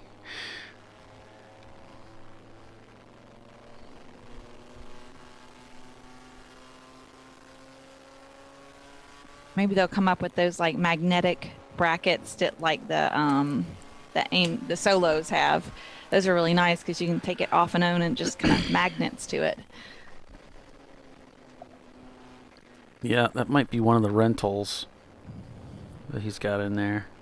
Because it's, it's just kind of like what we call in tech world breadboarded in there. It's just kind of in there, Gotcha. It is in the car. Because the Flagtronics unit is required now. Yeah.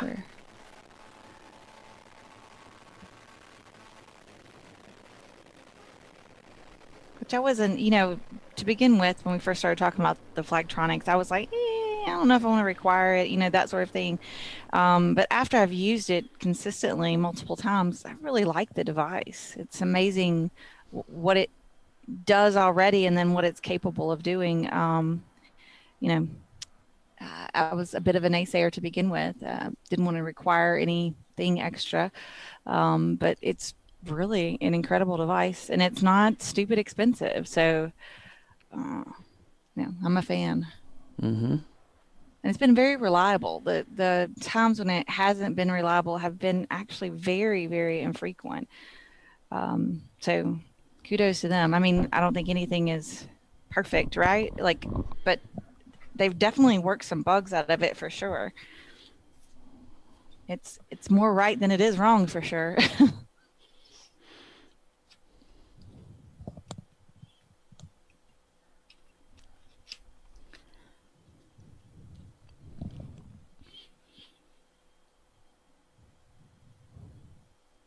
It still looks absolutely gorgeous from this view. Yeah, it does. I mean, does the sky get bluer than that? I don't think so. Whoa. He dropped a wheel. Dude out in the dirt.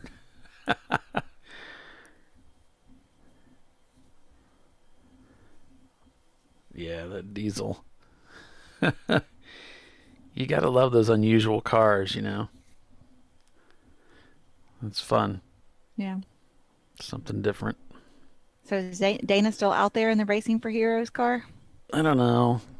I don't know how long a stint he was planning to do. I don't know, because Bill's given up. He's just sitting there. He's not on the show. He's not doing anything. He's just not listening to the show. No, he's not doing kick anything back, at all. taking Just a kick nap. back, yeah. I could send him At a least text he's though. consistent. He was watching the phone when I sent him a message. I'll ask, is Dana still in The Cara. the? I'll spell it with a K. Whoop.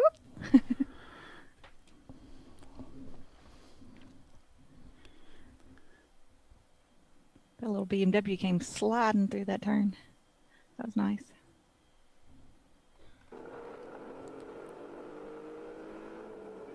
Oh, he's got his steering wheel isn't quite clocked the same either.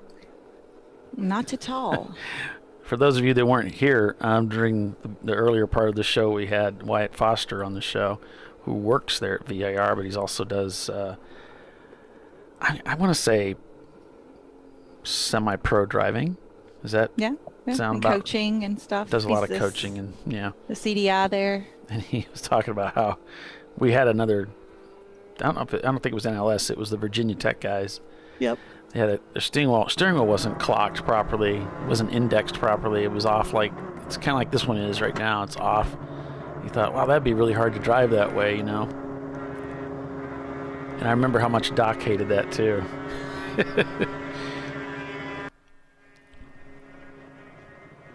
There goes the RX-7 by that Dana was driving. It looks like they're still having a lot of trouble with the Virginia Tech Focus SVT. They're well off the pace, and it doesn't sound like it's running right. So,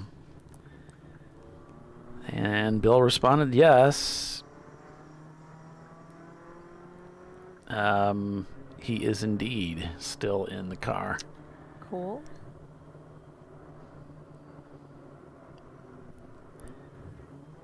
And they're talking about next week, because next week is another race, and the week after that is another race, and so they run into each other very quickly. Weekly, especially for the next couple of weeks. You barely get enough sleep and recovery before you're right back at it for the next one, and it makes it really exhausting. Except for Bill's wife's loving it, I'm sure. Yeah. She's like, the off season's over. Woo! I was trying to get that in before he put his headset back on.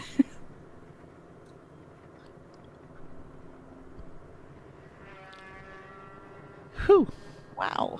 Yeah, he's just so far off the pace. I mean, it's really dangerous. So I'm hoping he'll bring it in here. I mean, obviously they need to work on the car.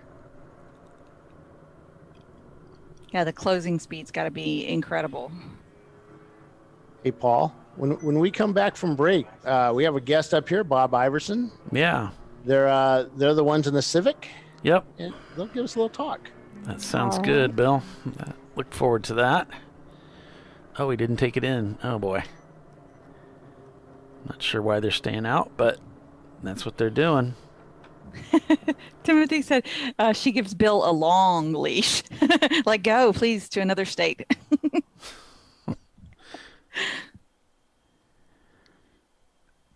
Whoa.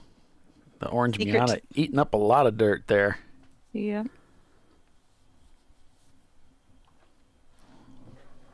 Sometimes the secret to marital success is traveling.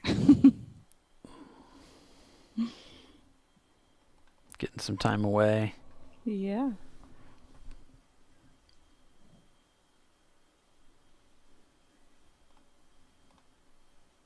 I think some people are more independent than other people, right? Some people like to do everything together, and I don't know. People like me like to do things. I like to do things on my own, so then I can tell you about it when I get back. Yeah. You know? I get that.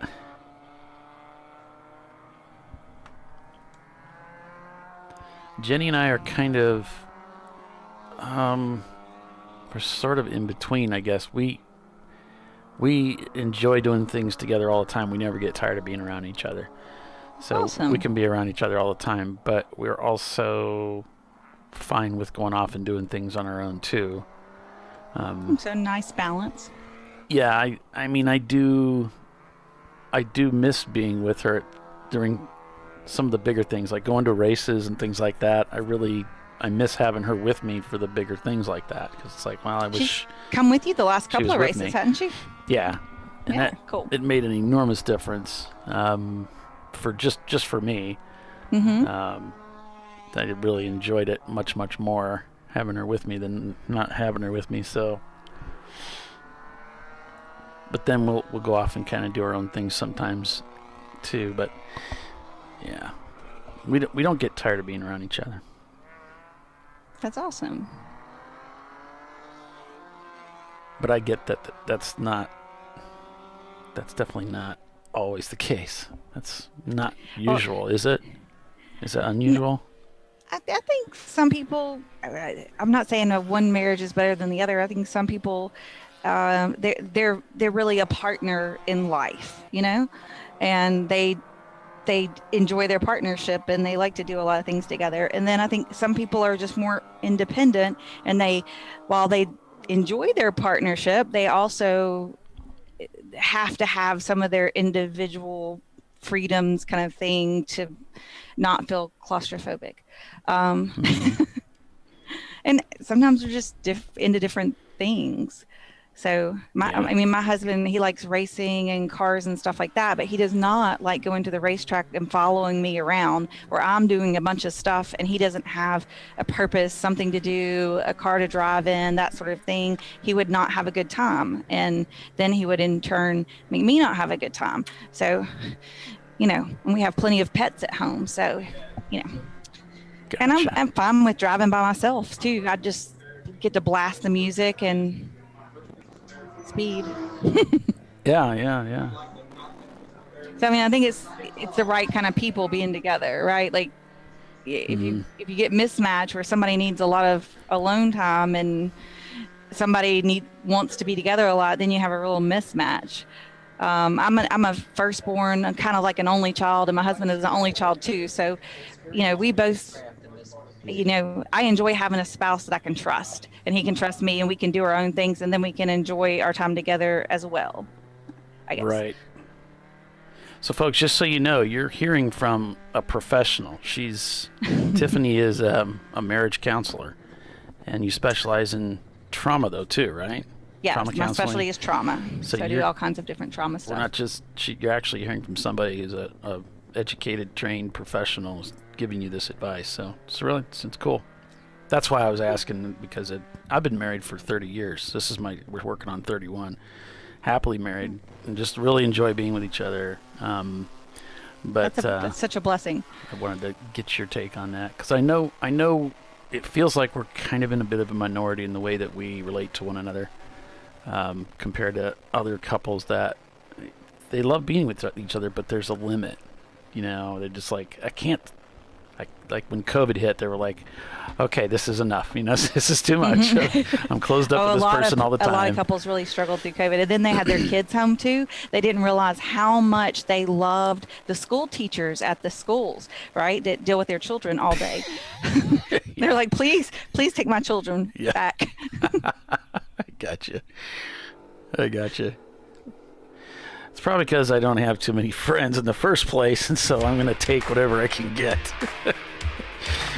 Anyway, enough about me. It's really about the race. And when we get back, we're going to have a special guest on the show, and believe me, you're going to like this one. So stay with us. You're watching ChampCar.Live, presented by AutoZone. We'll be right back.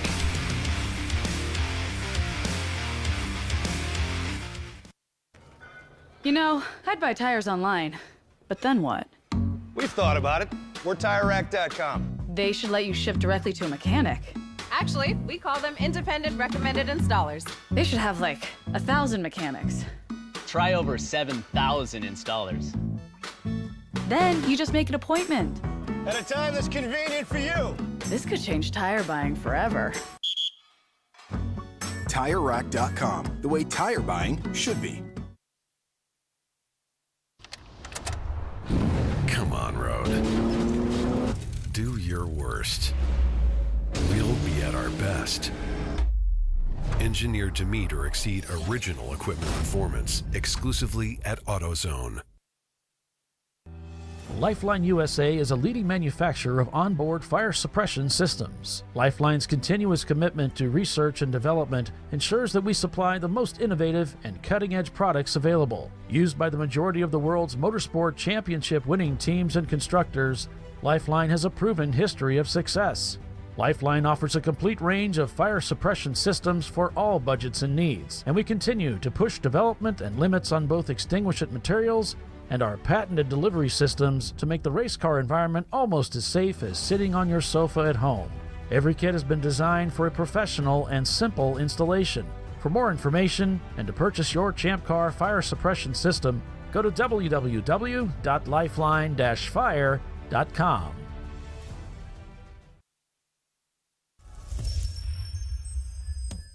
Frozen rotors from Diversified Cryogenics deliver increased performance and a higher level of safety, while significantly reducing braking system costs. So to tell you a little bit about the durability of this product.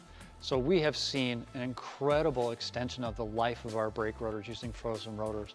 We've gone from brake rotors every other weekend to 6 weekends on one set of brake rotors, and I think they can go farther. The durability has been amazing. And it's been a fantastic season, and man, a lot of that is due to the way our car can brake on those frozen rotors. For more information, go to frozenrotors.com. Located in Northeast Ohio with 40 years of combined experience, Money Shift Racing knows how to deliver performance and safety, offering everything you need to get your vehicle and drivers ready for race day. From safety equipment to full engine assembly and repair, in-house fabrication, 3D design, and rapid prototyping. Money Shift Racing. Performance done right.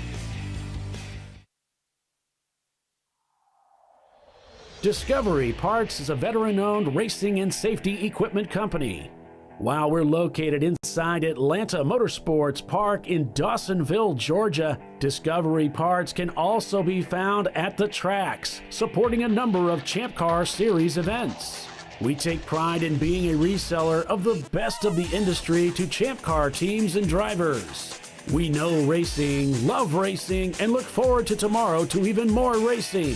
Visit us at discoveryparts.com.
No.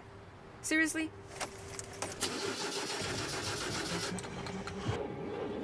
Come on. Oh, no.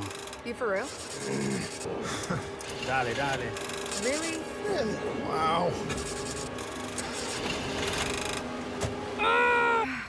So maybe just a cable? We can help you. Welcome to America's #1 battery destination, AutoZone, your battery solution.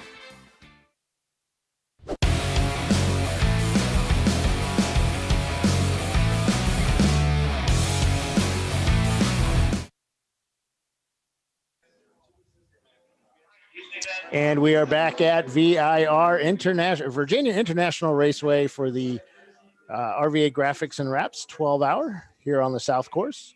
And our host, Paulie, has stepped away for a second and forgot to hit the button to give us a camera, which I can't do from here in Virginia. How you doing, Tiffany? Did everybody just walk away? Oh, there's Paulie. He had to step out and he'll get this up and running for us. Sorry, Paul, you left me in charge, man. Sorry, folks. I took an extended break there. It went a little longer than I thought it was going to. But my apologies. Hey, Paul, I'm going to introduce you to Bob Iverson. He's the big boss of the 347 Northsport Honda Civic. Yeah. And he's going to talk to you guys. I'm going to go down and I'm going to hand over the headset. We only have one headset up here this weekend because the other's shorted out for some reason. But I'm going to go fix the RVA Graphics and Wraps camera so we can get some good in-car video from that car. And all right. I'll talk to you later. Here's Bob. Thanks, Bill.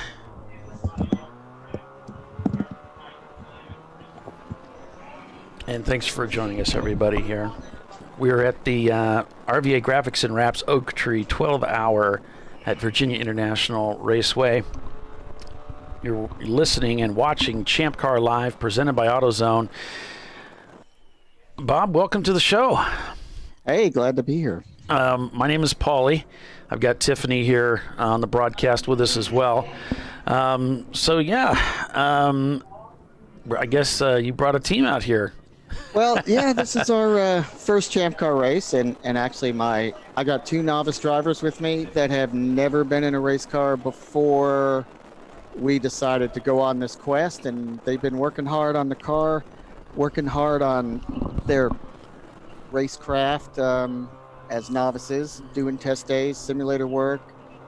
They're really doing a great job. They're keeping it on the asphalt, and I don't think we've had a hiccup. I don't think we've been off the track all day, so it's been really good. So, Bob, you mentioned a Quest. There's quite a story behind this team, both in the run-up to the team and then what you're doing with the team in the car. Why don't you tell us a little bit about that? Sure.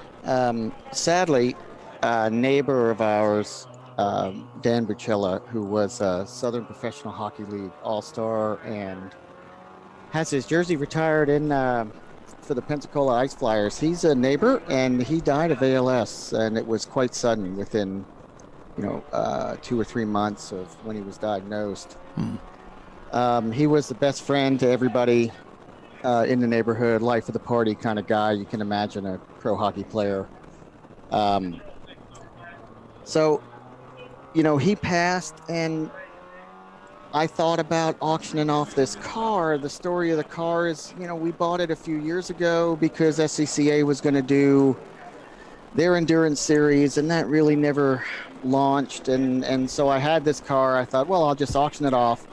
We'll give the money. We'll put the money in the kids' 529 college plan, and that'll help out his kids and his wife Tiffany. And guys came to me and said, hey, is there any way we could make money racing the car and donate? And I thought, I don't know, maybe we could do the old middle school lapathon, where you used to run around and get donations for how many times you could go around the track. So that's what we're going to do. And we targeted Daytona. And a little adjunct to the story, one of the drivers, Jay Wright, is a cancer patient. And this man was given 30 days to live 5 years ago. And he's been on chemo ever since. And this is a real bucket list for him. Like, he's really determined to go race a race at Daytona International Speedway, and I'm happy to make that happen for him. And like I said, these guys, once I said, yeah, let's do it, I said, but you really don't understand what you're getting into, having never raced before. And endurance racing, I said, we've got to work on the car. And so I brought the car from my shop, which is about 30 minutes away, to the house so that, when they were home in the evenings, they could work on it. And yeah, they didn't understand, why are we putting 2 radio harnesses in? I'm like, you'll figure it out, because you need them. One breaks, the push to talk doesn't work. What are you going to do? So we got redundant systems, and it's a really good car. We're running EC today because it was a former Pirelli World Challenge TC car, so it's got adjustable shocks on it. I wanted to just go and run it, and then we'll make a decision after this. If we think we want to run in the B class, then we'll go back to a stock suspension on the corners and see how that goes. I see on the monitor here our guy Vince is in there, former Marine, Master Gunnery Sergeant, and this is his first time wheel to wheel, and he's only done 1 track day at the firm and about 10 hours of simulator time at this track. That's awesome, man. I'm really proud of him. That's really cool.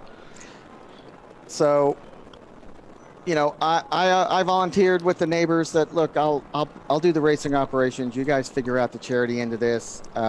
We're not quite have all of that together.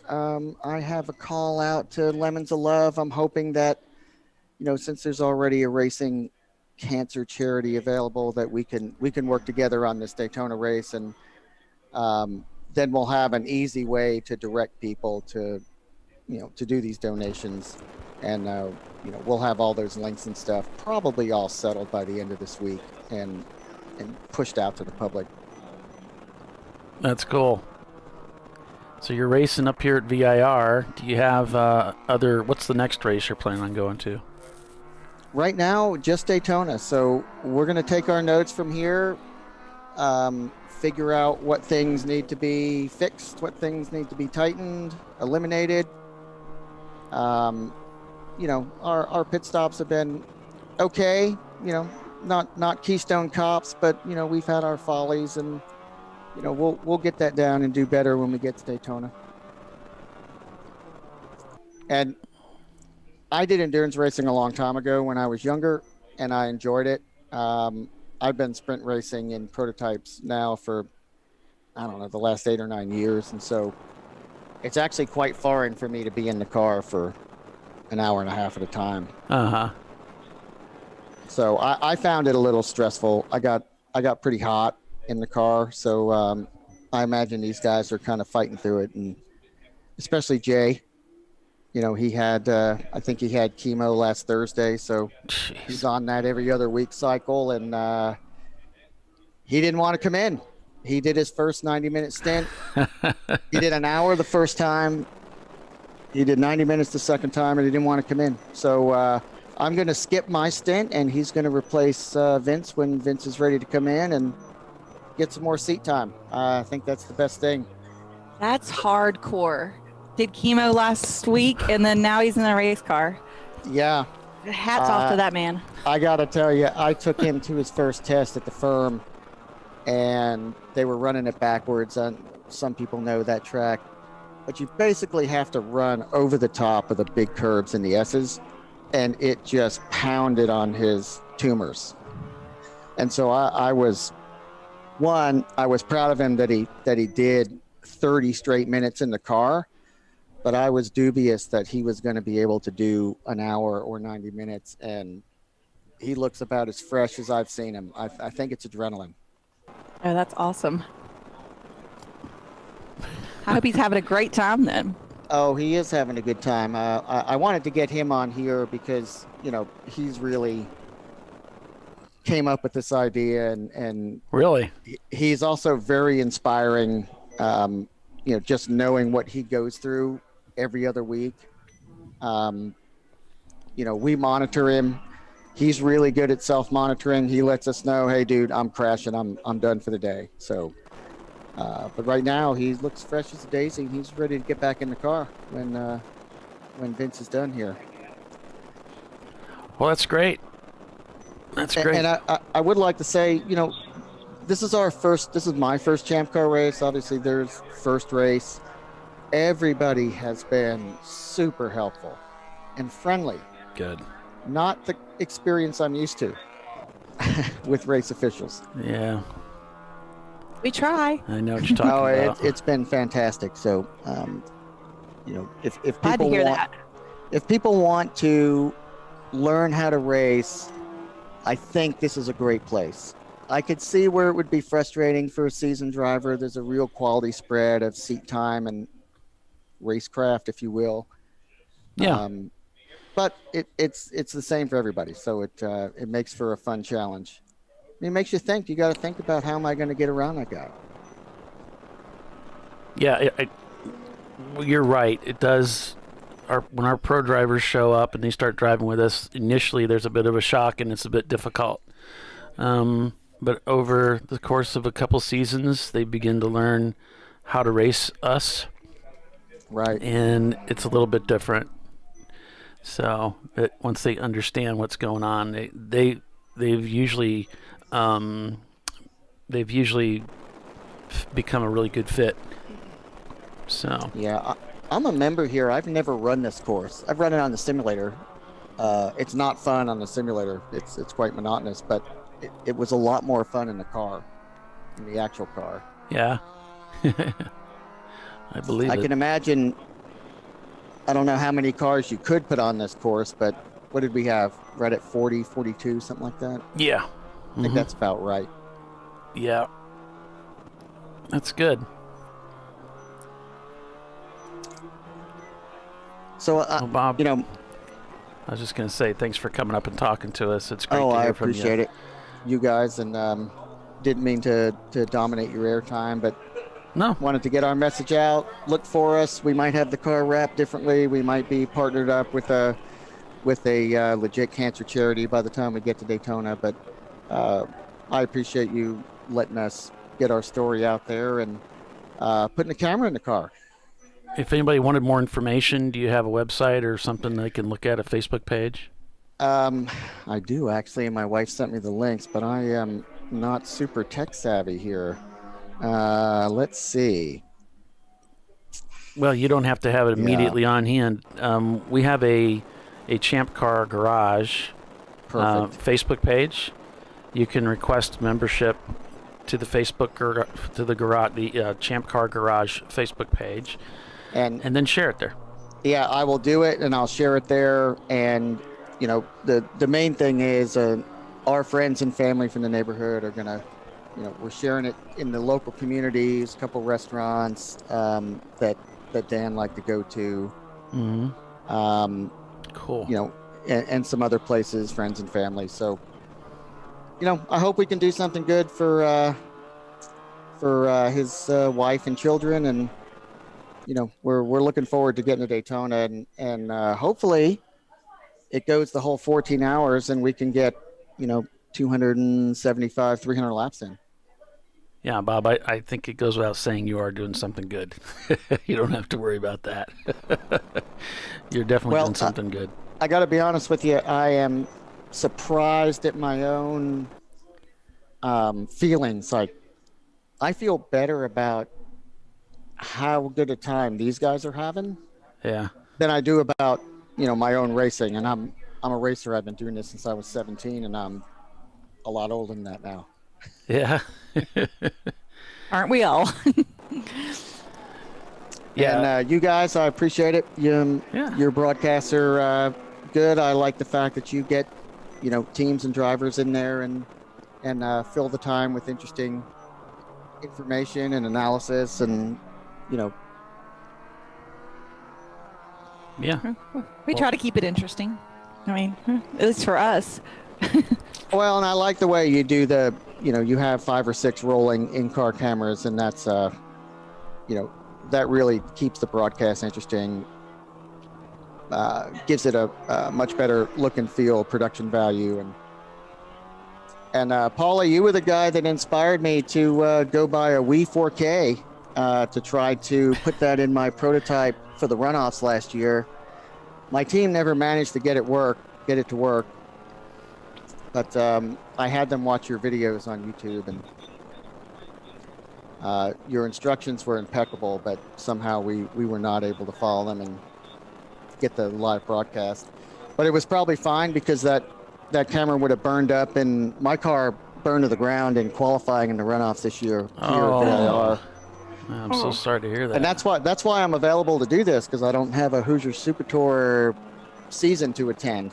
Well, if they have extra Hoosier tires, they want to. No, I'm sorry. I hate that to hear about your car. Oh yeah, it was pretty bad, but you made it out unharmed. Yeah, I made it out, and the good people at Wisco Racing, Daniel, good friend of mine, lent me a Radical to actually do the race, and of course it was miserable, cold, and raining. Those were the worst race conditions I've ever been in. I was in 4th gear idling through the lower S's, and the car still had no grip. Yeesh. Yeah, that's awful. So it's awful. Yeah, it was a slog, and I got lucky, and I was able to sell all my good spares to some friends up in Chicago who bought a chassis like mine. I ran a Ligier. And so, a lot of people trash their car, and then they're stuck with thousands and thousands of dollars worth of stuff they've accumulated over the years. And I was very fortunate that someone stepped up and said, hey, they even took the burned up chassis tub. Really? Those are good friends to have. Yep, certainly was. And I am going to help them test that car at Road America. I think they're going to try to debut it at the June Sprint. So my good friend Terry Borcheller is available. He's my pro driving coach. We're going to go up there and help the Guyans, get that Ligier dialed in, so they can get it to the front of the pack. Cool. Well, thanks for coming up and talking to us today, Bob. It's great to hear from you and your effort. As you know, because we're a non-for-profit, I have to be very careful what I say. Right. But we all kind of know what's going on, and obviously we're pulling for you guys and your team, and are all about it. So, we look forward to hearing more from you. Yeah, How's and that? I hope in the medium term this can be a thing that an organization like Lemons of Love could use. We even thought about what I'm going to pitch to them when I get a chance to sit down with them is raffling off a seat in the car for one of these Champ Car races. Yeah. So they raffle off all kinds of things. I think they do an MX-5 every year. But maybe raffling off a seat in a Champ Car might be interesting, and we might develop new racers, new customers. Right. Well, customers for Champ Car, not for me. I don't. Yeah, that'd be great. All right. Well, I'm going to get back to the team. Thank you. Okay. Appreciate what you guys do, and we will see you at Daytona. And I'll have more information on Champ Car Garage by the end of this week coming up. All right. Okay, great. Excellent. Have a great rest of your day. All right. Appreciate it. Thank you. Take care.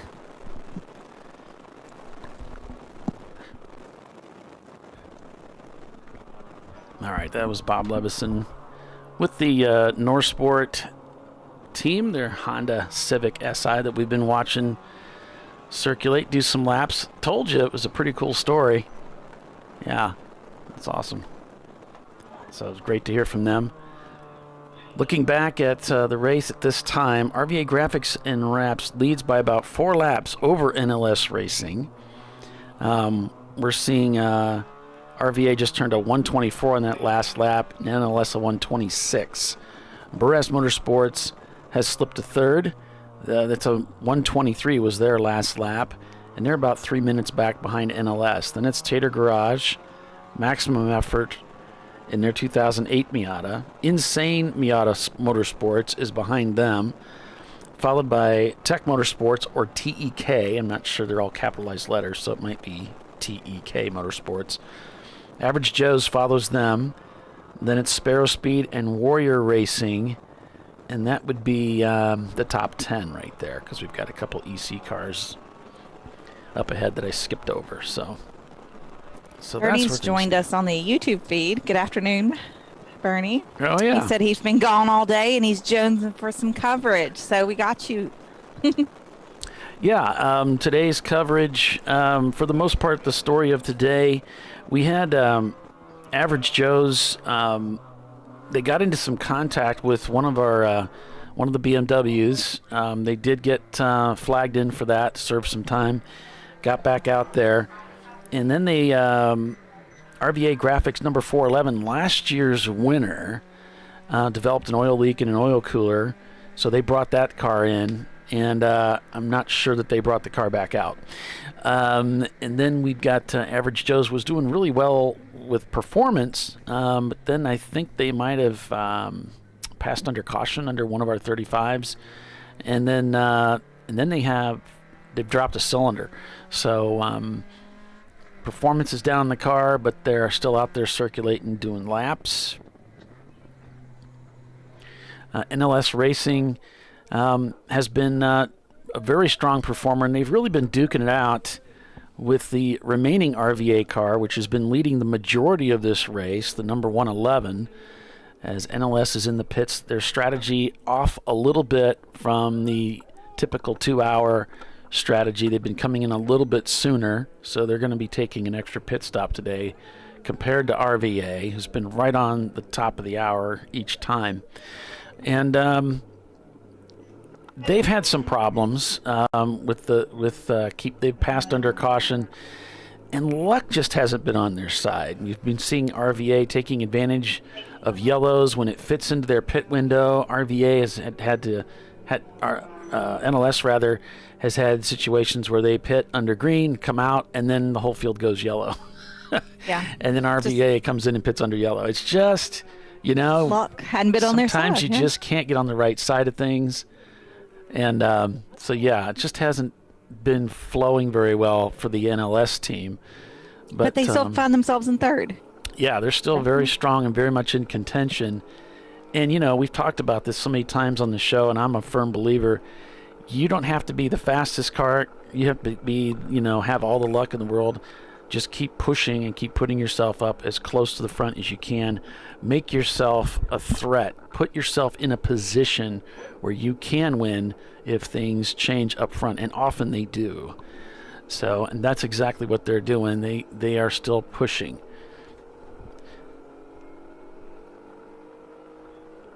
You got to be there at the end to win it. That's right? a lot of the story today, really, is right there in that area, that as far as the story that I am aware of. The Virginia team, the Virginia Tech, have had just some niggling electrical problems with their car that they've been chasing throughout the day. They've been in and out of the pit several times, and they are back in the paddock again, working on that. You know, we've had some cars with some exhaust break and that kind of. I think we had one or two cars lose an engine out there on the track, put some oil or some fluid on the track. We had to get that cleaned up. We had one car that I think we had a little bit of a grass fire, but they took care of that very quickly. And then our fearless leader, Dana Morrison, went out and started doing laps in the Racing for Heroes vintage RX-7. Did quite a few laps. We think he spun. I'm not sure what the whole deal was. Up at the top of the hill there, going into one, there was an enormous plume of smoke, tire smoke. Oh, and look at that. We just caught that on camera. Ooh. Contact with the 702 got turned around there. That's the Weeby racing. I guess now we be crashing.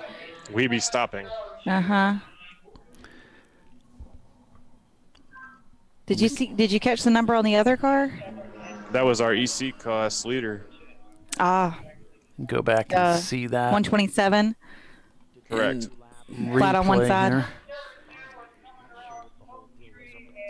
Just happened to flip to this just as it was getting ready to happen. Oh man, he's already sideways. Shoo. Sounds like they're going to be issuing a black flag as a result of that contact. I would think so. Yeah, he got some help there. Yikes.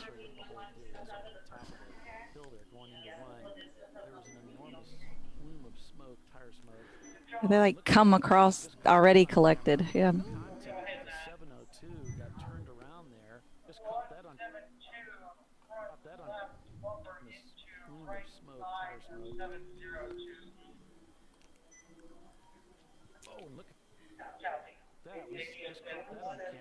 That's scary how he footballed back onto the racetrack too. That could have been disastrous. Can you imagine? And you got a bunch of other guys, and he's juking for position, trying to figure out where everybody's going to go. Right, looking for a way through. Unfortunately, that's got the track cleared and everything. So, yeah, but Dana kept going and kept racing after that. So, that's about all the information we have on that. So that gets you kind of up to speed with where we're at right now. Coming up on 5 o'clock, we're gonna, when RVA comes in, we'll reset that camera, and hopefully that camera will pick up, and we'll have a camera from inside the RVA number 111 car. The 411 car. I don't know. The 411 car is off. It's the 111 car. And Yeah. I see our fearless media person with his extremely large camera taking photographs right down there by their pits, waiting for them to come in. All right. Yeah, they're in 41st place, so they obviously have not returned to the track with it. So, yeah, that car, that was that oil pan that busted first thing this morning. I heard that it was changed to oil cooler, but it was the oil pan. So they they were racing real hard with the NLS car, and in a kind of a racing incident, they straddled the curbing here. Like I was saying, the curbing here can be kind of vicious in spots, and apparently it took out their oil pan. Chris Huggins joining us. Took a look underneath it, and it's just gushing oil right out from underneath. There's a big crack right in the front of it. Mm-hmm. Yeah, you're welcome, Bernie. Yeah, Chris Huggins joining us again on the show. Thanks, Chris, for spending some time with us. I know you've been up there for quite a while, probably watching some of the actions going on up there. Yeah, I've been walking around and looking at the different the different staff jobs. I'm trying to get some experience on what the staff sees and deals with, and try to understand, their jobs. Yeah. So I spent some time at Pit Out. Spent some time walking up and down pit road, looking at different safety things as people were doing their pit stops. I've been up here in the tower talking with race director and watching them issue black flags, and then I've been over here sitting in this chair when Bill vacates it. Taking it all in, huh? Ooh, big misshift Yes. there for Average Joe's. Nice seeing it from the other side. And a lot of less fluid. stressful. Yeah. A lot of fluid being dumped from that Miata just up ahead there. Looked like a big fuel dump there as he was coming through Oak Tree there.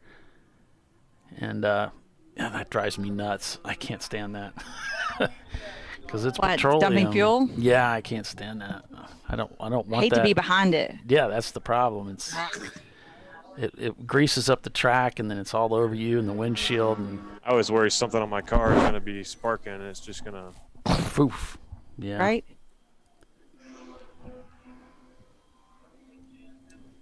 Here they come through this camera here. Is anything coming out still? No, I mean they're coming up around turn 1 now. This was a blue Miata that I was watching. I think I noticed them doing it after the last pit stop 2 hours ago.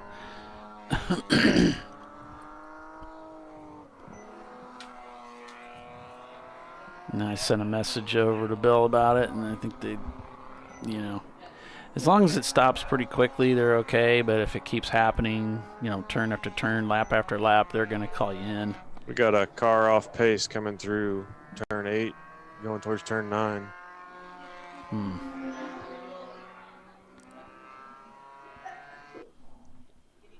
Take a look down here at Oak Tree and see if we see him coming through. Should see him come through your camera right about now. Yeah. He might make it. He's on the downhill now. See his finger out the window there pointing. It's like, I'm going in. Let me out. I've had enough. Or my car has had enough. Well, there's the leader coming through. I always remember Doc telling the story about, him telling his drivers, when they first got started, they're going to be in the car for 2 hours and then they have to switch. And the guys were all like, only 2 hours. And, there's some whining going on. And Doc was like, trust me, after 2 hours, you're going to be begging to come out of that car. Yeah, there's NLS coming through. Just watching for this Miata to come through here and see if they do another spill, or if they've got it, if they lost 2 or 3 gallons around the rest of the track, so it's not going to do it anymore. Yeah, a lot of these guys, their overflows that's a really tricky thing to get right. So you try to pack the car as full as you can, and so for the first couple laps as you go through the turns, if you put like a loop in it, you put the loop one way but not the other way. Every time you turn right, it fills the loop up with gas, and then it stops, and then every time you turn left, all that loop gas dumps right out on the ground. Gotcha. There, right there. See it? Oh, yeah, it's still spewing out.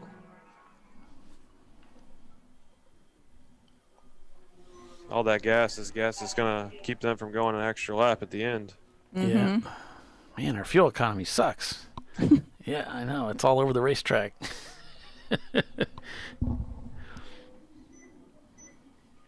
Any tricks or tips, Chris, for getting that vented properly, or where it doesn't spew out, or the overflow correct? You can run them in a circle, so to speak.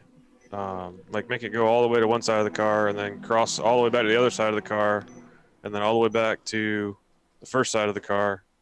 It's like a big S before it goes out. And that way it has to go kind of through a maze before it gets out. Or a discriminator valve. Yeah. That usually helps, but you got to remember those are mechanical devices. You got to do maintenance on them. You can't just forget about them. Right. Yeah, I did a tube in our E36, and that seemed to work. So, but you got to get it up high enough. There's a wrong way. There's a lot of wrong ways to do it, like Chris said. And you can see one of these cars. was an E30, I think. You can see it on its wing. There's actually the tube coming up the wing all the way to the top. Man, he's still dumping fuel, brother. I mean, where's that brake light? He's coming in. Got called in, maybe? Could be. I mean, he's dumping so much fuel. It's like, good night. I mean, you don't want to be racing like that.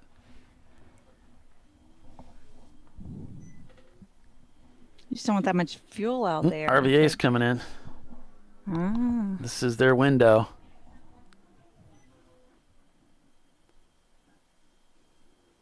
So they are heading in. Now, NLS is already out, so they shouldn't be coming in right now. They made their pit stop early. Got a fresh driver in, load of fuel. So they pitted about 6 minutes till 4, so about NLS? 12 minutes ago. NLS did, Yeah, yes. okay. So they're going to be taking an extra pit stop, it looks like. All right. I better break for commercial, pay the bills. Be back here in a minute. Stay with us. You're watching Champ Car Live, presented by AutoZone. It's a beautiful day for a motor race. Got plenty of racing on tap. Stay with us. We'll be right back.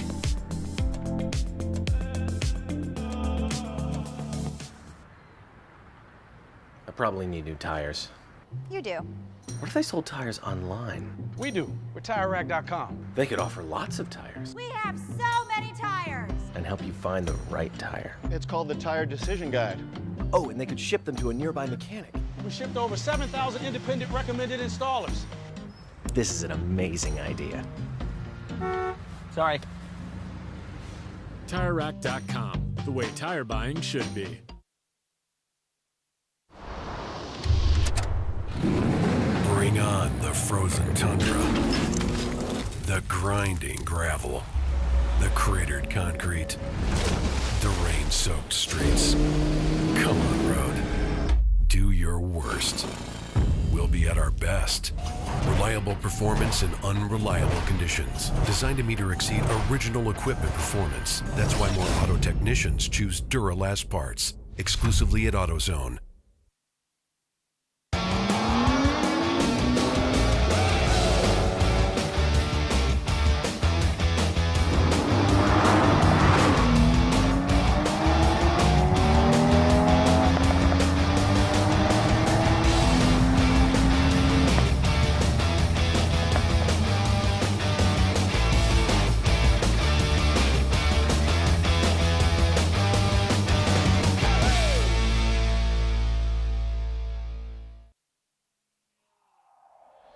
Discovery Parts is a veteran-owned racing and safety equipment company. While we're located inside Atlanta Motorsports Park in Dawsonville, Georgia, Discovery Parts can also be found at the tracks, supporting a number of Champ Car Series events. We take pride in being a reseller of the best of the industry to Champ Car teams and drivers. We know racing, love racing, and look forward to tomorrow to even more racing. Visit us at discoveryparts.com. Come on, road. Do your worst. We'll be at our best. Stress tested to meet or exceed original equipment performance. Exclusively at AutoZone.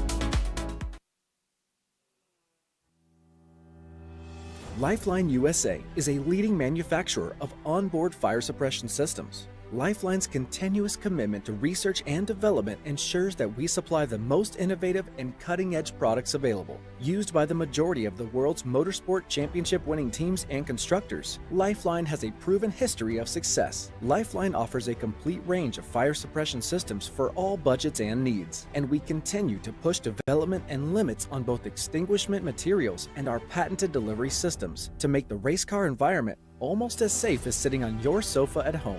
Every kit has been designed for a professional and simple installation. For more information and to purchase your ChampCar fire suppression system, go to www.lifeline-fire.com. Located in Northeast Ohio, with 40 years of combined experience, Money Shift Racing knows how to deliver performance and safety, offering everything you need to get your vehicle and drivers ready for race day. From safety equipment to full engine assembly and repair, in-house fabrication, 3D design, and rapid prototyping. Money Shift Racing. Performance done right. Frozen rotors from Diversified Cryogenics deliver increased performance and a higher level of safety, while significantly reducing braking system costs. So to tell you a little bit about the durability of this product. So we have seen an incredible extension of the life of our brake rotors using frozen rotors. We've gone from brake rotors every other weekend to 6 weekends on one set of brake rotors, and I think they can go farther. The durability has been amazing. And it's been a fantastic season, and man, a lot of that is due to the way our car can brake on those frozen rotors. For more information, go to frozenrotors.com. I did it. You see how it's... That's it. We did it. You did it. You can do it. The path to I did it starts at AutoZone. Get in the zone.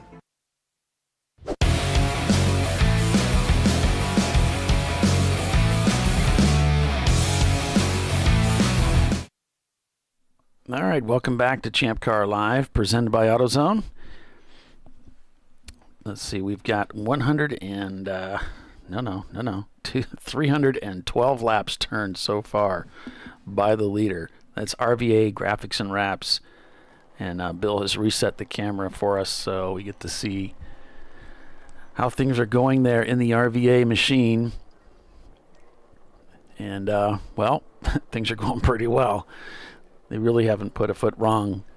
And of course, and we've talked about this before, and Chris, you could certainly attest to this, how from an observer standpoint, everything's going along swimmingly. Gee, they're not having any trouble at all. In fact, this has been a completely problem-free day, and that is often far from the case. Wouldn't you agree? Definitely. A well-oiled team like that team can make problems disappear before anybody else notices.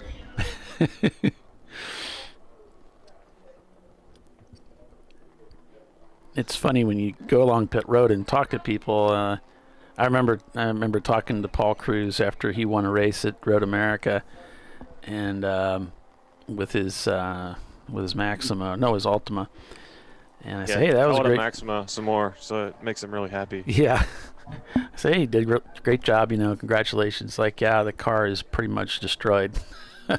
We broke pretty much everything. The exhaust is broken, the suspension's damaged. It's going to take a tremendous amount of repair to fix this thing, and you just don't know that. You don't realize, that everybody's got problems and challenges, and everybody has to work through those things. The curse of being a car owner is that last stint, you hear all these ghosts coming out. Do I hear something going wrong? Something's going wrong. What's going wrong? I know it's happening. Or how about you probably don't run into this too much, but you get into the car to run the last stint, and the last guy didn't say anything about the fact that you've got 2 flat spotted tires and all these other things. Like, gee, why didn't you just mention to me that, this stuff was going on? Oh, we have people on my team that are notorious for failing to radio when they go flying off the track and pick up about half the grass in the infield. Don't warn us that, hey, we might want to get a vacuum to clean off the splitter. Yeah, tell me to be ready at least. Or, hey, where did this scratch come from? See, I make everybody who scratches the car sign it.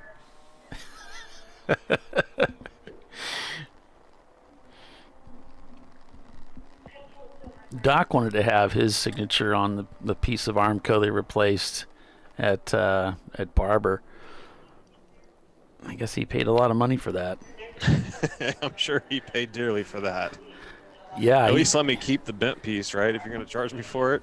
Right. No, he had it down to the penny. He would often announce it was like $400 and some odd dollars and so many cents, and he always remembered to the penny what it was. per foot.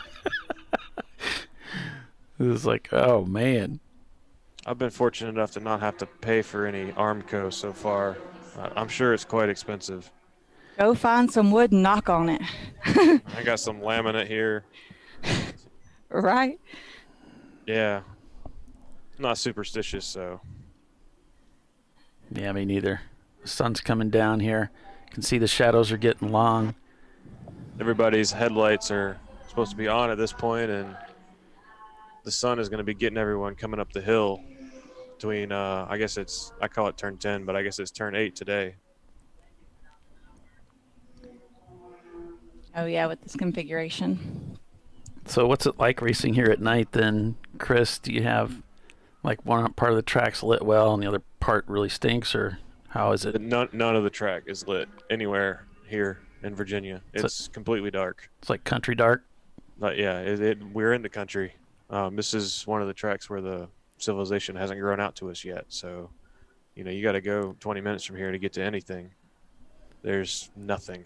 So a couple years ago, we were renting like those big generators with the lights on them during the 24 to light up at least some of the turns. But that's kind of fallen by the wayside. And especially on this course configuration, there's not really anywhere you can put them to light it up. Maybe you can put one at turn 8 and one at Oak Tree, but it doesn't really help. Once you drive out past the apex, you're back right in the dark again. Then your eyes have to readjust. So it's a double-edged sword. Gotcha. So I hope these guys have good headlights, because it's tricky too when you're coming after you come through turn 1. You come right, you do like a 180. Actually, it's more than a 180. So you're aiming right back to where you were before, and so you're shining your headlights in the guys that are behind you's windshield. Right. You can look and see some of these guys have like black tape on the back windows, striped across. Like one layer of tape and then a gap and then another layer of tape and then a gap. And that's to cut down on some of the glare at night. Oh. Another strategy is to take your visor, and whether you drive with it down or up, put a piece of like painter's tape across the bottom of the shield. So if you drive with the shield down, you put it across the top of the shield. If you drive with the shield up, you put it across the bottom of the shield. And then, especially if you drive with it up, you can kind of adjust that upness to block the mirror, so that you have to actually look up with your neck to see what's behind you. So it doesn't blind you. So it doesn't blind you. The depth perception is what really is the challenge, right? You see there's cars behind you, and you see that they're close, or maybe not close, but you can't tell exactly how far away they are. How close? Are they close enough to pass you, or they're not close, Yeah, and I like the cars that have the headlights in the corners. I have a light bar in the center of mine, but I also have lights way out at the corners to try to give the drivers that will approach some reference point, right? There's two lights, and when they're far apart, they're going to be the same. And as you get closer, they should, in theory, they should separate to give you a visual. But some of these guys have like one solid light bar across the whole hood, and that makes it pretty hard to tell. We got a car stopped, it looks like, coming through turn 4 right before turn 5. It's like a green Miata. Yeah, it looks like he's well into the grass there. Driver's left. He pulled off on his own, like a mechanical problem perhaps.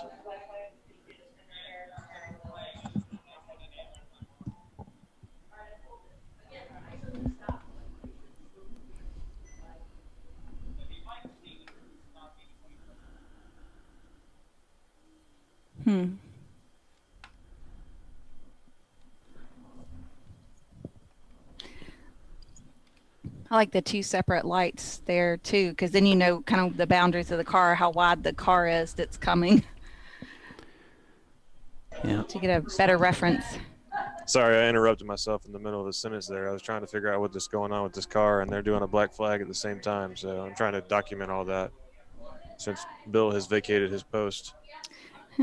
Yeah, he likes to start things. They did black flag that 702 flat on one side. Nissan 240SX for that contact we saw earlier, folks.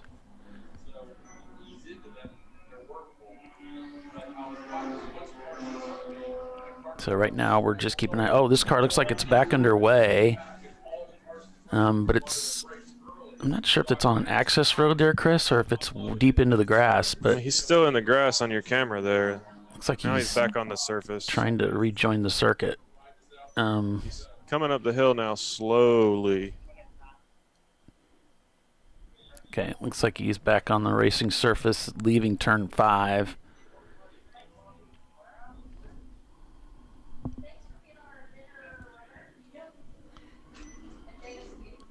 Yeah, I asked Bill to go down and fix the camera in the RVA car, and it's taken care of now.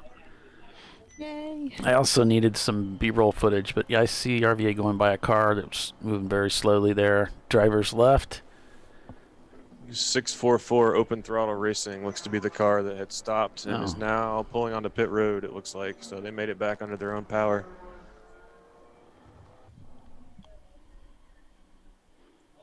The Kermit NLS car. Oh, yes. One of your favorites. Mm-hmm. Kermit. It's a very distinctive color, isn't it? Mm-hmm.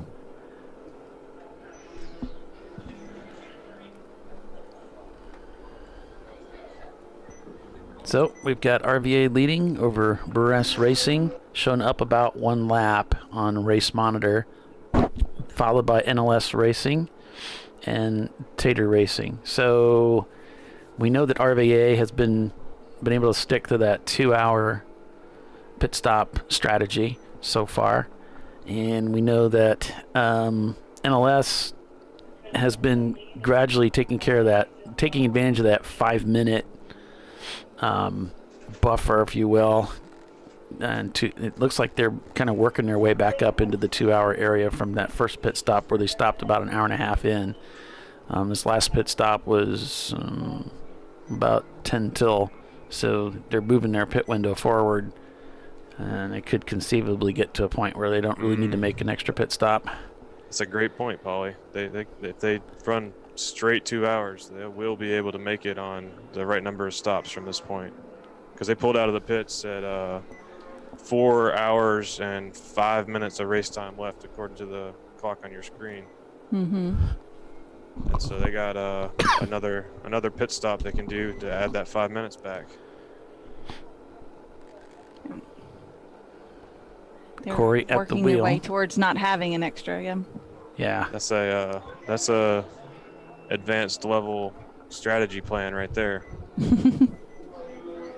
Making every minute count. And, worst case, if they're still like a minute short, they can always hold the driver, for a minute. Yeah. That costs them track position, but hopefully they can find a yellow or something to do it under.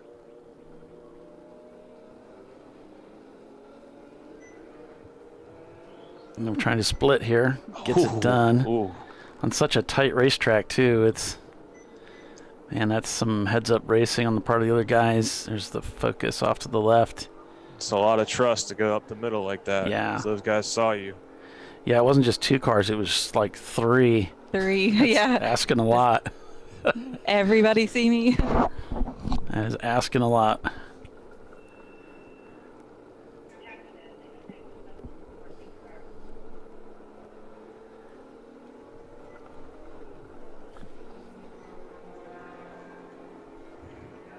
Looks like the shadows are getting long. Yep, Corey at the wheel, one of the team owners. And this is a really cool shot. I gotta show you guys this. It looks cooler on my screen maybe than it does here, but you can see the tree shadows stretching across the racetrack there. Pretty much the entire front straight is in the shadows now, except for there's a little short gap in the trees right at Madison Avenue. So you're in the dark, you're in the daylight, and then right about the time you need to get on the brakes, you're right back in the dark again.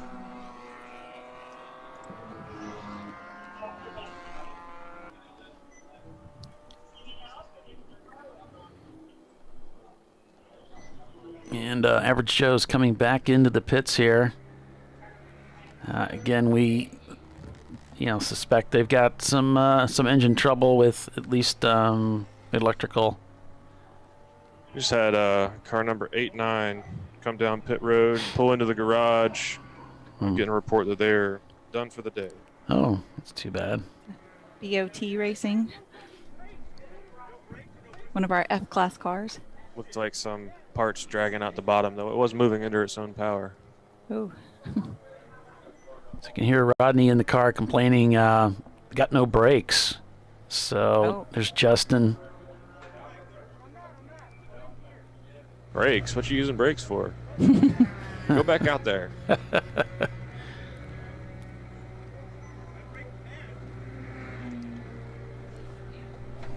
And of course, this is a big surprise because there should be no issue with brakes unless there's something sticking, like a caliper piston or something sticking there, or something going on with one of the master cylinder or something like that. They should have no trouble with of the material. 3 configurations here, this is by far the hardest on the brakes. I'm not sure if he's run this car here before. He's run this race before, I know that. I'm not sure about this particular build. Yeah, Chris, you could speak into that. What is it about this config that is harder on the brakes than, say, I don't know, the North Course or something like that? Or just another track? The difference in speed, the, what do you call it, the delta miles an hour per lap. So, just going down the front straight, you get up over 100, and then a hard braking zone for turn 1. So you put a lot of heat into the brakes. You're down below, you're probably down to 45 or 50, and then you immediately go right back to the top of 4th gear, so you're getting close to 100. And then again, you slam on the brakes. So it's only been, 10, 15 seconds, and you're already putting another dose of heat into the brakes for turn 3. Then you kind of coast down to 4, where you slightly scrub some speed, so you're still maintaining your heat load.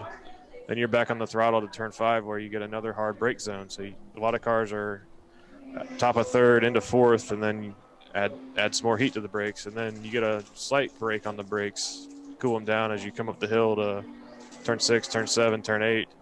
But then you're hard on the brakes into Oak Tree again. So you put a lot of heat into the brakes 4 or 5 times in the same lap. If you think about like North Course, you get your big front straight brake zone. After that, you really don't put a lot of heat in the brakes again until you come under the bridge to go up the hill.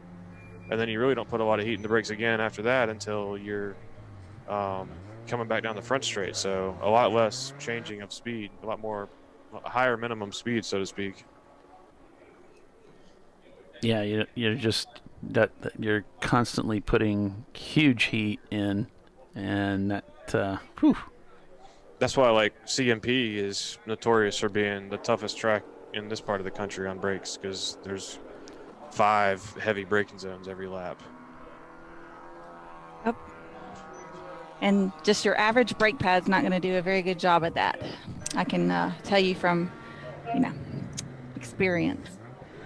We had to go pick up some brake pads, and we went to every Advanced, every AutoZone, every Napa, and got every brake pad in all of the, Camden or whatever, and all of those areas. And then that's how long our stints lasted, our first CMP race, until the brakes melt. And then you come in, they cool off a little bit, change them, and then next person goes out. And we were going all the way to Charlotte to get brake pads, so we could run the next day. Little did we know. But then we figured out, it was our first time ever driving there, but we figured out that we were even faster trying to conserve the brakes, so we could make the car faster. So we were over braking to begin with. Average Joe's running pretty wide there, right on the outside, coming through that turn. Looks like that might be what he's doing, is trying to pick up as much speed as he can without relying as much on the brakes as he used to. Just let the D-cell slow it down a little bit. And you can be remarkably fast if you're smooth and think about it. I've found quite a few drivers that if you tell them they got to save fuel or they gotta save, whoa! Got a car that just went surfing. He just took a huge jump there right at the corner. Gosh. See, we have car 702 that has exceeded the track limits. That'd be We Be Racing. We Be Jumping. Oh no.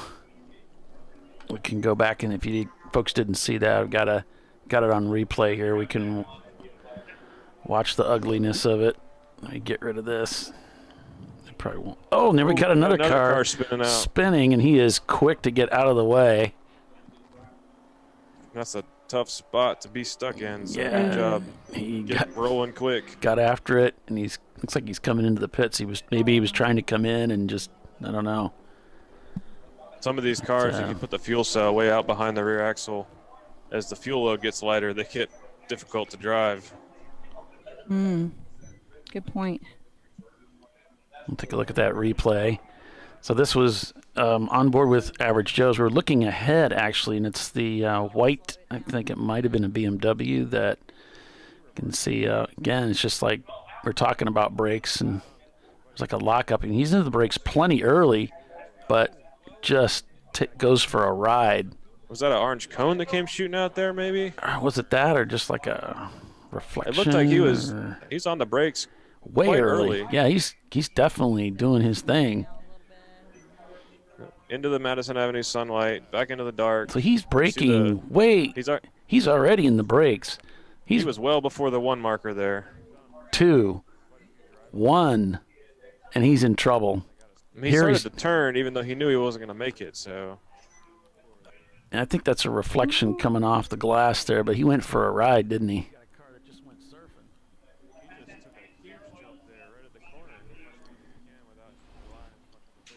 That didn't look incredibly fun. Yeah, I mean, I don't know if he made it to the tire barrier or not, but there is a tire barrier out there. Mm-hmm. Got a car that just went surfing. He just took a huge jump there right at the. So I would imagine we're going to go caution on that. So far, we're still green. I don't know. Maybe he got it going again. Pulled out of there. Let's see if I can find somebody that's down in that area here. Let's see if we can get any view from Average Joe here as they've come back around. No. I was trying to see if I saw a flag or anything. Looks okay. It's got NLS right there. Not so sure why he's forcing the issue down here with NISMA, with the NLS guys. You really should just let them go. Yeah, especially NLS is in 2nd place and Average Joe's is in 9th. Well, technically 7th. I think that crossed his mind. He let him go.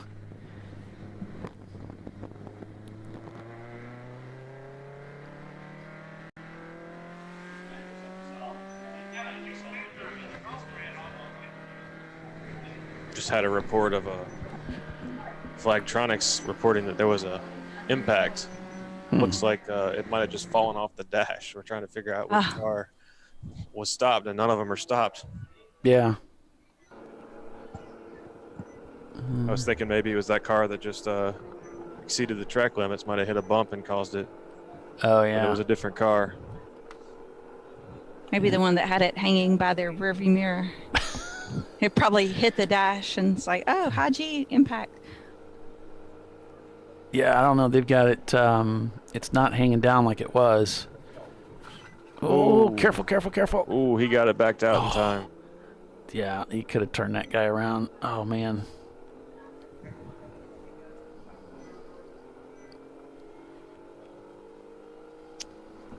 I think it's time for our break, Polly. Oh, yeah. I blew the brake. And we get that going here and be back in a few. So stay with us. ChampCar.Live. Man, I'm enjoying the racing. RVA Graphics and Wraps is our leader. Stay with us. We'll be right back.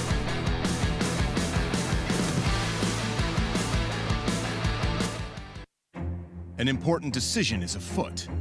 This man is about to buy tires on TireRack.com. Tire Rack is the leading online retailer of tires in North America and a repository of advice and expert reviews. And it's done! All that's left is to arrange for safe, easy installation at one of our independent recommended installers. Well, I guess he did that too. TireRack.com, the way tire buying should be. Come on, Road. do your worst. We'll be at our best. Engineered to meet or exceed original equipment performance exclusively at AutoZone.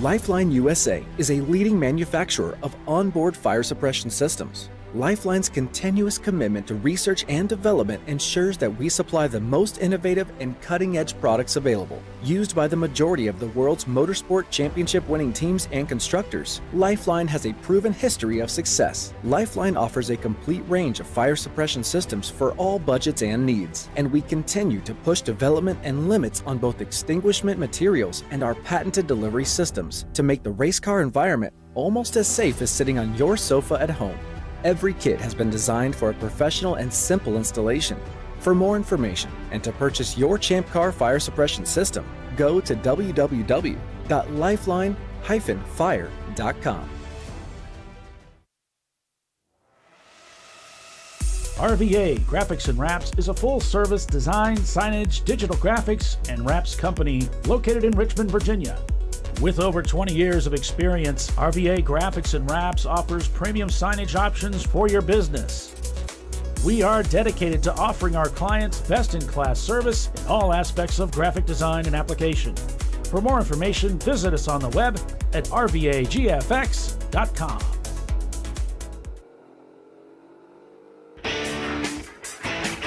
Located in Northeast Ohio with 40 years of combined experience, Money Shift Racing knows how to deliver performance and safety, offering everything you need to get your vehicle and drivers ready for race day.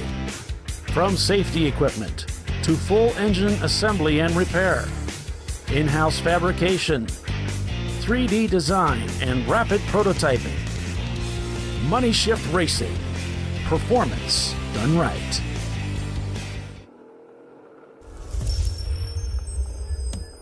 Frozen rotors from Diversified Cryogenics deliver increased performance and a higher level of safety, while significantly reducing braking system costs. So to tell you a little bit about the durability of this product. So we have seen an incredible extension of the life of our brake rotors using frozen rotors. We've gone from brake rotors every other weekend to 6 weekends on one set of brake rotors, and I think they can go farther. The durability has been amazing. And it's been a fantastic season, and man, a lot of that is due to the way our car can brake on those frozen rotors. For more information, go to frozenrotors.com. Nice. Yeah, I heard about this. So I would actually go with the full synthetic. Brake pads for the Duralast rotors. I did it. You see how it's...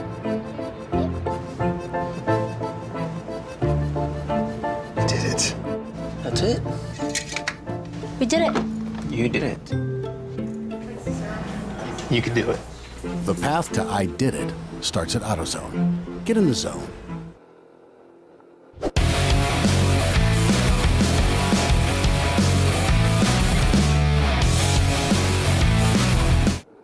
And welcome back, everybody, to ChampCar.Live, presented by AutoZone.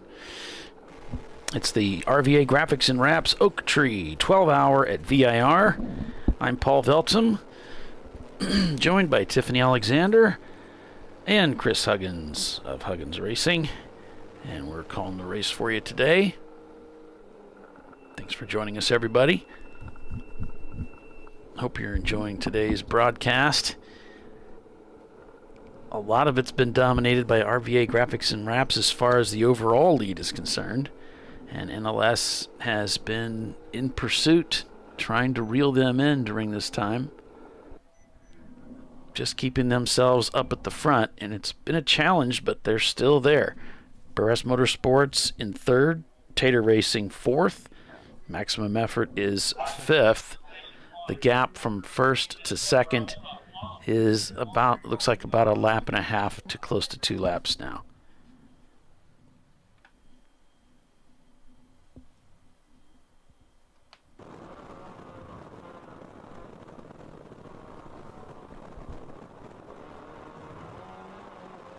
Looks like Bliss Racing, we've pulled the camera out of their car, so they've probably retired the Camaro. They were having issues with the clutch, right? Yeah, the report we had, that, as I recall, was oil contamination on the clutch. They were just driving through it. Maybe until they couldn't.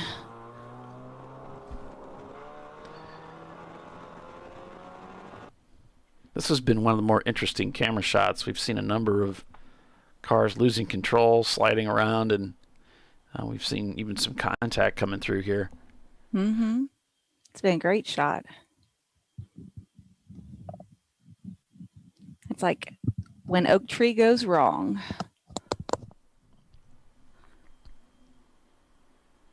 Those little Miatas can completely fit their car on the other side of their rumbles. Yeah. Like the whole car fits.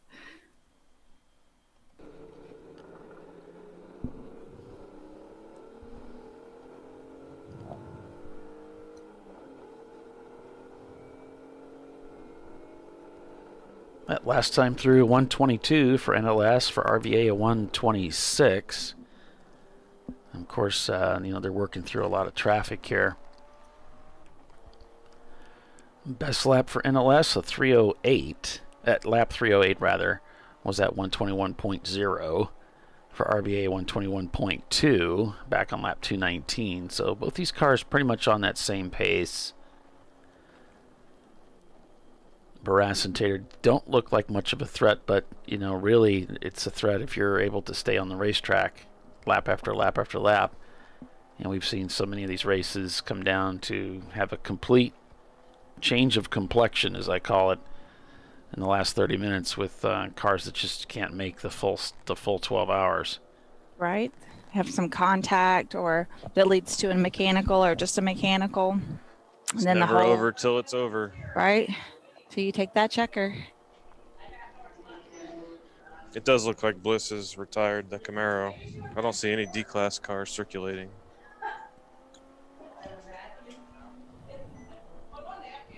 The F-Class Miata is still out there circulating. Oh, the other Bliss car, yeah. Yep.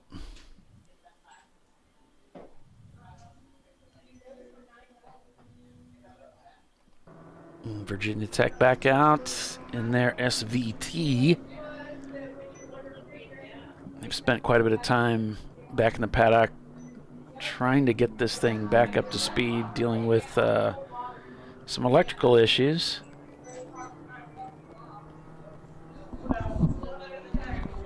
Bill has made it back up here with his excessive camera, so I'll probably check out and vacate his seat for a while. All right. Thanks, Chris. Appreciate your time. Good to talk to you, Chris. He says he don't want a seat back yet, so I'll stay for another minute. Okay. Let's see the Virginia Tech talking to his crew.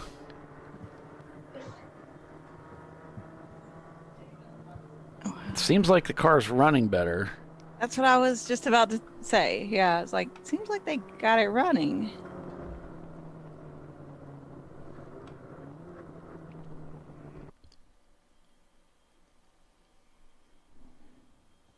It's coming through here kind of slow, so I'm not sure if they're planning on bringing it in again. No? No, gonna stay out and keep her going.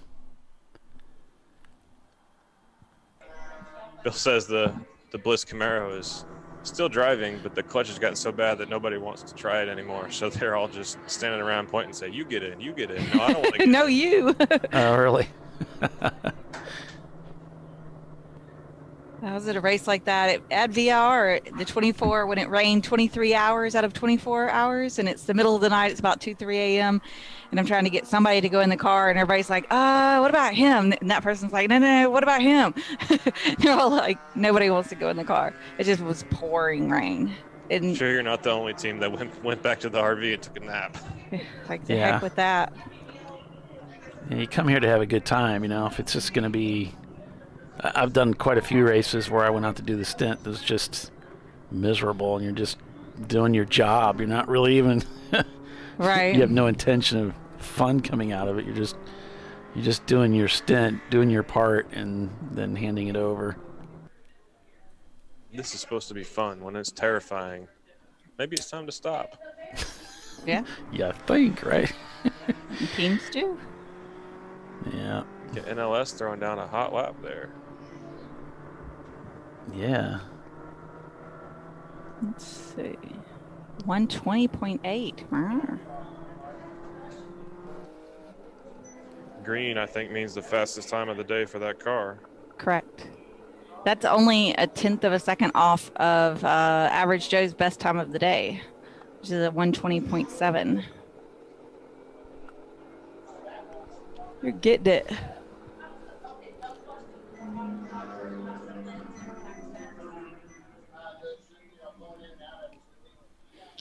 Looks like y'all are definitely running out of daylight. We've got almost the whole track in shade at this point. Only coming up the hill out of turn 5 to what we call South Bend is still in the sun. So I bet it's not pleasant to be in the car right about now with the sun coming like that.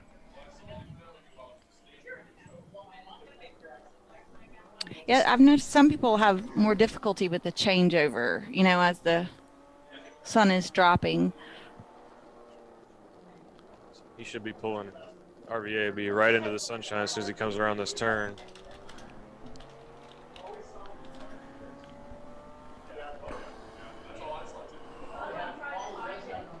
Sounds like Dana's back from his stint.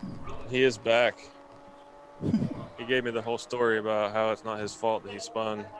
Oh, he gave you the racer story. Okay, like we say. The racer The fish story. was this big. Yeah. He turned into me. There were too many cars around me, and the car was on trailer tires.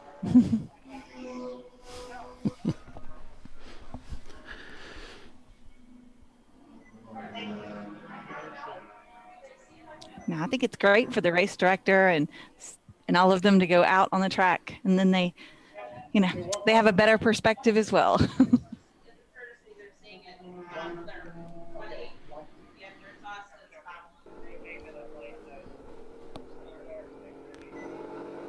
They're gonna black flag.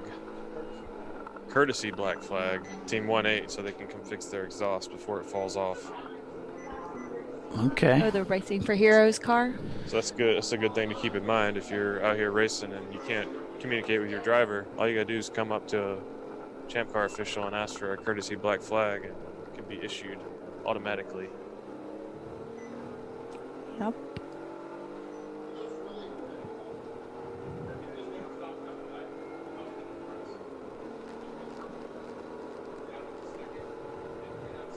It does help out, especially there's some tracks that you can't go and flag your driver in either.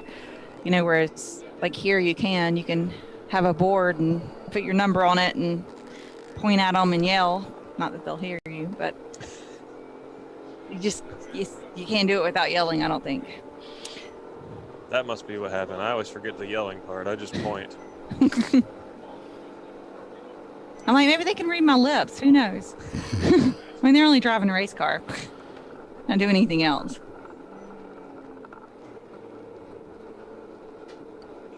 Who are these crazy people swinging their arms over the wall? This looks dangerous. Then there's some places like Daytona where you can't do that. There's nowhere to flag your driver in if you lose communication. So you have to rely on that courtesy black flag if they don't come in on their own.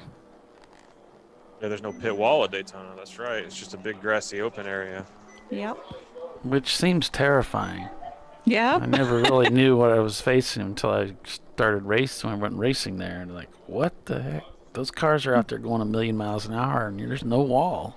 Right. That place somehow that's okay. Rather terrifying. But also fun in a terrifyingly but fun way. It's fun, but in a terrifying kind of way. Not as terrifying as like Charlotte. That's funny. As you come out of that tunnel into that track, I mean, it's like when you came through the tunnel at Indy. You're It's like, oh. All those stands with all those people out there to watch us. I can't believe they had all those tickets sold to come watch our race. Yeah. Wink, wink. Yeah.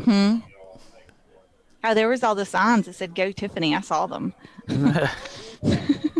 They paint all those seats different colors, and you'd swear there were a million people out there watching you.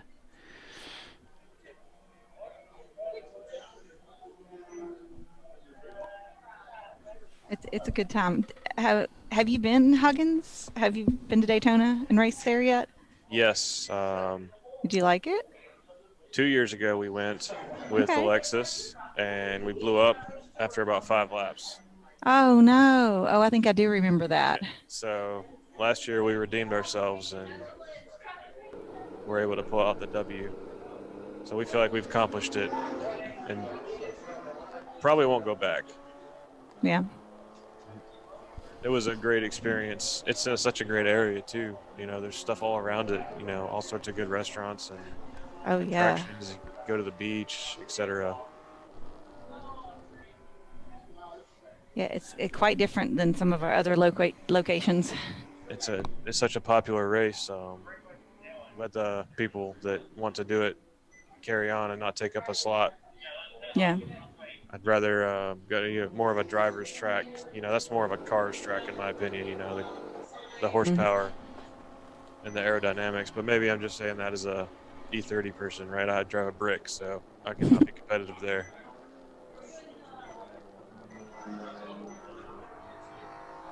Trying out any new tracks coming up? You got any plans to try out something new? We've talked about it back and forth, talking about maybe Mid-Ohio or pit race. Of course, I'd like to do Sebring. I was going to do Sebring this year, but it just didn't work out. So maybe the end of this year. Sebring is awesome. So awesome. I was fortunate enough to stumble across a new trailer last year that can hold 2 cars for oh, nice. Fire sale price. So I've been working on it, trying to fix it up, you know. I'm the buy it in dilapidated condition and polish it until it doesn't look quite so bad anymore. Make it roadworthy. Yeah. So I've been getting my tractor trailer driver's license for North Carolina. You have to get a special license if you pull over. It doesn't actually matter how much the trailer weighs. It matters how much the trailer says it weighs, which is kind of weird. Like what its maximum capacity is? Yeah. Or? Oh, okay. So this trailer has 3 7,000-pound axles. So the trailer says 21,000 pounds, which obviously doesn't weigh that much. But it's capable of towing up to that much, right? That's what it's saying? Yeah, in theory. There's no way my truck could do that. Right. So I had to go to the DMV and sit in line and take a multiple choice test on how to drive an 18-wheeler to get my 18-wheeler learner's permit. Like a CDL? It's called a non-commercial CDL. In CDL. So I can't like put stickers on the car and drive for somebody else. It has to be for private purposes. Gotcha. The things we do for racing. I know, right? I just got a new tow vehicle, so like I'm ready to roll now. Did you trade in the Cayenne? I sold it. What did you get? Another Cayenne. Oh. A newer one. More horsepower? Actually less, but I got a diesel. Oh. So it's a turbo diesel, yeah. I didn't know that was even an option. They only brought them to the U.S. for a couple of years. I think like maybe 14, 15, and 16, or it's either that or 13, 14, and 15. But I got a 2015.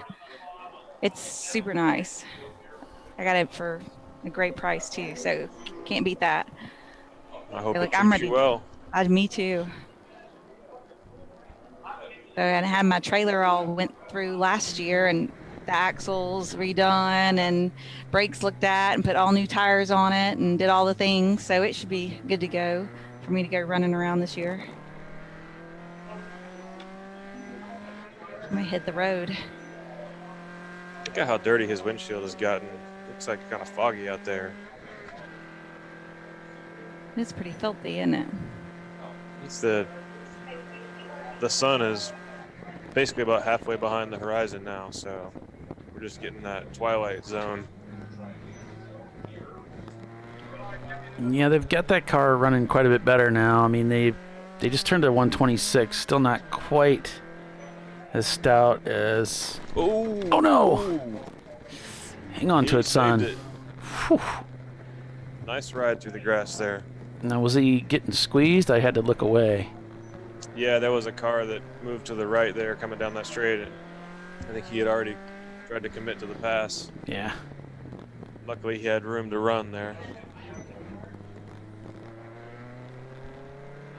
So he turned to 126 on the last lap. He won't be doing that this lap, but I was trying to get an idea if they've gotten rid of their niggling performance issues, and not real sure. The engine doesn't sound too bad. Did they have an engine trouble earlier? They were having a problem with that coil. Remember that? Ignition coil they were switching out. That's right. I saw him with the wrench going through the hood scoop. So they had they turned to 120 with this car. He still managed at 124 on that last lap. So they're not far off their best pace. No, I think I can't quite tell if it's dropped a cylinder or not. It's kind of hard for me to hear it clearly, but Be interesting to see the pace of the field as the sun goes down. A lot of times cars will slow down because harder to see your apexes, harder to see your brake points. Yeah, once it gets dark, it's getting cooler too, so the cars will enjoy that fresh air. Yeah, we got a car very slow on the left side there. Oop, kind of, whoa, went to like So got fifth instead of third. EC Porsche Boxster is stopped on the driver's left there. Oh, they came to a stop. Okay. They're completely stopped. That's not where you want to do your pit stops.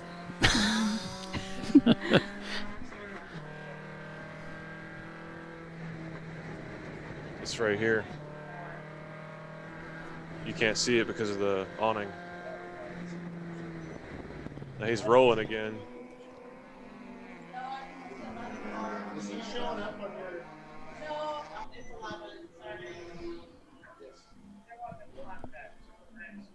We have an 897 stop. We're showing another car stop too. Out past turn 1. Looks like he might have had a brake issue. Yeah, Warrior Racing, his car 897. It's a 90 Miata. Might see him straight ahead here. See some headlights down there. Yeah, hopefully that's not him. We got a yellow at turn 1.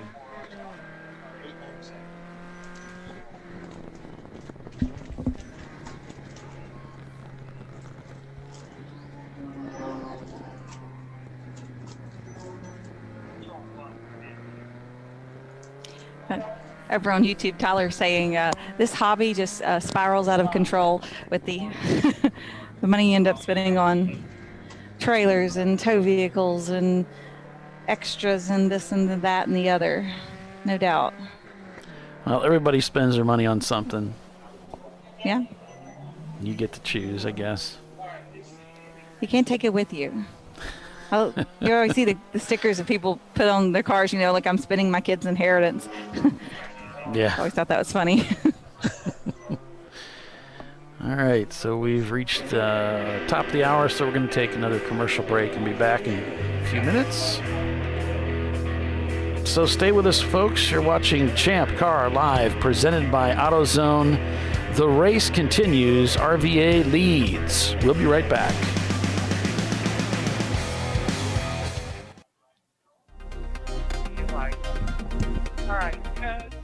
Welcome to TireRack.com, revolutionizing tire buying since 1979.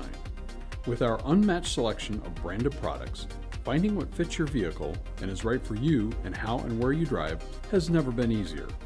Through helpful online shopping tools that include our professional hands-on reviews done at the introduction of a tire and consumer reviews that give real-world feedback over the life of the tire, you can make the right tire choice and find exactly what you need. And if you prefer to talk to someone, our tire testers, our sales team, are available on the phone. And that's how we get you the right tire for you and your vehicle for where and how you drive.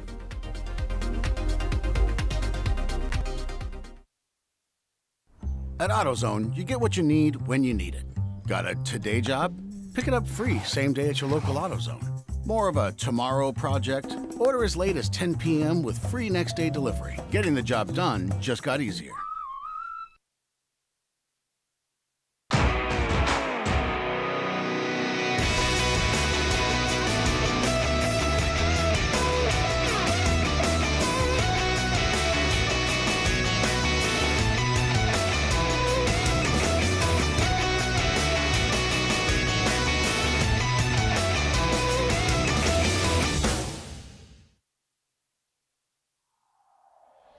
Discovery Parts is a veteran-owned racing and safety equipment company.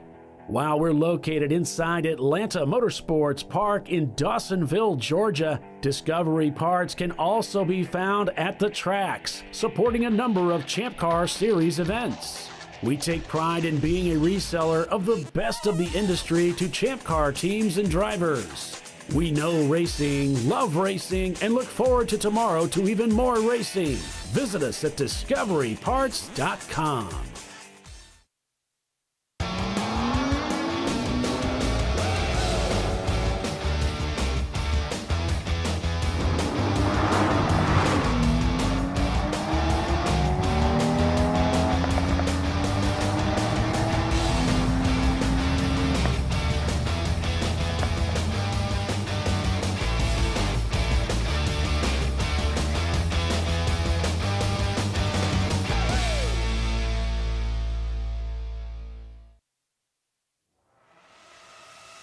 RVA Graphics and Wraps is a full-service design, signage, digital graphics, and wraps company located in Richmond, Virginia.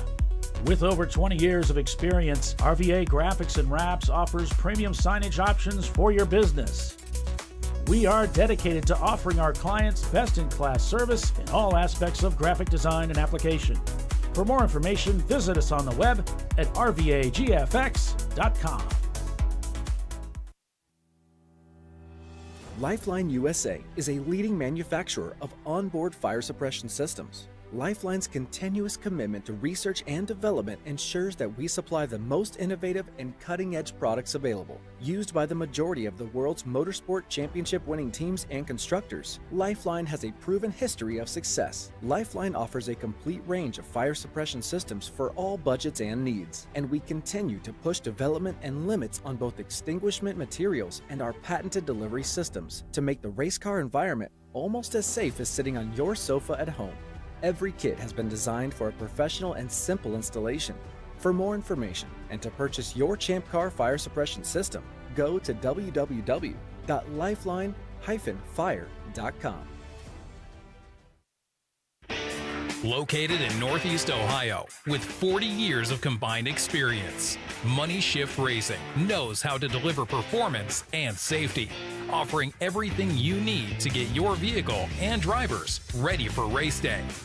From safety equipment to full engine assembly and repair, in-house fabrication, 3D design, and rapid prototyping. Money Shift Racing. Performance done right.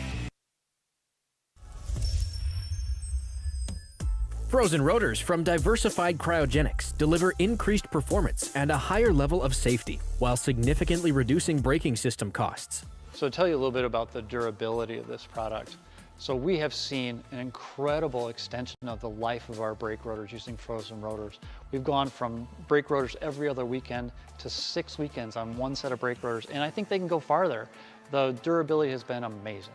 And it's been a fantastic season, and man, a lot of that is due to the way our car can brake on those frozen rotors. For more information, go to frozenrotors.com.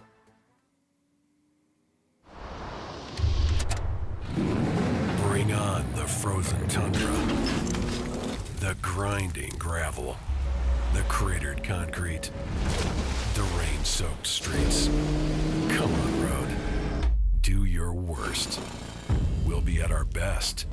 Reliable performance in unreliable conditions. Designed to meet or exceed original equipment performance. That's why more auto technicians choose Duralast parts. Exclusively at AutoZone. All right. Gonna And get back to racing here shortly. We are under caution here at Virginia International Raceway. Average Joe's has pulled it back into the pits. They're going to go ahead and clean up that windshield. How much time we got left? Okay. They're just going to try and make this as standard a pit stop as they can. But perfect opportunity for them to stop in, as we've got some cars that are being tended to. And once they get those cleared, we'll be back to racing. Let us know what projects you're working on and which races you're planning on coming to, especially if you're interested in coming to Ozarks. We'd like to hear about that. And if you're having any problems or issues that would stop you from making it to Ozarks, let us know. Maybe we can make some connections for you.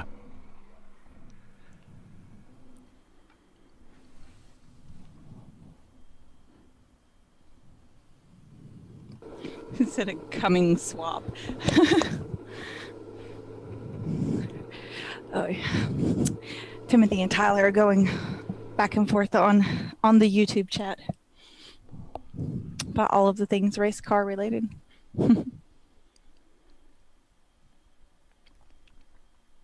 Car being towed in here.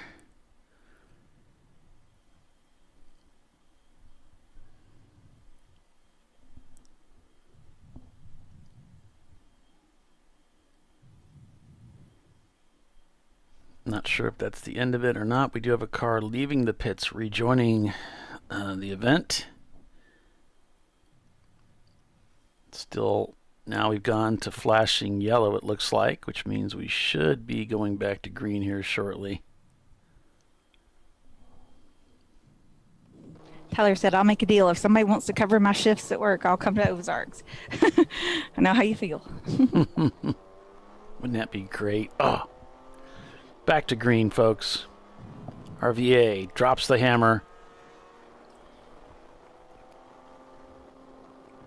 We're under the 3-hour mark. Oh, yeah. Mm-hmm.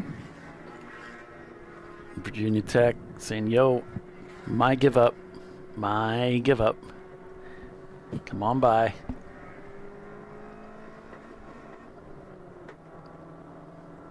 And got distracted there from that. The car's just not running properly. And these guys, they put a lot of work into this car and a lot of work into this project to be prepared. So it's just got to be really frustrating. And they seem to be handling it going in stride, but yeah, it's really a shame. There's NLS coming by. Their race going very differently, albeit missing some good luck today. Well, I mean, I guess it hasn't been too unlucky. They're sitting in second place, so. They're soldiering on, aren't they? Yeah, yeah. They're soldiering on.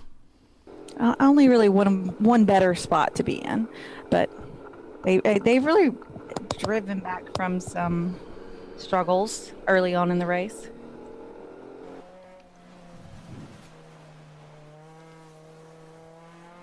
Piston broke. They've been in the pits. I believe they had some exhaust issues earlier. Came in, got it taken care of. It's a 2003 Ford Focus SVT. And they're scored unofficially in 30th spot. They're inside the top 30 because there's some EC cars up there.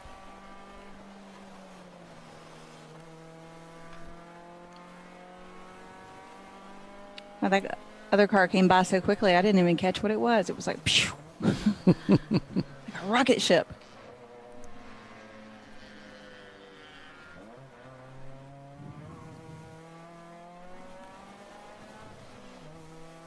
Here's Kingpin Racing. They're up in 15th right now. In their MX-5, it's a 99. As Ford Focus comes by. That looks like the Norsport team. Heading up into turn one they go. Got to have a nice talk with Bob about this car, and it was quite a story. There's quite a story behind this whole effort here. It's extremely cool. And people can be very creative with taking something that is a tragedy and is a great need, and finding a way to find some solutions that are very creative and a lot of fun for people.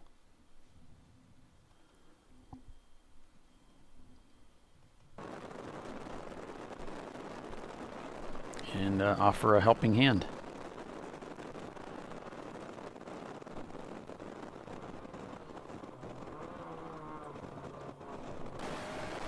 Then we have Tater Racing.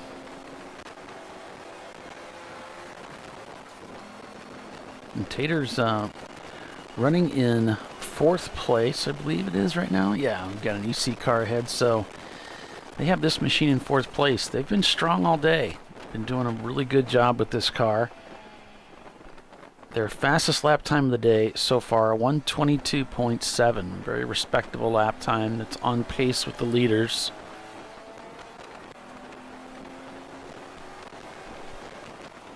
Yeah, Tater Racing's been up there in that top 5 most all day. Yeah. The car looks really well sorted from the inside. Yeah, with a name like Tater, you don't expect to be impressed, but they're doing great, right? Yeah. I have a feeling they're not meaning potato. I don't think so. Yeah, because I know that we had a team called Tater Garage, and it was spelled the same way, and it was service garage. So I would imagine it could be the same team.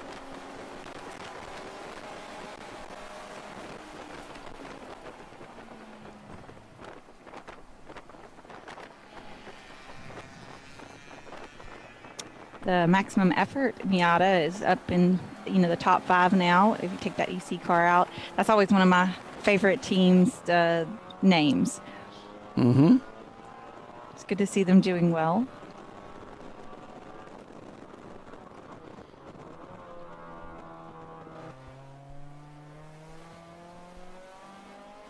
What do you figure Bill's doing?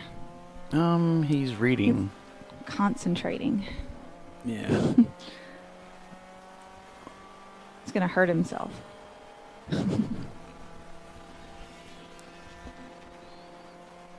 I like it when he has the 3 different pairs of glasses on. He's kind of shuffling between. Always entertaining. Yep. I've got 2. And we talked about this because I was like, gee, I wonder what would happen if could you get a pair of glasses that was just instead of it was just like reader on the bottom and then like what's normally your bifocal lower or something. Mm-hmm. And he's like, yeah, I got something like that. So then I was like, okay. So I'm talking to this eye doctor, and I said, this is what I want to do. Work in front of a computer. I got all these screens. I got 6 screens. I got 3 above me and 3 at eye level, and I'm having to like really tilt my head up to see what should we do. And he said, well, no problem. I'll give you the middle range. So you might almost think of it like a trifocal, which my glasses really aren't that. They're bifocal, but these that I'm wearing, it's like he's got like the lower part is more for reading, so I use that for the notes, and the rest of it is for all the screens, and it has made a huge difference, man.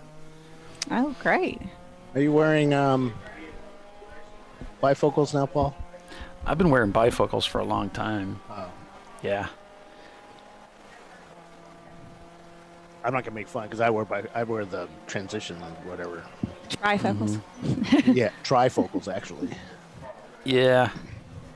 Yeah, these I don't know. I'm thinking about trying contacts. I've never had contacts before, so I'm thinking about that. I'm getting to the point where I can't see the gauges in the race car. I can't read them because if I don't wear glasses. So yeah, they don't allow us to put the dashboards out on the end of the hood. For me, it would need to be much, much closer. I'm going to read those or make them much bigger. So it's starting to get dark out. The sky is turning a bit orangey. Sun has gone down, and it's going to get dark. The interesting thing is who prepared with proper lights. Yeah. Are you seeing anything that looks like kind of scary or sketch?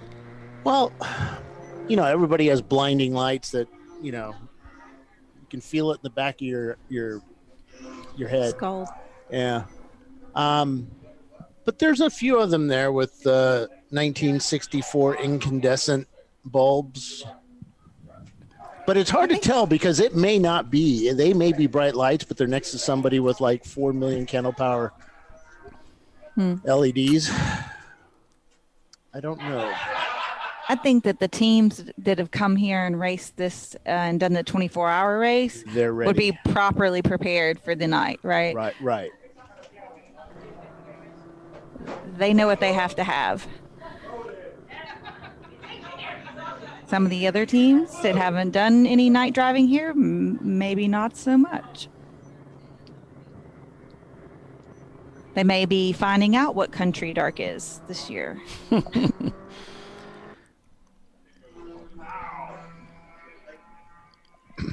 Yeah, RVA's got some really cool lights. They've got a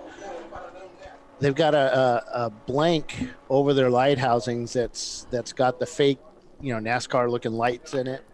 Yeah. Round lights printed out, and then they've got actual slits in it for LEDs that fit inside of it. So it looks pretty cool. Oh. I can't During the day. At night you would never tell, but it's Oh.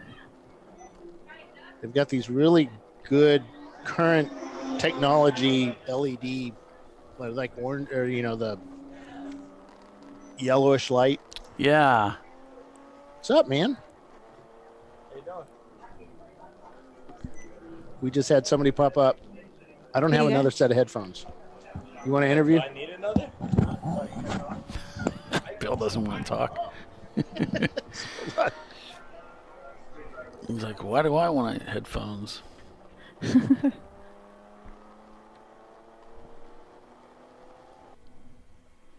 Let's see if we get a look at those headlights as they come by here. And there's a... I mean, some of those look like they could be a stock headlight. But a lot of them look pretty bright.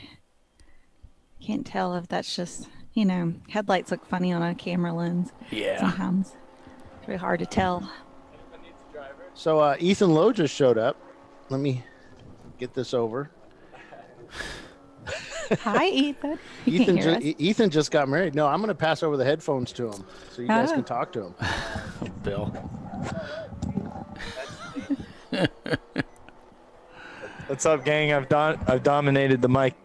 Hi, Ethan. Hi, how are you? Good. So I heard you recently tied the knot. Yes, I did. I'm so happy. It's with my best friend, found her at church. Happily married now. Congratulations. Yeah, congratulations. Thank you. That's great. Thank you. Kids are next at some point down the line. Yeah. They may be more expensive than race cars. I don't know. I know. Well, the objective, like for me in racing, is just keep performing at the level that I do, so that way I'm not having to pay for it, and then hopefully when I do have kids, they don't want to get into racing. You're hoping they don't. Of course, they're gonna want to do what Dad does, but if it's one of those things where they try and get into karting, and the chain breaks off at the sprocket, I'll just say, that's a shame. Soccer though, that's a cool sport. Yeah, Bill's over here giving me a thumbs up. Like, yeah. So, Ethan, are you racing today, or are you with Chin? Yeah, so I'm the head pro coach for Chin at all their events as well, racing here and there. But keep an eye out for me next year in either Trans Am SRO or other things. I can't say exactly until it's written in ink, but until then, no announcement yet. But just keep an eye. Okay, and in the meantime, if anyone needs a ride, is this like the live feed, or am I just talking to? No, you're actually live. Yeah. Hey everyone. No, but I guess if anyone's looking for, I was just on the other side of the track coaching, but I came to see what was going on, and if anyone does need it while I am in my suit before I go home or go back to the hotel and unsuit, if anyone needs me, I am here chilling with Bill. All right. All right. So I'll pass the mic, but unless anyone's got like chat questions in the feed, I'll gladly answer. But in the meantime, I'm just going to hand the mic back. It's good to talk with you guys again. Okay. Good to see you and congratulations. Thank you. Yes, take care. Thank you. That was cool. Nice seeing you again. Where are you going to be next? I don't know. I try not to look at the I don't want to think about too far in the future. All the pros are like that, right? They're like, ah. Something fun and exciting will come up. Yep. RVA Graphics and Wraps making it look easy out there, but it's far from that. They just turned in a 124 on that last lap. NLS a 122. The gap about a minute and a half, or excuse me, a minute and a half. They're showing them about a lap and 22 seconds down, somewhere in that range. That might be about a minute and a half. What would be, yeah, at least a minute bit and more. 40 seconds. Okay, so there's 46 seconds for the EC car.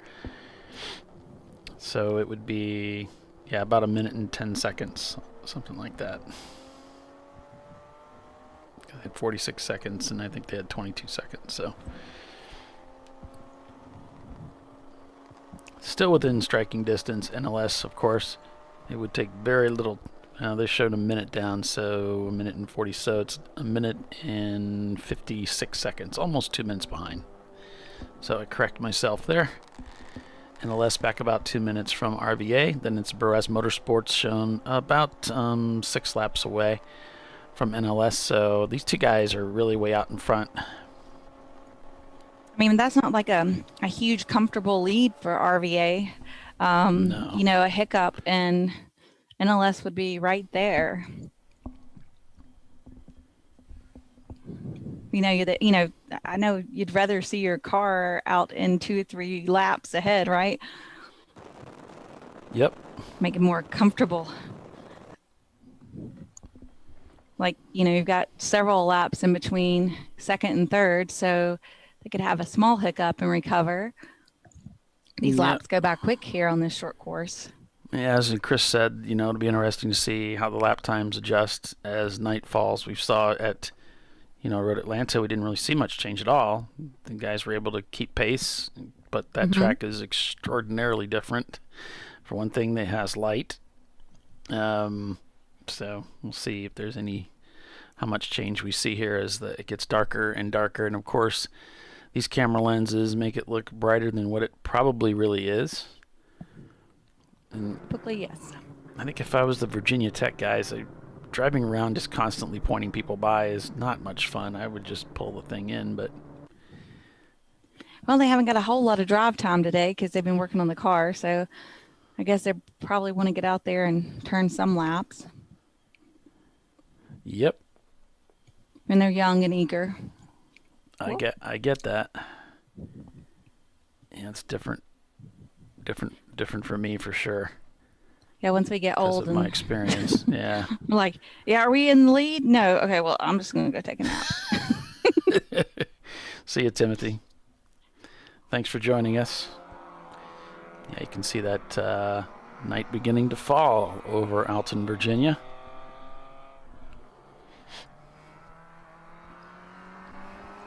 It's so picturesque.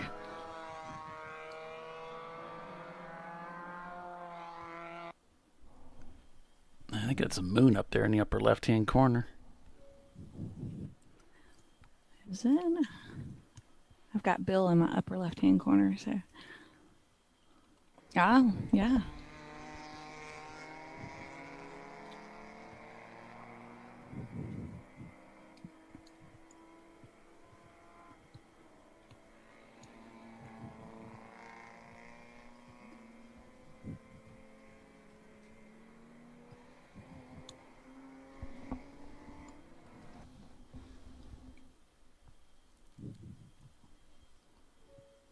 Now we start to see those headlights really shining down on the pavement as they head down the front straightaway.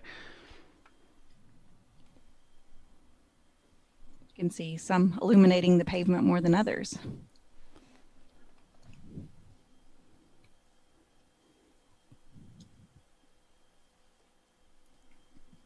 And so what are we looking at? About 2.5 hours to go. So I'm going to do the last 2 hours of this race in the dark. Yeah. In the real dark. Burris Motorsports leads A-Class and they're 4th overall. Flat on one side leads EC. They're technically 2nd overall, but not really technically. RVA Graphics and Wraps leads C-Class, and they are leading the event overall. Maximum Effort leads B-Class. They're in 5th place overall. Let's see. Did we mention an A-Class leader? It looks like I'm thinking maybe Insane Miata Sports might be an A-Class car. No, we already took Burris as leader. Yeah, Burris is our lead A-Class car. And I don't think we have any D-Class cars circulating. I don't think so. There wasn't earlier, right? Because we only have a couple. Yeah. The Prancing Donkey and Bliss. And I think that might have been it. Yeah. F-Class being led by Bliss Racing 2 by their Miata. That's still out there. The Camaro is still drivable, but nobody wants to drive it because it's pretty bad and terrifying to drive out there when you don't have the ability to get up to speed.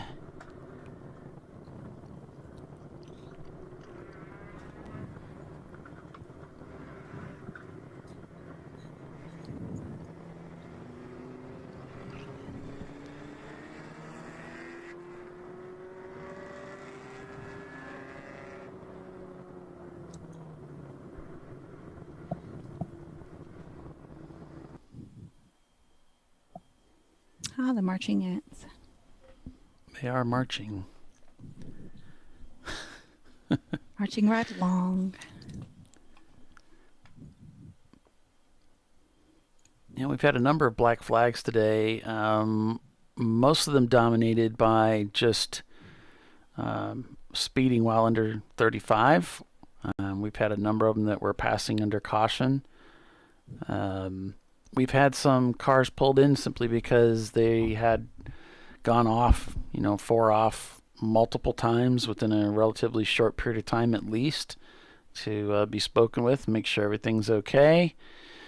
We've had some broken exhausts. We've had some engine failures out there. We even had a grass fire for a short period of time. Had a little bit of everything, hadn't we? Yep. We've had some great racing. I mean, watching RVA and NLS go at it lap after lap after lap, you can't beat that.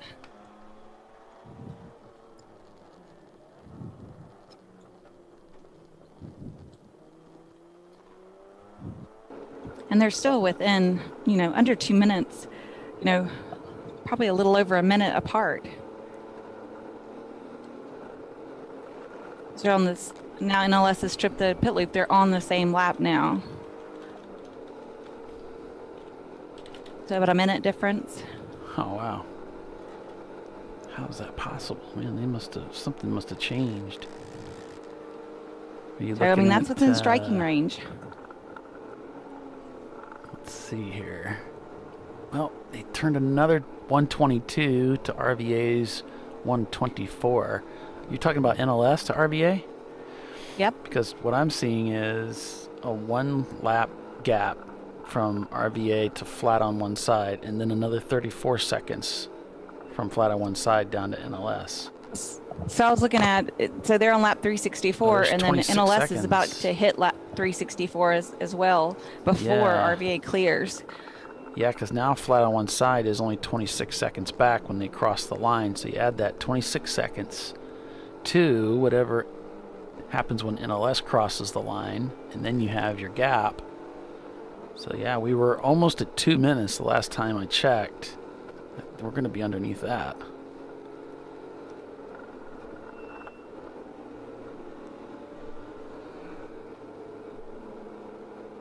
It happens. There's soon. NLS coming through. There do. 1 minute and 3 seconds. So yeah, it's 1 minute and 29 seconds now. Wow, they cut about 30 seconds since the last time I checked.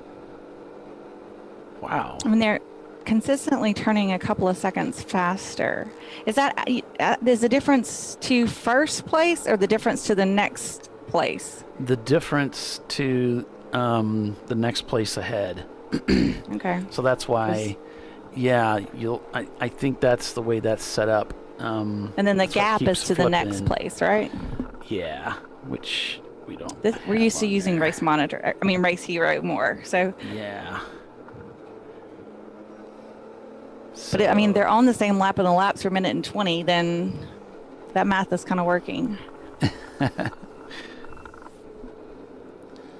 6, 11, 12, 18. They're barely on the same lap. Yeah, because then if you They're look barely at the gap, off the same lap. If you look at the gap and you just work your way down, you'll see there's like 5 laps, and then there's 1 lap, and then there's 6 laps, and then there's 30 seconds, and then there's 1 lap. So that the gap is definitely just up to the next position. Whereas the difference is the total. So that's why I took the difference for... Added it together. Yeah, I just added them, but maybe I didn't need to, because it would be 1 minute and 2 seconds. So they're back on the same lap now. Yeah, they're definitely on the same lap. So, yeah.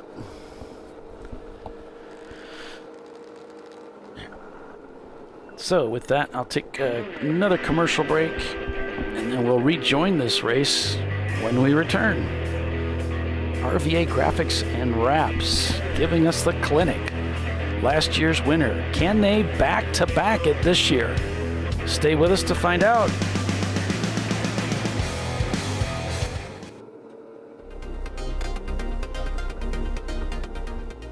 Welcome to TireRack.com, revolutionizing tire buying since 1979.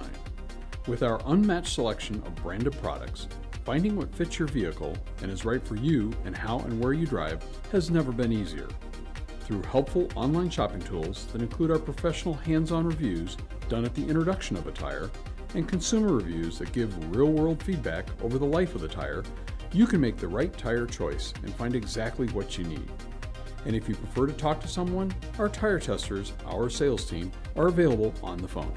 And that's how we get you the right tire for you and your vehicle for where and how you drive.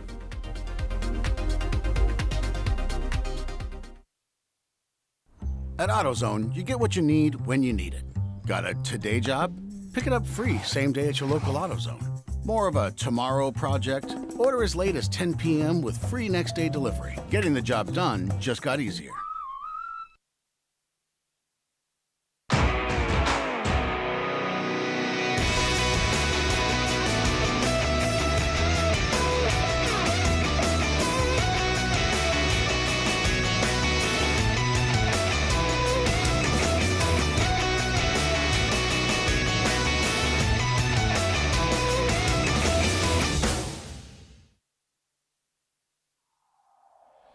Discovery Parts is a veteran-owned racing and safety equipment company.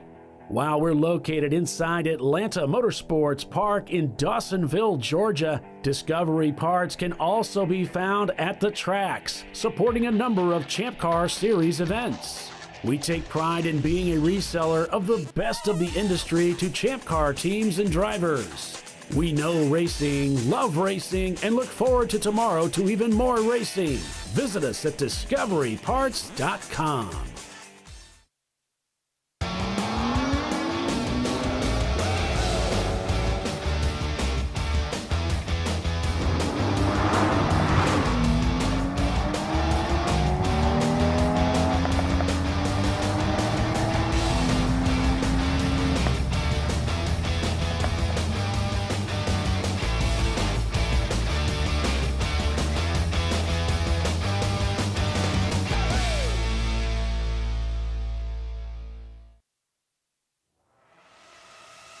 RVA Graphics and Wraps is a full-service design, signage, digital graphics, and wraps company located in Richmond, Virginia.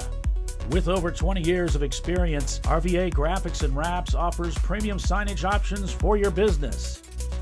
We are dedicated to offering our clients best-in-class service in all aspects of graphic design and application. For more information, visit us on the web at rvagfx.com. Lifeline USA is a leading manufacturer of onboard fire suppression systems. Lifeline's continuous commitment to research and development ensures that we supply the most innovative and cutting-edge products available. Used by the majority of the world's motorsport championship-winning teams and constructors, Lifeline has a proven history of success. Lifeline offers a complete range of fire suppression systems for all budgets and needs, and we continue to push development and limits on both extinguishment materials and our patented delivery systems to make the race car environment almost as safe as sitting on your sofa at home. Every kit has been designed for a professional and simple installation. For more information and to purchase your ChampCar fire suppression system, go to www.lifeline-fire.com. Located in Northeast Ohio with 40 years of combined experience, Money Shift Racing knows how to deliver performance and safety, offering everything you need to get your vehicle and drivers ready for race day. From safety equipment to full engine assembly and repair, in-house fabrication, 3D design, and rapid prototyping. Money Shift Racing. Performance done right. Frozen rotors from Diversified Cryogenics deliver increased performance and a higher level of safety while significantly reducing braking system costs. So to tell you a little bit about the durability of this product. So we have seen an incredible extension of the life of our brake rotors using frozen rotors. We've gone from brake rotors every other weekend to 6 weekends on one set of brake rotors, and I think they can go farther. The durability has been amazing. And it's been a fantastic season, and man, a lot of that is due to the way our car can brake on those frozen rotors. For more information, go to frozenrotors.com.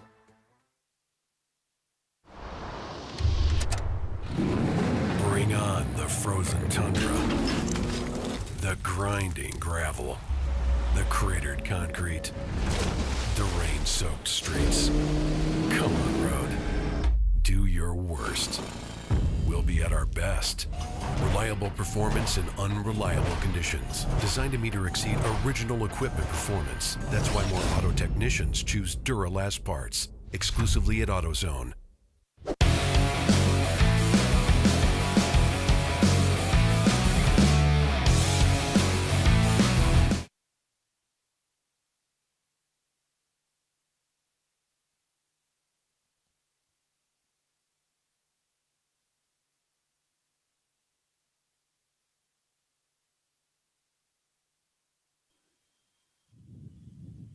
Welcome back, everyone. We've got Champ Car here at VIR. Sorry We're doing about a that. 12-hour race. We're waiting on Polly. Yep. I'm back. I was getting our other feed launched on Facebook, trying to get that going. So anyway, yeah, welcome back. 367 laps turned. Man, that is crazy. But that's what we're showing here. I have to update my pylon a little bit. Yeah, RVA graphics and wraps out here getting it done, and we already got some people, you know, the eyebrows are going up a little bit. We're starting to do some countdown here because we're seeing that NLS is beginning to close that gap a little bit. They are.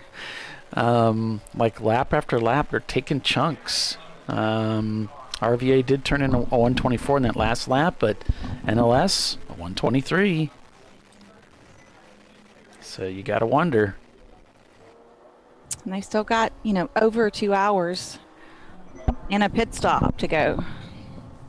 Yeah, unfortunately, the NLS camera's just gone offline, but we do have the camera up on the RVA camera. And so this is interesting. This is interesting. And I think NLS has narrowed that down, so they only need one pit stop now, the same as RVA. So yeah, that's not going to be something that changes the complexity of this at the end. Doesn't look like they've got that under control. And look how wide that Miata is casting light out to the left and right. I mean, it looks like a giant airplane coming That's from what overhead. I was going to say. I was like, it looks like a jet trying to land. Did you see how tight that beam is? You can still see it from here. I mean, that's crazy. I'll tell you what, all that extra light goes a long way. I think I can see it from my house here in Indiana. Yeah, if it's dark, just follow that guy. And the cars are heading up the hill here. Let's see what it looks like as they come around turn 1 here. But welcome everybody to ChampCar.Live, presented by AutoZone. It is the TireRack.com Champ Car Endurance Series race at Virginia International Raceway. It's the RVA Graphics and Wraps Oak Tree 12-hour. I'm Paul Velton with Tiffany Alexander, Bill Strong, and Ethan. I'm sorry, Ethan. What's your last name again? Is it Lowe? What's up? What's your last name again, please? Lowe, L-O-W. I want to make sure. I didn't want to mispronounce it if I was wrong, because that was what my memory was telling me, but, you know, I don't want to blow it. Wow, So. what was on your mind? He was just introducing us all. Okay. Yeah. You know, it's funny. It's cool seeing how far this series has come, because back in its OG original days, I was just telling Bill here, just the production we have going on, the level of competition. I see it looks like it's tighter. It's picked up. The quality of cars picked up, and it's just more competitive niche group, which is awesome, because I remember it being, you know, back when it was straight 14-hour races, straight 24-hour races. And, you know, it wasn't quite as tight as it is now. So it's great seeing how far this series has come. Because the last time I think I've like physically been able to be here, because I've been so busy with my coaching and racing schedule stuff, that it's been a couple of years, and just to see how far it's come is great.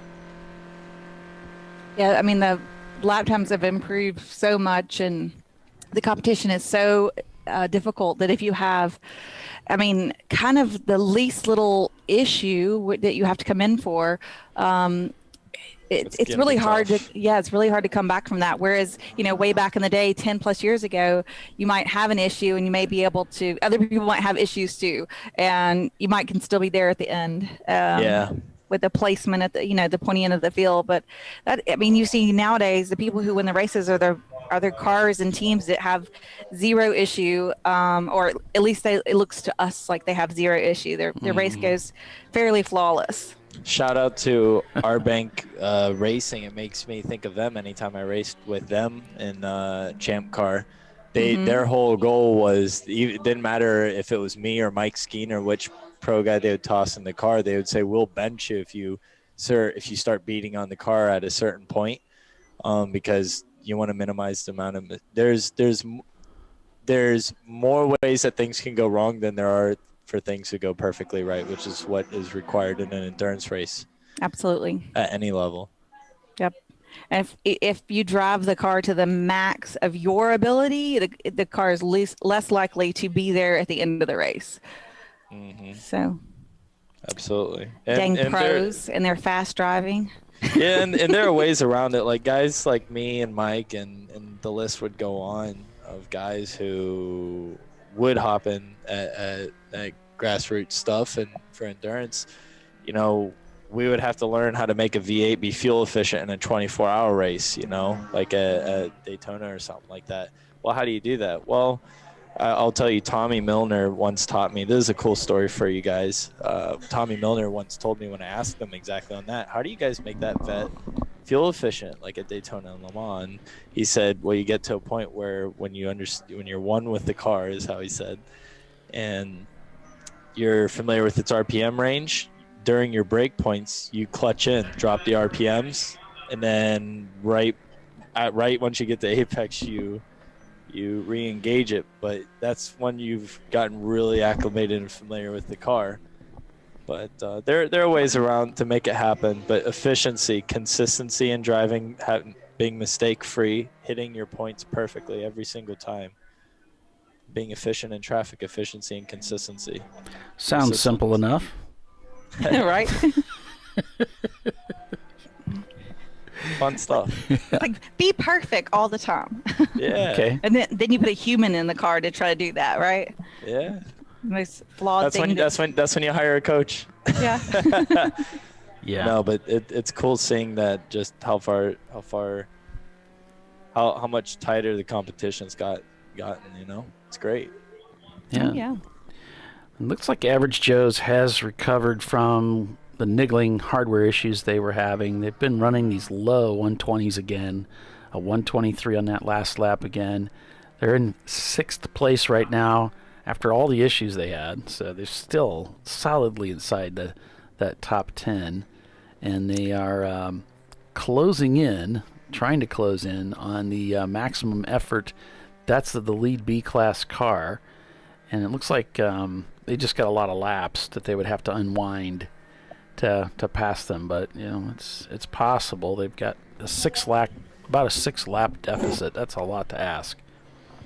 That is a lot. They're quite a bit faster, a 23 to a 128 on their last lap, so they're taking big chunks out if they keep doing that. But nevertheless, they're still looking at a good finish today if they can just keep it going. Yeah, I mean, they'd have to lap them multiple times. Like at least 4 times to be on the same lap. So, but I mean, we still have one more pit stop that's got to incur before the end of the race for everyone.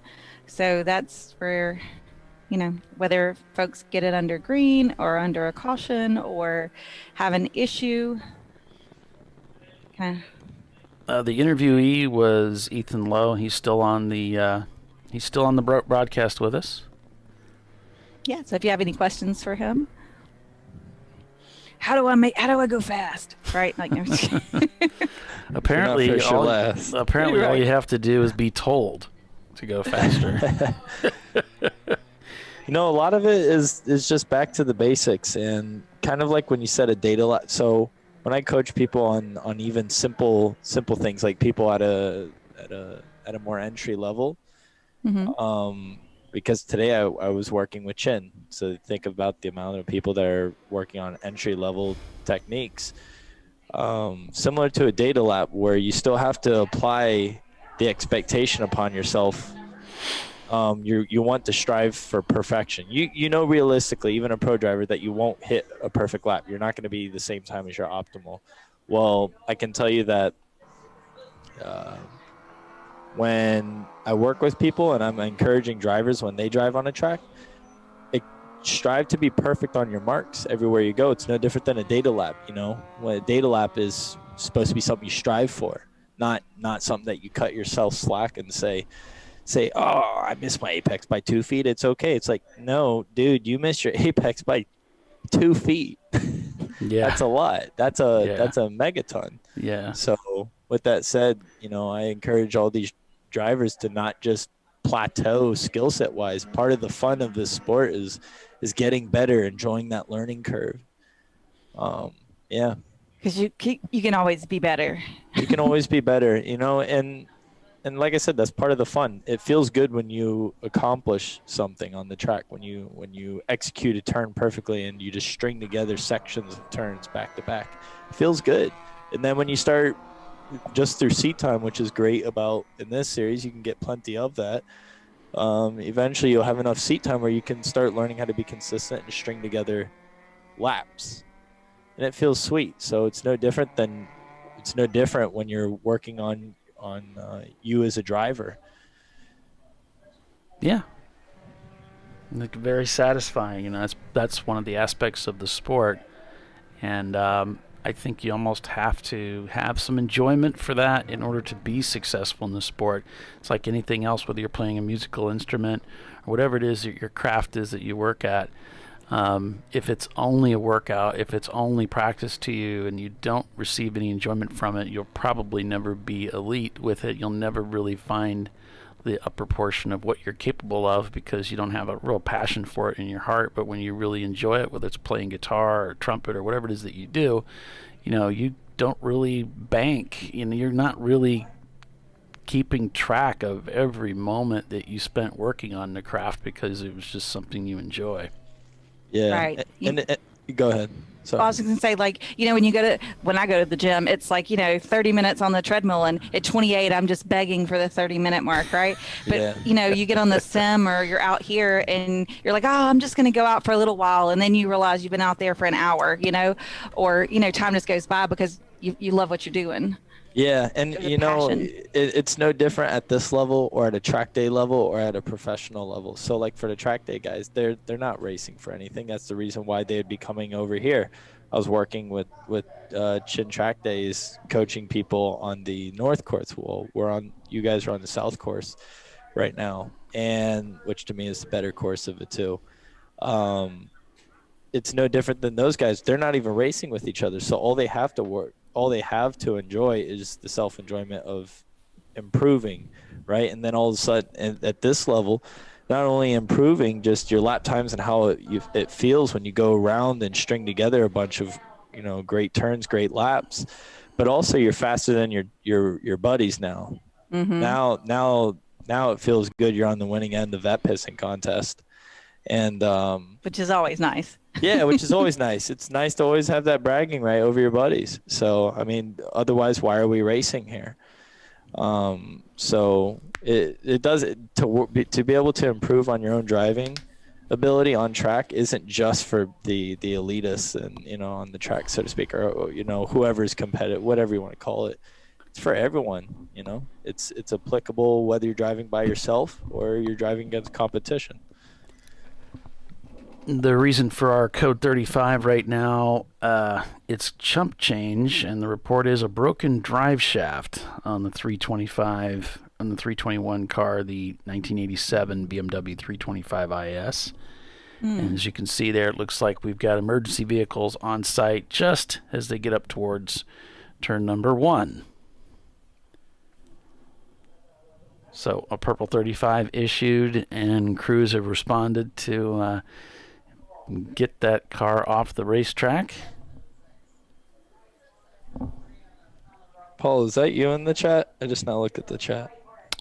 Not me. No, it's a different Paul. Thank you, Paul. Thank you for the congrats. I appreciate that. And for, yeah. I saw the pictures. They were lovely. Thank you. It was lovely. It happened so quick. I wish I would have enjoyed the moment more. I'm a perfectionist and OCD, so hence why I fit perfectly in this sport. And she was enjoying it versus the other way around, like most weddings where the girls are nitpicking the wedding. That was me. Gotcha. But it was awesome. She was just like, whatever, we're good. Yeah, she was. She was breezing through it, and me, I'm sitting there like, no, this wasn't supposed to be like that. Even though I didn't do any of the planning, she planned it all. One of the things I always tell a bride to be before their wedding day is, okay, so I'm going to go ahead and tell you this. You're not going to like this. Something is going to go insanely wrong on that day. Whatever it is, no matter how much planning you do, something is going to be, you're just going to have to wipe it off the list of things to do that day. And you got to go ahead and be okay with that. And then you can enjoy the rest of it. Yeah, you know, it's so true. It's so true. And it's like that on track too. If you make a mistake on track, you got to move on. Yeah. You can't sit there and think back on that mistake because you're already entering into the next turn. Right. It's the same thing. Just move on. Don't make another mistake and let it compound. But aside from that, like at the wedding, that's so true. And that was actually helped me get through the wedding. Was remembering that and that on track mentality, because otherwise my head would have exploded. Because I was noticing, but everyone else at a wedding will always think it's great, like it's smooth. It's only as bad as you make it, you know, as the bride and groom. Right. They don't know what you planned that didn't happen that you moved right through. Yeah. Exactly. No, but it was good. My first wedding, we had this beautiful like candelabra thingy, and we were supposed to, you know, do the unity candles and light them and everything. Well, it was outdoors though, and then none of the damn candles would light. So I just, you know, I mean, what do you do? So he tried to like get lighters and light the one together with the lighters, and that still didn't work. And I was just like, whatever. That's moving tough. on. Yeah, just moving on. Whatever. Yeah. Everyone will get the point. Yeah. That's brutal. At least it didn't rain. Going for. Yeah. At least it didn't rain. Yeah. Yeah, because our reception was outside, so it was the same thing. I was worried it was gonna rain. I was like, oh no, but it worked out. That's always a big variable, is the weather. If you've got something going on outside, oof, that's nerve-wracking. Which you guys don't have to worry about because you guys have treaded tires out there. It rains. Yeah. It's still a little sketch sometimes, but yeah. Yeah, no doubt. Stay off the paint. Don't hydroplane. Stay out of the puddles. Oh, this is dangerous. Bill is leaving his station, leaving it totally unmanned for me to mess with. This is dangerous. So if somebody did want to hire you for some pro coaching, how would they get a hold of you? They can. That's a great question. Thank you. They can reach me by my email being ETHANLOW racing@gmail.com. So my name, racing@gmail.com, or I would say reach me there. That's the best way to reach me, because most of the time I'm literally in a car coaching someone, so I probably won't be around my phone. Reaching me there, just tell me your needs, tell me what you're thinking, and tell me some dates that you're eyeing down, and then we try and facilitate or coordinate dates together and see which ones I'm available for. Cool. Yeah, thank you. You're welcome. Thanks for coming and chatting with us. Yeah, no, it was good I literally came just to say hi to everyone here and see what was going on, because like I said, I was coaching on the North course, and I noticed you guys were still running. So who's the event director over there? What's that? Who's the event director today over there? Jack. Oh, Jack. I love Jack. Jack's great. They're all great. They're all such good people, and you know it's good when you have a good team of people to work with. Yeah, they're excellent. Is Austin with them? No, we have Jim and Will. I gotcha. Okay. Doing co-hosting it. I think Jim's co-hosting it, but Jack, they're all amazing people. I love them. They're such a. If you're looking for track days, that's a good organization to get seat time in. What is it? I think. I may misquote this, which shame on me, especially since I'm like their pro coach. But I think around 3 hours of seat time, for a track day, that's a lot. I know here at the Champ Car paddock, that's like nothing, but. Yeah, I think it's about 3.5 hours or something. It is a ton of seat time for a track day. Back to green. Absolutely. But I don't want to dominate the mic. I'll hop off here. We've been talking all day. Are you guys looking for an excuse to? Thanks, Ethan. Really appreciate you. I know you had a long day today, and you came up and spent a lot of time talking to us. So appreciate you again. Congratulations on the marriage. Wish you and your bride the very best. And thanks for spending some time with us today here on the show. Yeah. Thank you, guys. Have fun. Be safe, everyone. All right. Bye. Thanks. Again, if you want to reach Ethan for some coaching or other information, you can reach him at ethanlowracing@gmail.com. I think we did an event, he and I, at Sebring. That's not that long ago. I got a chance to chat with him for a minute. We're back to green racing here, and it looks like blow this out here, looking for the gap here as they come around. We'll get an idea on what the gap is from first to second place. The corner workers were impressed with being able to see all the code 35 signs, the Flagtronic signs. One, I guess the guy at the top of the hill could see everybody's, so he was pretty impressed with that. They just noticed their first stars. They made an announcement about that. It's not like these guys are bored. I mean, they've been out there for how many hours now? 4? 10 hours. So, yeah. Wait, did NLS pit while we were talking to Ethan? I don't have their camera now, so I don't know. Because they're not on the same lap anymore. They're on 379 now. Well, they were due to pit, right? Well, I thought they'd stretched it back out to the 2-minute mark. 2 hour. Yeah. I mean, 2 hour, yeah. 2 hour. Well, 2 that'd minute. be about I'm being right, very though, optimistic. Tiff, because you got 7 o'clock. So this would be, am I wrong? Wasn't it 5 o'clock that they pitted? So this would be the final pit stop. Well, they might be in now. Let me go in. Let me zoom in on the. Oh, yeah, it just went lap time to 7:19. So that's probably, they're probably in right now. 66. Where is pit lane on Flagtronics? There we go. Yep, 977 on pit lane. They're double stacked right there. You can see where everybody parks. They're kind of double stacked. 442 is right beside them.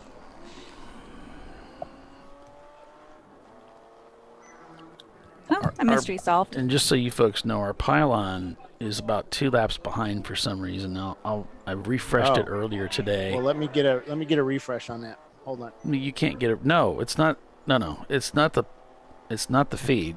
The feed is accurate if you're looking at it on the app. It's showing 367 laps. It's the pylon that's back 2 laps. Why? And I don't know. I refreshed it earlier. It has a tendency to lock after a lot of hours. Yeah. And so I'll refresh it during this next commercial break, which happens to be right about now. It's much like us locking up over time. Yeah, the hips. I got it. The hips, the knees, the elbows. But not the jaw. Never the jaw. All right. Stay with us. ChampCar.Live back in a moment.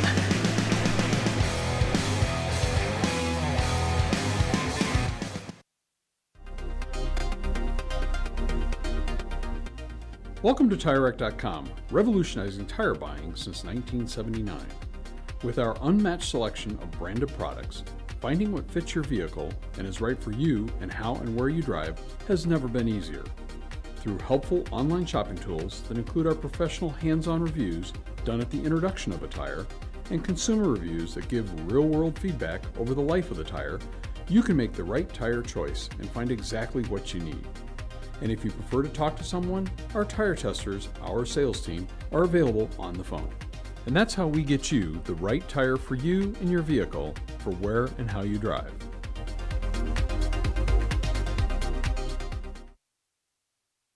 At AutoZone, you get what you need when you need it. Got a today job?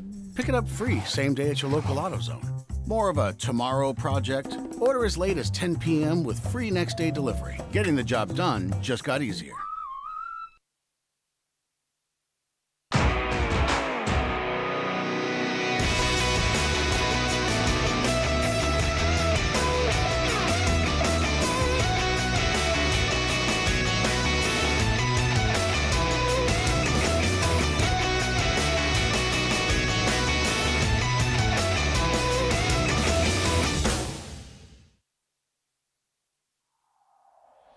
Discovery Parts is a veteran-owned racing and safety equipment company. While we're located inside Atlanta Motorsports Park in Dawsonville, Georgia, Discovery Parts can also be found at the tracks, supporting a number of Champ Car Series events. We take pride in being a reseller of the best of the industry to Champ Car teams and drivers. We know racing, love racing, and look forward to tomorrow to even more racing. Visit us at discoveryparts.com.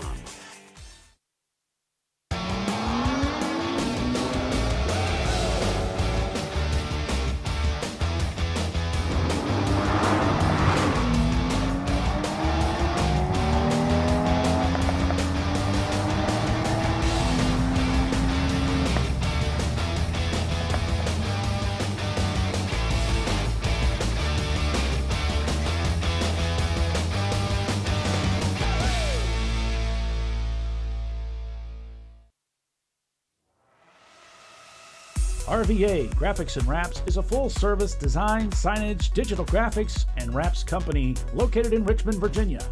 With over 20 years of experience, RVA Graphics and Wraps offers premium signage options for your business. We are dedicated to offering our clients best-in-class service in all aspects of graphic design and application. For more information, visit us on the web at rvagfx.com. Lifeline USA is a leading manufacturer of onboard fire suppression systems. Lifeline's continuous commitment to research and development ensures that we supply the most innovative and cutting-edge products available. Used by the majority of the world's motorsport championship-winning teams and constructors, Lifeline has a proven history of success. Lifeline offers a complete range of fire suppression systems for all budgets and needs, and we continue to push development and limits on both extinguishment materials and our patented delivery systems to make the race car environment almost as safe as sitting on your sofa at home. Every kit has been designed for a professional and simple installation. For more information and to purchase your ChampCar fire suppression system, go to www.lifeline-fire.com.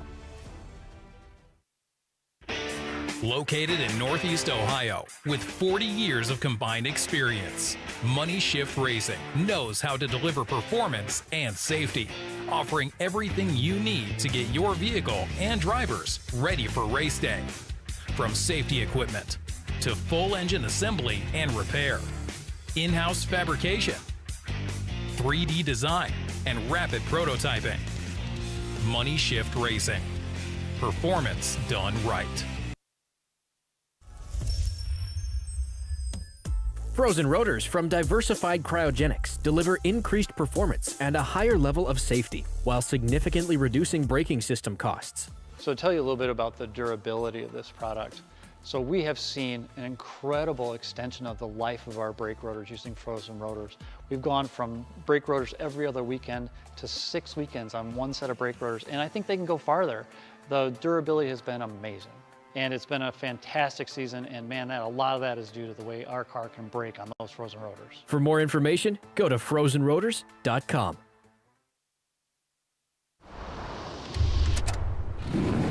Bring on the frozen tundra, the grinding gravel, the cratered concrete, the rain-soaked streets.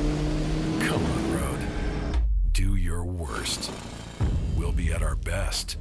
Reliable performance in unreliable conditions. Designed to meet or exceed original equipment performance. That's why more auto technicians choose Duralast parts. Exclusively at AutoZone.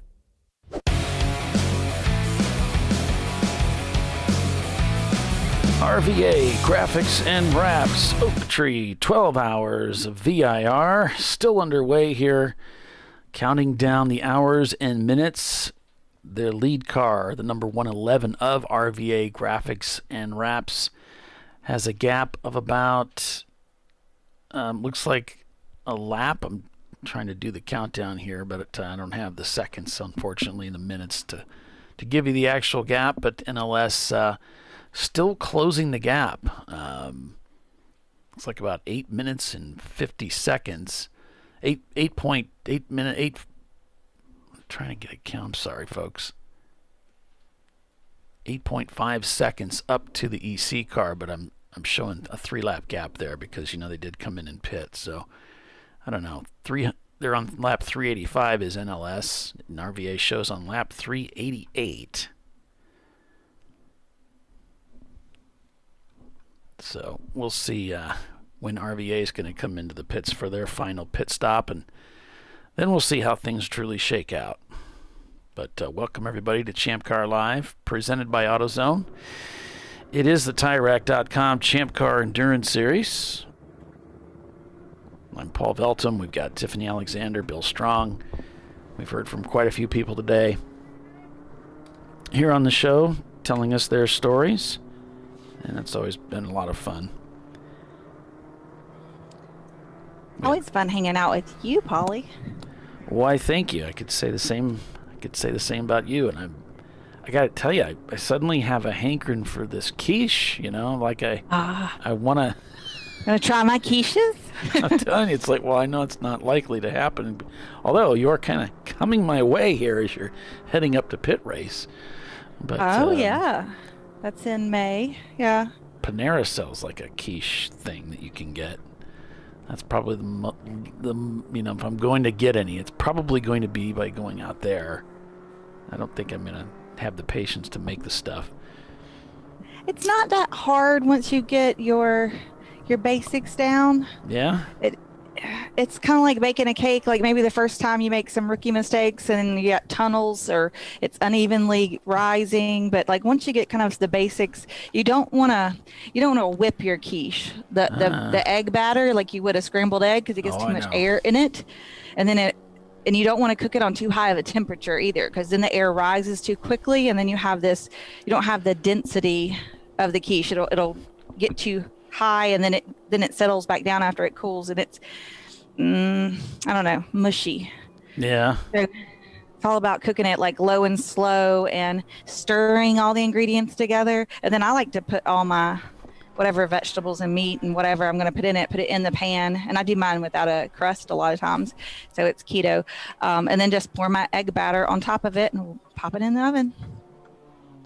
Sounds easy enough. RVA in the pits here for their final pit stop. This is the moment. Of course, everybody's calm and taking it easy. Yep. I mean, 5 minutes. They got plenty of time. No point in rushing and missing something. Drop a pad in there.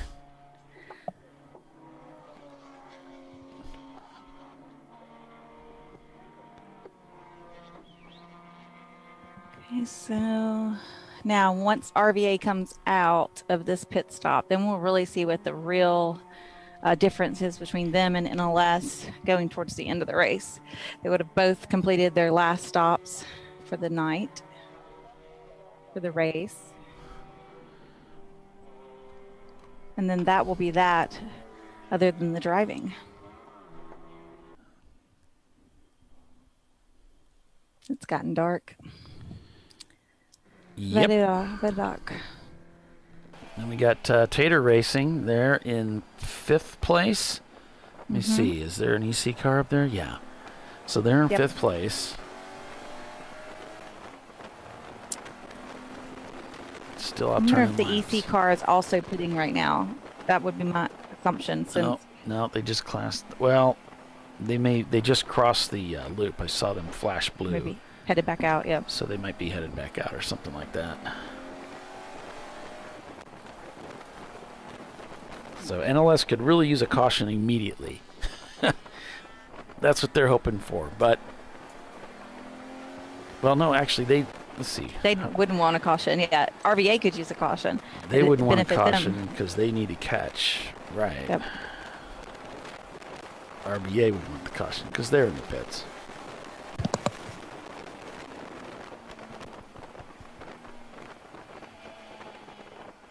I'm getting tired. We're winding this one down. It's been a long day. Yeah. I mean, you and Bill start so freaking early. I'm always surprised when I hop on here to do a sound check in the morning and y'all are already here doing stuff. Yeah. You need at least 2 hours. That's a very minimum before we go live to be ready because there's so much going on with setup. But that doesn't include all the time that I spend preparing everything else beforehand. Oh yeah, y'all were setting up things the day before and the whole week before leading in. Yeah, I have a lot to do, but hey, it's all for the love of it. And this time we went a little step further by including a Facebook live stream, which is it's gone really well. It's been pretty maintenance free. Let's see. I was wondering if RVA has come back out yet. NLS is getting close to being on the same lap with them. They're not. I can take still you in sitting their car. Yep.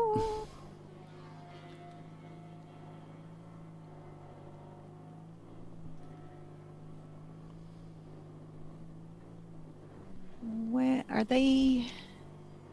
Close to pit out? I was wondering if they're. Oh yeah, look, because there's a car. Right there. Yep. He just said. So they're probably on the other side of the loop, so they're not going to score a lap as they go to pit out. Yeah.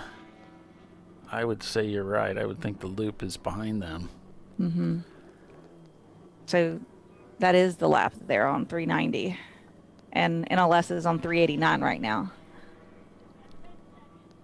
Yeah, should be close. 3 seconds. So they let him out, I think.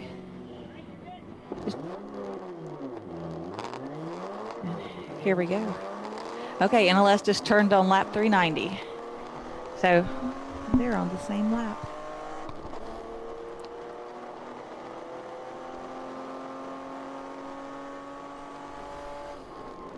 RVA Graphics and Wraps maintains the lead as they rejoin the race here at VIR.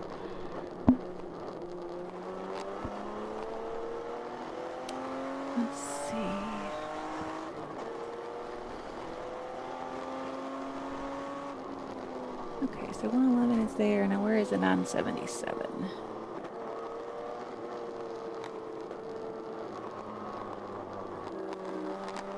Heading down through that 3-4 complex.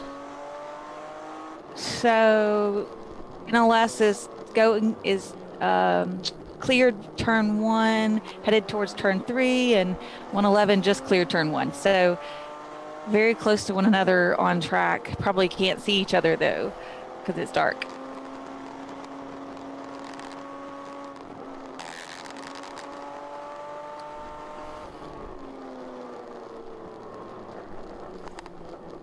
So NLS coming into turn 5. So it sounds like they're on opposite sides of the track then, because you get RVA heading down the front straightaway. Oh, there's a delay. I'm watching the marching ants. Okay, I see. They're just a turn separating them pretty much. Yeah, they came through here. Yeah, I see what you're talking about. It's like a 10-second gap. They're 10 seconds in the rears to... So RVA is scored behind NLS. Yeah, that's what I'm saying. I missed that. I thought they came out in the lead. So NLS just took the lead. Yeah. Of the race. Yeah, I see that. Because RVA came out of the pits behind NLS. Wow. That's impressive. I mean, for NLS, that's how it's done, right?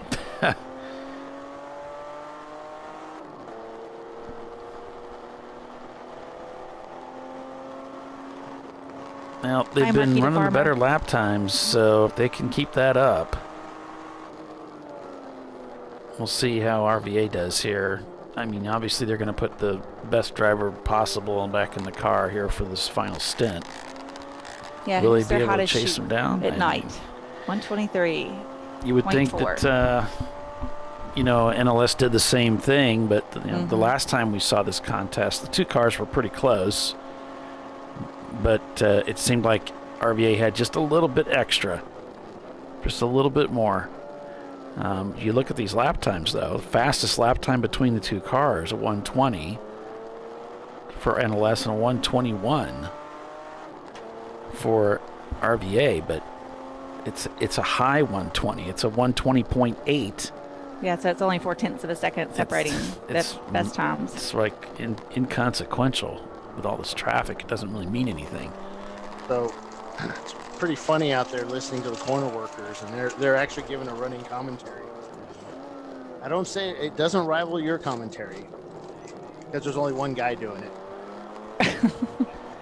Well, did you see? And they're kind of guessing because they've got the patterns of everybody's lights down for the top couple of cars.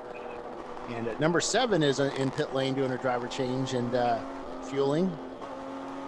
Oh, that one guy's cleaning the window while one guy was like trying to wave it at him to give him the spray so he could spray the other side of the window. Now a guy used his hand to wipe off the excess, I guess, near the A pillar, which would leave a big streak, I would think.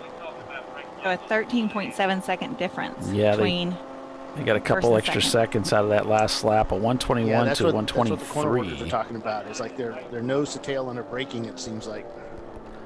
Yeah, they're very close on track. Yeah, they're into turn 1 right now.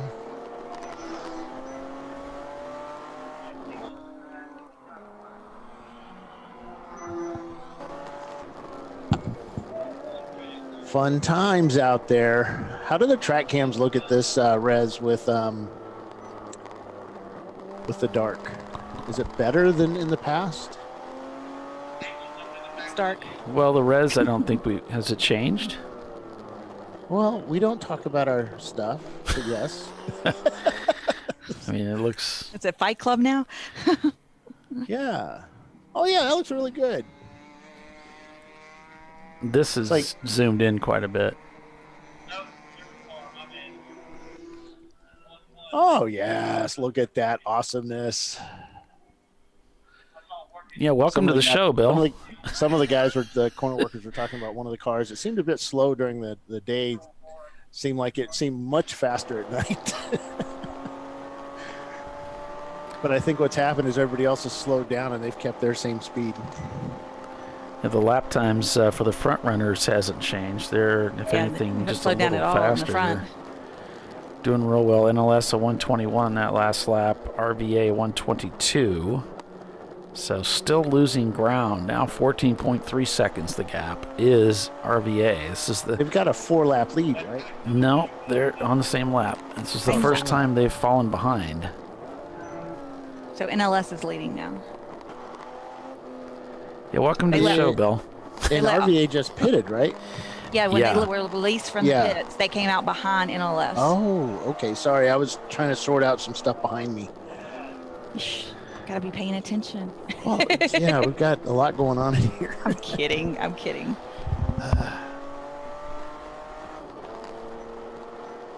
made the mistake of getting up for 5 a.m. at 5 a.m. for a 9 a.m. race, thinking it was 8 a.m. Ouch. Yeah. I'm not gonna say nothing because I'm probably certain Paul was up at 3. I did that thing where I had this weird persistent dream kept waking me up that there was some file that wasn't right, and I needed to correct it or fix it. I just couldn't get that out of my head for some reason. But it had nothing to do with the show. It was a new customer that I have, and it's not right. So anyway. So Paul, you've done a lot of night racing, right? I haven't done hardly any night racing. Oh, really? No.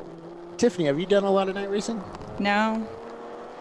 I don't see so good at night anymore. Yeah, that's an age thing. I mean, it happens to all of us. I would have an issue driving at night. I think with the 24 when I ran with Visceral, I asked not to have any night stints because I did not want to be that guy out in the middle of the field here at VIR. Putting along? Having to radio in saying, guys, I'm lost. Like, where are you? What do you see? Green. I mean, I have driven at night, but I haven't driven recently at night because my depth perception is just not what it used to be at night. Yeah. And just... well, that happens when you turn 30. I mean, it's just, you know. Yeah, that's true. Also, I need to have my LASIK redone, so that's... Now we're getting personal. Sign back up for the laser eye. Or try out the one contact thing. Like, that's still on the list. No, God, I tried that. I about killed myself. Yeah? Yeah, I did not like that. But, I mean, that was me. There's, I guess, people out there that do that stuff. Your brain has to adjust for it. So, I don't know. I don't like anything that feels like off like that. So who knows like if my brain would adjust for it properly or not. Yeah, it's so just over the last couple of laps, NLS is not getting away. In fact, RVA has shaved 3 seconds off that deficit they had amassed earlier. Now that he's getting into the groove and getting those tires up to temperature, this is not over by any means. 11 seconds, 11 and a half seconds. Yeah, we were at like 13 to 14 seconds, and they've cut some time off of that. They turned identical lap times last time through. We've got corner workers where their radios are starting to beep. I wonder what they do. If their batteries are running out? Yeah. Because some of them are inaccessible unless we go under, some flag state. Mm-hmm. Have you noticed you don't want to jinx anybody. Yeah, I'm not going to say it. Yeah, just leave it alone. Yeah. Polly doesn't believe in jinx, but me and Bill do. Well, I'm in the tower. I don't want to be thrown out of the tower. Exactly. That's the last thing you do is walk in there and go, it's awfully quiet. If you said the word rain around Mike Chiswick, he would just give you the stink eye. It was so funny. He kicked us. He kicked Doc and I out of the tower at AMP one year because Doc goes, "Whoa!" The next day we were downstairs. It's so funny. God. Fun times. So, guys, yeah. So the 8 seconds is now the gap. Oh, boy. RVA is chopping into that lead. Oh, and now NLS, get this. They lean into it, turn their fastest lap time of the day, a 1:20.7. Guys, this race is on. This race is on. Here we go. So it's Austin Dodge in the car for RVA right now. I'm not sure who's driving for NLS, but they're going for it. Yeah, RVA Austin is fast, I'll tell you. Now the gap is 10 seconds, so we're seeing this accordion effect. So if you don't have yesterday how Austin was driving one of the new GT86s that Woodfin has purchased, or I think they bought 2 of them to race in some new GT86 race series, and they were testing at Charlotte, and he basically was the fastest guy there the whole weekend testing, or whatever day they were testing at. And just an extremely fast driver. And we're talking about it. Maybe we shouldn't. We don't want to jinx a kid. And I've got some good news here. I found a link for the Part 3 feed for NLS, so I will be able to have a camera for them. So give me just a moment here, and I'll drop that in. Oh, man. It's on like Donkey Kong. Here we go. Here we go. We got a race, folks. Thank you, Tiffany. 10 seconds now the gap. Oh, man. They need more lights. This is on.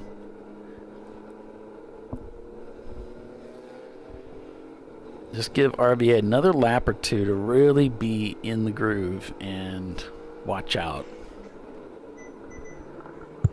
The only thing that can really hurt you, I mean, these guys are pretty good drivers in any conditions, but what can catch you out is if somebody does something that you're not expecting at night.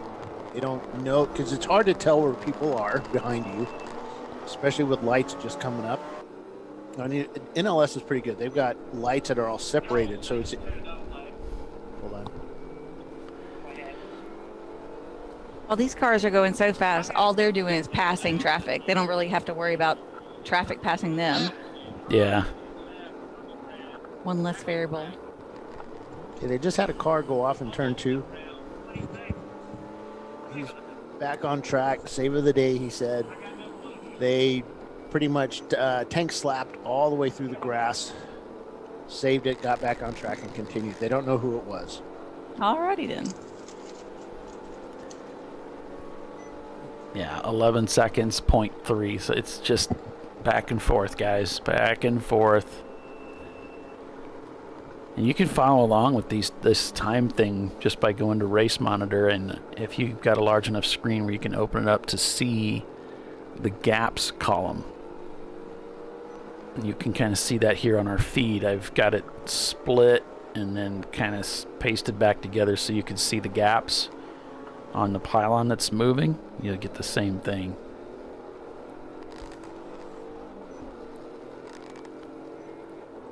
You know what you shouldn't do on weekends? Check your email.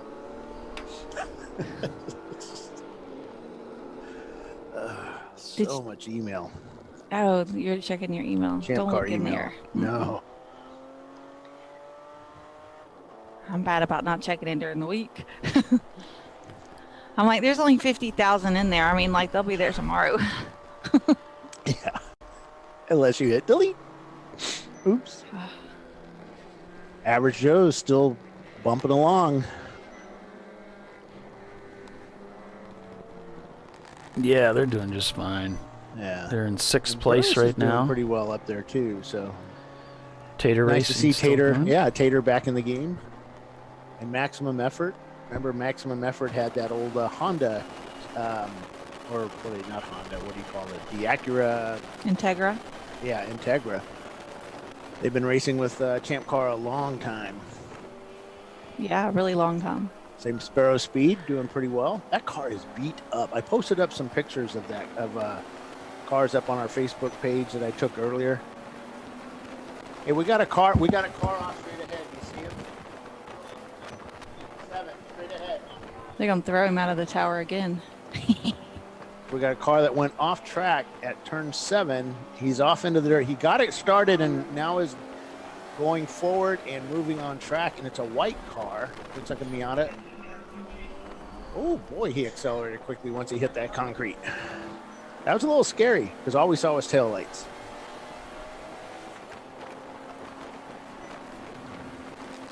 And that's the problem now, is that we really have to watch Flagtronics for the little warnings we get. It's hard to see who. Yeah, we can't see anything out there. Remember we talk about VIR dark? Mm-hmm. Well, guess Entry what? dark. It's there. This is VIR dark. Especially here in the tower with our tinted windows. First and second place, maintaining that 11-second gap. Looks like Tater Racing is the meat and the sandwich, so to speak, in between the two competitors, with RVA just ahead of them. And we've got them in the picture-in-picture view down below.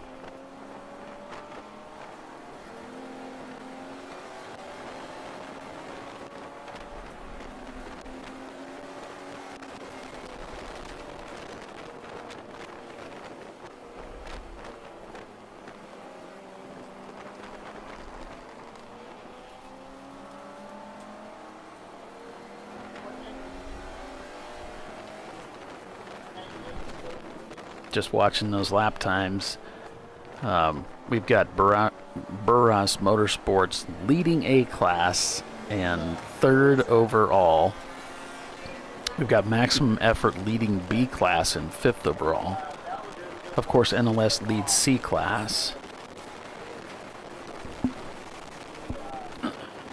We've got Flat on one side leading EC. And F class is being led by, I believe it's Bliss Racing. And we don't have any competitors running in D class right now. Both cars seem to be retired. The Bliss Chevrolet scored in 27th place. Looks like they've got that wrapped up.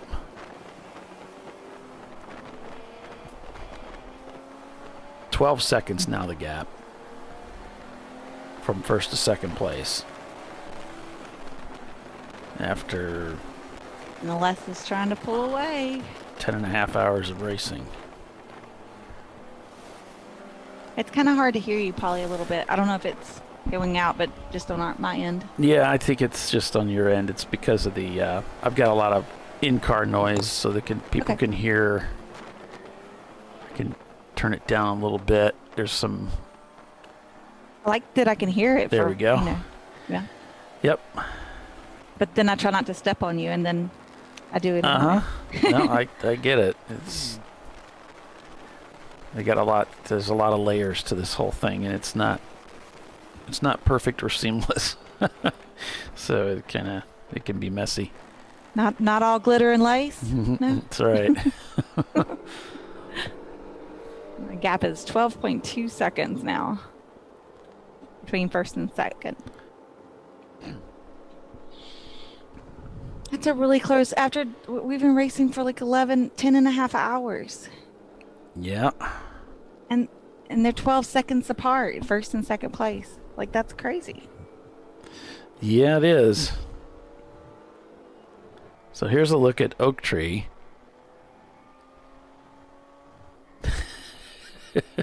Told you it was dark. Just a black screen until somebody comes around. Right. And you know, cameras make it look brighter than what it is. Right. I mean, how much darker can it be than that? Yeah, it doesn't get much darker than that, does it?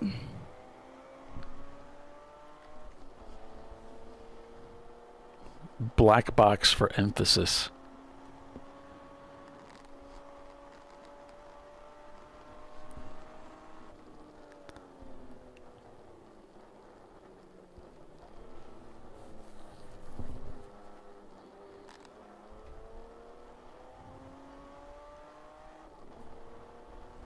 It's much easier to see them here on this front straightaway. So NLS turned in a particularly slow lap time that last time through, and that narrowed things up a little bit. 8 seconds now, the gap. If they got caught in traffic or had dropped a wheel off or something. Look at all this. I mean, there's a lot going on. We were talking about this with, I think it was, let's see. Gosh, my mind's not working anymore. Give me a hint. Who were we talking to earlier today about how you have lumps of traffic? And it wasn't Ethan. No, because that's where my brain went first too. We got to rewind back to earlier. No, it was Wyatt. Wyatt, yeah. I was like, not Huggins, but the other one that was in there at that time. Yeah. Who was that?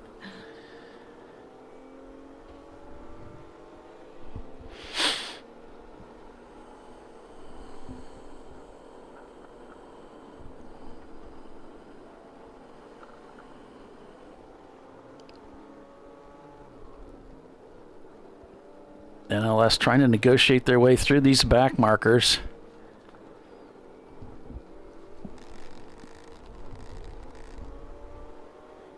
Looking for a way around the left side here.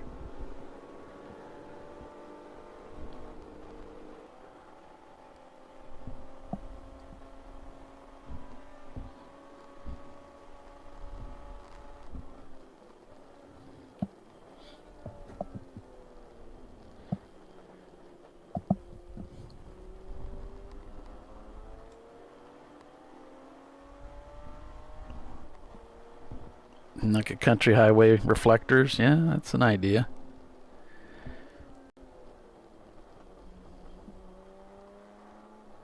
That could be helpful. But you know what? These race car drivers would just run all over them and probably break them, right? Jerks. It's just like them, isn't it?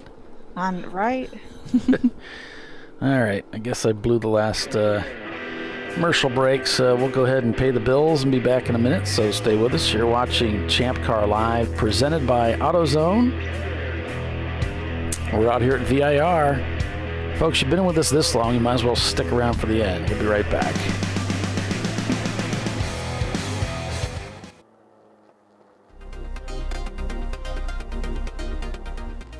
Welcome to TireRack.com, revolutionizing tire buying since 1979.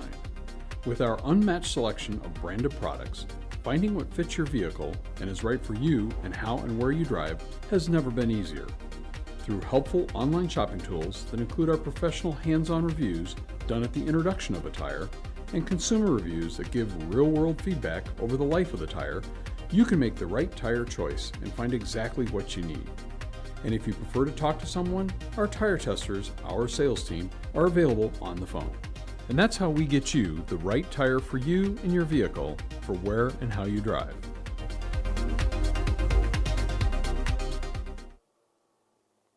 At AutoZone, you get what you need when you need it. Got a today job? Pick it up free same day at your local AutoZone. More of a tomorrow project? Order as late as 10 p.m. with free next day delivery. Getting the job done just got easier.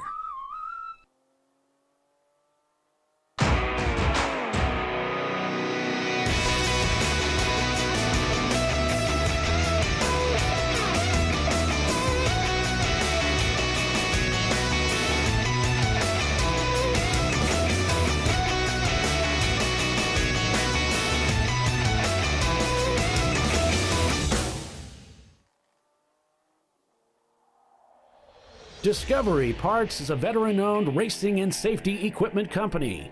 While we're located inside Atlanta Motorsports Park in Dawsonville, Georgia, Discovery Parts can also be found at the tracks, supporting a number of Champ Car Series events. We take pride in being a reseller of the best of the industry to Champ Car teams and drivers. We know racing, love racing, and look forward to tomorrow to even more racing. Visit us at discoveryparts.com.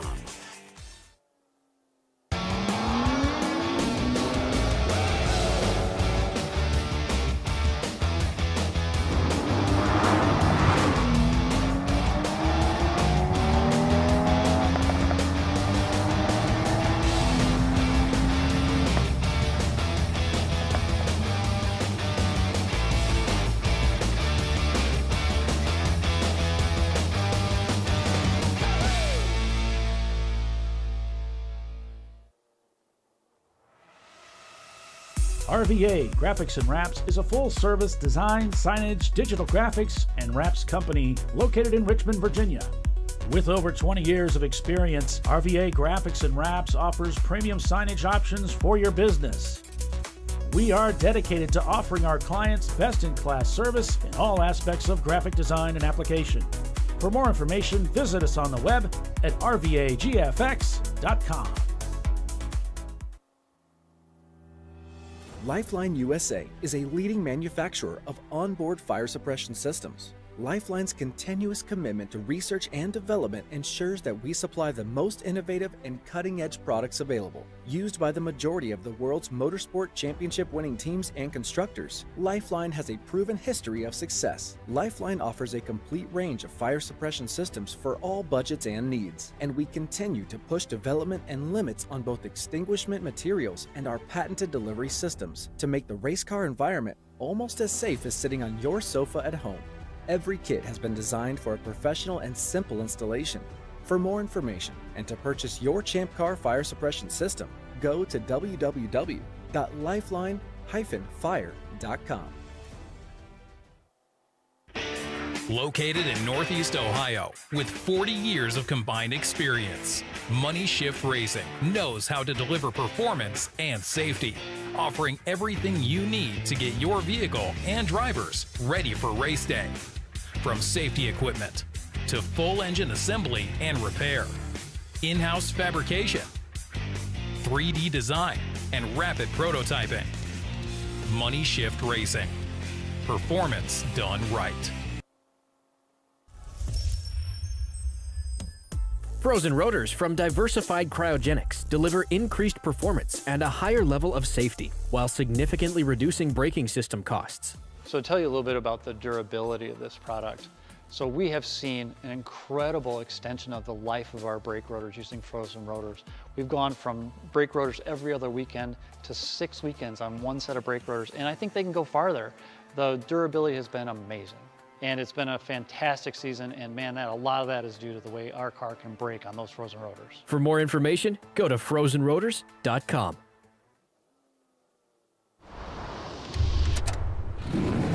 Bring on the frozen tundra, the grinding gravel, the cratered concrete, the rain-soaked streets.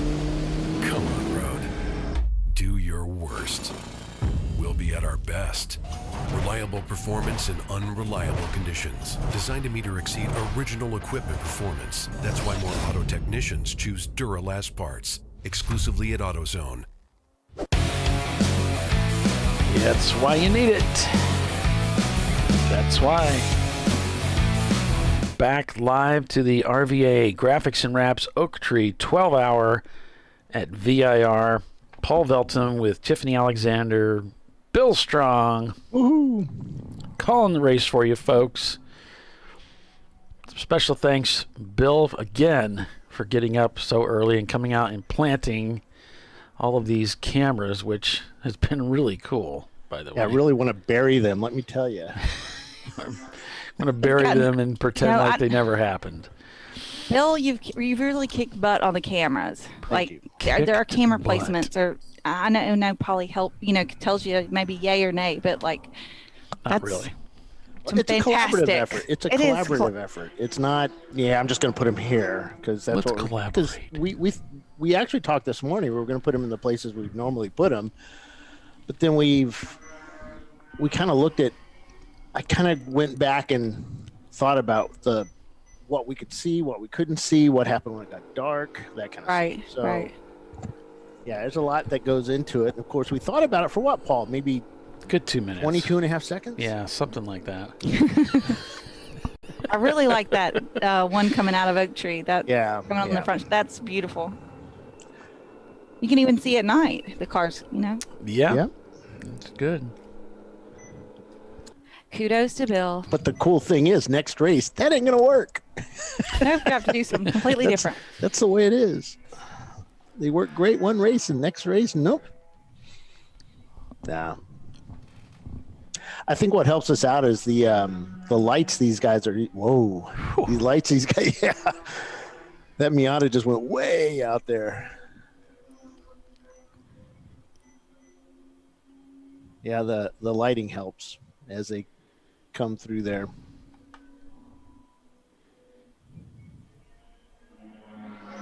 It's interesting the line some of these guys take, especially the faster guys, because they are using pretty much all of the track.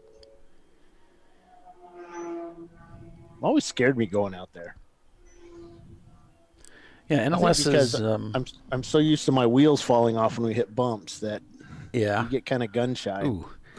Well, I mean, that rumble strip is so rough. If you end up on it, you don't want to be on it for long, so you might as well go ahead and straddle it.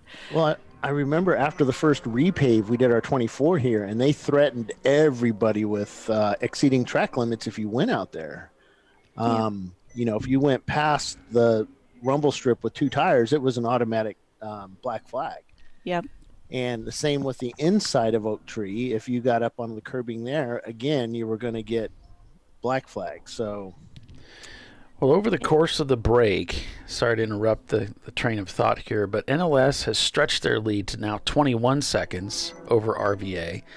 And NLS just set their fastest lap time of the day again on this previous lap, now a 1:20.347, furthering the dissolving sense of courage and encouragement.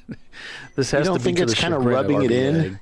I think they are leaning in to make sure, you know, it's not like they have much, you know, 20 seconds is not very much. But they know what it is. I mean, they've been here many, many times to where they know they have to get as much of a lead as they can because, you know, even though we have, an hour, I don't see a timer. Yeah, about an hour and 15. Yeah, an hour and 15 minutes to go. That's still a long, long time where that's a lot of laps. Many things can happen. Yeah. I mean, a 20 seconds gap. I mean, like the least little off-road, the least little incident, somebody bumps you, you know, could easily swap that up really quick. Yeah.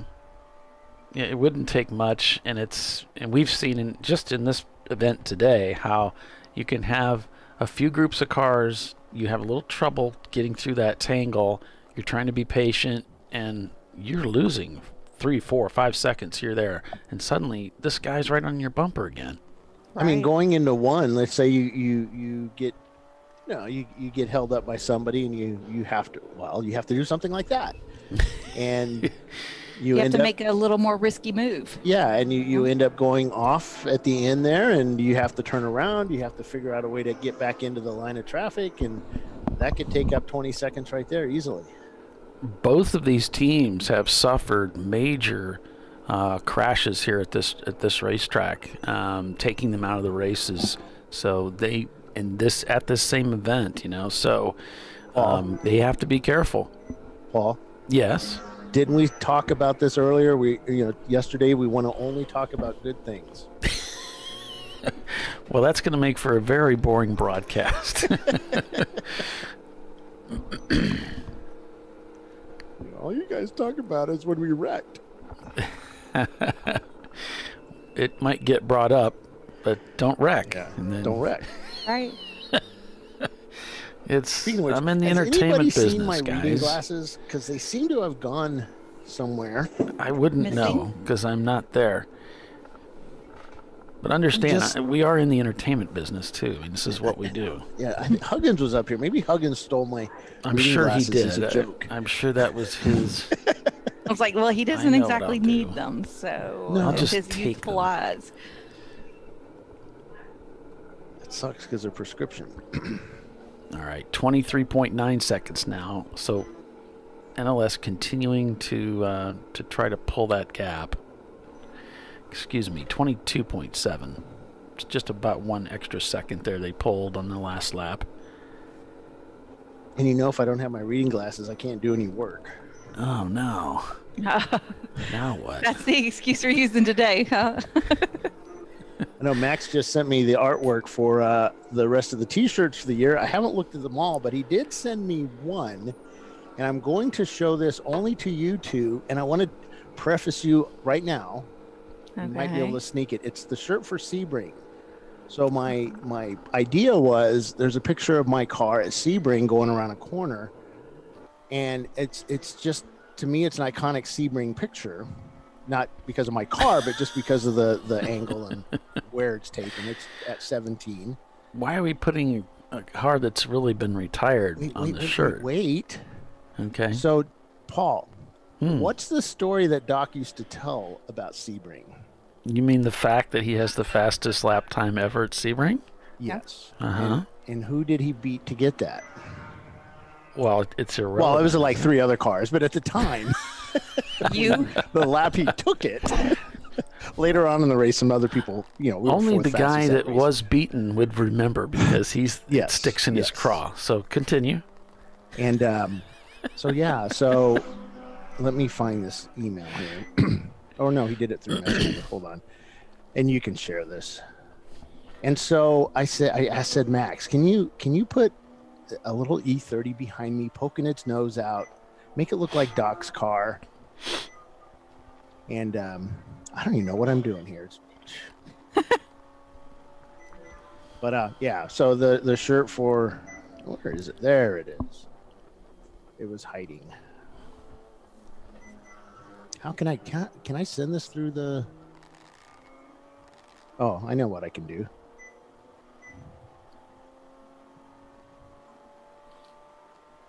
But this will be our shirt, and it's kind of we're doing throwbacks this year.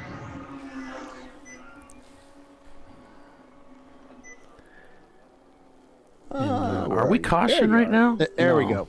There's an area of the track that might be under caution right now, according to Flagtronics. Unless, because I'm seeing lights, but I think it's something else. It's going green. It's going caution. And it's got some red. So I don't know what all that means. But anyway. Tail lights, front lights, LED lights. Everything looks green on Flagtronics right now. Yep, it is. Everything's green. So I just put it up on Facebook Messenger, guys. I'm looking at NLS. Okay. And you put your car in the lead, huh? Well, he's sneaking around. Mm-hmm. No, maybe. I haven't seen it. Where is it again? I'm trying to do Messenger. Are you trying to work? Sorry. Probably with professionalism. That's right. Okay. Now we need a shirt that says, "I'm Polly, the professional." Like a smiling face. Yeah, that's what we need. Isn't there a professional movie? You could take him and just... Yeah, something like that. Photoshop him over it. Then I'll get a shirt that says, "I'm with Polly, the professional," with the arrow.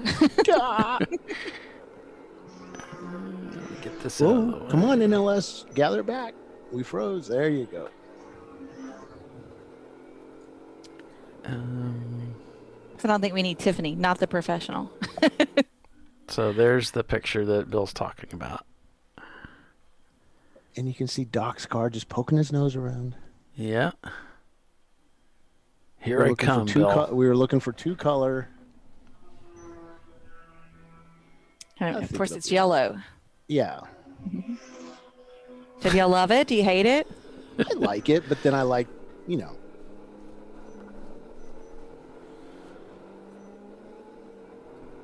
Give us your feedback. Tell us yay or nay. It looks good. I think I like the distressed look. I like it. Yeah. Mm-hmm. And besides, that's kind of what it looked like back then anyway. Distressed. Kind of distressed. Yeah. So you don't know if, huh? Jason's saying that Average Joe's is going for the B class win. They're back to back with maximum effort with the 5th and 6th place. 4 seconds, the difference. Yeah, they're pretty close. Yep. See this little things like that can ruin your day. They've been chopping off at their B class lead for a while now, and so now they're in striking range. When you can see them, that's when it's okay. I got it now. Now it's real. Yeah. Mm-hmm. Boy, I remember at Atlanta one year, we're like, "What do their taillights look like? Tell me what their taillights look like." And everybody's like, "Red." It's like, that's not helping me. RVA continuing to fall back. Now 30 seconds the gap to the lead. A 121 for NLS to RVA's 123 on the last lap. And again, if anybody listening knows who's in the NLS car, please feel free to let us know, because I do not have that information. Oh, pretty certain all the sisters and wives of that family, because that's a whole family operation there. They're over there at Pit Inn. They're at Pit Inn, the first pit stall, whereas RVA Graphics and Wraps is at Pit Out at the last pit stall, and you're pretty certain they're both pacing around. Absolutely. I sent a message over to Corey to see if he happens to be looking at his phone. I would be surprised. I imagine he's looking very carefully at the race. They do use their phone to watch the show and to watch timing and scoring too. Well, maybe he'll see it. I don't know. Oh, it's Dan is in the. He already has messaged me back. I'm going to say it's Kohler. Dan Kohler. Koehler. Oh. Like the faucets? Dan is at the wheel. This is the NLS car that's leading the race. And he says, call him Mr. Kohler. So, okay. Mr. Kohler. Okay. He's kicking butt.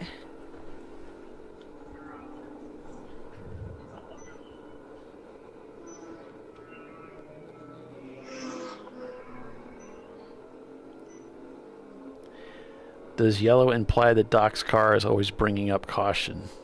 No. Doc's car's behind us, trying to get that fast lap. Well, technically, if he got a faster lap than you, he should be in front of you, right? We don't know if they technically got that fast lap. I mean, you may physically say it on the website. It was documented. It was published. It was documented. Yeah, it was published. It was set into the airways and put in print. It was. There was commentators, and you know how accurate they are. They spoke about it. I was actually trying to find that story where they talked about it in Sports Car Illustrated, but the other night when I was on it, it was their website was not working right. Yeah, that would be really hard to find that. That Miata really takes an odd line. A couple of them do. Yeah, they're using all the racetrack and then some more. And then there's those guys. We're just going to apex everything.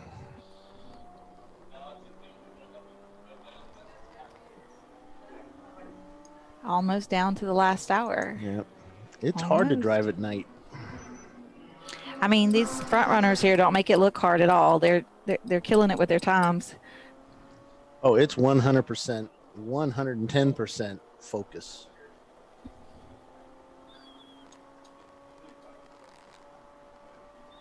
Well, it's a good thing we don't have any of that.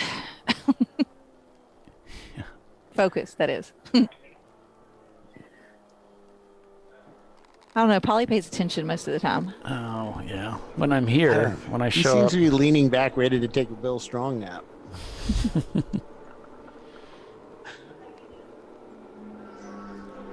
Oh, night racing. You know, you when you look back, I think, man, that was so much fun. But I just remember, like, it was so hard. We're never going to do another night race again.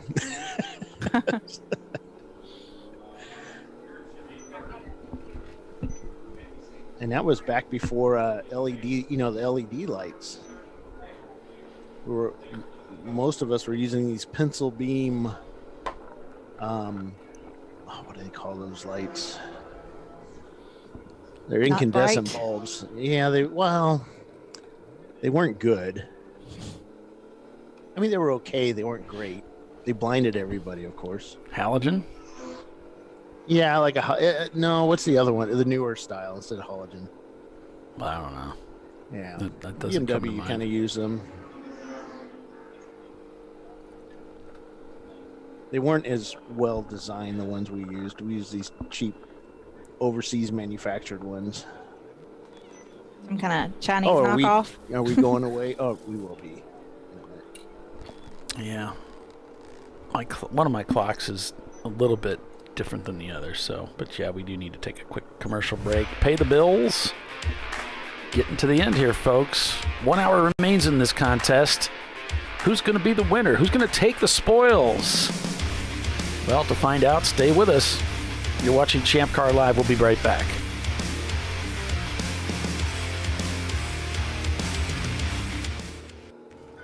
You know, I'd buy tires online, but then what?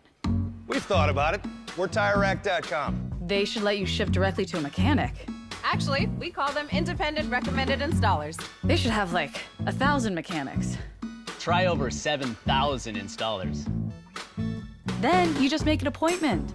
At a time that's convenient for you. This could change tire buying forever. TireRack.com, the way tire buying should be. Come on, road. Do your worst. We'll be at our best. Engineered to meet or exceed original equipment performance, exclusively at AutoZone. Lifeline USA is a leading manufacturer of onboard fire suppression systems. Lifeline's continuous commitment to research and development ensures that we supply the most innovative and cutting-edge products available. Used by the majority of the world's motorsport championship-winning teams and constructors, Lifeline has a proven history of success. Lifeline offers a complete range of fire suppression systems for all budgets and needs, and we continue to push development and limits on both extinguishant materials and our patented delivery systems to make the race car environment almost as safe as sitting on your sofa at home. Every kit has been designed for a professional and simple installation.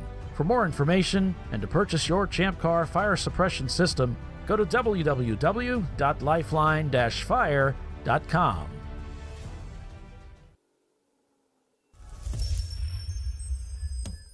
Frozen rotors from Diversified Cryogenics deliver increased performance and a higher level of safety while significantly reducing braking system costs. So to tell you a little bit about the durability of this product. So we have seen an incredible extension of the life of our brake rotors using frozen rotors.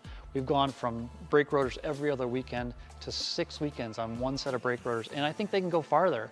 The durability has been amazing.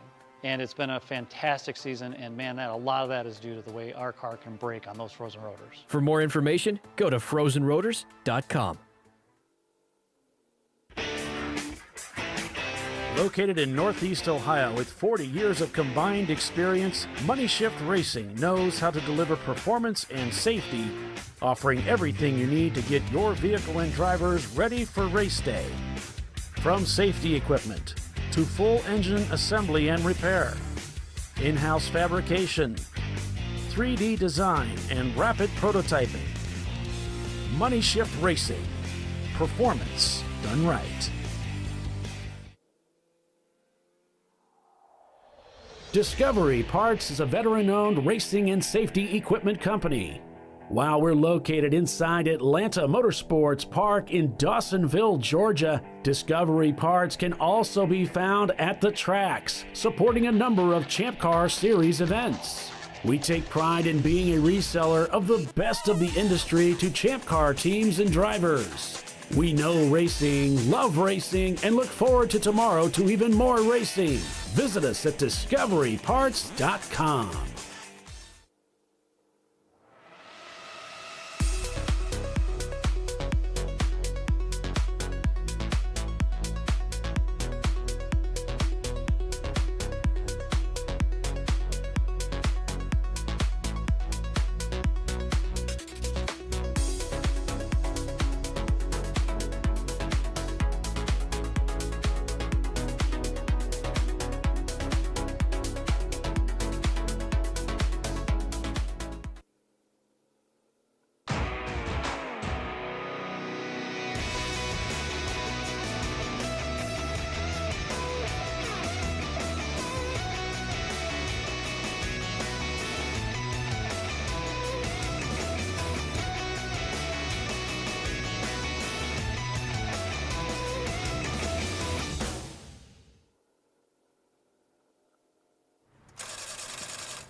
No.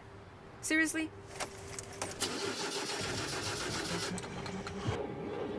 Come on. No. You for real? Dale. Really?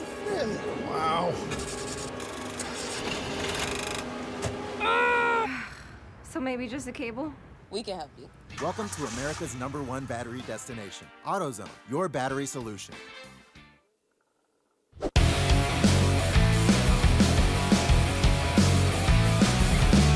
Yeah.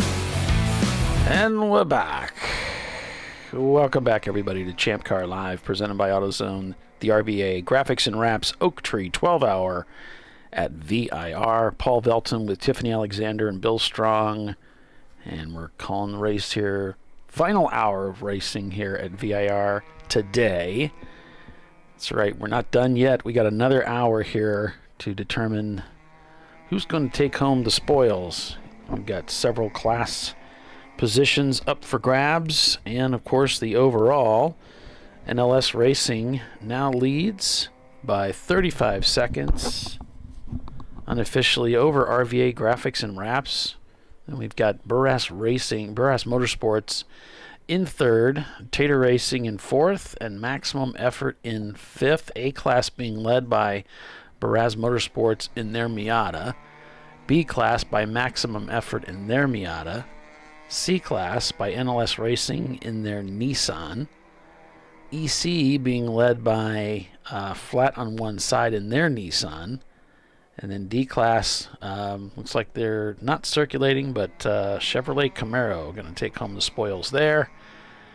F-Class, also by Bliss Racing, it looks like, in their Miata. So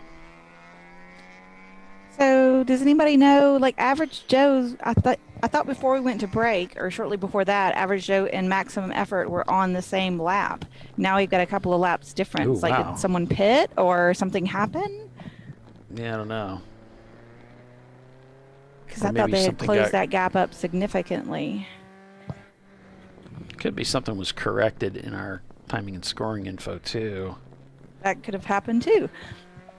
So, anybody has any ideas?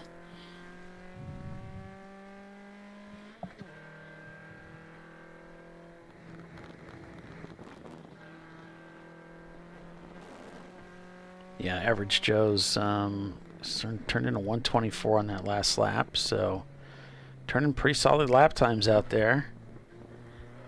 They've been pretty consistently quicker than Maximum Effort lap after lap, and they had taken that gap way down. Oh, here we go. And then, look at the feed. Okay. Oh, the feed? Are we supposed to look at that? I'm just kidding. The comments. Jason Average Joe's pitted, okay. Jason Crosley commenting, Average Joe's pitted. Okay. That's what I would have guessed, but I wasn't going to assume. Thank you, Jason. You know what happens when we assume, right, Tiffany? Oh, yeah. My daddy taught me that one. My friend Todd, who passed away late last year, taught me that one, too. We were working at Toyota at the time. We were co-workers at Fort Wayne Toyota Lexus, where I spent... Well, yours sounds much more appropriate then. I probably learned it when I was 6. Yeah, I was an adult, obviously. Dad had a way of breaking us in early, you know? Yeah. I guess so. That's funny.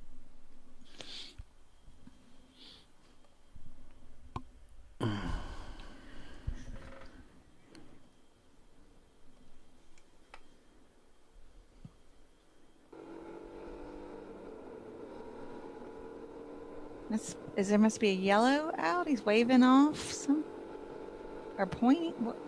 I don't know. He's pointing somebody by. Oh, this looks like the EC car. The EC car. And then it must be What is going on? Oh, they're heading to 1. Okay. Yeah, this is the kind of thing that can get you into trouble, and so he just wants to get him by and be rid of him. 37 seconds the gap now.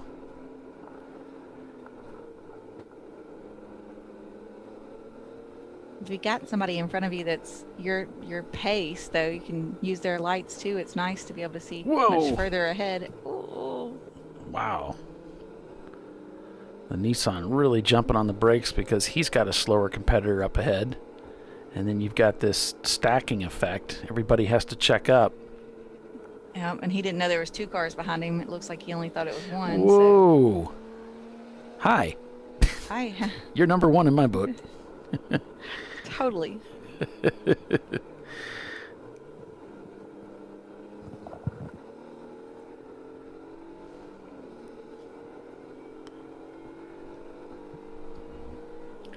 The countdown, just unofficially 50 minutes remaining in this what was a 12-hour race.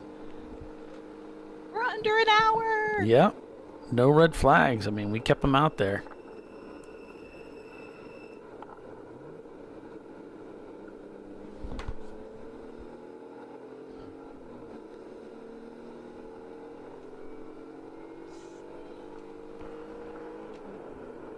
The gap in first and second is 36.1 seconds. So Corey wanted me to tell Bill that he really likes the camera angle at the exit of Oak Tree. Pretty cool to watch them go down the straight. So, too bad Bill's not here to hear it because he's off doing something else. I agree with him. Usually careful when I'm handing out Bill compliments. You know, his head will get too big for the camera. Yeah. But it's bad enough as it is, isn't it? Right? He's like, what? Are you talking about me? Oh, me. Tater Racing waving off the next couple cars coming up. Looks like he's coming in. Yes, it does. They get their clock. And, he's going behind the wall. Oh, no. Oh, wow. They're pitting at a 4th place. They were doing so well today. 4th overall. What no, wait, in am I the looking world there? Yes, 4th. could be wrong that would put them behind the wall without even going to the pits?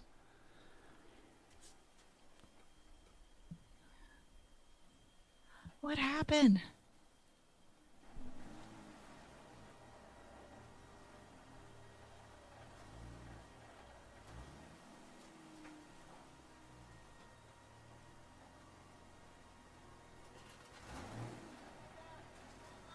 And pull it straight into the trailer and be like, oh, it's done. Well, he's taking it underneath the canopy. Huh. Got no brakes! Ran out of brakes, Tiff. Got no brakes! Ran out of brakes. That can be a scary thing.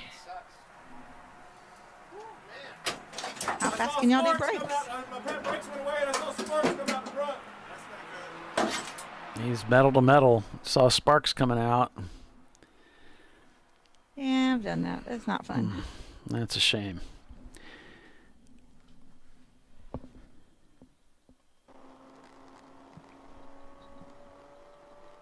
Well, I mean, we were talking to several people earlier, Chris Huggins and Wyatt, and they were both saying that this course is hard on brakes. So I guess we should have believed him. Right?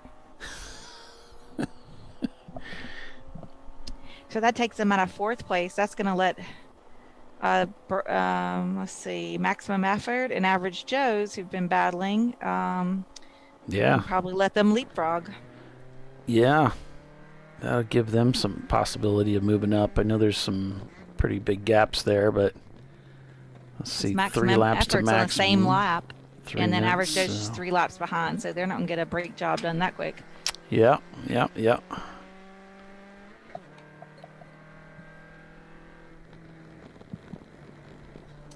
I mean, that'd just be 4 minutes, so.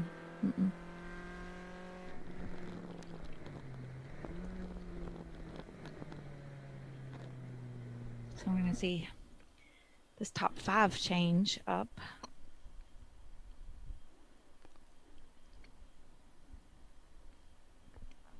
We need to have a class on how to drive a race without brakes.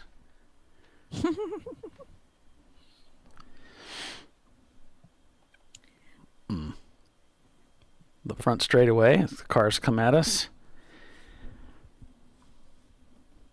And cars coming out of Oak Tree. The car's coming through Oak Tree. And the car's coming out of turn number 1.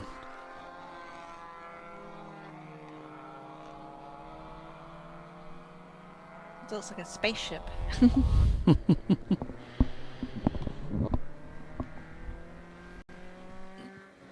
And we did talk to Ray Frank a little bit today. He'll be driving the Average Joe's Miata at NCM in a couple of weeks. It's such a fun track. I haven't been there in a while, but I've been there a bunch.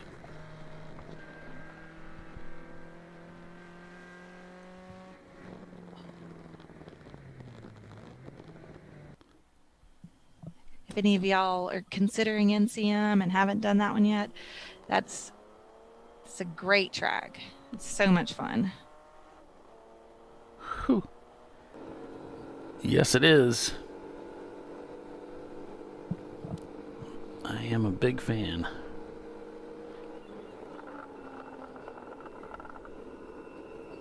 Charles says he really appreciates the streaming. We really appreciate you tuning in. We appreciate the streams the drivers send to us, all the effort that goes in with Bill and Polly making this happen. Don't forget to like and subscribe. If you're trying to comment in the chat and you're a new subscriber, it'll take 24 hours before you can comment. So just go ahead and subscribe now and you'll be ready for the next race. Yeah. You can get in on the shenanigans.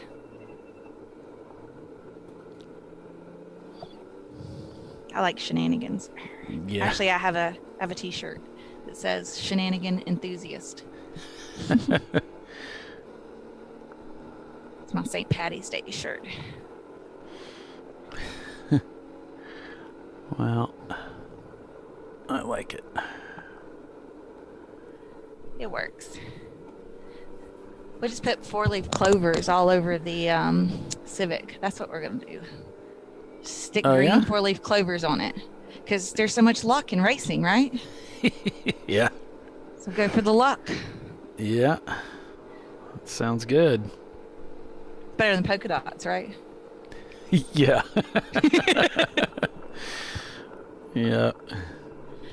I know you think that anything's better than polka dots, but I'm sure I could come up with something worse. Like glitter polka dots or little hearts. Glittering glitter. Little hearts. Don't mention glitter. I hate glitter. Because it tattles on you? Not going to say anything. I reserve the right to not incriminate myself. That's right.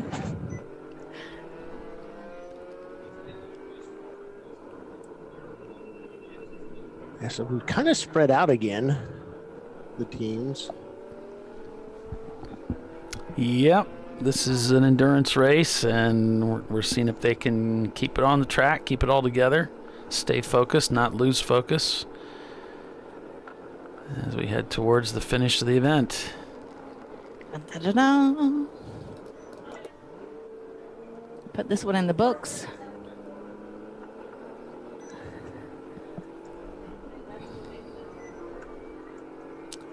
Let's see. Waiting for RVA to cross the line to see what the gap is now. Because NLS's last lap time was a little slower.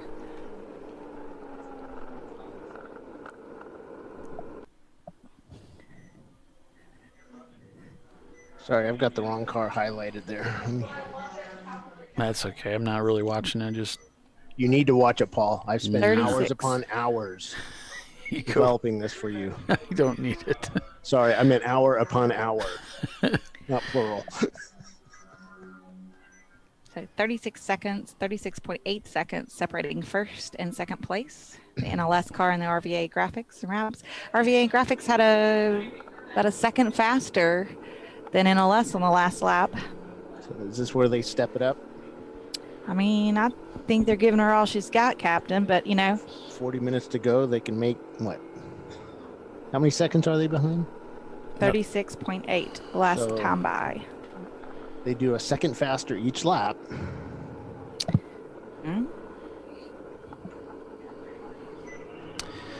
Piston Brook has also brought their car behind the wall, lined up with their trailer. So it looks like they're calling it a night.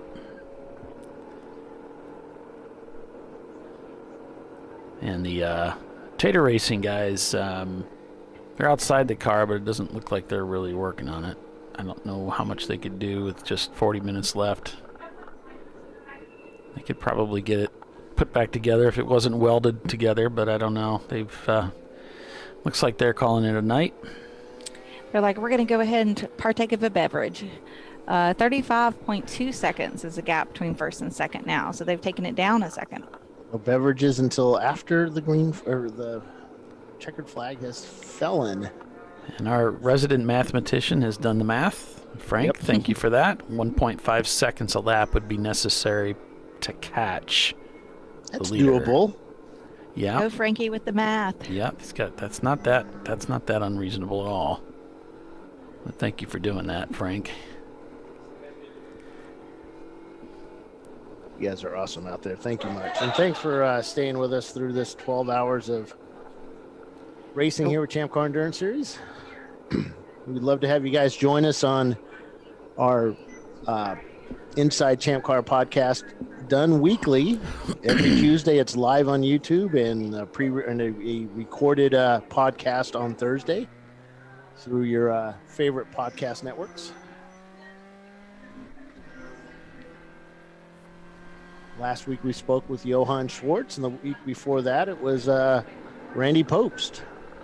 I actually don't have a guest yet for Tuesday.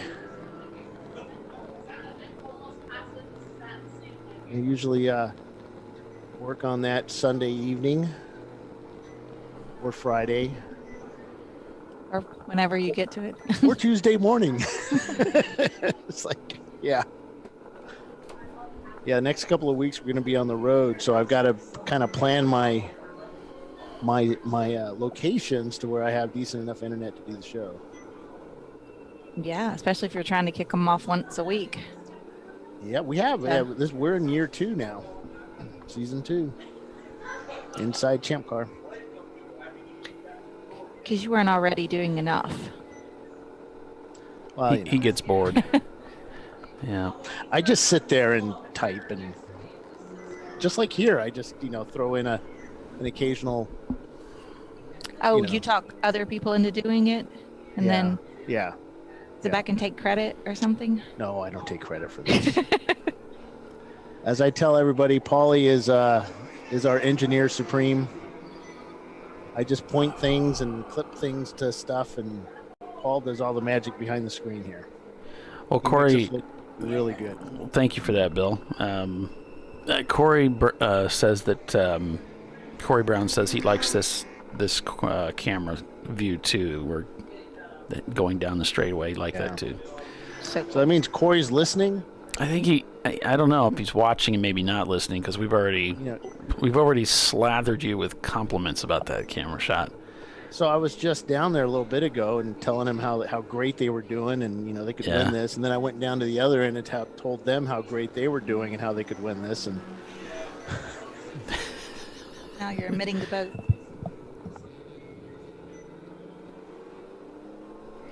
So I need to find Burris Racing now. There's a quote that says something about management is the art of getting other people to enjoy doing something for you, something like that.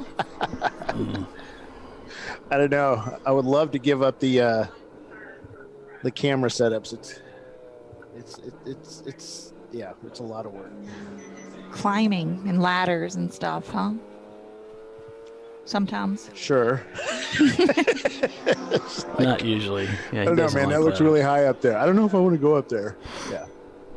It's much like driving, racing at night, You either like doing it or you don't. So Charles says, listen to the podcast. It's not bad. Tech tip. We give away some Champ Bucks if you guys can email me a tech tip that we haven't used before.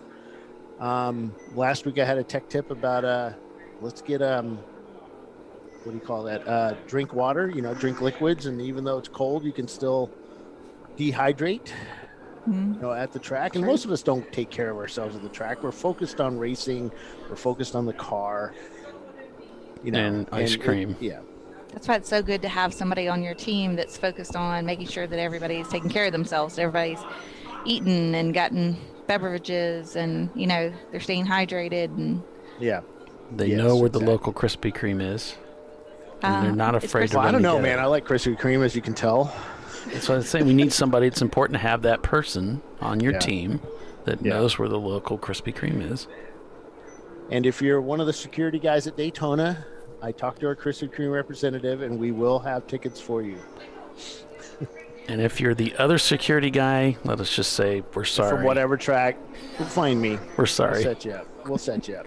But thank you for slow dropping. Car going around 7. But thank you for dropping the charges. We do appreciate that. Yeah, we see RVA go whistling by a very slow car. Yeah. Oh, he's having power issues. Is what the corner worker's saying. Who is? And this is the coming down. car that they just zipped by. Oh. This is coming out of Oak Tree. Yeah. He's got green lights on the back of the car. He's flashing his lights. It looks like he's coming in.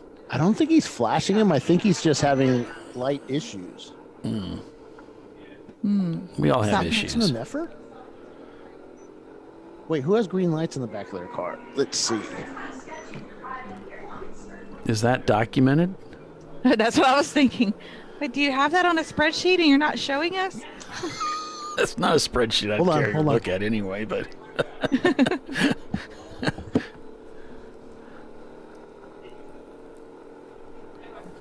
Does Bill simulate work?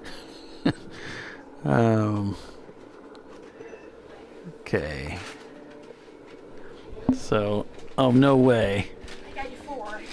Thank you. 4 regular chocolates. Thank you, sweetie. We're talking.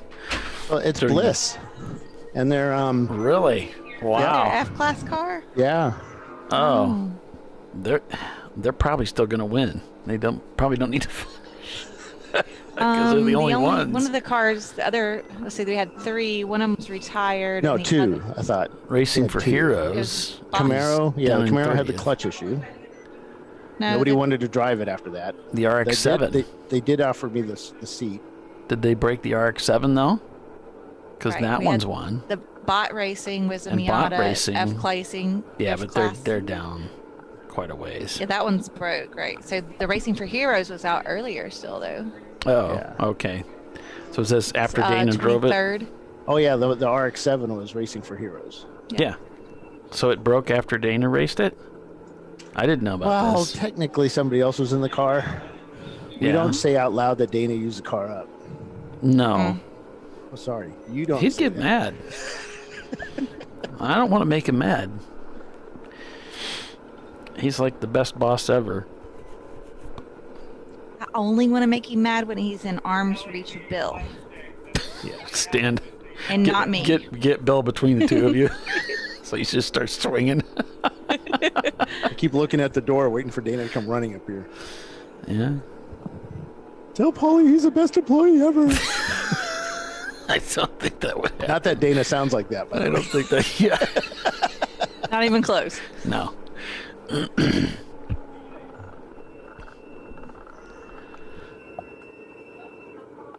What's that whistle? Brakes. Yep. Brakes. What do you Midasize that, or what was that brake commercial back in the 80s?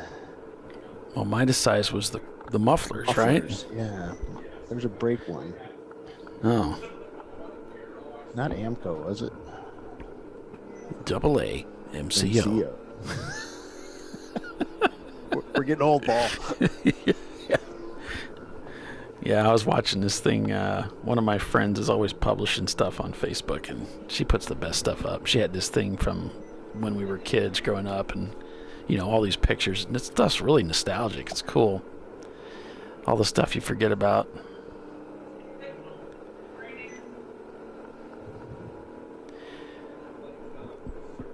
We're getting down there, guys. Man, there's only about a half an hour left. Woot woot.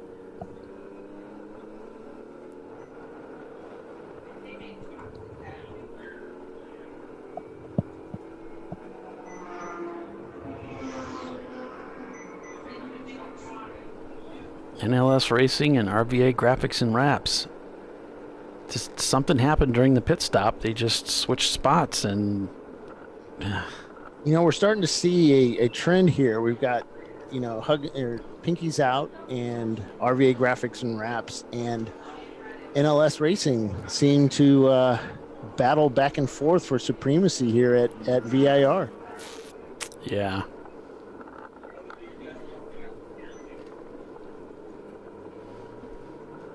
I asked Chris when his next race was and with Champ Car, and he said he's looking at South Carolina, the Carolina Motorsports Park, and or maybe NCM.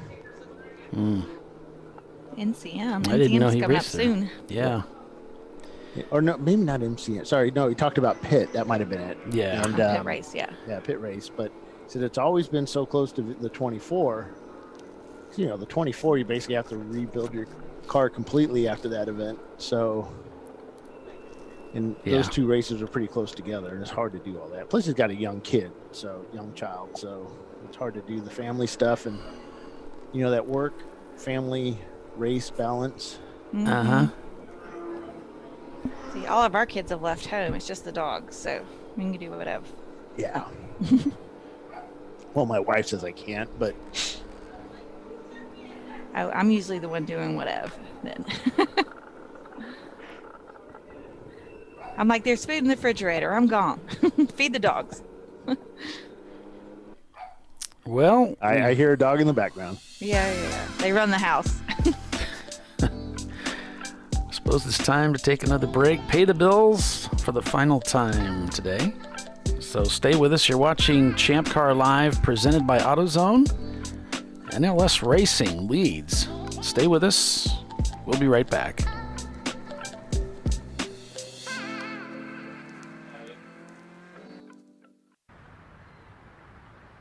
I probably need new tires. You do. What if they sold tires online? We do. We're TireRack.com. They could offer lots of tires We have so many tires. and help you find the right tire. It's called the Tire Decision Guide. Oh, and they could ship them to a nearby mechanic. We shipped over 7,000 independent recommended installers. This is an amazing idea. Sorry. TireRack.com, the way tire buying should be.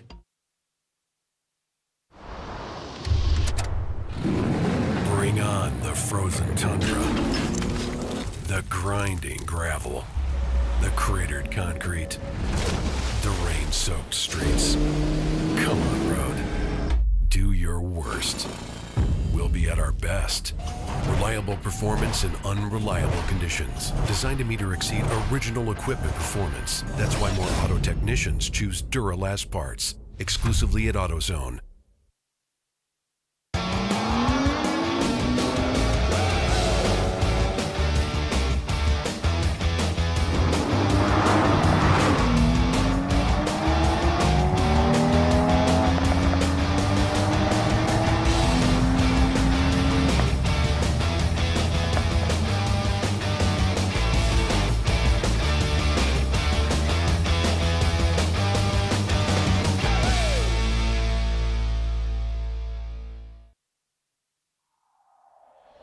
Discovery Parts is a veteran-owned racing and safety equipment company. While we're located inside Atlanta Motorsports Park in Dawsonville, Georgia, Discovery Parts can also be found at the tracks, supporting a number of Champ Car Series events. We take pride in being a reseller of the best of the industry to Champ Car teams and drivers. We know racing, love racing, and look forward to tomorrow to even more racing. Visit us at discoveryparts.com.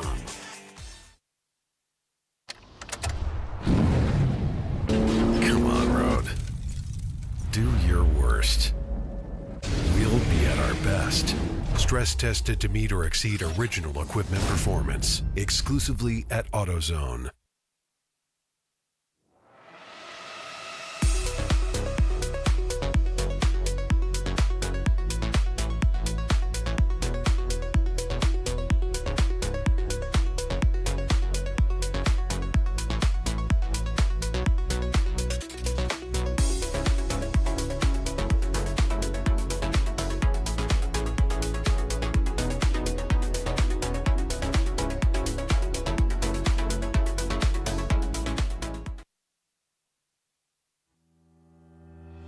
Lifeline USA is a leading manufacturer of onboard fire suppression systems. Lifeline's continuous commitment to research and development ensures that we supply the most innovative and cutting-edge products available. Used by the majority of the world's motorsport championship-winning teams and constructors, Lifeline has a proven history of success. Lifeline offers a complete range of fire suppression systems for all budgets and needs, and we continue to push development and limits on both extinguishment materials and our patented delivery systems to make the race car environment almost as safe as sitting on your sofa at home. Every kit has been designed for a professional and simple installation. For more information and to purchase your ChampCar fire suppression system, go to www.lifeline-fire.com. Located in Northeast Ohio, with 40 years of combined experience, Money Shift Racing knows how to deliver performance and safety, offering everything you need to get your vehicle and drivers ready for race day. From safety equipment to full engine assembly and repair, in-house fabrication, 3D design, and rapid prototyping. Money Shift Racing. Performance done right. Frozen rotors from Diversified Cryogenics deliver increased performance and a higher level of safety, while significantly reducing braking system costs. So to tell you a little bit about the durability of this product. So we have seen an incredible extension of the life of our brake rotors using frozen rotors. We've gone from brake rotors every other weekend to 6 weekends on one set of brake rotors, and I think they can go farther. The durability has been amazing. And it's been a fantastic season, and man, a lot of that is due to the way our car can brake on those frozen rotors. For more information, go to frozenrotors.com. I did it. You see how it's... That's it. We did it. You did it. You can do it. The path to I did it starts at AutoZone. Get in the zone.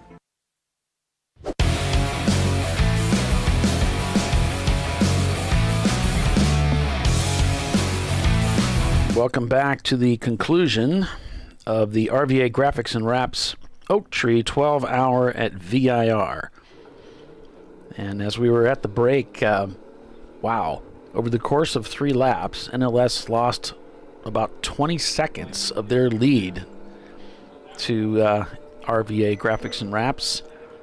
They seem to be back up to speed now. They turned in a 121, a 122. And look at Farron Davis is driving for RVA Graphics and Wraps this stint. But look